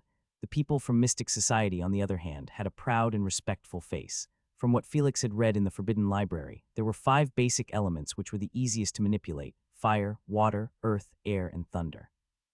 5 rare elements, on the other hand, were dark, light, soul, space, and time, and not many people had the talent to manipulate them. Then came the sub-elements like metal, poison, wood, etc., but they were mostly derived from the basic elements and seen very rarely to be used. Hearing that the girl Selena was talented in manipulating a rare element while also being at the rank 2 stage, Felix couldn't help but whisper to Rovan, "Hey, who's that girl? Isn't she too strong for her age?" Rovan nodded as he replied, "I'm not too sure, but if her last name is Astralin, then that can mean only one thing. And what does that mean?" Felix didn't know what that name meant. "It means that she's the daughter of Rhodes Astralin, the guild leader of Mystic Society." Felix widened his eyes in surprise at the information. "So she's a big shot. Damn, them kids with the silver spoons always get a better start than others." Shaking his head in frustration, he stopped admiring her for her strength. After her introduction, a few others did the same before it was their turn. "My name is Rovan Vonsarth, a swordsman at the peak rank 1 stage." Then next came Felix as he calmly stated, "I'm Felix, a dual-type fighter at early rank 1. My main attribute is Earth." This was what he had decided to say after carefully considering for 2 reasons. First, he wouldn't need to hide his powers now, and if asked about it, he could just answer it ambiguously. Second, to gain the respect of his teammates so that he wouldn't have to go through the trouble of them looking down on him and getting surprised later kind of drama. He wasn't a fan of playing weak. If there was a need for him to show his true power, he wouldn't hesitate to do it. Unsurprisingly, the rest of the team was surprised to hear that there was another dual-type fighter in the team, especially making the members from Twilight Chaos feel a bit proud. Selena gave a slight glance at Felix, her impression of him changing from before. Evan had a delighted look on his face as he nodded in appreciation. "This is good. Having 2 dual-type fighters of metal and earth elements will strengthen our team with diverse combat strategies." He took a few seconds to think before he continued with a serious face after some calculations. "All right, now that you've all been introduced, let me give you proper instructions to follow for any of the situations that we'll come across." For the next 10 minutes, while the team traversed deeper into the dark tunnel, Evan briefed the 10 members with some suggestions and directions to have better coordination together. Suddenly, he stopped walking and raised his hand to his lips with a hushed expression. He did a few hand symbols, and the 10 members understood that there was a group of monsters up ahead. Felix quietly turned on the map skill and turned to look into it. It seems the map still works in the dungeon. But it's not the same. Instead of showing the map of the dungeon from up in the sky like an eagle's eye perspective, which was obviously not possible in a cavern-type dungeon, the map showed basic routes and chambers in the form of illustrations. And on the map, Felix could see a bunch of red marks appearing in front of the team, just a few meters away from them. I wonder what kind of monsters they are. It didn't take long for him to get the answer as a few shadows slowly stepped forward into the visibility of their light artifacts. It was a group of lizard-like monsters, approximately 1.5 meters long and a meter tall, with hard brown-colored scales covering their thick bodies. Those are earth lizards. "Everyone get ready for battle." Evan took a step back while taking out his bow and stated to the rest of the team, "We'll face them according to the group strategy I mentioned earlier, so don't make any mistakes and remain in formation." The 10 of them nodded and quickly moved to their position to start the confrontation. About 20 of those monsters were present from what Felix could see on the map, all of them at rank 1. Earth lizards, huh? "It's my first time fighting monsters with that shape, I guess," Felix thought amusingly as he used his inspect on them and eyed them curiously. Among the 11 in the team, Evan was at rank 3. There were 3 others including Selena at rank 2, while the remaining 7 including Felix and Rovan were at rank 1.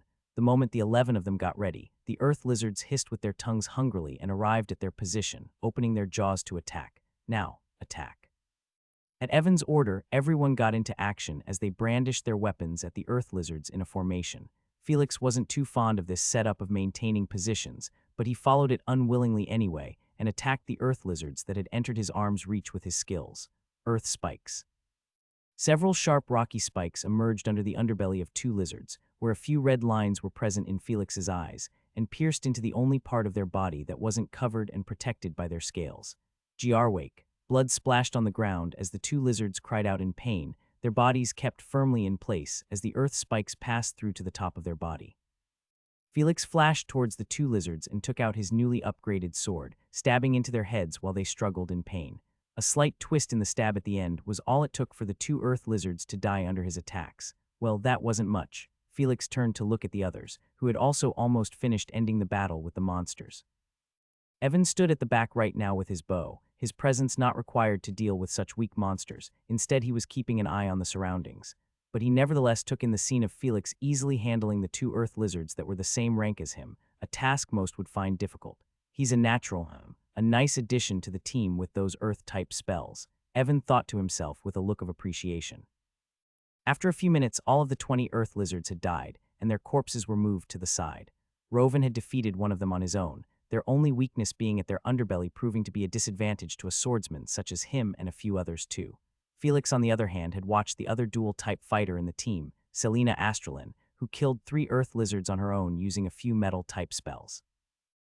She used spells that conjured metal chains and restricted their movements, then used her broadsword to chop off the monsters' bodies. That's brutal, but also kind of my style.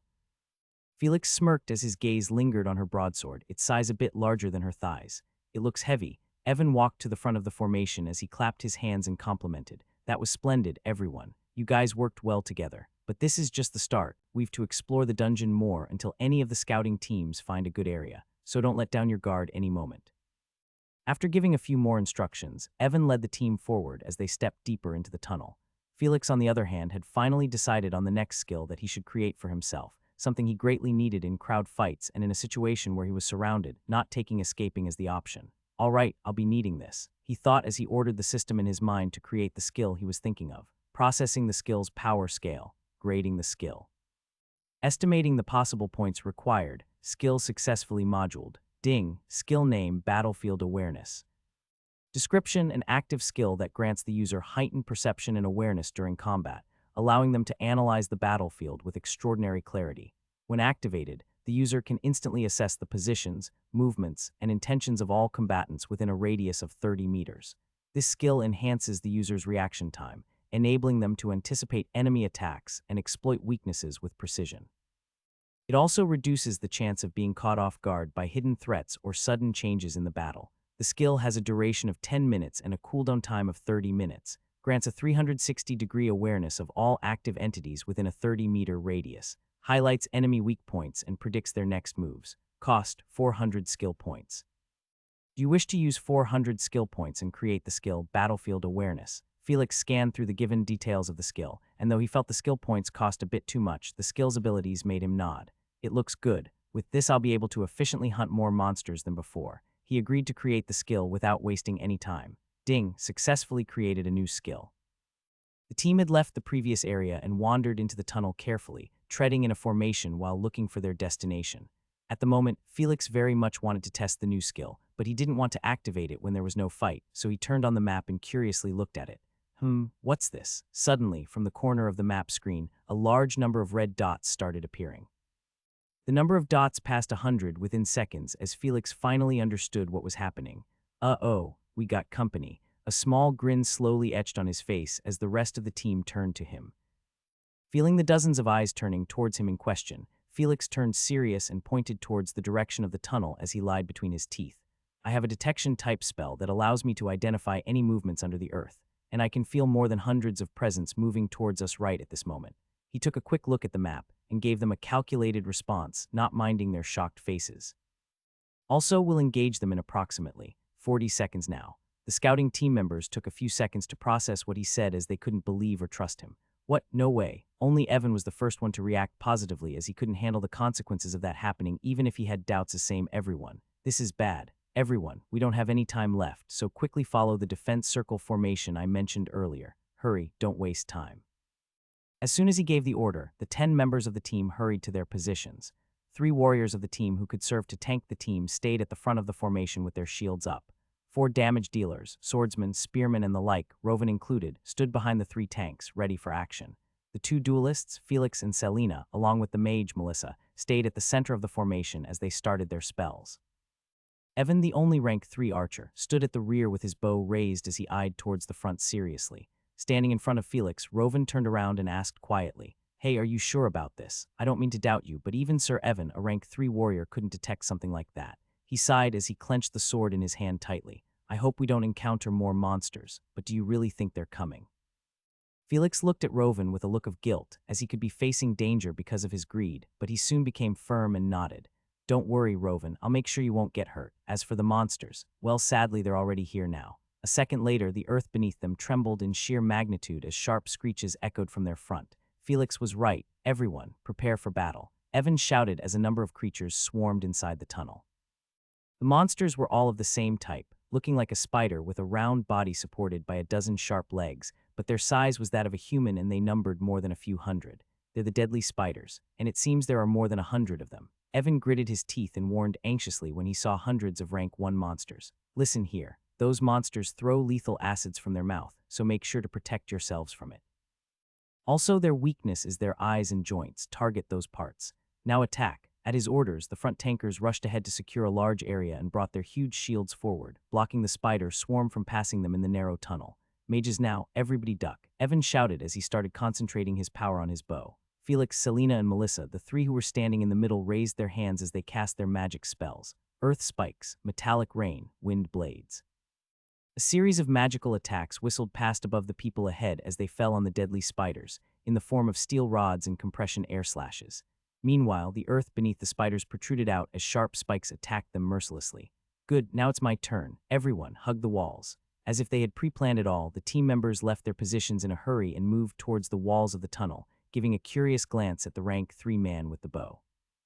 Evan had a terrifying aura spreading around him as he pulled the string of his bow that didn't contain any arrow.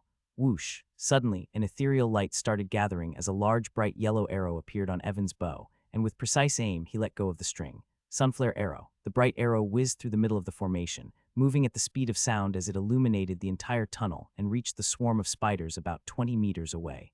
Boom. The huge arrow exploded into a torrent of hundreds of light rays above the spiders, which sharply rained down onto their bodies. Holy shit, Felix exclaimed as he saw dozens of deadly spiders dying in mere seconds from the single attack.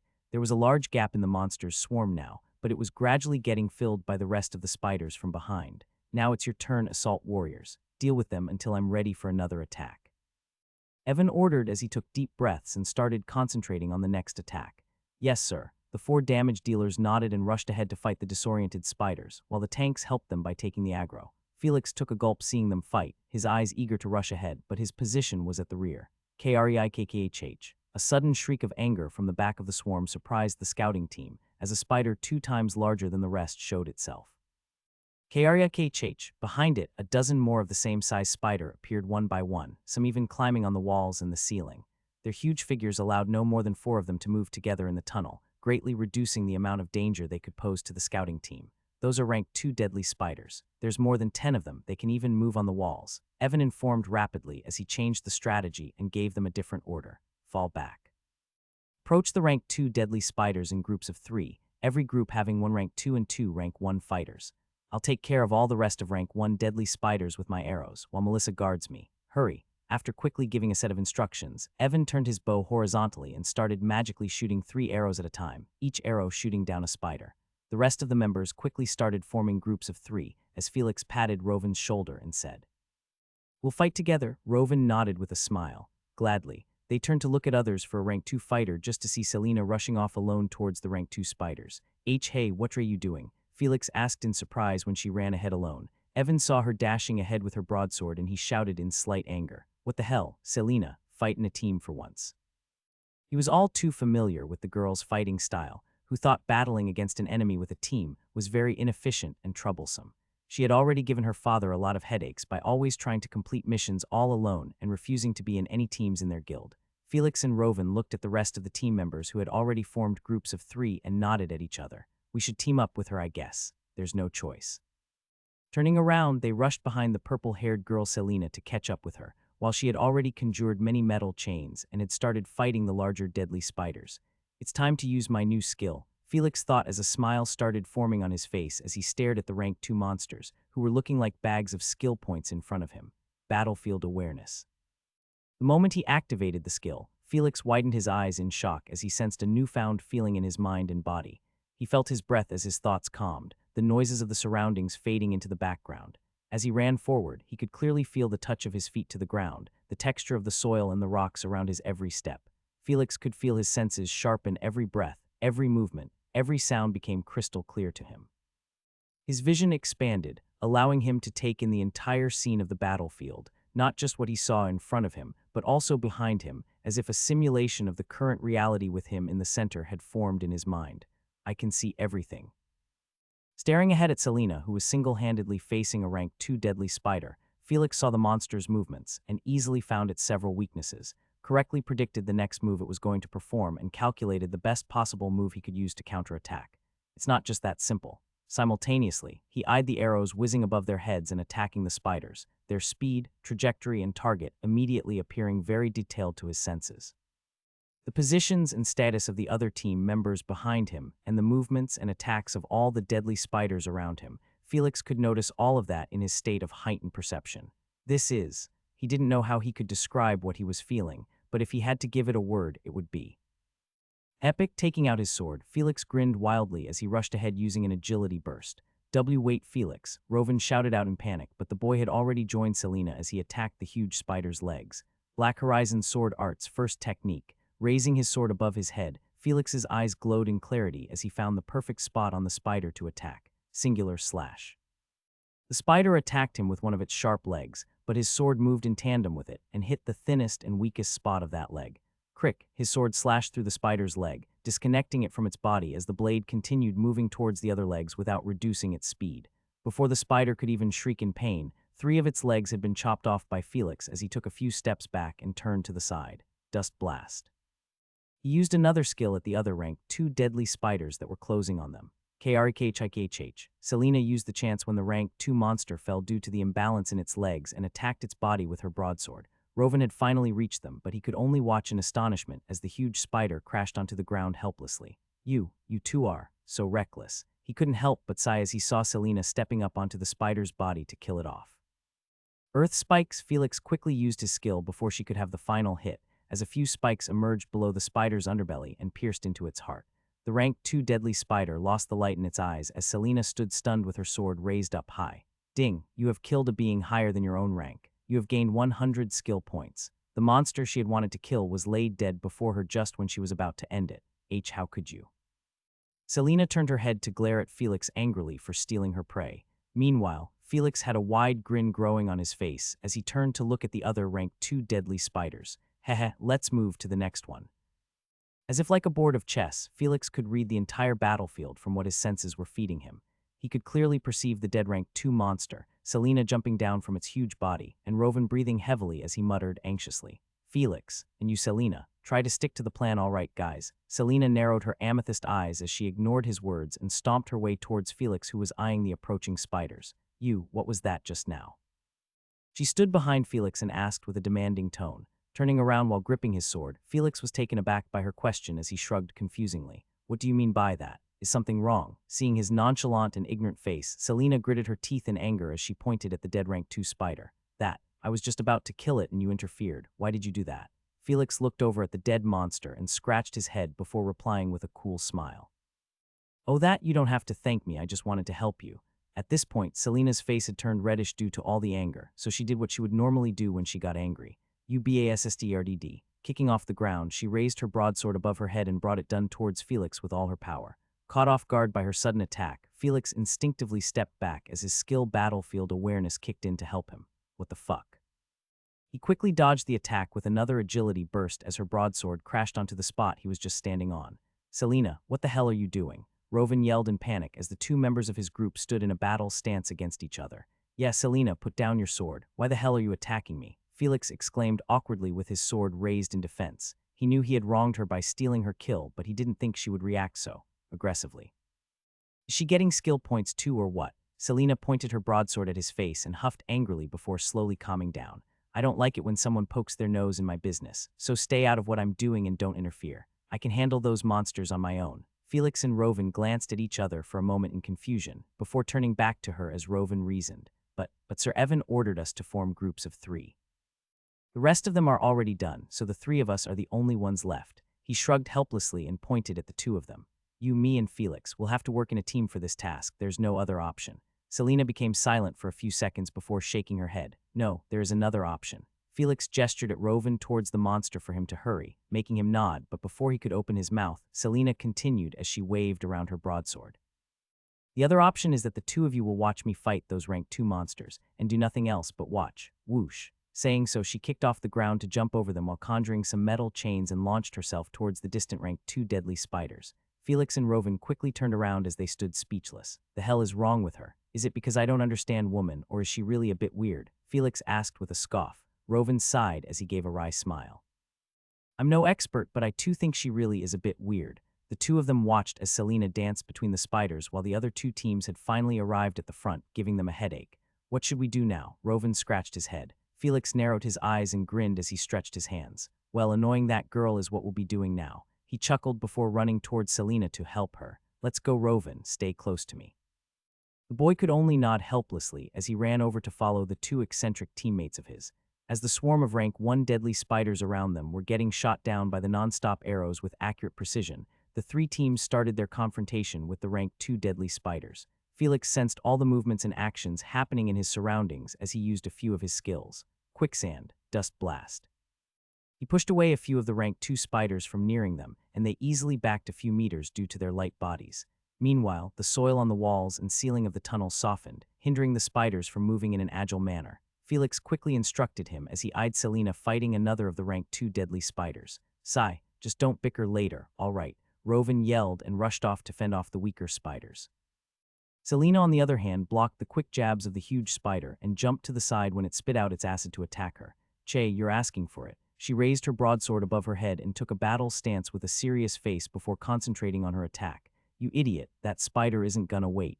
Felix twisted his lips looking at her and dashed over as he raised his left hand. Earth spikes. The rank 2 deadly spider, who was about to jump towards Selena, was interrupted by the sharp spikes that protruded from underneath it.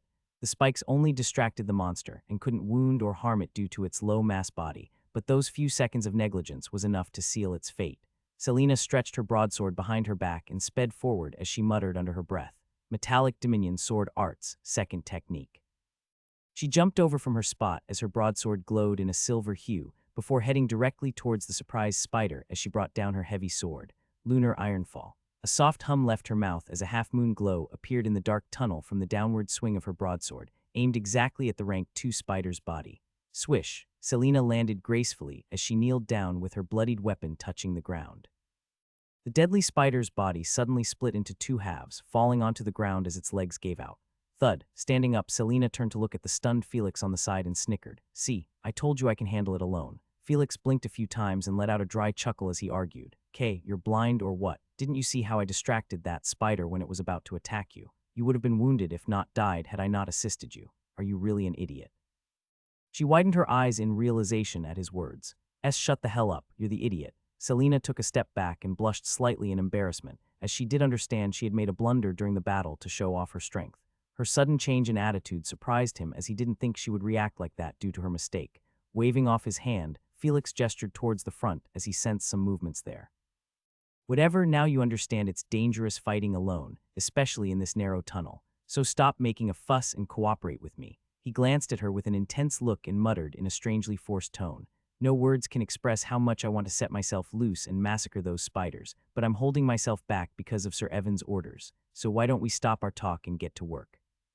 His words made her freeze as she looked directly into his ruby crystal eyes, the only part of his body which currently showed his true emotions. And inside his eyes she saw something that she had seen numerous times during her missions of hunting wild monsters, but even that paled in front of this. She saw in his eyes hunger, greed, and craze, and a slight hint of obsession when he talked about massacring the spiders. What she didn't know was that she was absolutely right with her thoughts, as Felix was just thinking about it. I gotta kill those spiders. There are finally some rank 2 ones. I can't miss this chance. That's 100 skill points for each of them. I have to hurry before the other teams finish their opponents. Felix rested his sword on his shoulder and tilted his head towards the spiders as he called out. So, Selena, what do you say? Want to kill those spiders together? His offer made her go silent, pondering as she felt conflicted about fighting in a team which she had never done before. No matter where she went, people would fawn over her for her status, beauty, and talent. The same followed at the guild, which tired her both mentally and physically from the expectations and pressures, making her feel that being alone seemed much better. It even made her want to leave the guild at some point, but the Mystic Society Guild was the only thing left that connected her to her dead mother, so she could only remain there, with her ignorant father being there just a bonus, for always being busy with the guild and never spending time with her. Staring at the silver-haired boy who seemed to be getting restless by each passing second as he constantly glanced behind at the monsters, Selena sighed and rubbed her forehead. You do realize you're just a rank 1 fighter, right? How are you so confident of holding your ground against a group of rank 2 monsters? Felix paused as he made a sarcastic face. Though I'm honored you remembered my rank. Isn't it too late to ask that question? He gestured at the front with a strange face. I mean, Who do you think was fending off the other rank 2 monsters while you were fighting this one? There was a look of confusion on Selina's face before she looked at the directions Felix was pointing at, where she saw a shocking scene that made her widen her eyes. A number of rank 2 deadly spiders screeched around helplessly in the distance, their thin and sharp legs sunken into the ground with dust and rocks covering their bodies, a sad state for their rather grandeur entrance. What? Felix didn't allow Selina to continue her words as he started walking towards the immobilized and weakened rank 2 deadly spiders, this time even without her presence. You'll get left behind if you don't hurry up, Selina. Or would you like to just sit down and watch me kill them? Seeing him use her own words against her, Selina gritted her teeth and stomped her legs to catch up to him. Wait, I'm coming. Don't you dare fight them without me. I'll kill you. Rovan turned and looked over at his 2 teammates who were moving towards the rank 2 deadly spiders together. So they're finally going at it, huh? He slashed apart the few weaker spiders around him and thought in his mind, I won't be of much use to them against the rank 2 monsters, so it's better if I hold these weaker ones behind from intervening. As Rovan decided for himself, the 2 of them came face to face with the immobilized rank 2 deadly spiders. They're sitting ducks with their legs stuck. Long-range attacks will be enough, Felix said as he raised his hand forward. Earth spikes. Selina understood his intention from looking at the soft ground as she too used her spell. Metallic rain. The 2 duelists stood far away from the monsters and cast their spells on the helpless spiders, wounding them until they bled. You have killed a being higher than your own rank. You have gained 100 skill points. You have killed a being higher than your own rank. You have gained 100 skill points. As Selina's metallic rain attack landed on the spiders from above, Felix took advantage of that and attacked their weak parts from underneath using his earth spikes. You have killed a being higher than your own rank. You have gained 100 skill points. Seeing 3 of the rank 2 deadly spiders fall down so easily, Selina raised a brow with an impressed expression. This way of fighting isn't that bad. She then looked at her broadsword before muttering. But it feels quite lacking. Felix glanced at her and nodded, understanding the thrill of fighting monsters head-on. I know that feeling. But now is not the time. Take a look behind you. She raised her head at his words and turned behind curiously, wondering what he meant. The other 2 teams, including Evan, Melissa, and Rovan, were continuously battling the incoming spiders. Monsters kept on coming endlessly, making it difficult for the others to handle them, and even injuring them due to the huge number of spiders. And the addition of the rank 2 deadly spiders further increased the danger the other 2 teams were facing. See, this isn't the time to rush off alone to satisfy our craving for fighting. Instead, we must combine our powers and deal with them as efficiently and quickly as possible. Felix shrugged as he shook his head, or else we'll be risking everyone's lives. But if you're okay with that, then there's nothing I can do. Selina gripped her weapon tightly as she bit her lip, showing a conflicted expression on her face. I wouldn't want that to happen. It's just, I'm not used to following orders and coordinating in a team. Fighting alone has always been my. Felix scratched his head in frustration as he sighed. He wasn't in the mood to entertain her or motivate her at the moment, as 3 minutes had already passed for his skill battlefield awareness. Hey, he turned towards the approaching monsters with a sigh. I don't know about you, but please don't waste my time with your sad story. All I want is for you to watch my back, and I'll watch your back while we fight, all right? Selina glared back at him as she gritted her teeth, finding him hateful as the seconds went by. I really want to stab you, but I'll hold myself back this time. Waving his hand as he stepped forward, Felix chuckled. Well, you're always welcome to do that, but don't expect me to not stab you back. Swinging his sword, he eyed the other rank 2 deadly spiders making their way towards them. Enough chit-chat. Now why don't we entertain our guests? It seemed there wasn't a need for him to say that as Selina dashed past him from behind, jumping towards the spiders as she unleashed her attacks. Iron thrust. Felix grinned at her eagerness, before rushing forward as his mind started reading all the information of the current battlefield. She really doesn't hesitate at all. Arriving beside Selina, who was slashing her sword at the frontmost rank 2 deadly spider, Felix used the same previous tactic to stop the rest of them. Dust blast, quicksand. After pushing away the other spiders, he focused back on the one Selina was currently fighting. The rank 2 deadly spider seemed to be having a difficult time blocking off Selina's attacks, who had become more aggressive than usual due to Felix's taunting. Who does he think he is? She mercilessly swung her heavy broadsword in a complete circle before chopping off 2 legs of the spider. Felix didn't hesitate either, as he sneaked behind from the spider's blind spot and unleashed his attack. Black Horizon Sword Arts, 3rd technique. Arriving above the spider's body, he slashed down forcibly with his upgraded sword. Assault impact. His sword was aimed exactly at the spider's back, and just when the monster was about to dodge to the side, Selina assisted with her spell. Dominic Chains. A bundle of metallic chains appeared out of nowhere in a flash, bounding the spider as it restricted its movement. Swoosh. Then came the heavy attack as Felix pierced his sword directly into the spider's body, the impact blowing it into pieces as the spider died on the spot.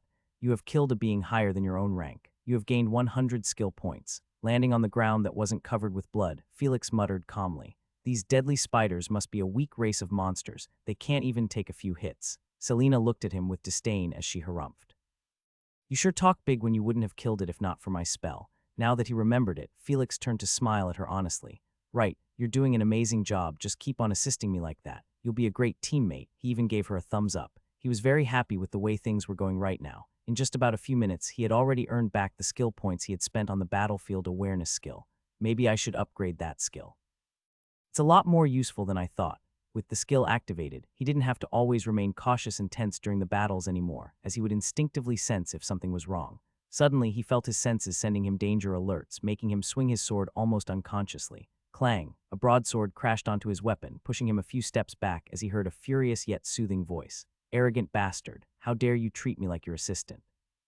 Selena yelled with all her might. Fucking hell, again, what's wrong with her? Parrying her broadsword away, Felix used an agility burst to retreat backwards into the group of rank 2 spiders. Somehow he felt safer when he was surrounded by these monsters rather than being anywhere near that woman. But her attacks were of no laughing matter. He even thought she used a bit more of her strength when attacking him, unlike the case with the monsters. Don't you run away. Selena shouted wildly as she jumped into the crowd of rank 2 deadly spiders, searching for the silver-haired boy. Meanwhile, Felix just had a great idea in his mind as he grinned cunningly. Silent steps. His presence abruptly lowered, confusing the nearby spiders who were just about to shoot their acids at him. Due to his tendency to always rush off into fights for more action and skill points, he had almost forgotten about this skill of his, but now it seemed there was a need to use it. Felix walked unnoticed amidst the group of rank 2 deadly spiders waiting for the right moment to strike, as he knew his cover would be useless once he showed himself. Selena, on the other hand, resisted the attacks from the monsters and even had the time to hit them back while looking for Felix. But what she didn't know was that he was hidden just a few meters away from her, eyeing the 2 monsters who were suffering from her anger at the moment. Sigh, I kinda pity those spiders. If it was him, he would have given them a quick and merciful death, as he was more interested in the skill points that they gave him after their death, and not enjoy hitting them like this certain someone. Calmly moving like a fish in an ocean full of sharks, he slowly made his way towards Selena, seeing that she had almost finished defeating the 2 spiders. Earth swimming. Felix suddenly sank into the ground, before moving towards the spot just below their battle. From the information he was getting through the battlefield awareness skill, he understood the spiders' positions and their weakness, which gave him the best possible opportunity to kill them. Earth spikes. With accurate aim, a few spikes emerged from the ground below one of the spiders, stabbing sharply into the softest part of its underbelly.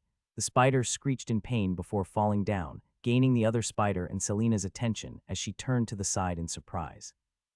You have killed a being higher than your own rank. You have gained 100 skill points. At the same time, Felix sneakily swam up from the ground below the other rank 2 spider's body. Singular slash. Catching the spider by surprise, he attacked it directly into its lower jaw, his sword piercing out from the other side of its head. The rank 2 deadly spider didn't even get the chance to cry out in pain as Felix swung his sword out to detach its head from the body. You have killed a being higher than your own rank. You have gained 100 skill points. Felix stepped back as the spider's body fell to the ground, his face beaming with joy as the system's chimes pleased him. 600 skill points in only about 20 minutes. This is sick. If he fought rank 1 monsters, he'd need to kill 60 of them for the same amount, which would take much longer time too. On the other hand, 6 of these rank 2 monsters gave him 600 skill points, reducing the time and work by a lot, though he had to be stronger to face higher ranked beings. He calculated for a few seconds and thought decisively. That's it. From now on I'll just ignore these rank 1 monsters unless necessary. Killing rank 2 monsters takes more priority than anything. Thinking so, he turned his head to smile at the other rank 2 deadly spiders at a distance waiting for him, his mood turning joyful. You're all mine. Swoosh, abruptly, pieces of sharp metals formed above him, glistening sharply as he heard a similar furious yell. Caught you bastard. Felix felt a buzz ringing inside his mind, transmitting to him information about the current battlefield and the danger he was facing. Shit. Looking at the pointed metallic shards looming over his head, he quickly took action. Agility burst. There was no time for him to face the attack or escape into the ground, so he could only hurriedly retreat backwards as the metal shards rained down on the spot where he stood a few seconds ago. Phew, that was close, he gasped in relief. But Selena didn't seem to hold herself back as she launched forward while raising her broadsword. Take this, you arrogant prick. Before Felix could relax, another attack came down towards him, making him raise his sword in defense. Goddamit. Will you stop for a second? Their swords clashed against each other, lighting up sparks as Felix gritted his teeth in a struggle. Fuck, she's too strong.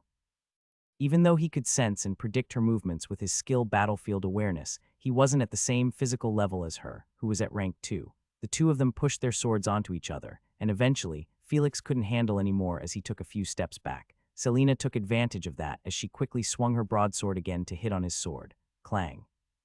The force of the attack sent trembles from the sword to Felix's body, making him fly a few meters away as his body felt numb. After rolling a few times on the ground, he hurriedly used his skill, Earth Swimming. Selena dashed towards him to carry on with her hits, but his body finally sank into the ground before her broadsword could land on him. Felix sighed in relief after he escaped from her, moving around the underground as he started analyzing the battlefield. There's clearly something wrong with her brain, but I can't waste any more time fighting her. I only have about a few minutes left for the skill to stop. As he thought to make the best use of the remaining time from the battlefield awareness skill, Felix quickly calculated the perfect spot to emerge from the ground to launch an attack on the monsters. There, finding a place near the wall of the tunnel behind a few spiders, he hurriedly swam over there through the underground. Felix slowly emerged out and narrowed his eyes while bringing his sword in front of his chest, eyeing the more than dozens of huge spiders. There's no time to waste. I have to be serious now. To satisfy his growing greed for more skill points and the short time left for his skill, Felix decided to go all out on the numerous spiders in front of him. He activated and focused on all the skills that could help him achieve his current strongest stage: equanimity, enhanced brain, parabolic hearing. Ratio technique. After forcibly turning on these active and passive skills after thoughtful consideration, in addition to the already activated battlefield awareness skill, Felix sensed the rush of information and strategies to carry out the battle, yet felt calm and collected at the same time.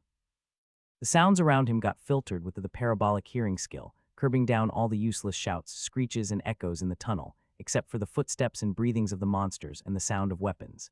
In this state, he felt like a battle genius and strategist, reminding him to use the other things in his possession. Let's see how useful they are. Felix took out a necklace from his small shoulder bag and wore it. He also took out a piece of paper from it and stuck it on his sword. They were the two rare grade treasures he had found in the underworld castle, the blood amulet and an earth attribute talisman, one of the 5 from the elemental talismans. After equipping them, he felt a newfound energy coursing through his mind and sword. One was refreshing and the other was heavy. Gripping the sword that now held a wisp of earth elemental power, Felix closed his eyes to think for a second before opening them again, a bright gleam flashing out. Letting out a short breath, he kicked off the ground using an agility burst and dived towards the monsters, targeting only the rank 2 deadly spiders, as Evan was still skillfully handling the rank 1s with his arrows. Felix flashed like a bolt and arrived right between 3 of the rank 2 deadly spiders, swinging his sword at the red line appearing on one of them while simultaneously using another skill, Earth Spikes. With his surprise attack, he accurately sliced apart a spider's head from its blind spot with his single slash, killing it in one go. His sword, enhanced with the element of earth, passed like butter through the thin and hard jaw of the spider. You have killed a being higher than your own rank. You have gained 100 skill points. At the same time, the spikes attacked the weak parts of the other 2 spiders, specifically the leg joints and abdomen. 1 down. Felix rapidly stepped away from the falling corpse of the dead spider and mingled with the 2 injured spiders, who were staggering and limping due to the sharp pain in their body. KHWKHH. The 2 spiders spat out their acid on him when they failed to land a hit on him, but Felix easily dodged them using his enhanced instincts. Ratio technique. A sword slashed through the air, carrying with it a dense energy of earth before piercing into the heart of one of the spiders. KWRKK. The huge spider trembled on the spot as blood drops fell on the ground starting from the sword. Whoosh. Felix quickly pulled out his sword and ignored the wounded spider, before turning around and blocking the attack that was aimed at his head from the other spider. The huge, deadly spider was so surprised at the human's reaction speed that it didn't even feel the pain in its leg that was currently cut down by Felix. The sword, on the other hand, didn't stop and moved like a snake, targeting the bright red line on the spider's head. Before long, the spider felt a sharp piece of metal entering the deepest part of its brain, and a few seconds later, it felt a cold sensation as the chilling wind passed by into its head. You have killed a being higher than your own rank. You have gained 100 skill points. Along with that chime came a thudding sound as the other wounded spider fell after losing all the blood from its heart. You have killed a being higher than your own rank. You have gained 100 skill points. Standing among the spider corpses as he jerked off the blood from his sword, Felix heard some skittering sounds from behind him. 3 down and more incoming, He grinned crazily as he turned around to face the other rank 2 deadly spiders that had stepped forward to fill the space of the narrow tunnel. You spiders sure know how to make me happy. Felix chuckled as he gripped his sword. Don't worry, everyone will get their turn. Agility burst, silent steps. The spiders rushed towards him together, but he was faster as he disappeared into their crowd, hiding among the monsters to find the best way to attack. Suddenly, the ground below the spiders started to liquefy, preventing them from stepping around properly as their legs staggered. It happened for about 10 meters of radius from the middle of a spot, and from that spot, another massacre started as Felix magically appeared on top of one of the rank 2 deadly spiders. Earth spikes, ratio technique. With his superior instincts and thirst for battle, the monsters faced another carnage as their predator would never let them go until he heard a chime. But for Felix, it was a moment he wished, which could repeat again and again. Underworld, Edenmont City. A man wearing a loose robe and a mask to hide his face was tapping his leg on the floor anxiously while sitting alone in a room. He was shifting his eyes around the place cautiously, as he had taken a huge risk to come here all alone. After waiting for a long time at the place, he was starting to get impatient and angry, but there was nothing he could do as the people of this place were the only ones who would be able to help him with his problem. Che, these scums. How dare they waste my time like this? Even though he was in need of their help, that didn't mean he would respect and care about them as they weren't anywhere near to his status. After a minute, the door of the room opened, and a man wearing a dark blue suit entered inside with a smile. A gray-robed person followed him in and closed the door before standing there. The man in the blue suit greeted the masked man politely as he offered his hand. Welcome to the underworld. It's an honor that a man as great as you, Howard Raigon, the younger brother of the Duke of Edenmont City, would like to meet me, an insignificant, lawless criminal. While the masked man, who was actually Howard Raigon, eyed the smiling man in front of him warily and removed the mask on his face. It seems like the rumors were true. You have the tongue of a snake, Mr. Dealer. Howard stood up and raised his hand forward as the two exchanged a handshake. Mr. Dealer sat across the table in front of Howard, asking him cordially, Please sit, Sir Howard. Would you like to drink anything, wine or tea? He gestured towards the gray-robed man. Howard sat down with a sigh as he shook his head with a frown. I've already waited a long time for you here, so I want to be straightforward with you without wasting any more time. So no, I won't have a drink.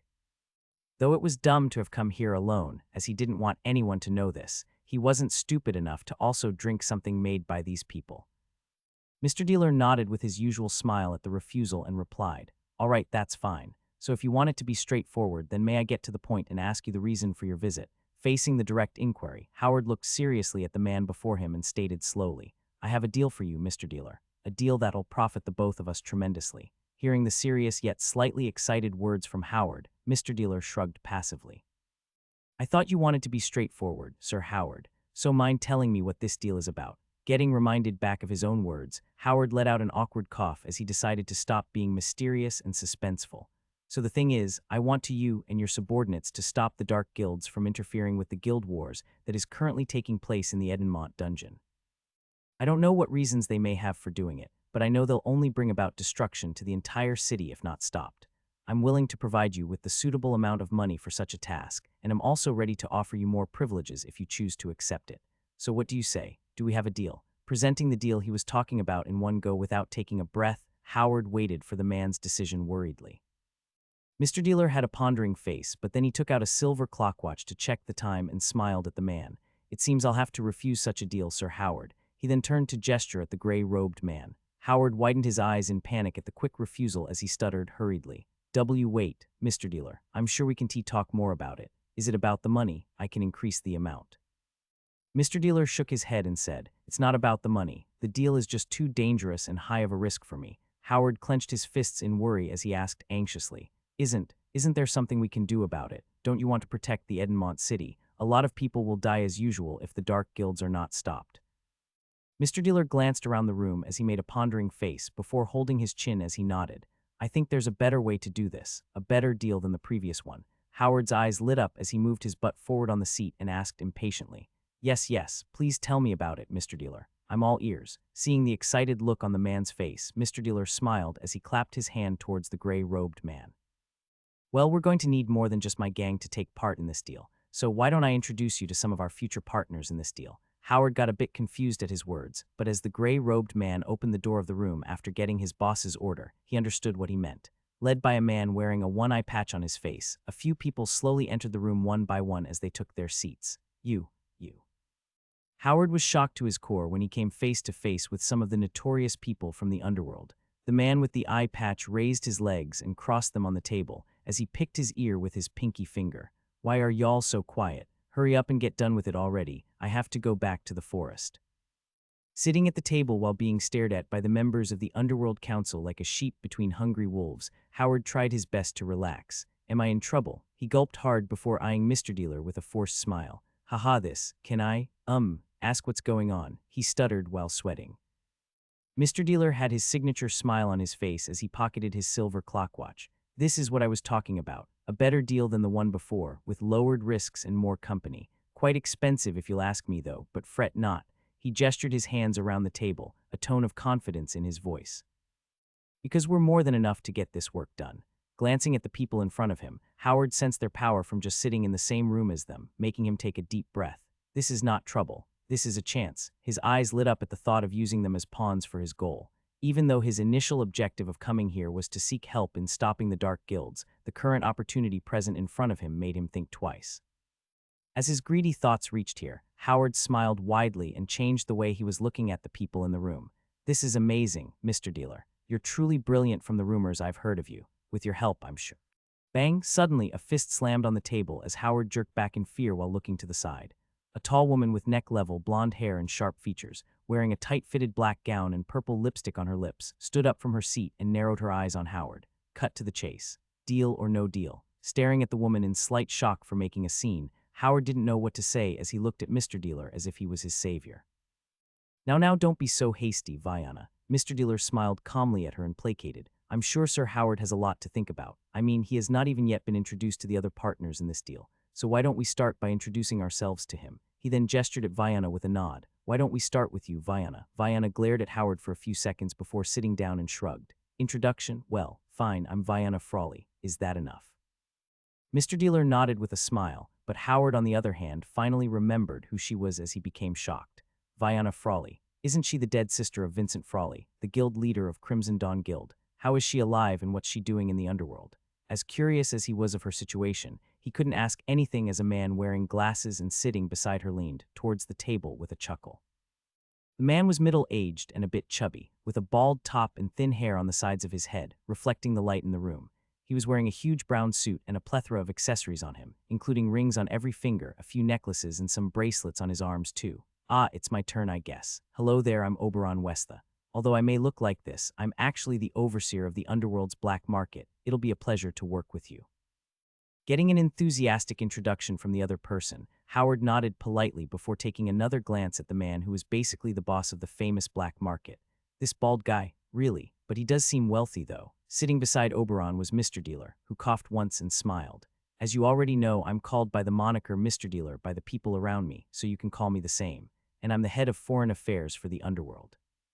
He then looked to his left side where a buffed man with shoulder-level thick black hair, wearing torn clothes, was sitting with his arms crossed, a stiff expression covering his face. The man let out a low growl from his mouth as he eyed Howard with a dark look. "Me, Shura, the arena, I work." Feeling the man staring at him intently, Howard felt goosebumps on his skin as he quickly turned to the last person in the room who hadn't yet introduced himself. HZZZZZ, HZZZZZ.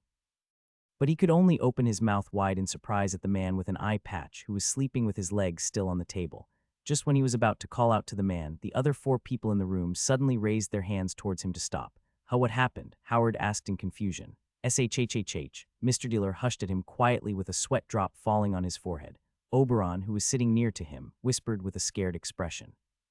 "Don't make any noise, that person is Graham," he introduced worriedly. "He's the strongest person in the underworld, and if you disturb or wake him up when he's sleeping, then he'll destroy everything and everyone around him in anger." Howard took a deep gulp in fear as he eyed Graham grimly, before slowly adjusting in his seat in an attempt to lower his presence.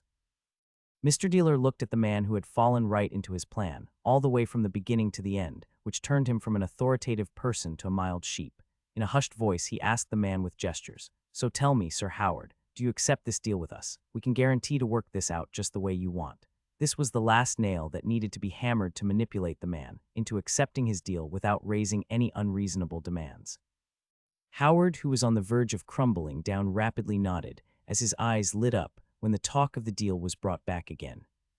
Yes, I accept the deal." Mr. Dealer smiled widely as he took out a paper from his inner suit, giving it to Howard as he stated, This is the contract for the deal. Please sign it here. He pointed at the end of the long page. Howard was a bit surprised when he saw that even the contract already ready, but when he started reading the things mentioned on it, he almost let out a shout in disbelief. "Shh, keep quiet. We don't want to wake up that man." Mr. Dealer reminded as he looked at the restless face of the man. "What's there to think about? Wouldn't this be pointless after you get what you need from the deal?" He winked with an understanding expression. Howard let out a low cough and hid his smile as he turned back to look at the paper, before signing it off with the pen Mr. Dealer was ready with. After keeping the paper away, Mr. Dealer and Howard stood up silently as they shook each other's hands, keeping their voices still low. "It was nice doing business with you. We'll see each other again after our victory," Mr. Dealer whispered. "Yes, I can't wait to hear the good news." After smiling at each other, Mr. Dealer accompanied Howard outside of the room, ordering the gray-robed man to take him to the surface world. Entering back into the room, Mr. Dealer and his colleagues smiled at each other as he walked over and patted Graham's shoulder. "Wake up, buddy. The deal's done. You can stop acting now." There wasn't any reply from Graham as he kept snoring lowly, making Mr. Dealer raise his brow in surprise. No way, did he really fall asleep? He chuckled with a small smile. "Well, maybe we should let him rest for a bit then." Unfortunately, the other people in the room weren't that kind as they smirked mischievously. "Graham, wake you P."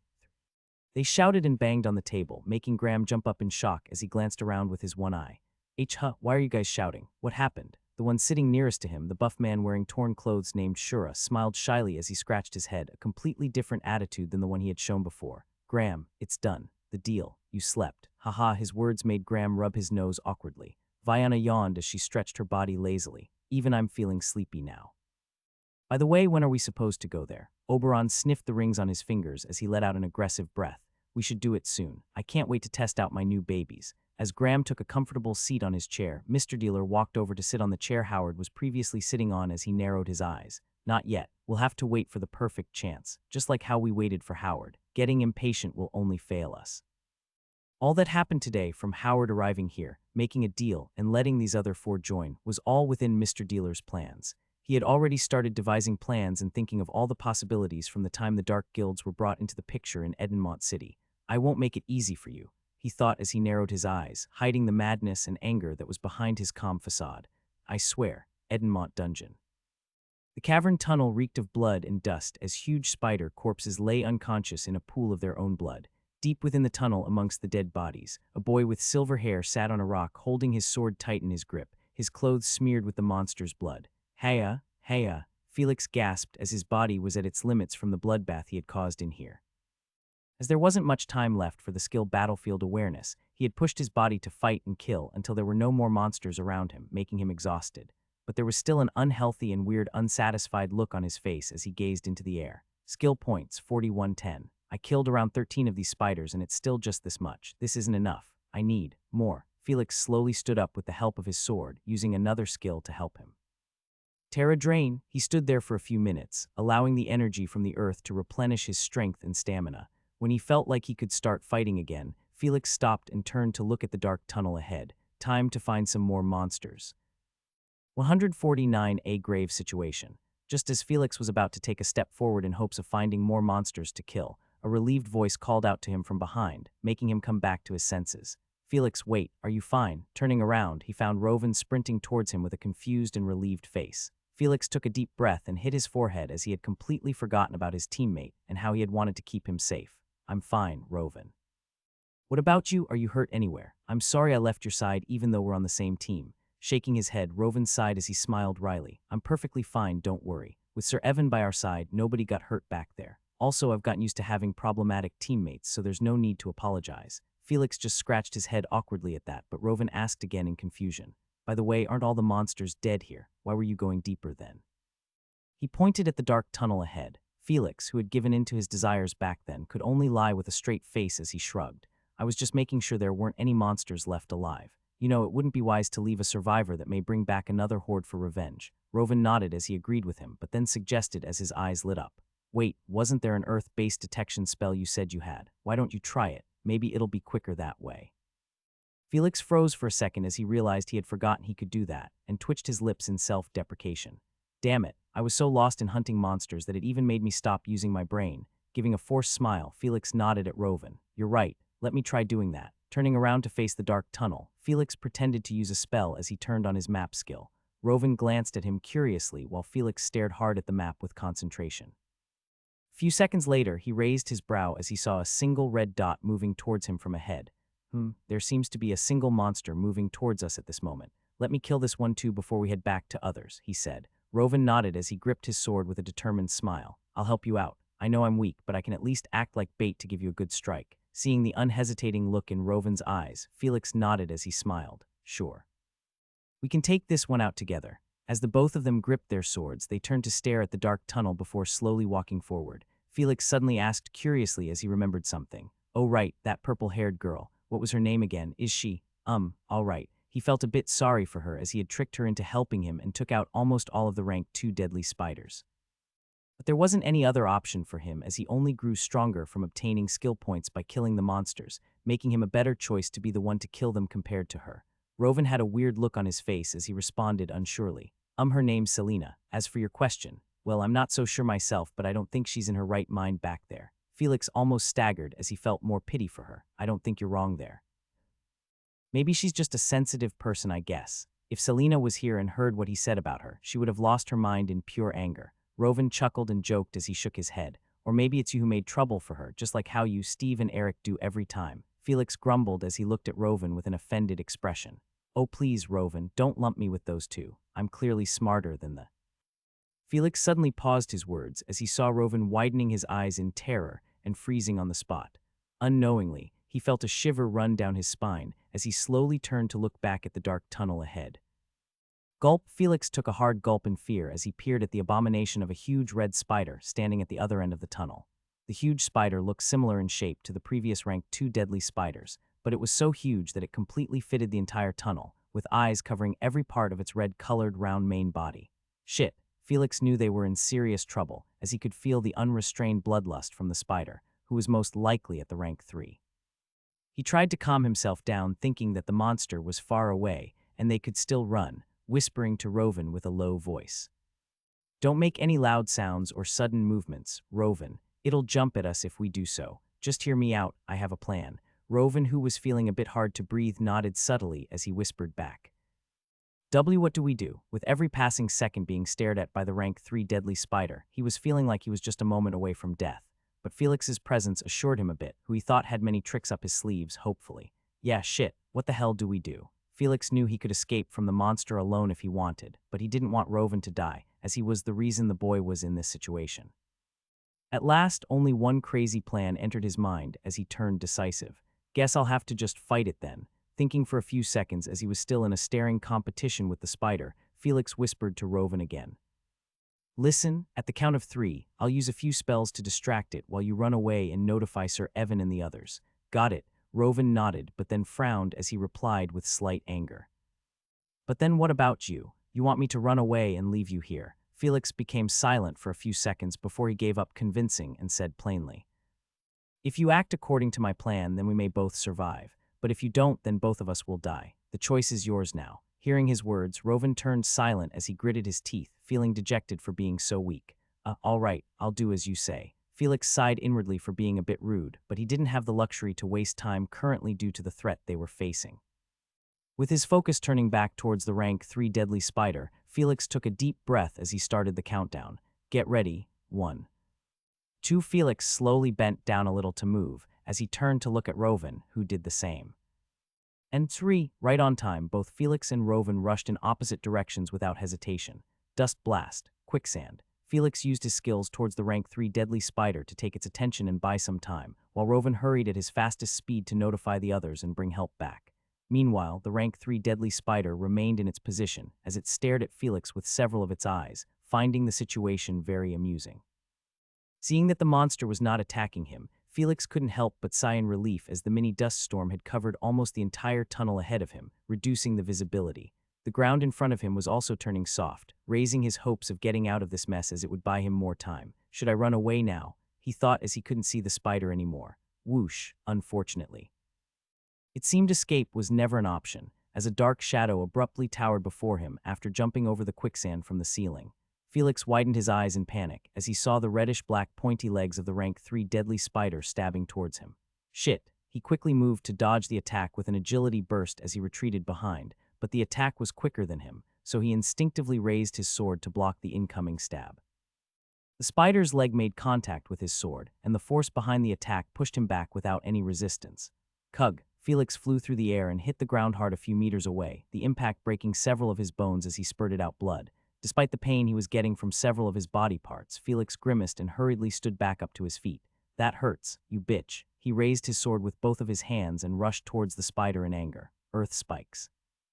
Ratio technique. A number of spikes attacked the rank 3 deadly spider as they emerged from the ground, and a clear visible red line appeared on its head, making Felix grin at the chance. Agility burst. With the sudden increase in his speed, he flashed off ahead to clash against the spider who was about to get hit by the earth spikes. But then, a scene before his eyes made him pause in his tracks in shock. KREIKKH. The rank 3 deadly spider seemed to have gotten annoyed at the sharp spikes pointing at it as it let out a high-pitched screech from its mouth, which destroyed all the earth spikes into dust. KREIKKH. It continued screeching as Felix covered his ears with a stunned face, quickly thinking of a solution in his mind to handle the situation. Parabolic hearing. Almost suddenly, the terrible screeching sound died down as Felix narrowed his eyes at the spider and gasped roughly, "I was wrong.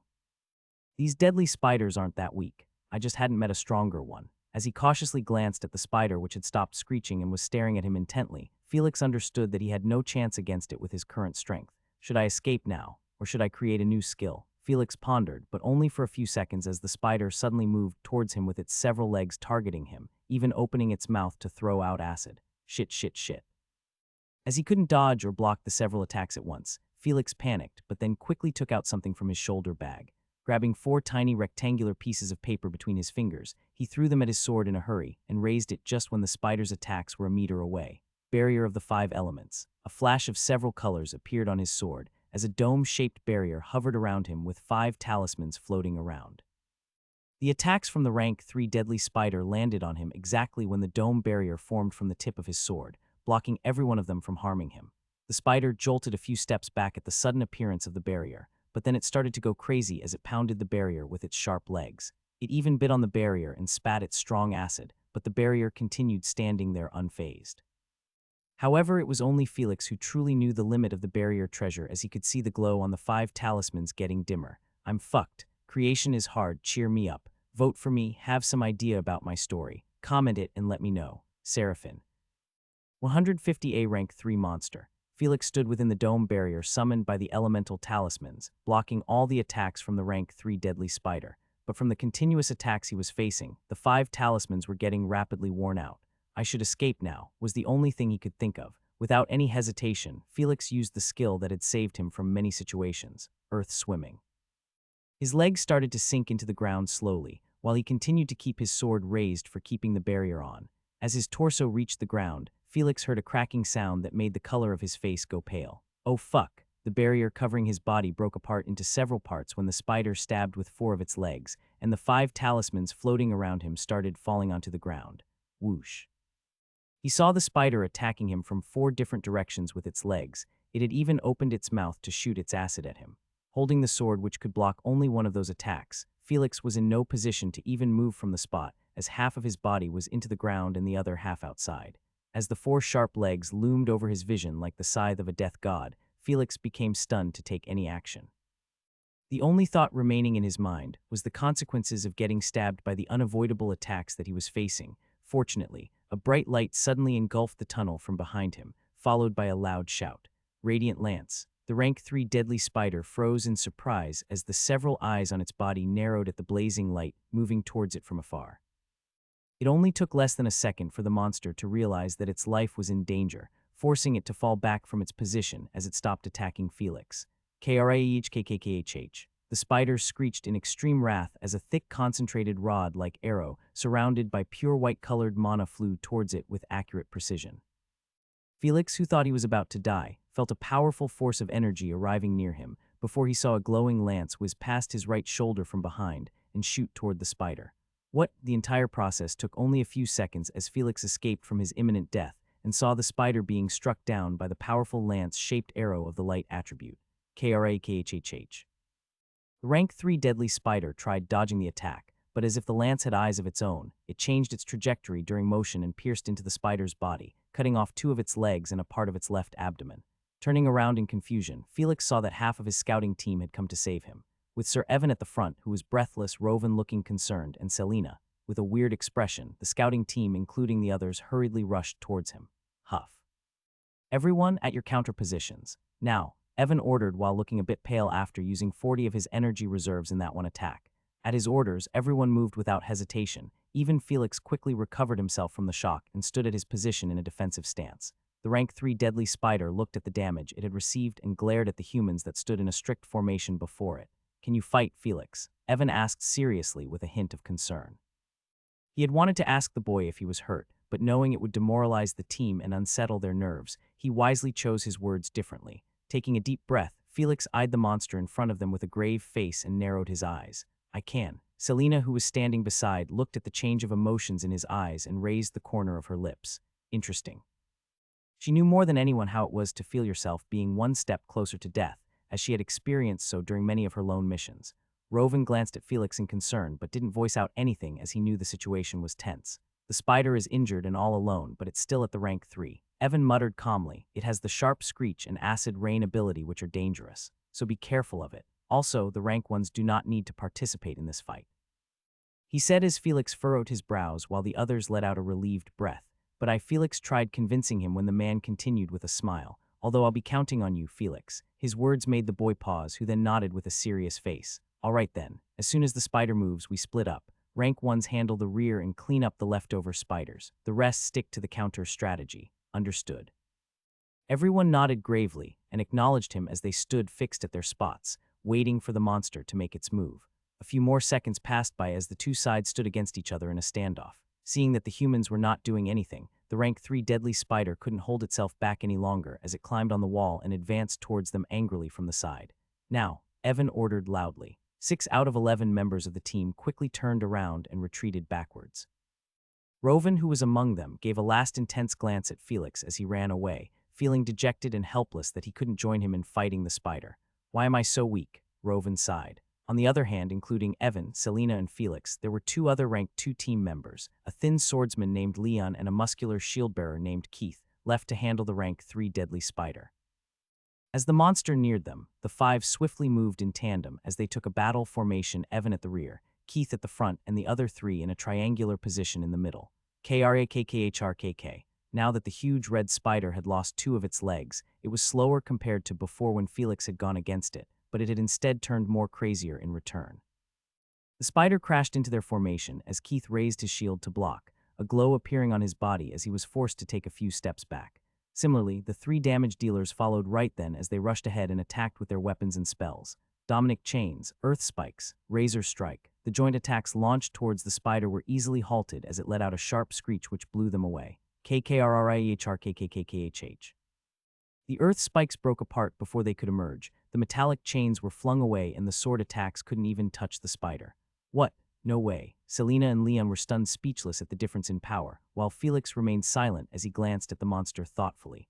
The spider stepped around in anger as it started attacking using its legs, all the while throwing acids in the air. Get away. Evan shouted as the 5 of them separated to avoid getting shot by the acid. After dodging the acid rain that could melt the ground by a few centimeters, the 5 of them moved about and surrounded the spider from different directions. The rank 3 deadly spider knew that Evan was the most dangerous among them, so it angrily jumped towards him. Attack! With the spider's attention diverting towards him, the other 4 made use of this chance as they rushed to attack. But before they could arrive, Evan faced against the monster which had appeared right above him. Luminous darts. Evan took out a few triangular objects from his pocket and scattered them around him, which upon landing on the ground shined in a bright mixture of colorful rays. KRHKKHH. The spider, having many eyes on its body, screeched in wrath as it narrowed its eyes and paused for a second. At that chance, Felix and the other 3 jumped upon it from behind before unleashing their attacks on it as it had become stunned. Assault Impact, Lunar Ironfall, Razor Strike, Shield Bash. 4 attacks from different directions were targeted on the spider's body, which stood immobilized in its position. Just as their joint attacks were about to land on the spider, they heard an ear-piercing screech that made their brains go blank. The 4 of them felt a buzz ringing inside their heads as they suddenly paused in the air, unable to move their bodies as they fell down helplessly. Shit, we lost a very good chance. Felix gritted his teeth when his mind quickly calmed down due to his passive skills, as he maneuvered his body and landed on the ground, unlike the others who tumbled a bit. No, get away. Evan shouted anxiously all of a sudden, raising the tension in the air as the 4 reacted. but before they could even move, two thick and long black legs of the rank 3 deadly spider pierced through the air and attacked the two of them. On the opposite side of the spiders, two scythe-like legs stood Keith, the shield-bearer who had his shield always raised in defense, and then there was Felix who felt his heart pound faster. Fuck, not again. As he eyed the pointy leg stabbed towards him, he hurriedly stepped back with an agility burst and cast a few earth spikes between him and the attack. Earth spikes. His efforts seemed to have worked as the spikes quickly emerged within seconds and made contact with the spider's leg, creating a small wall in front of him. But before he could sigh in relief, his eyes widened in shock as the spikes shattered apart and the spider's leg pierced straight through it. Oh, I remember it. At that moment, while looking at the incoming attack, Felix remembered it was the same leg of the spider which had tried to kill him previously. It was a ridiculous thing to be thinking about when you were about to die, but Felix knew that he couldn't do anything in that few seconds to save himself. A clinking sound echoed in his ears before the spider's leg could reach him, and then something shined at the corner of his vision which quickly moved towards him. Swoosh. Time returned to normal as the spider's leg suddenly paused a few inches away from his chest, now with a metallic chain coiled around it which trembled to contain the attack. Gah. Felix gasped as he looked at Selena standing behind the spider, who was struggling to hold onto her metallic chains which stopped the spider's attack. He realized that she had saved him from death, while he couldn't do anything to save himself. On the other hand, Keith had blocked the attack and rolled down back on the ground due to the force of the attack, but he didn't seem to be injured much. The rank 3 deadly spider saw that its attack wasn't able to hurt the humans, making it angry as it thought to go frenzy and attack them without any constraints. Suddenly, the tunnel brightened, and everyone including the spider turned to look at the source of the light, where Evan was pulling back the string of his bow. Glorious impact. A huge sphere of dense white energy gathered at his arrow spot, which left the bow in a zap and flew towards the spider. The huge sphere-like attack hit the spider, who couldn't dodge the quick light-attributed shot, which pushed it off from the ground and hurled it a dozen meters away. Selena, who had let go of the metal chain, breathed tiredly. Felix and others gathered around her while remaining cautious. Selena paused for a moment and nodded, before she turned to look at the spider that had been pushed away from them, which gave them some time to breathe. This isn't working.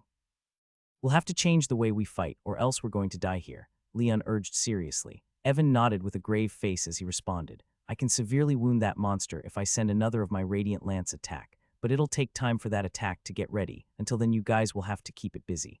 Can you do that? They frowned upon hearing it, before reluctantly nodding as there was no other option left for them.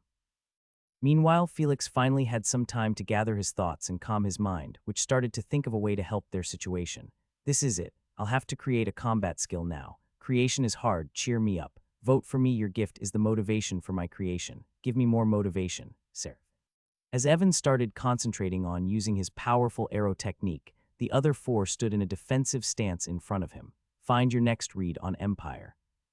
We'll have to move forward and fight the spider a few meters away, or else it'll realize our plan and target Sir Evan again, Leon suggested as they saw the spider getting up. The other three nodded while Selena warned in caution. Be careful of the spider's screech. It'll numb you for a few seconds, so jump away when it's about to do it. Remembering the dreadful moment when the spider had almost killed the two of them, they frowned seriously.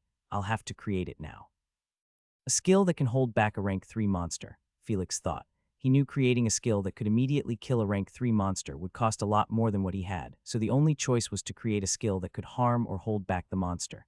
Now, we have to attack before it comes to us, Leon urged. The four of them left behind Evan and started running towards the spider as they separated in 2 different directions, 2 on both the left and right sides. Felix went with Keith and Selena with Leon. They rushed towards the spider as it screeched at them angrily. KRHHH. Before they began the fight, Felix narrowed down his options for the skill he wanted to create. It should be related to the Earth attribute for obvious reasons, and it should be strong enough to affect a rank 3. His mind imagined a suitable skill while they had arrived beside the spider to engage it in combat. Dominic Chains, Razor Strike. Selena and Leon attacked the spider from the right side, gaining its attention while Felix and Keith moved behind it.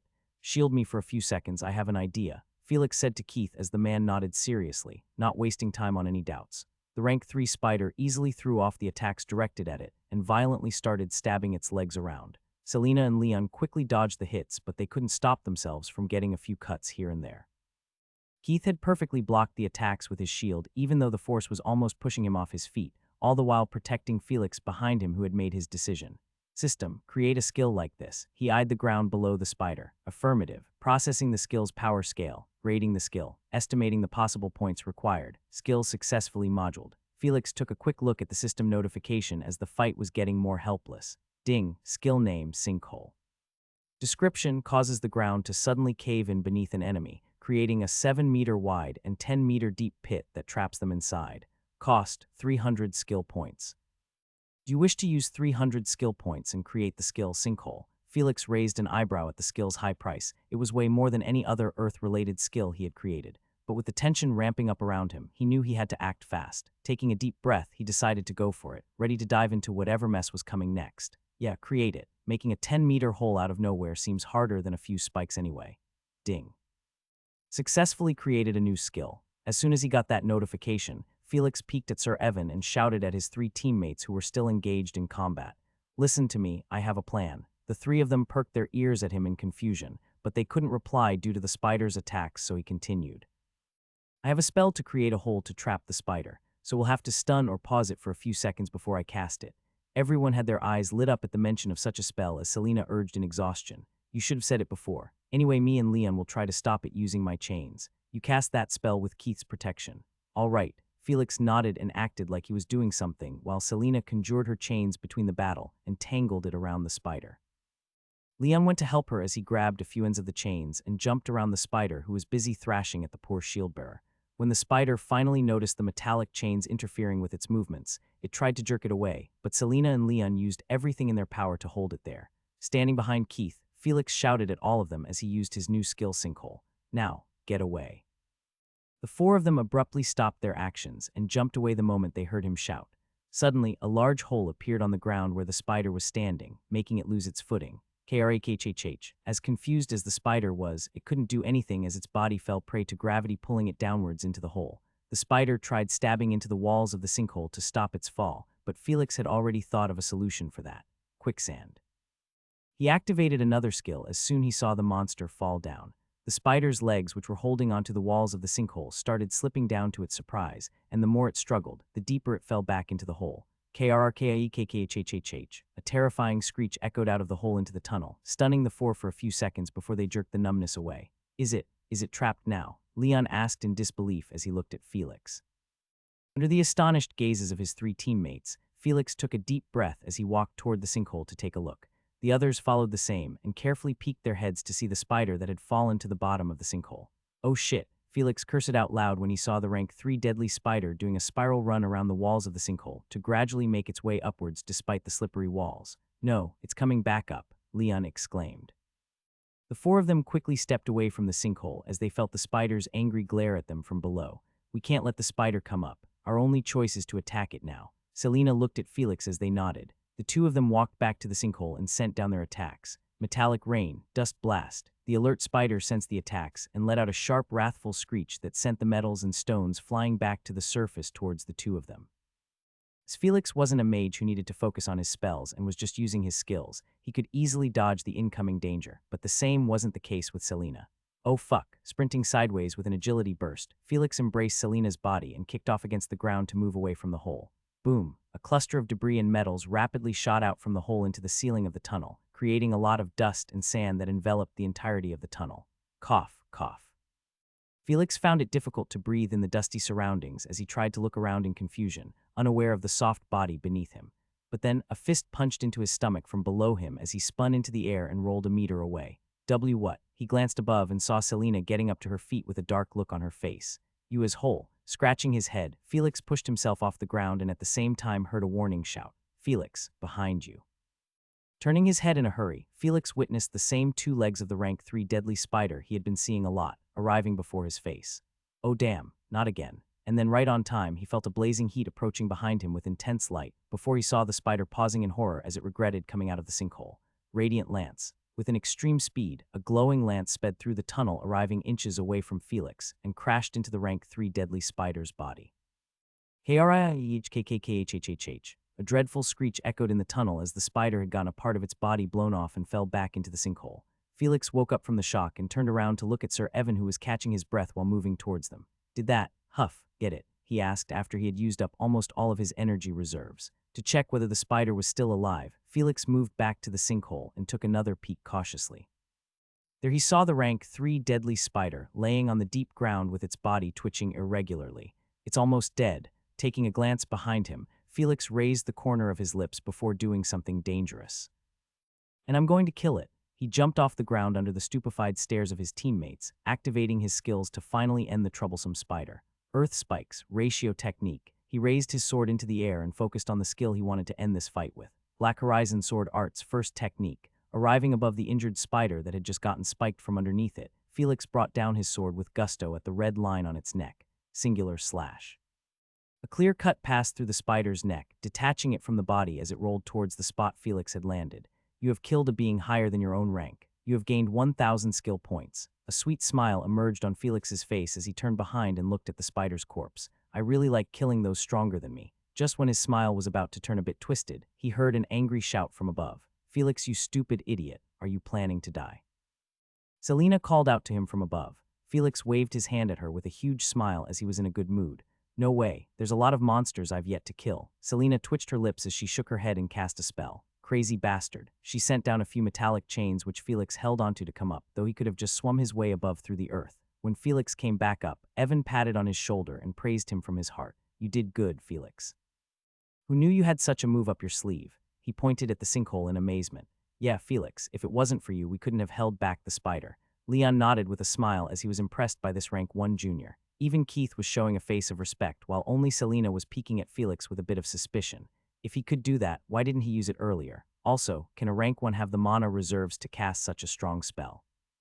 There were a lot of questions in her mind, but the fight was very tiring, so she kept her thoughts for later. Oh yeah, I was contacted when I was working on the lance. Sir Evan remembered something as he took out a crystal orb and moved his hand over it. He nodded and then kept away the orb before smiling at them. It seems that the team handled by Executive Victor from the Twilight Chaos Guild found a place for us to make a base. So let's start moving back now. The others nodded at the good news as Felix raised an eyebrow. Sir Victor, isn't he the man I asked about from Roven? While he was busy in his thoughts, they started moving back to the rest of their team, and a few minutes later they grouped back with them. Felix, Roven came running to check on his teammate and sighed in relief when he saw that he was all right. Gosh, I was worried about you. Felix patted him on the shoulder and grinned. No need to worry, man, nothing can harm me. Selena harumphed at him from behind as she looked at him with a mocking smile. Really? Then who was it that almost got stabbed by the same pair of spider legs? Roven was shocked at her words as he asked back quickly. Is that true? Did you almost die, Felix? He didn't know what to do as the leader of their team anymore. Felix just waved his hands and eyed Selena with a smirk. It was nothing, Roven. I'm sure Selena here is just getting a little jealous. The purple-haired girl gritted her teeth in anger as she suddenly remembered all the kills that he had stolen from her. You filthy thief, how could you? Sir Evan quickly interrupted their talk as he ordered with a serious face. Stop bickering. We have to return. Everyone's waiting for us. After handling the situation, he walked ahead and gestured with his hand. All right then, let's get going. Our scouting mission ends here now. Felix and the team made their way back to return to the place where everyone had gathered. They didn't encounter any other monsters on the way and quickly arrived back after ending their scouting mission. It was good leading you guys. Let's see each other again. I have to report back to the guild leaders now. The temporary team leader, Evan, said as he bid them bye. Felix and the rest thanked him for his hospitality as they too started separating after he left. Roven and Felix moved together to find their other 2 teammates, while Selena stared at Felix's back with a slight frown. That guy is really strange. He's just at rank 1 and can already go against a rank 3 monster. I wonder what secrets he's hiding. As the girl remained busy with her thoughts, the 2 of them finally found Steve and Eric near the rear of the temporary base. Don't believe him. That's a lie. I never used a fireball to wipe my ass. With a small crowd around Eric and Steve, Felix saw Eric struggling to convince the people around him with a panicked face. The people were finding it hard to hold back their laughter as another voice chided. Stay tuned to Empire. The truth is already out of the bag, Eric. You don't have to continue with your act. Steve shrugged with a grin. A dark look surfaced on Eric's face as he clenched his fists. Even a vein popped on his forehead as he muttered under his breath. I guess this was supposed to happen. Sorry, Roven. I failed to control myself. Letting out a sigh, Eric started to manipulate the mana around him, quickly conjuring a few fireballs in a few seconds as the crowd started to get more interested. Wait, really now? Steve was suddenly surprised when a few fireballs were sent flying over to his position. He dropped his smug acting and started dodging for his life, the crowd even clapping for watching such a free show. Roven and Felix, who saw all this from behind the crowd, twitched their lips and sighed at the same time. For fuck's sake, can't they just stop making trouble every time? Roven eyed them with an annoying face as he was too tired to even interfere with their fight. I can't blame them. They must have been bored to death here. Felix, on the other, became excited to watch them battle each other. But it seemed that the two troublemakers had to end their bout as a loud sound of metal clanging was heard all over the place. Clang, clang, clang, clang. Everyone turned their heads in the direction of the sound and saw a few people, including the two guild leaders, standing at the center of the camp. Knowing that there was an announcement going to happen now, everyone stopped what they were doing and started to gather towards the center. It must be about the place Sir Victor found. Felix and Rovan slowly moved together with the crowd as they approached Steve and Eric, who became surprised at their presence. Oh, Rovan, Felix. You guys came back. Why didn't you come to meet with us? We were worried sick waiting for the both of you here. Steve tried to hug them dramatically, but the two just stepped aside, making him bump into a random person. Ahaha, sorry there. Steve scratched his head at the random person before turning to his team. I'm sorry, Rovan. It was all Steve's fault. He tricked me into fighting him and I had no choice. Eric started to tell his part of the story before anything. What? Eric, how could you just betray me? Steve pointed his finger at Eric as he trembled. What do you mean betray? I was never a part of your silly games. Eric grumbled angrily. Silly games. How could you? Steve seemed to have gotten a terrible shock as he held his head. Felix was already enjoying the soap opera, while Rovan had it enough and grabbed the jaw of both the boys tightly. He pulled their heads towards him and muttered in a cold tone. Rovan started pushing the two shocked boys towards the place everyone was gathering and also gestured at Felix to come. Damn, he seems really mad. I guess he understood the gravity of our situation from the scouting task, Felix pondered as he walked behind the three. Having gained everyone's attention, the two guild leaders at the center of the crowd started the announcement. As you already know, we had sent 5 scouting teams to look for a better place to make our base, Dante said as he smiled. And fortunately, all the scouting teams have returned unharmed, and the team led by Mr. Victor has successfully found a suitable place to build our base. The guild members of the two guilds started clapping and cheering at the good news. This place where they had been staying was a little cramped and unfavorable to stay, so they urgently needed a better place now. Rhodes nodded at Dante and ordered the crowd. All right, I want everyone to start packing and get ready to move. We need to relocate as soon as possible. Any mistakes will not be tolerated. After ending the announcement, the crowd dispersed and started to get ready to travel into one of the tunnels. Felix and his team helped their guild members who were part of the logistics, and 20 minutes later, it was almost time for them to move. I wonder when we'll be having dinner, Steve muttered as he saw the executives sorting the people into different groups and leading them into the tunnel. Eric rubbed his stomach as he too felt hungry but didn't say anything. Rovan shook his head as he replied. It'll take at least an hour for us to reach our destination with such a large group, and then preparing food will take another hour. I guess we'll have to wait 2 more hours then. A look of despair grew on Steve's and Eric's faces, making them feel flabbergasted at the long time they had to wait for food. Even Felix suddenly felt like starving after hearing them talk about food, considering he also took part in the scouting task. How about we ask Miss Elsa for some snacks? I'm sure she'll give us something if we request her. Isn't that right, Rovan? He said with hope. But Rovan showed hesitation on his face as he chuckled dryly. I'm sure she'll probably say nope before you even tell your request. Felix just scratched his head thinking maybe it was a bad idea, but Steve and Eric came over and grabbed his shoulders with a zealous look on their faces. You're our only hope, Felix. Only you can save us now. Steve rambled enthusiastically. Yes, Felix. Miss Elsa treats you better than us. You're like a prince in her eyes compared to us beggars, so please ask her for some food. Eric exaggerated with a pitiful face. Looking at the strong emotional faces on them, Felix cautiously took a step back as he turned to Rovan. Unfortunately, in embarrassment, Rovan had already turned his back to them as if he didn't know who they were. Felix could only sigh and nod at them as he complied with their request. All right, I get it. It was my fault. I shouldn't have opened my mouth. Looking at their grins, Felix helplessly agreed to them and walked away to find Miss Elsa. The two of them sneakily followed him, including Rovan, who felt the need to look after them in case they made more trouble. After asking and searching around, Felix found Miss Elsa chatting with a group of people around her age, showing them a friendly attitude which surprised him a bit. So she can also be like that. He approached her from behind and called out to her calmly. Miss Elsa, can I talk with you for a moment? His words made the group of people pause as they turned to look at him. And Miss Elsa, who recognized his voice, smiled as she spun around to look at him. Felix, you're back. I'm sorry I couldn't come find you after you were done with your scouting task. There's no need for you to apologize, Miss Elsa. I'm sure you were busy. Felix shook his hands as he said. The people around them looked at their close interaction with interest, and then a tall woman wielding a rapier asked curiously as she narrowed her eyes on Felix. Who is this boy, Elsa? I haven't seen him before. Is he from our allied guild? Elsa grabbed Felix's arm and smiled at the group before introducing him to them and vice versa. No, Rene. This is Felix, our guild's new member. She then gestured to Felix to the group. Felix, meet my previous team members from before I became an executive. They had been away for a mission and came back just yesterday for the guild wars. Staring at the four people, Felix could see that they were the experienced and capable members of their guild, making him respect them. Nice to meet you, seniors. The four of them, 3 men and a woman named Renee, smiled at the show of display and quickly gained a good impression of him. Good work there, Felix. I saw how you were the first one to volunteer for the scouting task. One of the men with a sharp nose and blonde hair said, amazed by the boy's bravery. The others also said a few compliments, making Felix feel a bit overwhelmed. Shit, what will they think when they find out I'm here to ask for some snacks? After a brief conversation with them, Felix asked Miss Elsa again in a low voice. Can we talk for a bit? I have a small request. She nodded and turned to excuse herself from the group as the two of them moved to the side. This whole interaction stayed under the 3 boys' watch, who looked at Felix with respect. Damn, he's really good at this, Steve muttered with his eyes wide. Eric and Rovan nodded as the 3 sneaked closer to hear them talk, not knowing that the receptionist was already aware of them. So what's the matter, Felix? Is there a problem? Miss Elsa asked with a slight frown. Felix knew she must have misunderstood it by thinking that his team had gotten into some kind of trouble knowing their characters, so he corrected her with a sheepish smile. Oh, it's nothing like that, there's no problems, it's just that. He started regretting doing this when he saw the serious look on her face, but he couldn't back down now. Staring into her eyes with a forced smile, Felix opened his mouth. I wanted to ask if you could give me some snacks.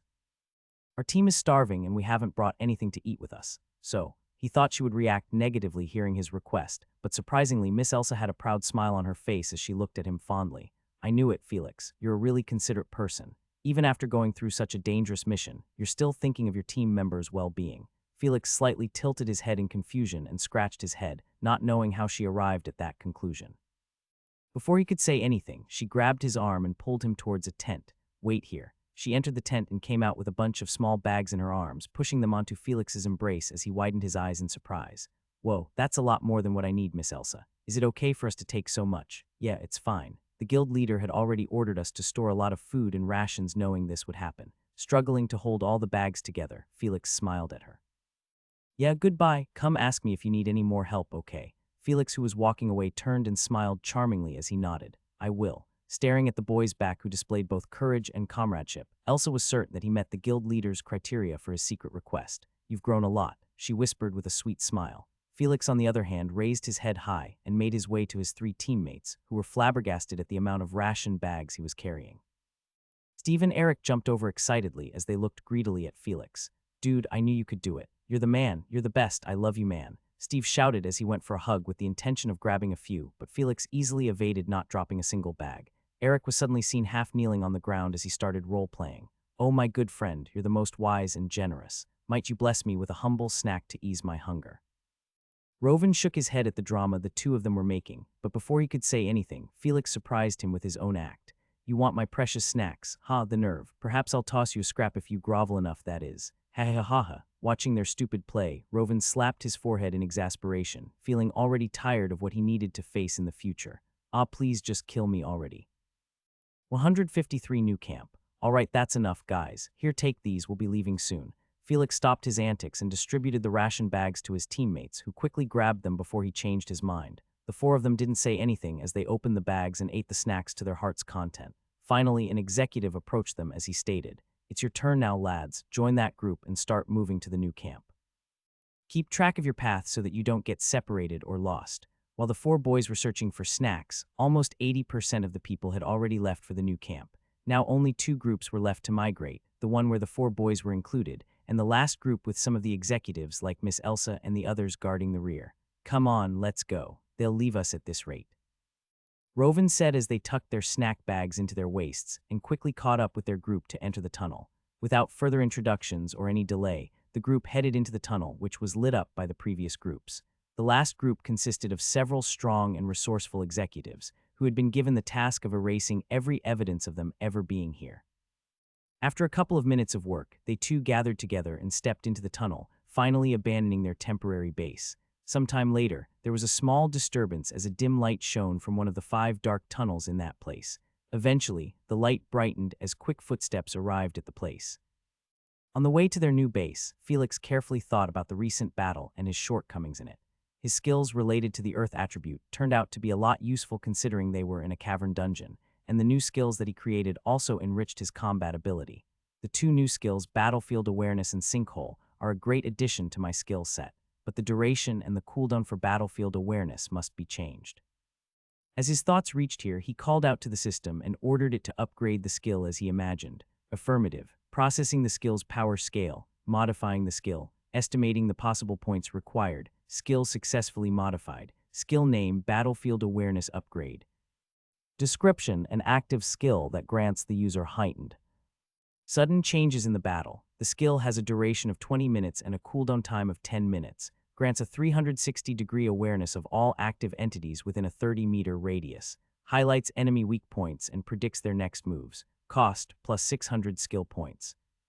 Does the host wish to spend 600 skill points to upgrade the skill battlefield awareness? As soon as Felix saw the message of the upgraded skill, he paused his legs for a second before continuing to walk. 600 skill points more. The original was 400 skill points, so the total will be 1,000 skill points for it.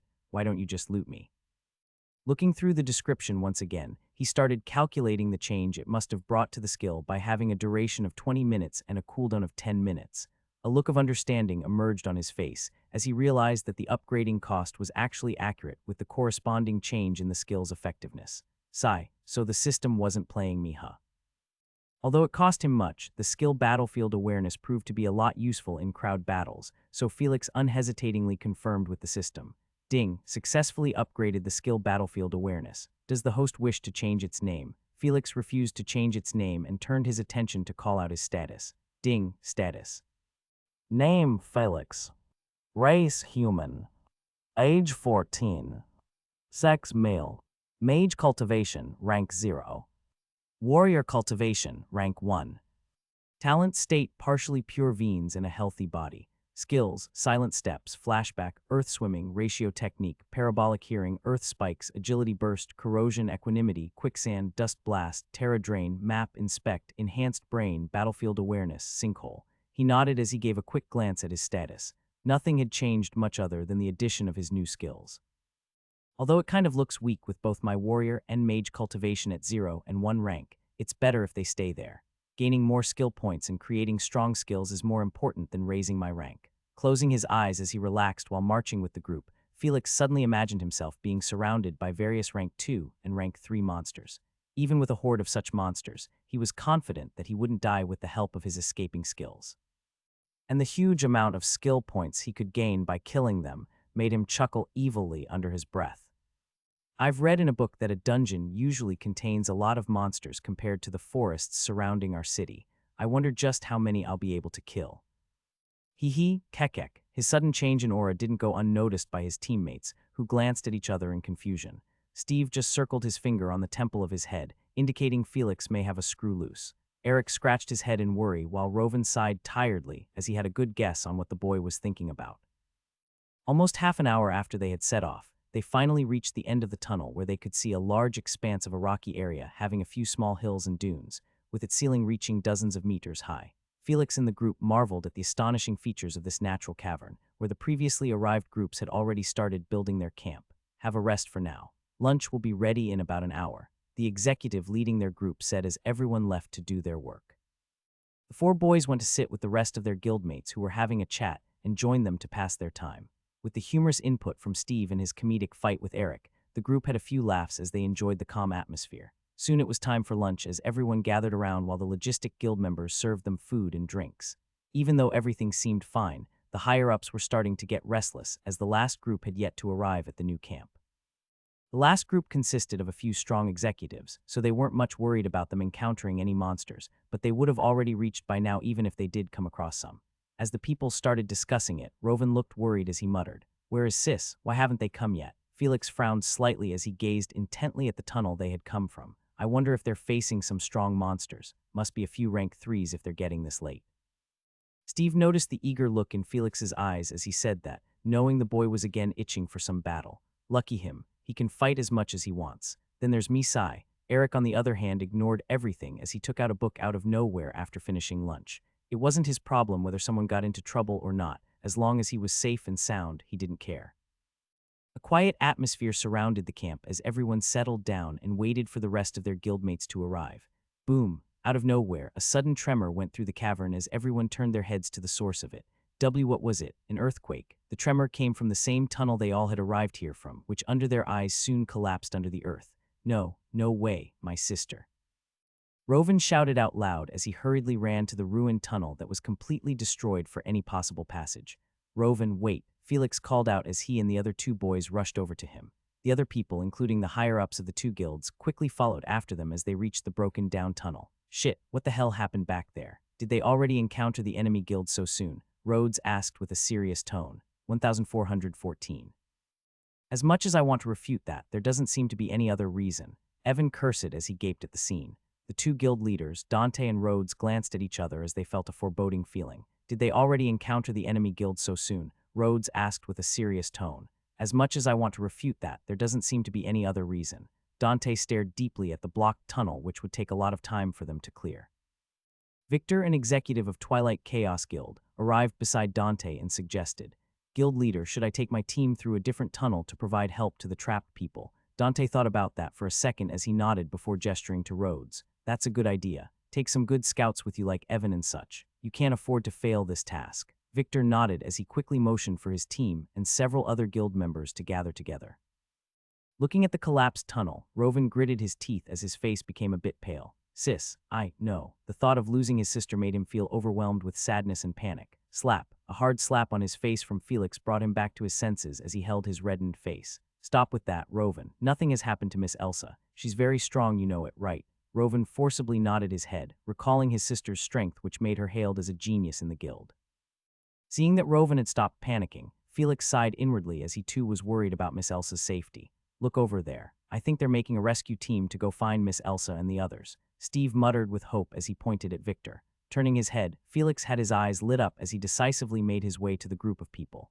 Under the surprised looks of his teammates, he approached the higher-ups and requested with determination when they felt his presence. Sirs, please allow me to join the rescue team. Your gift is the motivation for my creation. Give me more motivation, have some idea about my story. Comment it and let me know. Seraphin R. 154. Rescue. A silence remained amongst the guild members after the sudden request from Felix. They stared at the boy, who reached their shoulders and glanced at each other with clear confusion. I don't think we should take him with us. He will slow us down. It's too dangerous. Hearing their negative opinions of him joining, Felix didn't back down and revealed some of his powers. I promise I won't hold you back, because I have an Earth-based detection spell that'll be useful to find them.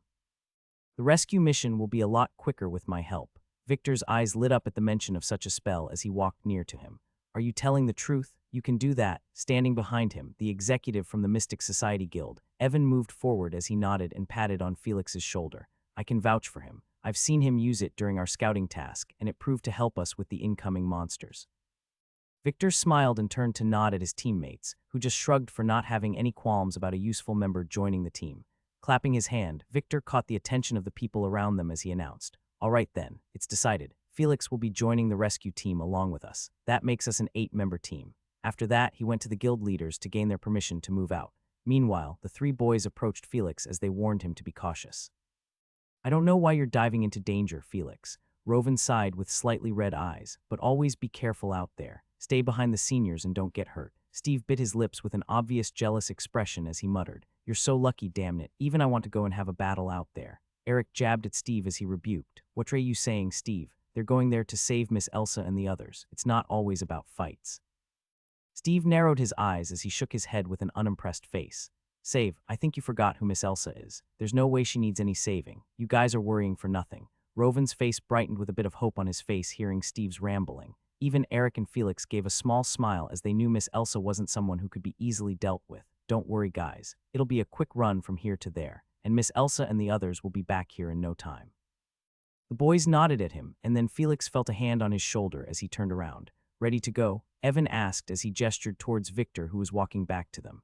Yes. Giving a last glance at his 3 teammates, Felix followed Evan as they gathered together with the rest of the rescue team and headed towards the nearest tunnel to the broken-down tunnel. The rescue team was led by Victor, a late-rank 3 swordsman-type warrior from the Twilight Chaos Guild, together with his 4-man team consisting of another mid-rank 3 spearman-type warrior and 2 rank 2 warriors. From the Mystic Society Guild, there was the mid-rank 3 archer Evan and 2 late-rank 2 warrior and mage. At last, there was Felix, an early-rank 1 duel fighter. This was the 8-man rescue team which headed straight into the tunnel without wasting any more time. On the other side of the broken tunnel, there was an intense battle taking place with a group of 12 going against a diverse group of 30 people. The 12-member group was the last group from the Twilight Chaos Guild and the Mystic Society Guild who were trapped in this tunnel. Meanwhile, the group of 30 people were just one of the many search teams from the Six Guilds Alliance. The larger group seemed to be laid back in their fight as they merely snarled and teased at their opponents without any sign of going all out. However, tension filled the air among the 12 members, their expressions heavy with seriousness. "This can't go on. We have to find a way to escape," a rank 2 warrior muttered in exhaustion. Elsa, who was casting her ice attribute spells one after the other without stopping, turned around to look at her companions. "Hold on, everyone.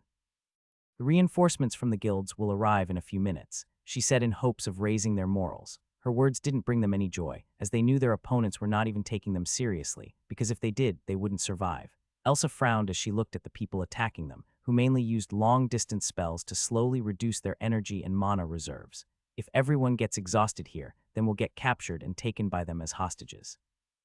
That is worse than us dying in this guild wars." Her eyes narrowed as she bit her lips in resolve. "I must do something before it's too late." Elsa moved forward while blocking the incoming attacks, gaining everyone's attention. Her companions were confused by her actions, while her opponents were ready to take her down. Standing between the two groups, Elsa took a deep breath as her blonde hair swayed and let out all her mana into the surroundings. Glacial Veil. The cave started shuddering as her voice resonated throughout. Frost exploded outward from Elsa's figure, freezing the ground and walls of the tunnel, along with her body, which was the source. Massive shards of ice erupted from the floor, slamming together to form an impenetrable wall that entirely sealed the path of the tunnel, blocking off the enemy guilds on the other side with a 10-meter thick wall between them. The surface of the ice wall gleamed like polished glass, radiating a biting cold that filled the air. The wall stretched from floor to ceiling, its jagged edges fusing seamlessly into the cavern. Everyone was shocked at the power of the spell, especially the 12 members group who saw Elsa getting herself trapped in the middle of the ice wall. The people from the enemy guilds scoffed at their struggle to save themselves before they started thawing at the ice wall with their attacks. "This way," Felix shouted as he looked at his map skill to find a way back to the tunnel they had traveled from. Along with him was the rescue team who, despite their doubts about his skills, followed the path he was pointing at without probing. With a calm look on his face, Victor led the team in the direction Felix pointed at while keeping track of the way and general direction from the broken tunnel. We haven't deviated much from the broken tunnel. If we keep going this way, then we'll be able to reach all the way back to the place where we first arrived in the dungeon." Seeing the boy, Felix, guiding them through the labyrinth-like tunnels in a zigzag manner, Victor couldn't help but have a good impression of him. "I heard he was both a rank 1 swordsman and mage, but do rank 1 mages have such a good spell?" He didn't have much knowledge about the mages as he and his team were all warriors, but he still knew that a rank 1 mage wouldn't normally have such a handy detection spell that encompassed such a large area. Although he felt a bit suspicious about the boy with his unique appearance, he didn't voice out anything as they were in the middle of an important task. Suddenly, Felix stopped in the middle of an intersection that led to 2 tunnel paths and looked strangely at the air. He had calculated all the possible tunnels leading out from the base to their beginning point, and this spot came right between the middle. Victor, Evan, and the rest of the rescue team looked around in confusion, wondering whether the boy had made a mistake. "They must be somewhere around us. We're in the exact position where the last group should be," Felix said as he had precisely used every formula of finding the time and distance that he remembered from college, so there was no way he was wrong. Victor frowned as he looked at both the tunnel paths to the right and left before ordering, "Let's split and search for them. Us 3 will go to the right, and Evan, you 3 go to the left. Return here after 5 minutes. Treller, you stay here with Felix." After giving such quick orders, the rescue team got divided as Felix was left alone at the intersection with the rank 3 spearman named Treller. Ignoring the man who was staring at him with narrowed eyes, Felix read the map to find out if he had made a mistake along the way. 5 minutes later, he was still sure that this was the only spot that matched his calculations as the other people came back from the 2 paths of the tunnel. Evan frowned as he gave his opinion about their discovery. "I didn't find anyone. It's not similar to any tunnel we traversed. The only thing I felt was as if I was climbing a tunnel, not walking there." His teammates nodded as Victor shared the same. "We felt it too. It means both the paths lead to a higher level of this cave." As they didn't find the ones they were looking for, the members of the rescue team frowned in worry, increasing their doubts about the rank 1 boy. Hearing their opinions, Felix touched his chin as he looked back at the way they had come from. He could see the end of the tunnel where they had taken a turn from and saw that the path had a subtle downward slope. Turning back to look at his position on the map, Felix had his eyes lit up and he exclaimed as the realization hit him. "I got it. Everything makes sense now. The rescue team members glanced at him as Victor asked with hope, "Did you get it? Which direction do we have to go now?" Felix shook his head as he looked down and stomped his right foot on the ground with certainty. "We don't have to go anywhere. We're right where they are. Your gift is the motivation for my creation. Give me more motivation. Have some idea about my story. Comment it and let me know." 155 Ready to Die. Trapped inside the ice wall was a blonde-haired beauty with closed eyes and a pale complexion. She couldn't hear or make sense of what was happening outside the ice wall, but her mana perception caught signs of her ice elements being thawed continuously. "I can't hold much longer. The enemy guild's members will soon break apart my spell," Elsa thought with sadness. Their side only had 3 rank 3 fighters including her, while there were about 7 rank 3 fighters in the enemy guild's group. This led to a huge disadvantage for them, not taking into account the more than 20 rank 2 and 1 fighters. "Is there nothing I can do? I was supposed to be the genius of the Twilight Chaos Guild, and here I am, being unable to do anything to protect my companions." Her mood became downcasted as she felt helpless. A few more minutes passed, and when she felt that the enemies were a few inches of ice from reaching her, Elsa manipulated the ice around her as her body moved backwards inside the ice wall like she was swimming in water. "Shit, she's retreating. Don't stop. Keep destroying the ice. They don't have anywhere to run." The enemies shouted as they were just about to capture her. Elsa's cold and soft body emerged from the ice wall, falling onto the ground as the members of the 2 guilds gathered around her. "Elsa, drink this potion. You've exhausted all your mana." One of them handed an expensive potion without hesitation. What she had done now was very dangerous and risky, but it had given them a dozen minutes to rest and gain back their fighting power, raising their respect for her. Drinking the mana potion, Elsa took a few seconds to catch her breath as she eyed around with a determined expression. "Everyone, we have no choice but to face our enemies now, so get ready with your spells and weapons. We won't fall so easily." Her words burned a fire inside them as they clenched their fists. They weren't a part of the last group for nothing. It was because they were the most capable guild members in the 2 guilds that they were tasked with such an important task. Suddenly, they could hear the sounds of explosions as the tunnel seemed to tremble a little, the ice wall slowly starting to crumble away before their eyes. Standing up as she patted her clothes, Elsa thought for a moment before smiling at her companions. "It was good to meet you all. Our journey was short, but I enjoyed the moments we spent fighting together." The 11 people in her group all had sad smiles on their faces as they nodded at each other, their thoughts aligning as they regarded each other as comrades in battles. "I know we won't be able to make out of this alive, so..." Elsa narrowed her eyes, which had a sharp gleam. "We must take down as many enemies as we can. Don't put down your body even if it's filled with holes and injuries. Kill them till your last breath. Yes, kill them all. Take them down. We're going to die anyway. I won't die unless I kill at least 5 of them." A thick bloodlust atmosphere filled the broken tunnel as everyone raised their weapons and roared out loud. Elsa grinned cruelly as she felt her blood rush to her head, filling her up with a thirst for desperate carnage. "Kill them all. Make them regret facing us." As she shouted with all her might, uncaring of her disheveled appearance, a sudden breeze from above their heads tickled her neck. The other members noticed the same as everyone raised their heads to see a huge hole forming above their figures, linking their broken tunnel to another tunnel on a higher level. What a few heads peeked out from the upper part of the hole, their expressions starkly similar to the people below as they stared wide-eyed at the hole. Elsa's face was a mixture of confusion and shock, her heart stopping for a moment in the heat of the upcoming battle. Suddenly, the heads from the upper tunnel moved as a few figures jumped down onto the lower tunnel, alerting Elsa and the others. But when they saw the appearances of the newcomers, a delightful expression surfaced on their faces. "It's Victor and his team. That's Evan, the rank 3 archer. They're from our guilds. They sent them as reinforcements." The trapped guildmates forgot their shock from the sudden hole and were overjoyed at seeing their other comrades arriving to help them, which meant they had a chance to walk out of this alive now. Elsa had a large smile on her face as she wobbled her way towards Victor, who took a keen glance around them and nodded at his acquaintances. "You're right on time, Victor. We would have been dead if you were a few minutes late," she muttered while pointing at the crumbling ice wall. "The people from the enemy guilds are right past that wall, about 30 of them. With 7 at rank 3, they'll reach here at any second now." Taking a deep glance at the ice wall, Victor gripped tightly onto his sword. His eyes flashed with a dangerous light as he turned to look at everyone. "All right then. I know you guys were going to rush at them and fight till you die, but the plan changes now." Everyone stood at attention as they listened to him give out orders on their strategy. "Enemies are unaware of our increase in numbers and will use that to our advantage. The ice wall is very wide, so we will hide in the corners while all of you take cover at the end of the broken tunnel." Seeing everyone nodding, Victor continued as he calculated in his mind. "Also, they won't be able to completely break apart the wall, so they'll most probably enter one after the other. This is where Felix comes in." "Wait, Felix, what do you mean?" Elsa exclaimed as she stared around in confusion.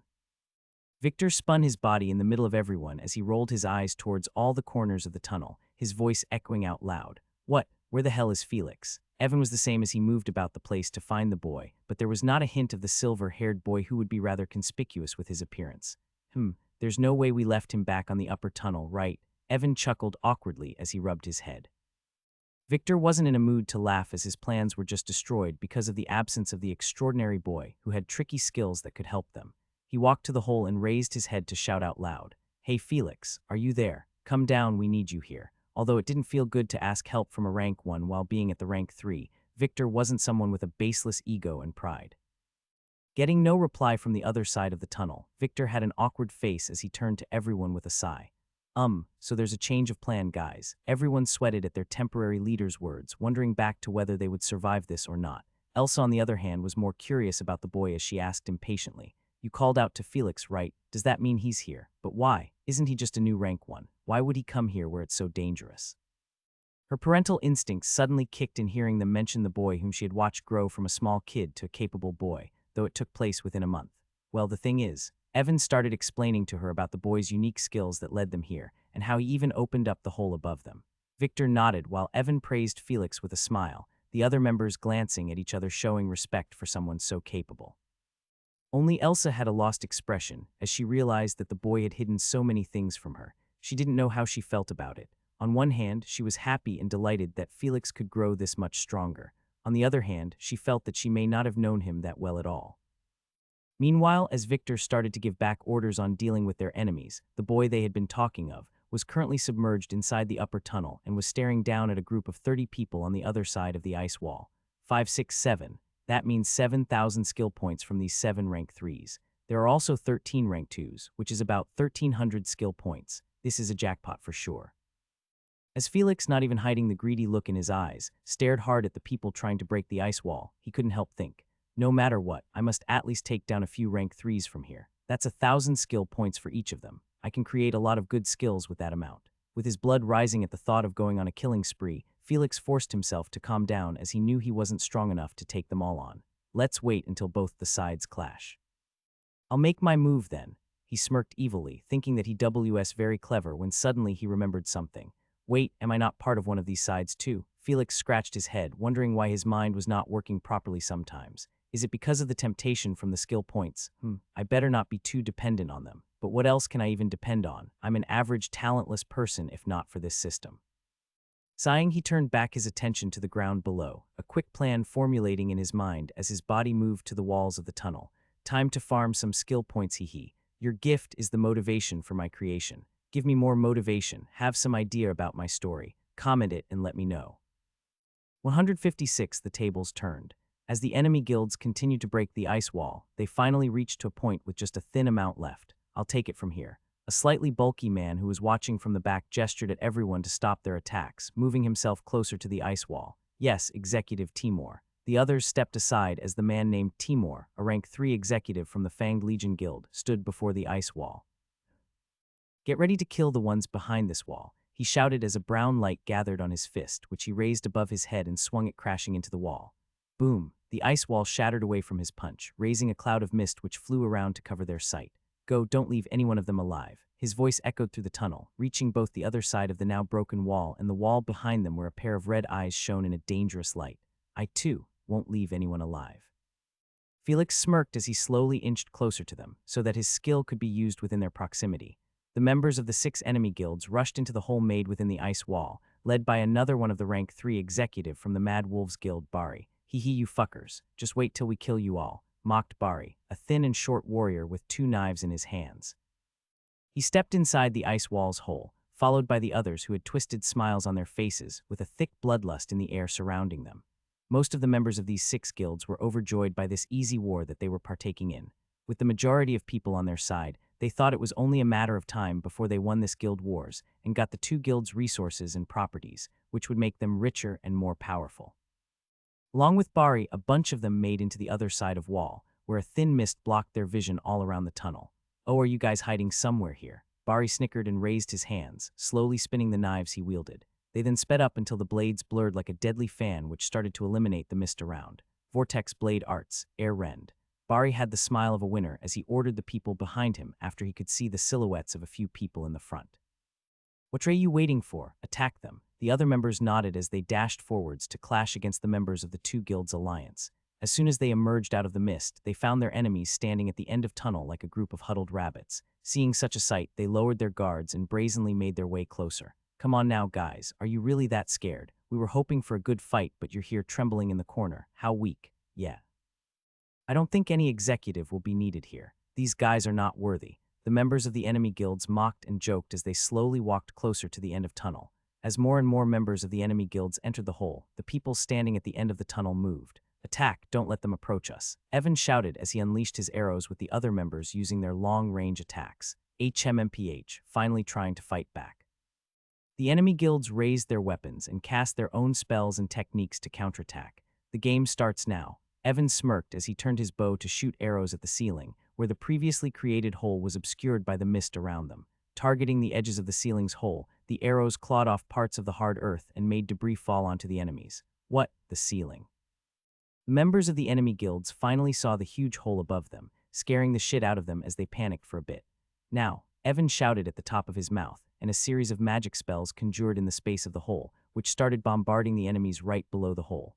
At the same time, a few shadows dashed forward from the corners of the ice wall from behind the enemies. Bari, who was walking closer to the rest of the members, felt two presence approach him from both of his sides. "Two of you want to sneak attack me, huh?" he muttered before jumping away to dodge the strikes. But then a third person jumped out from the corner wielding a spear. They're sending 3 already. But then what about the rest? He couldn't help but dodge quickly in panic as going against 3 rank 3 warriors was a difficult task for him. Bari broke out in cold sweat when he found that the attackers were not some ordinary bunch as they followed up quickly and gave him a hard time. "It's fine. I just have to drag it out." He knew the others will enter the hole in about time, and even the rest at the end of the tunnel will be handled easily. And just like he had thought, a rank 3 warrior from their side entered from the ice wall, but instead of getting right into action, he had a scared face as he shouted at the top of his lungs. It was a trap. They're attacking from both sides." Bari's expression changed from happiness to shock with seconds. Even the attackers who were suppressing him glanced at each other in confusion. "Felix," the 3 of them realized simultaneously as their lips curved upwards. Precisely, right when the enemy guilds had stepped into the ice wall and launched an attack, the same thing occurred on the other side as random holes started forming below them, trapping most of them. Victor, who was among the 3 holding off against Bari, smiled. "That boy did just what I had planned. Not bad. The rest depends on us now." He nodded at his other 2 companions who nodded back before running towards the ice wall hole. Shit, don't let them get away. We gotta group back together." Bari shouted in anger as he and his other rank 3 comrade moved to stop Victor's group. Out of the 30 members from the enemy guilds, 2 rank 3 warriors including Bari, and 14 other members had entered the ice wall hole. Those 14 members made up of rank 1 and rank 2 fighters were already on the losing end when they had been ganged up on by 3 rank 3 fighters including Elsa, Evan, and another, with the rest of the members from the 2 guilds. Meanwhile, on the other side of the ice wall, a shocking scene could be seen as a lone human with stark silver hair stood between 4 huge holes on the ground. If I take into account the previous sinkhole, then that makes a total of 5 sinkholes, which should be the current limit of this skill. Felix frowned as he could feel a mental pressure in his mind when he thought of using the sinkhole skill for another time. "Sigh, I also let one of the rank 3 escape. Whatever, I better find a way to deal with these guys first." Felix turned to look downwards into the 4 holes that were 10 meters deep, which trapped the members of the enemy guilds who were screaming out nonstop. What the hell is this? Where are we? No, damn it, I broke my bones. Shit, we're fucking trapped. Guys, don't panic. Try to find a way out of this shithole." Felix hid himself from their sight and slightly peeked at their unsightly situation, nodding at himself in relief. Good. Nobody seems to have any spells or techniques that can help them get out of the sinkholes. His lips curved upwards as he felt a thrill to kill every one of them to get all those skill points. Heh, I feel like an evil villain now, Felix thought, but then a dangerous gleam flashed in his eyes. These guys were trying to attack Miss Elsa and the others. Evil or whatever, that one thing had already made them dead to me. Felix decided to stop wasting time and get on with executing them, albeit they somehow found a way to escape. But then a question, how was he going to kill them now? This is rather troublesome. Earth spikes may kill a few, but it won't work repeatedly. Dust blast, quicksand, and other skills will also not deal much damage so as to kill them, but doing so would put him great danger as there were at least one rank 3 fighter in each of the 4 holes. It seems there's no other choice. I'll have to create another skill to handle this. Felix thought as he weighed the pros and cons of creating another skill here to just handle this current situation. It doesn't have to be like that. Maybe I should create a combo skill which can be used every time I trap enemies with the sinkhole skill. Then it'll be killing off two birds with one stone. He grinned and pondered as he stared at his surroundings, the loud screams of the enemies still echoing through the tunnel. The skill shouldn't be combat type as they'll use more skill points. I have a bit of time, so it can also not be a quick type of skill, but something that works slowly and deadly. Is something like potion attack good? A bit troubled, Felix opened his status screen and studied his current skill set for a moment when one of his old skills caught his eye. Right, this skill had huge potential before. I better upgrade this instead of creating a new skill. His eyes couldn't help but lit up as he thought of making this skill of his into a better and a stronger version. This is going to be fun. Have some idea about my story. Comment it and let me know. Creation is hard. Cheer me up. Vote for me. 157 Hunt in the whole eye system. Upgrade the corrosion skill like this. Felix gave a command as he imagined the power and the way the corrosion skill should change into. Affirmative. Processing the skill's power scale. Modifying the skill. Estimating the possible points required. Skill successfully modified. Ding. Skill name corrosion upgraded. Description: user can create a 30-meter field of baleful corrosive energy, which corrodes and degrades the bodies, minds, and defenses of anything that comes into contact with it. The user can direct the energy in all directions to induce a gradual corrosion, or can also target at a single point to unleash all of its power. The targets slowly lose their minds and start going berserk if they have weak wills. The skill duration and strength depends on the host's mental power. Effective only on beings under rank 4. Cost plus 600 skill points. Looking at the new description of the corrosion skill, Felix nodded with a bright smile on his face, but the cost of upgrading it made him hesitate. 600 SP. That seems a lot costly than most of my other skills. He pondered about it and realized why the cost may have been so high. This skill is kind of hands-free. Like, I don't even have to do anything other than targeting my enemies and they'll start falling. It does seem powerful, and cool too. Hearing the echoing shouts of the trapped enemies, Felix decided it was worth it to spend the skill points in upgrading the skill. Do it, system. Upgrade the corrosion skill, he commanded. Ding. Successfully upgraded the skill, corrosion. Does the host wish to change the skill's name? Well, it has changed, and just corrosion sounds lacking. Felix thought for a few seconds before he replied back. Cursed domain. Yeah, change the name into that. It sounds better. Ding. The skill, corrosion, has been renamed as Cursed Domain. Turning his attention back to his targets, Felix couldn't wait to test out the power of his upgrade skill. He used earth swimming and submerged into the ground before making his way towards one of the sinkhole. Arriving right in the center of the hole below the ground, he unleashed his skill, Cursed Domain. As soon as Felix activated the skill, a wave of energy spread from his body, and the air around him shifted. A strange sensation of decay and corrosion filled the space, as if everything was slowly starting to rot and wither. Felix could feel the change, his unfocused and loose command over the domain deteriorating the earth and air around him. There, he controlled the baleful energy of the field and moved it upwards, where the members of the 6 guilds started to notice the change in the atmosphere.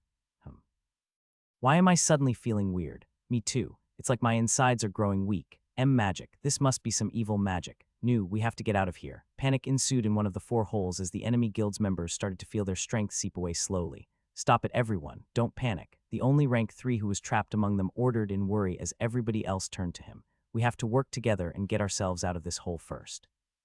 Whoever is casting this magic wants to slowly kill us, and we must resist before we die here. His words made them nod as they asked him for his next instructions. How should we do it, sir? Yes, how are we going to escape from this deep hole? The rank 3 member smiled, seeing that everyone were back to normal, and started to think about a way to escape the hole. Let's see. There should be some mages among us. We'll have to rely on them and aagh. The rank 3 member suddenly screamed vehemently in pain as the others felt the decaying energy lessen on them. Ghhhhh. Everyone turned their attention to the rank 3 member, who started to spasm and tremble all over the place in madness with a twisted face. Help me. Somebody help me. A grayish aura surrounded him, which was decaying the man's skin and body slowly as he stumbled around in agony. What is happening to him? I don't want to die. Get out here. Let me get out of here. Seeing the disgusting and painful state of the rank 3 member, the others felt horrified as they became scared of going through the same.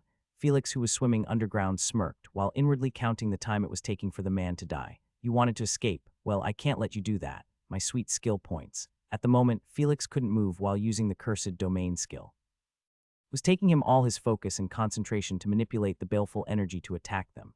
This is fine for now. I was not planning to attack them head-on anyway, but can I use the other skills simultaneously? He moved his attention to the ground above and thought of using his other skills. With a thought, Felix felt his consciousness expand, and the space around him felt familiar as he understood the positions and movements of every existence, particle and matter. Holy fuck. This makes the cursed domain skill more terrifying. Let's add more. He suddenly felt it was more easier to control the baleful energy and attack his targets precisely. Felix focused his mind, and the corrosive energy pierced into the rank 3 member's brain, which dealt him heavy damage as the man clutched his head and shrieked in agony, which terrified the others to their limits. Ugh, what the fuck is happening to him? Oh God, save me. Fuck this shit, why did I come here? After giving the rank 3 member a taste of hell, Felix decided to make a few more moves. Earth spikes. Some of the enemy members who were trying to climb out of the hole were met with a sharp spike piercing into their bodies as they fell down helplessly with several injuries. Ah shit, what now? Seeing that even climbing the walls of the hole was not possible, the enemy members were left with no options to get out. AAGHHH. The rank 3 member was reaching his mental limits as he couldn't control his senses anymore as the corrosive energy started to weaken his will over himself. No, get OUTTT. AAGGHHH. After giving a last scream, the rank 3 member fell on his knees as the nerves on his face and body enlarged and turned reddish-purple in color. GRRRR. A low, beastly sound escaped from the man's mouth as he slowly stood up under the shocked gazes of his companions. Is he all right now?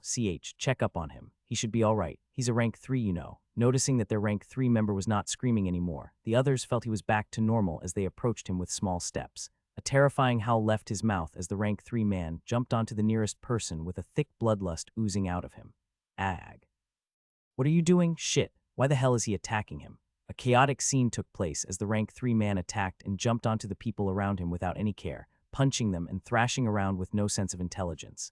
Felix, who had now let go of his control on the cursed domain, surveyed the fight above him through the use of battlefield awareness as he understood something new.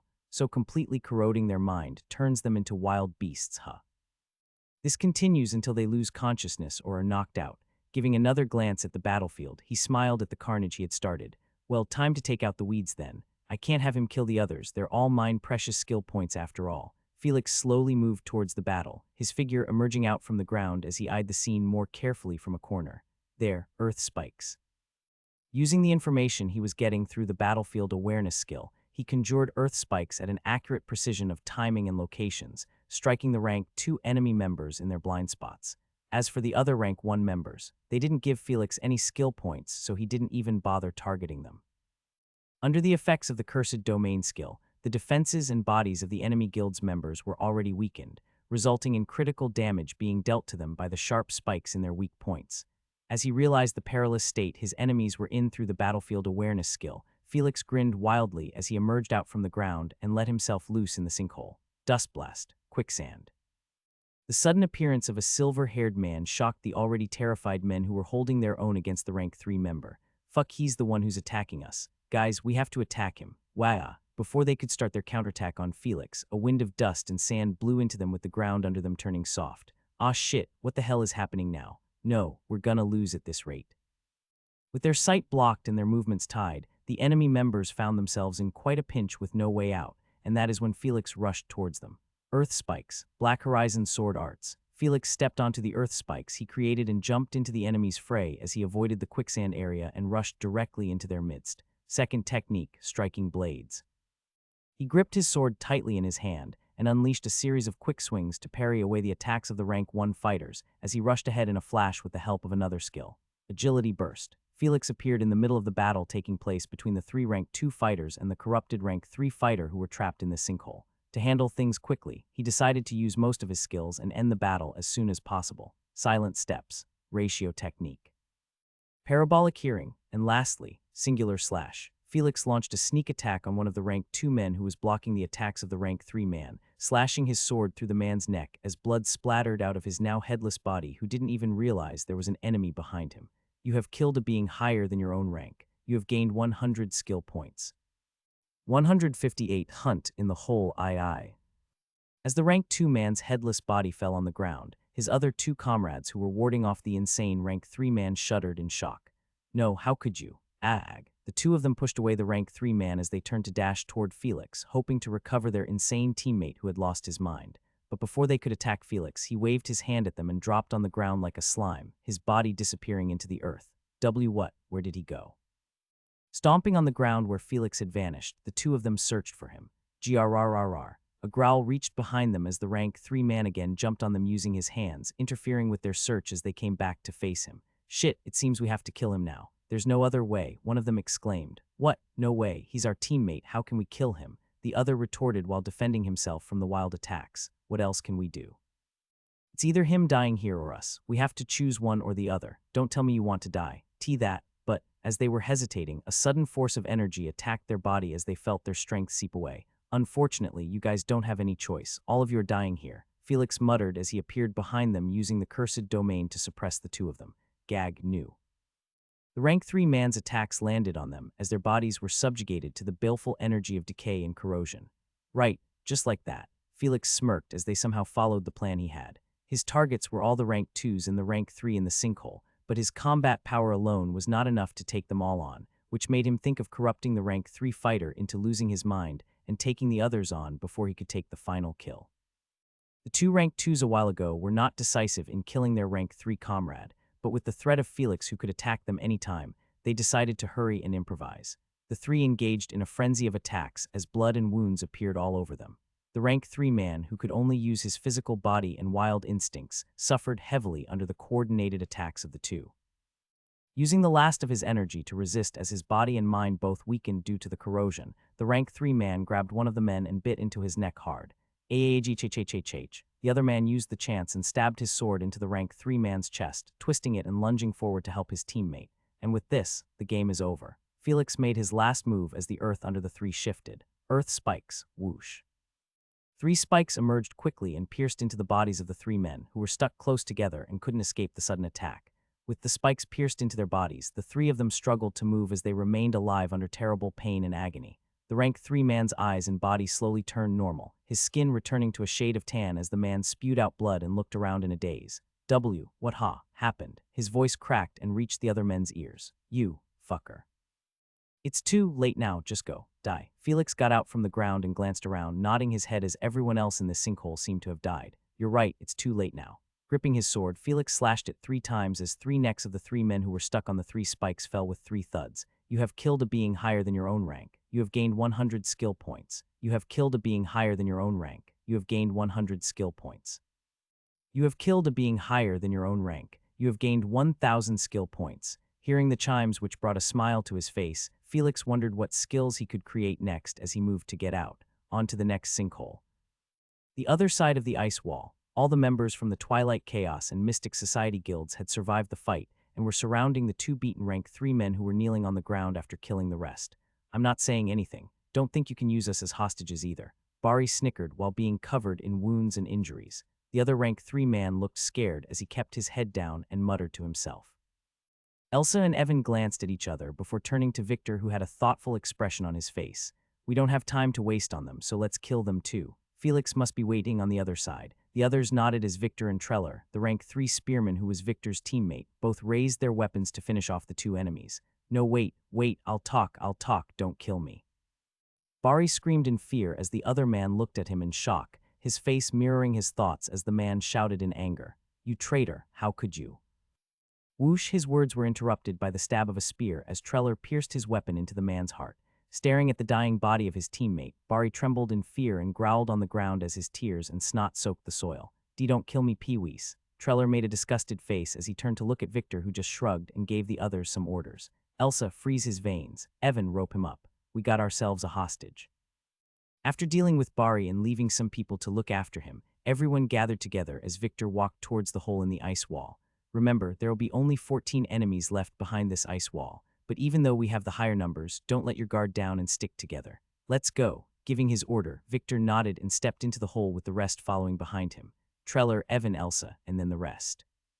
As they slowly made their way to the other side of the ice wall, they heard a sigh from the front as Victor muttered wryly. This kid, he's one troublemaker. When all of them had come out from the ice wall, they could only stand frozen in their spots and stare at the 4 huge holes in the ground in disbelief. Why, you're saying Felix did all this? Elsa asked, her voice trembling as she covered her mouth with her hand. Hugh, I knew he was good, but Evan rubbed his head. This is something else. Treller was usually quiet, but even he couldn't help but question in confusion. Isn't he just a rank 1 dual fighter? How could he create such big holes with the power of a rank 1 mage? What, rank 1 mage, dual fighter? Elsa was again shocked as her brain couldn't process what she was hearing. AGHHH, 1024. When did he, AGHHH, get away? Leave me alone. NOO. Elsa's words hung in the air as terrifying screams of people echoed in the tunnel as if they were being slaughtered like pigs. Bari, who was tied up and brought along with them, recognized the voices as he shouted in worry. It's them. What's happening to my comrades? Evan slapped the back of Bari's head as he scolded him. Shut up, man. They're not your comrades anymore. Remember, you've already betrayed them. Leaving aside the helpless Bari, Victor and the others stepped closer towards the sinkhole from which they heard the screams. As soon as they saw what was happening inside the hole, everyone widened their eyes in bewilderment. Dust blast, quicksand, earth spikes, cursed domain, agility burst, Black Horizon's second technique, striking blades. They could see a silver-haired young man flashing around inside the sinkhole with a wide grin on his face as his ruby eyes glistened in a craze. DII. In the sinkhole, Felix delivered the last strike on his enemies who had gotten too weak to even resist his attacks. You have killed a being higher than your own rank. You have gained 100 skill points. You have killed a being higher than your own rank. Victor, Elsa, and Evan shouted one after the other as Felix raised his head to see them. Oh, you guys finally arrived. He smiled sheepishly at them before moving towards the wall of the hole and moving his way up to them using earth swimming. The heck, you can even do that. Evan exclaimed in surprise at the boy who arrived before them by what appeared to be clinging to the hole's wall. Yeah, it's one of the earth attribute spells I've learned. Felix dusted off his shoulders and replied candidly before a figure rushed into him. Felix, you're safe. I was so worried about you. To think you came to rescue me. Elsa said as she wrapped her arms around his neck and buried her head in his chest. I was worried about you too, Miss Elsa. You suddenly got trapped in the tunnels and everything. He glanced at her with an awkward face. Honestly, he had forgotten about the reason they had come here, which was to rescue the trapped members of their guilds, as he was busy calculating how many skill points he had gained and how many enemies were left. To be exact, I gained 2,400 skill points from the previous endeavor, and there are still 3 of the rank 3 men remaining to be killed, with a few rank 2s too. While everyone was staring at them curiously, Elsa got out of the hug as she narrowed her eyes on Felix. I'm so confused here, Felix. How are you able to? Elsa was going to question him on all sorts of things when a few new voices interrupted. Oh yeah, we're coming up. Nice one, Meldon. Your water spell helped us escape the sinkhole. Yeah, man, but we're all wet now. Sheesh. Quiet down, both of you. We have ourselves a situation to deal with here. Bari seemed to have gained some color on his face as he looked at the people who came up from one of the other 2 sinkholes which had been filled up with water now. Comrade Timur, it's you. And you, Comrade Meldon, too. Bari shouted out in excitement as he waved his tied-up hands. Hey, there's me too, Comrade Owen. You a bit happy to see me too, the third man grumbled. Oh yeah, you too, Comrade Owen. Wait, who are you again? Bari muttered before he was hit on the head by Evan, who retorted. Stop with your comrade thing. You've already betrayed them, remember. Victor and Timur ignored the trivial conversations happening around them as they stared at each other seriously. Timur, I didn't expect to meet you here. Victor narrowed his eyes as he tightened his hold of his sword.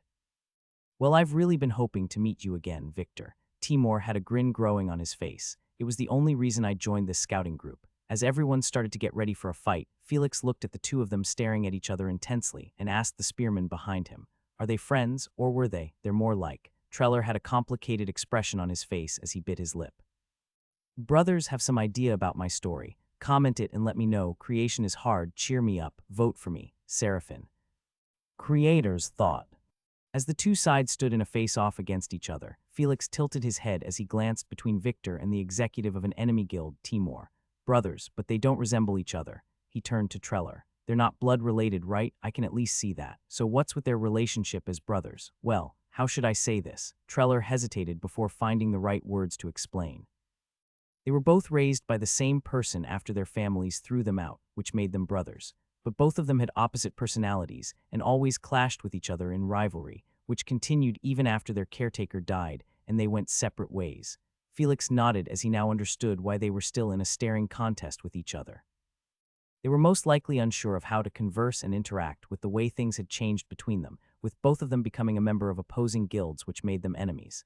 Victor, aren't you going to ask me which guild I've joined? Timur narrowed his eyes, which gleamed strangely. Victor shook his head with a straight face. It doesn't matter, Timur. Your choices and decisions have always been wrong because even now, you're standing on the wrong side. Timur just smirked at his words, not minding as he chuckled. That's the part I've always hated about you, Victor. You think you're always right and dump your opinions on me about the way I do things. But I think it's just you being self-righteous, Victor. Timur sneered as he spat on the ground. You, who never made any effort to find the person who killed our dad. His words stunned the crowd, making Treller glance at Victor in worry, but but the man still had an expressionless face. Oh boy, they're interfering with my hunting time. Felix bit his lip as he truly didn't care about their backstory. There's a few thousand skill points here for fuck's sake. That's enough, Timur. I don't want to drag this out any longer. Victor replied calmly. Yes, that's it. Just end it already, Victor. Wait, the ending blow. I must at least take it. Felix sensed the surroundings with his battlefield awareness and was ready for the next battle. Fine by me, Victor. I've always wanted to face you again after those years, but Timur peeked at Meldon, who gave him a subtle nod. Unfortunately, that time isn't today. As soon as he ended his words, Timur grabbed the rank 2 man beside him named Owen and threw him forward with a shout. Do it now, Meldon. The other man, a rank 3 mage named Meldon, hurriedly took out a scroll and tore it into pieces. Light engulfed the two of them out of nowhere, as everyone else was shocked at their quick actions, while Victor and the rest were blocked by Owen, who flew helplessly towards them. See you later, Victor. Timur grinned as his and Meldon's bodies disappeared in the light under everyone's sight, and nothing of their presence remained in the tunnel. What? They. Owen, who had now fallen near Victor's feet, looked behind him in shock as he processed what had happened. They abandoned me. Similar to him, Felix also had a disappointment expression on his face. Sigh, there goes my 2,000 skill points. Treller moved forward and easily captured the shocked Owen, calling Elsa and Evan to freeze his nerves and tying him up with a rope. Victor glanced around the scene as he sighed at Timur's escape, knowing this was going to make trouble for him later on. What do we now, Victor? Considering they left one of their behind, that teleporting artifact shouldn't have a high range of reach. Should we search for them and hunt them down? Treller asked with a frown which made Felix perk up at it. Victor shook his head and turned around. No, we can't waste more time here. The others back at the base must be waiting for us. It won't be good to delay any further and worry them. Evan, who had now tied up the crying Owen, stood up as he pointed forward. There's one hole remaining there. I think a few from the enemy guilds are still there. His words reminded them of the last few members of the enemy guilds as Felix's eyes lit up. Right, maybe I can take them out. He stepped forward, ready to use this chance and gain more skill points. Everyone, Victor didn't hesitate as he ordered. Throw all your long-range attacks into that hole. We can't let any more of them escape. Before Felix could argue for letting him do that, the other guild members who had been previously trapped by the enemies rushed towards the hole. No, wait. A series of spells and attacks then rained into the hole, where a rank 3 and a few rank 2 enemy guild members could only helplessly watch as they became target of those merciless attacks. Shit, we're being attacked. No, that's too much. Ag, Bari and Owen, who were now standing together tied up as hostages, could only close their eyes in resignation. It's over. They're all dead. Bari muttered in dejection. Yeah, but I don't care anymore. Owen slowly opened his eyes as he still couldn't believe what had happened before. To think they abandoned me and escaped. Bari looked at the man beside him and felt pity for him, but he shrugged with a helpless smile. Well, at least we're alive, right? Owen didn't reply, only looking down at the ground with a weird gaze in his eyes. A few seconds later, silence remained in the tunnel as dust and blood flew around inside the hole. Evan glanced into the hole with his sharp eyes and then turned to nod at Victor after his careful search. They're all dead. No one of the enemy guilds remains. It's our win. Victor nodded back as everyone smiled at their victory, except for the silver-haired boy who scratched his head.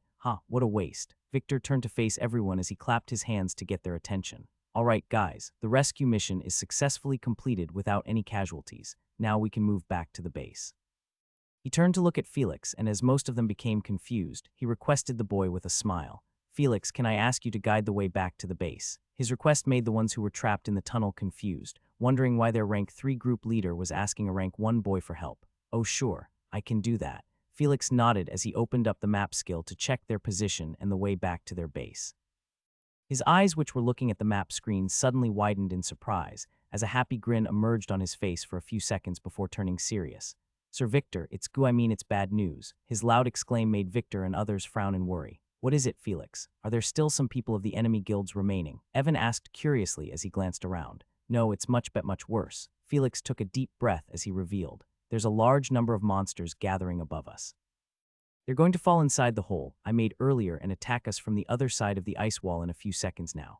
He pointed at the ice wall behind them as everyone turned silent, making them hear the low growling sounds of the monsters which were falling inside the hole. Victor turned serious as he asked with his narrowed eyes, thinking they may have a chance to fight against the monsters with the same strategy as before. Can you find how many monsters are there? We'll have to engage them in combat if we want to return back to the base the same way. Under everyone's hopeful eyes, Felix returned his gaze to the map as he gulped in greed and fear. Fighting them sounds cool, but I think there's more than 500 of them. At his words, everyone turned pale as they had just finished a battle against the enemy guilds and weren't ready to face yet another fight with the monsters. Victor was decisive as he turned his back to the ice wall and pointed at the other way. That's it. We'll have to run then. Everyone, get ready to run as fast as you can. We can't let the monsters catch up to us. He turned to Felix as he requested with a sigh. Felix, I won't force you, but I hope you can find another way back to the base in that direction. Feeling hopeless yet having a few thoughts to face the monsters for more skill points, Felix forced down his greed and nodded. Why, yeah. I'll try, Victor smiled wryly at him as he looked at everyone who had gotten ready to flee, while the ice wall behind him was starting to crack into pieces as a few monsters' silhouettes could be seen in the ice wall's hole. All right, guys, let's run. And then they started running without looking back, where a swarm of monsters exploded the ice wall between them and set their eyes on them. KRIIHKKKHH. Edenmont Dungeon. There was a huge area with sharp, pointy rocks piercing towards the ceiling, the place where the 6 guilds had made their base. Inside the largest tent present in the area, there was a meeting taking place, where the leaders of the 6 guilds sat around a circular table with 2 members each from their guilds standing behind their seats. Have our scouting teams found the 2 guilds? Martin Angus, the guild leader of Fanged Legion, a man with blonde hair wearing a half mask on his face, asked. Not yet, but some of them still haven't returned. They sure are taking their sweet time. Another man sitting beside him with red hair and wearing a huge furry coat replied, who was Hythe Declara, the guild leader of Mad Wolves. Then we can wait till we have more information about the location of their base before we make any decision. Endon Bass, the guild leader of Flare Sky, muttered seriously. There's no need to be so cautious of them, right? Garland Kadra, the guild leader of Grey Talons, a short gray-haired man with a hideous-looking face, shrugged off. I mean, with such a huge number of people on our side and us 6 rank 4s, it'll be a piece of cake to defeat them. I say the same. Those 2 guilds won't be able to defend themselves if our 6 guilds alliance face them head-on. Simon Velth, the guild leader of Raven Shields, nodded. The man sitting at the most important seat of the table, Vincent Frawley, the guild leader of Crimson Dawn, clasped his hands as he glanced at the leaders of the 5 guilds.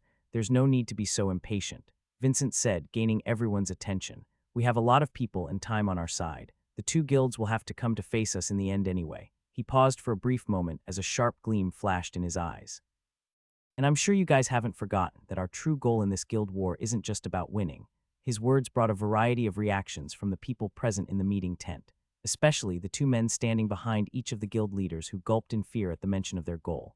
Garland and Hythe showed twisted smiles on their faces. Simon and Endon had serious expressions as they nodded, while Martin remained silent with a poker face. Vincent narrowed his eyes, which glowed strangely in the dark tent, as he continued his words. Our true goal is to massacre every single person from the Twilight Chaos and the Mystic Society guilds. In a different part of the Edenmont dungeon, a group of people hurriedly ran into the tunnels while following the directions pointed out by a silver-haired boy. That way, hurry. Felix kept glancing at the map projected beside him as he guided the group into various tunnels and paths, while occasionally peeking behind him to make sure they weren't being caught up. But every time he took a peek, he would feel regret and greed as the monsters which were constantly chasing them were something he had wished to happen countless times before. Ugh, if I was the only one present here, then I wouldn't need to worry about escaping and could instead kill those monsters one by one, he thought with a sigh. Yes, there were a lot of monsters behind them, but Felix knew that with his skills like earth swimming, silent steps, and the map, he could efficiently deal with them. Let's not think like that for now. I have to ensure the group gets back to the base at least. Over there, take a left turn into that tunnel. He pointed forward as everyone followed his directions blindly, already trusting the boy with their lives after several minutes of running away from the monsters. Felix, are we getting anywhere near to our base? Victor asked with a frown as they ran. It's fine if we're not. I don't want to push you more than what you're already doing. As long as we remain safe from the monsters. Victor was someone who made decisions based on their possible results, always choosing to opt for the one which gave him the most benefits and aligned with his objectives. But currently, he didn't hold the power to decide where they were going, as only Felix could find their way back, which constantly made Victor doubt and worry. Felix knew about this, but he didn't have the energy to think about anything else as he was already figuring out the way using the little clues he had. I'm certain that we're moving towards the base, he answered as he gasped for breath, but I think the monsters will catch up to us before we reach there. His words scared the group as Victor frowned in worry, knowing they wouldn't be able to face the swarm of monsters in their current state. Is there no other way? How about looking for a place to hide from the monsters? Evan asked as he neared him. Felix thought for a second as he glanced at the map to check his surroundings and was about to shake his head, but then his eyes lit up as something new appeared on the map. I don't think we need to escape now. I have a better plan. He smiled at their curious expressions and guided the group in a different direction. Yes, keep on running there. Now we have to take a left. After giving a set of directions, Felix suddenly halted as the rest of the group looked at him in confusion when they reached an intersection with two paths on the left and the right. Stop, we'll have to wait here for a while. Everyone started taking deep breaths as they sweated from the constant run, but that didn't mean they calmed down. Felix, why the hell are we stopping? The monsters will reach us at this rate, Evan exclaimed as he glanced back. What is your plan, Felix? I don't think you're planning to face the monsters, right? Victor asked with a frown. No way, Felix, we can't handle that many monsters on our own. Listen to me here, we gotta run away right now. Elsa shouted as she grabbed onto Felix's shoulders. Yes, yes, we have to run away, boy. Bari chimed in from the side with his hands tied, not understanding why they were all depending on a kid. Felix ignored them as he narrowed his eyes on the map and calculated the time they would have to wait there. Not yet, a few more seconds. We have to wait for some seconds more. Although the group felt thankful for the wait as they took a small rest, they couldn't help but feel terrified that the monsters would reach them while they took their time there. Victor, Evan and the others glanced at each other, not hiding the worries on their faces, but they knew Felix wouldn't put them in danger. Deciding to trust in him, they maintained their alertness and waited there for some time, all the while hearing the growls of the monsters who were getting closer. As they remained silent and calmed their nerves, some shadows started appearing from the far end of the tunnel they had come from. Shit, it's the monsters. They're gonna come here, we better run. Some people became nervous, but Victor assured them. Don't worry, Felix has a plan. We'll wait here for now. It didn't take long before the monsters finally reached the corner of the tunnel, laying their eyes on the group of humans relaxing. Gragchhh. The myriad of monsters let out aggressive growls as they swarmed towards the group of humans, who became more restless with the approaching danger. Boy, can we please start running? I don't want to die just yet. Bari couldn't help but plead. Evan wanted to hit their hostage, but he agreed with him, so he could only look at Felix in anticipation. Watching the monsters getting closer and closer to them, Victor was at the end of his wits, prompting him to ask Felix again. Felix, do we still have to wait? The boy only glanced towards the monsters once and turned to look at the map as he nodded. Yeah, not yet. I'll tell you when it's the right time. Victor could only gulp, wondering whether they would even have time to run away later. Tunnel till the other end was pretty long, like half a kilometer, and the monsters were unorganized as they jumped here and there as they advanced. And slowly but surely, the monsters got nearer. They reached 300 meters, where they could easily notice the group of humans. Then they reached 200 meters, and that was when everyone in the group stood up as they got ready to run. Finally, when the monsters reached 100 meters away from the humans, they increased their speed and rushed over. Now, take the path on the left, Felix shouted as he peeked at the right path where a few thin shadows were getting near.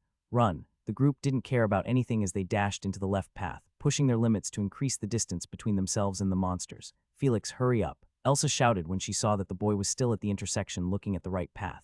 Yeah, here I come. Felix grinned and turned his head away, following behind Elsa as everyone disappeared from the intersection.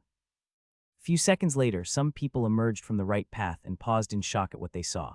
What greeted them at the intersection was a large number of grotesque monsters that filled up the tunnel and rushed straight towards them.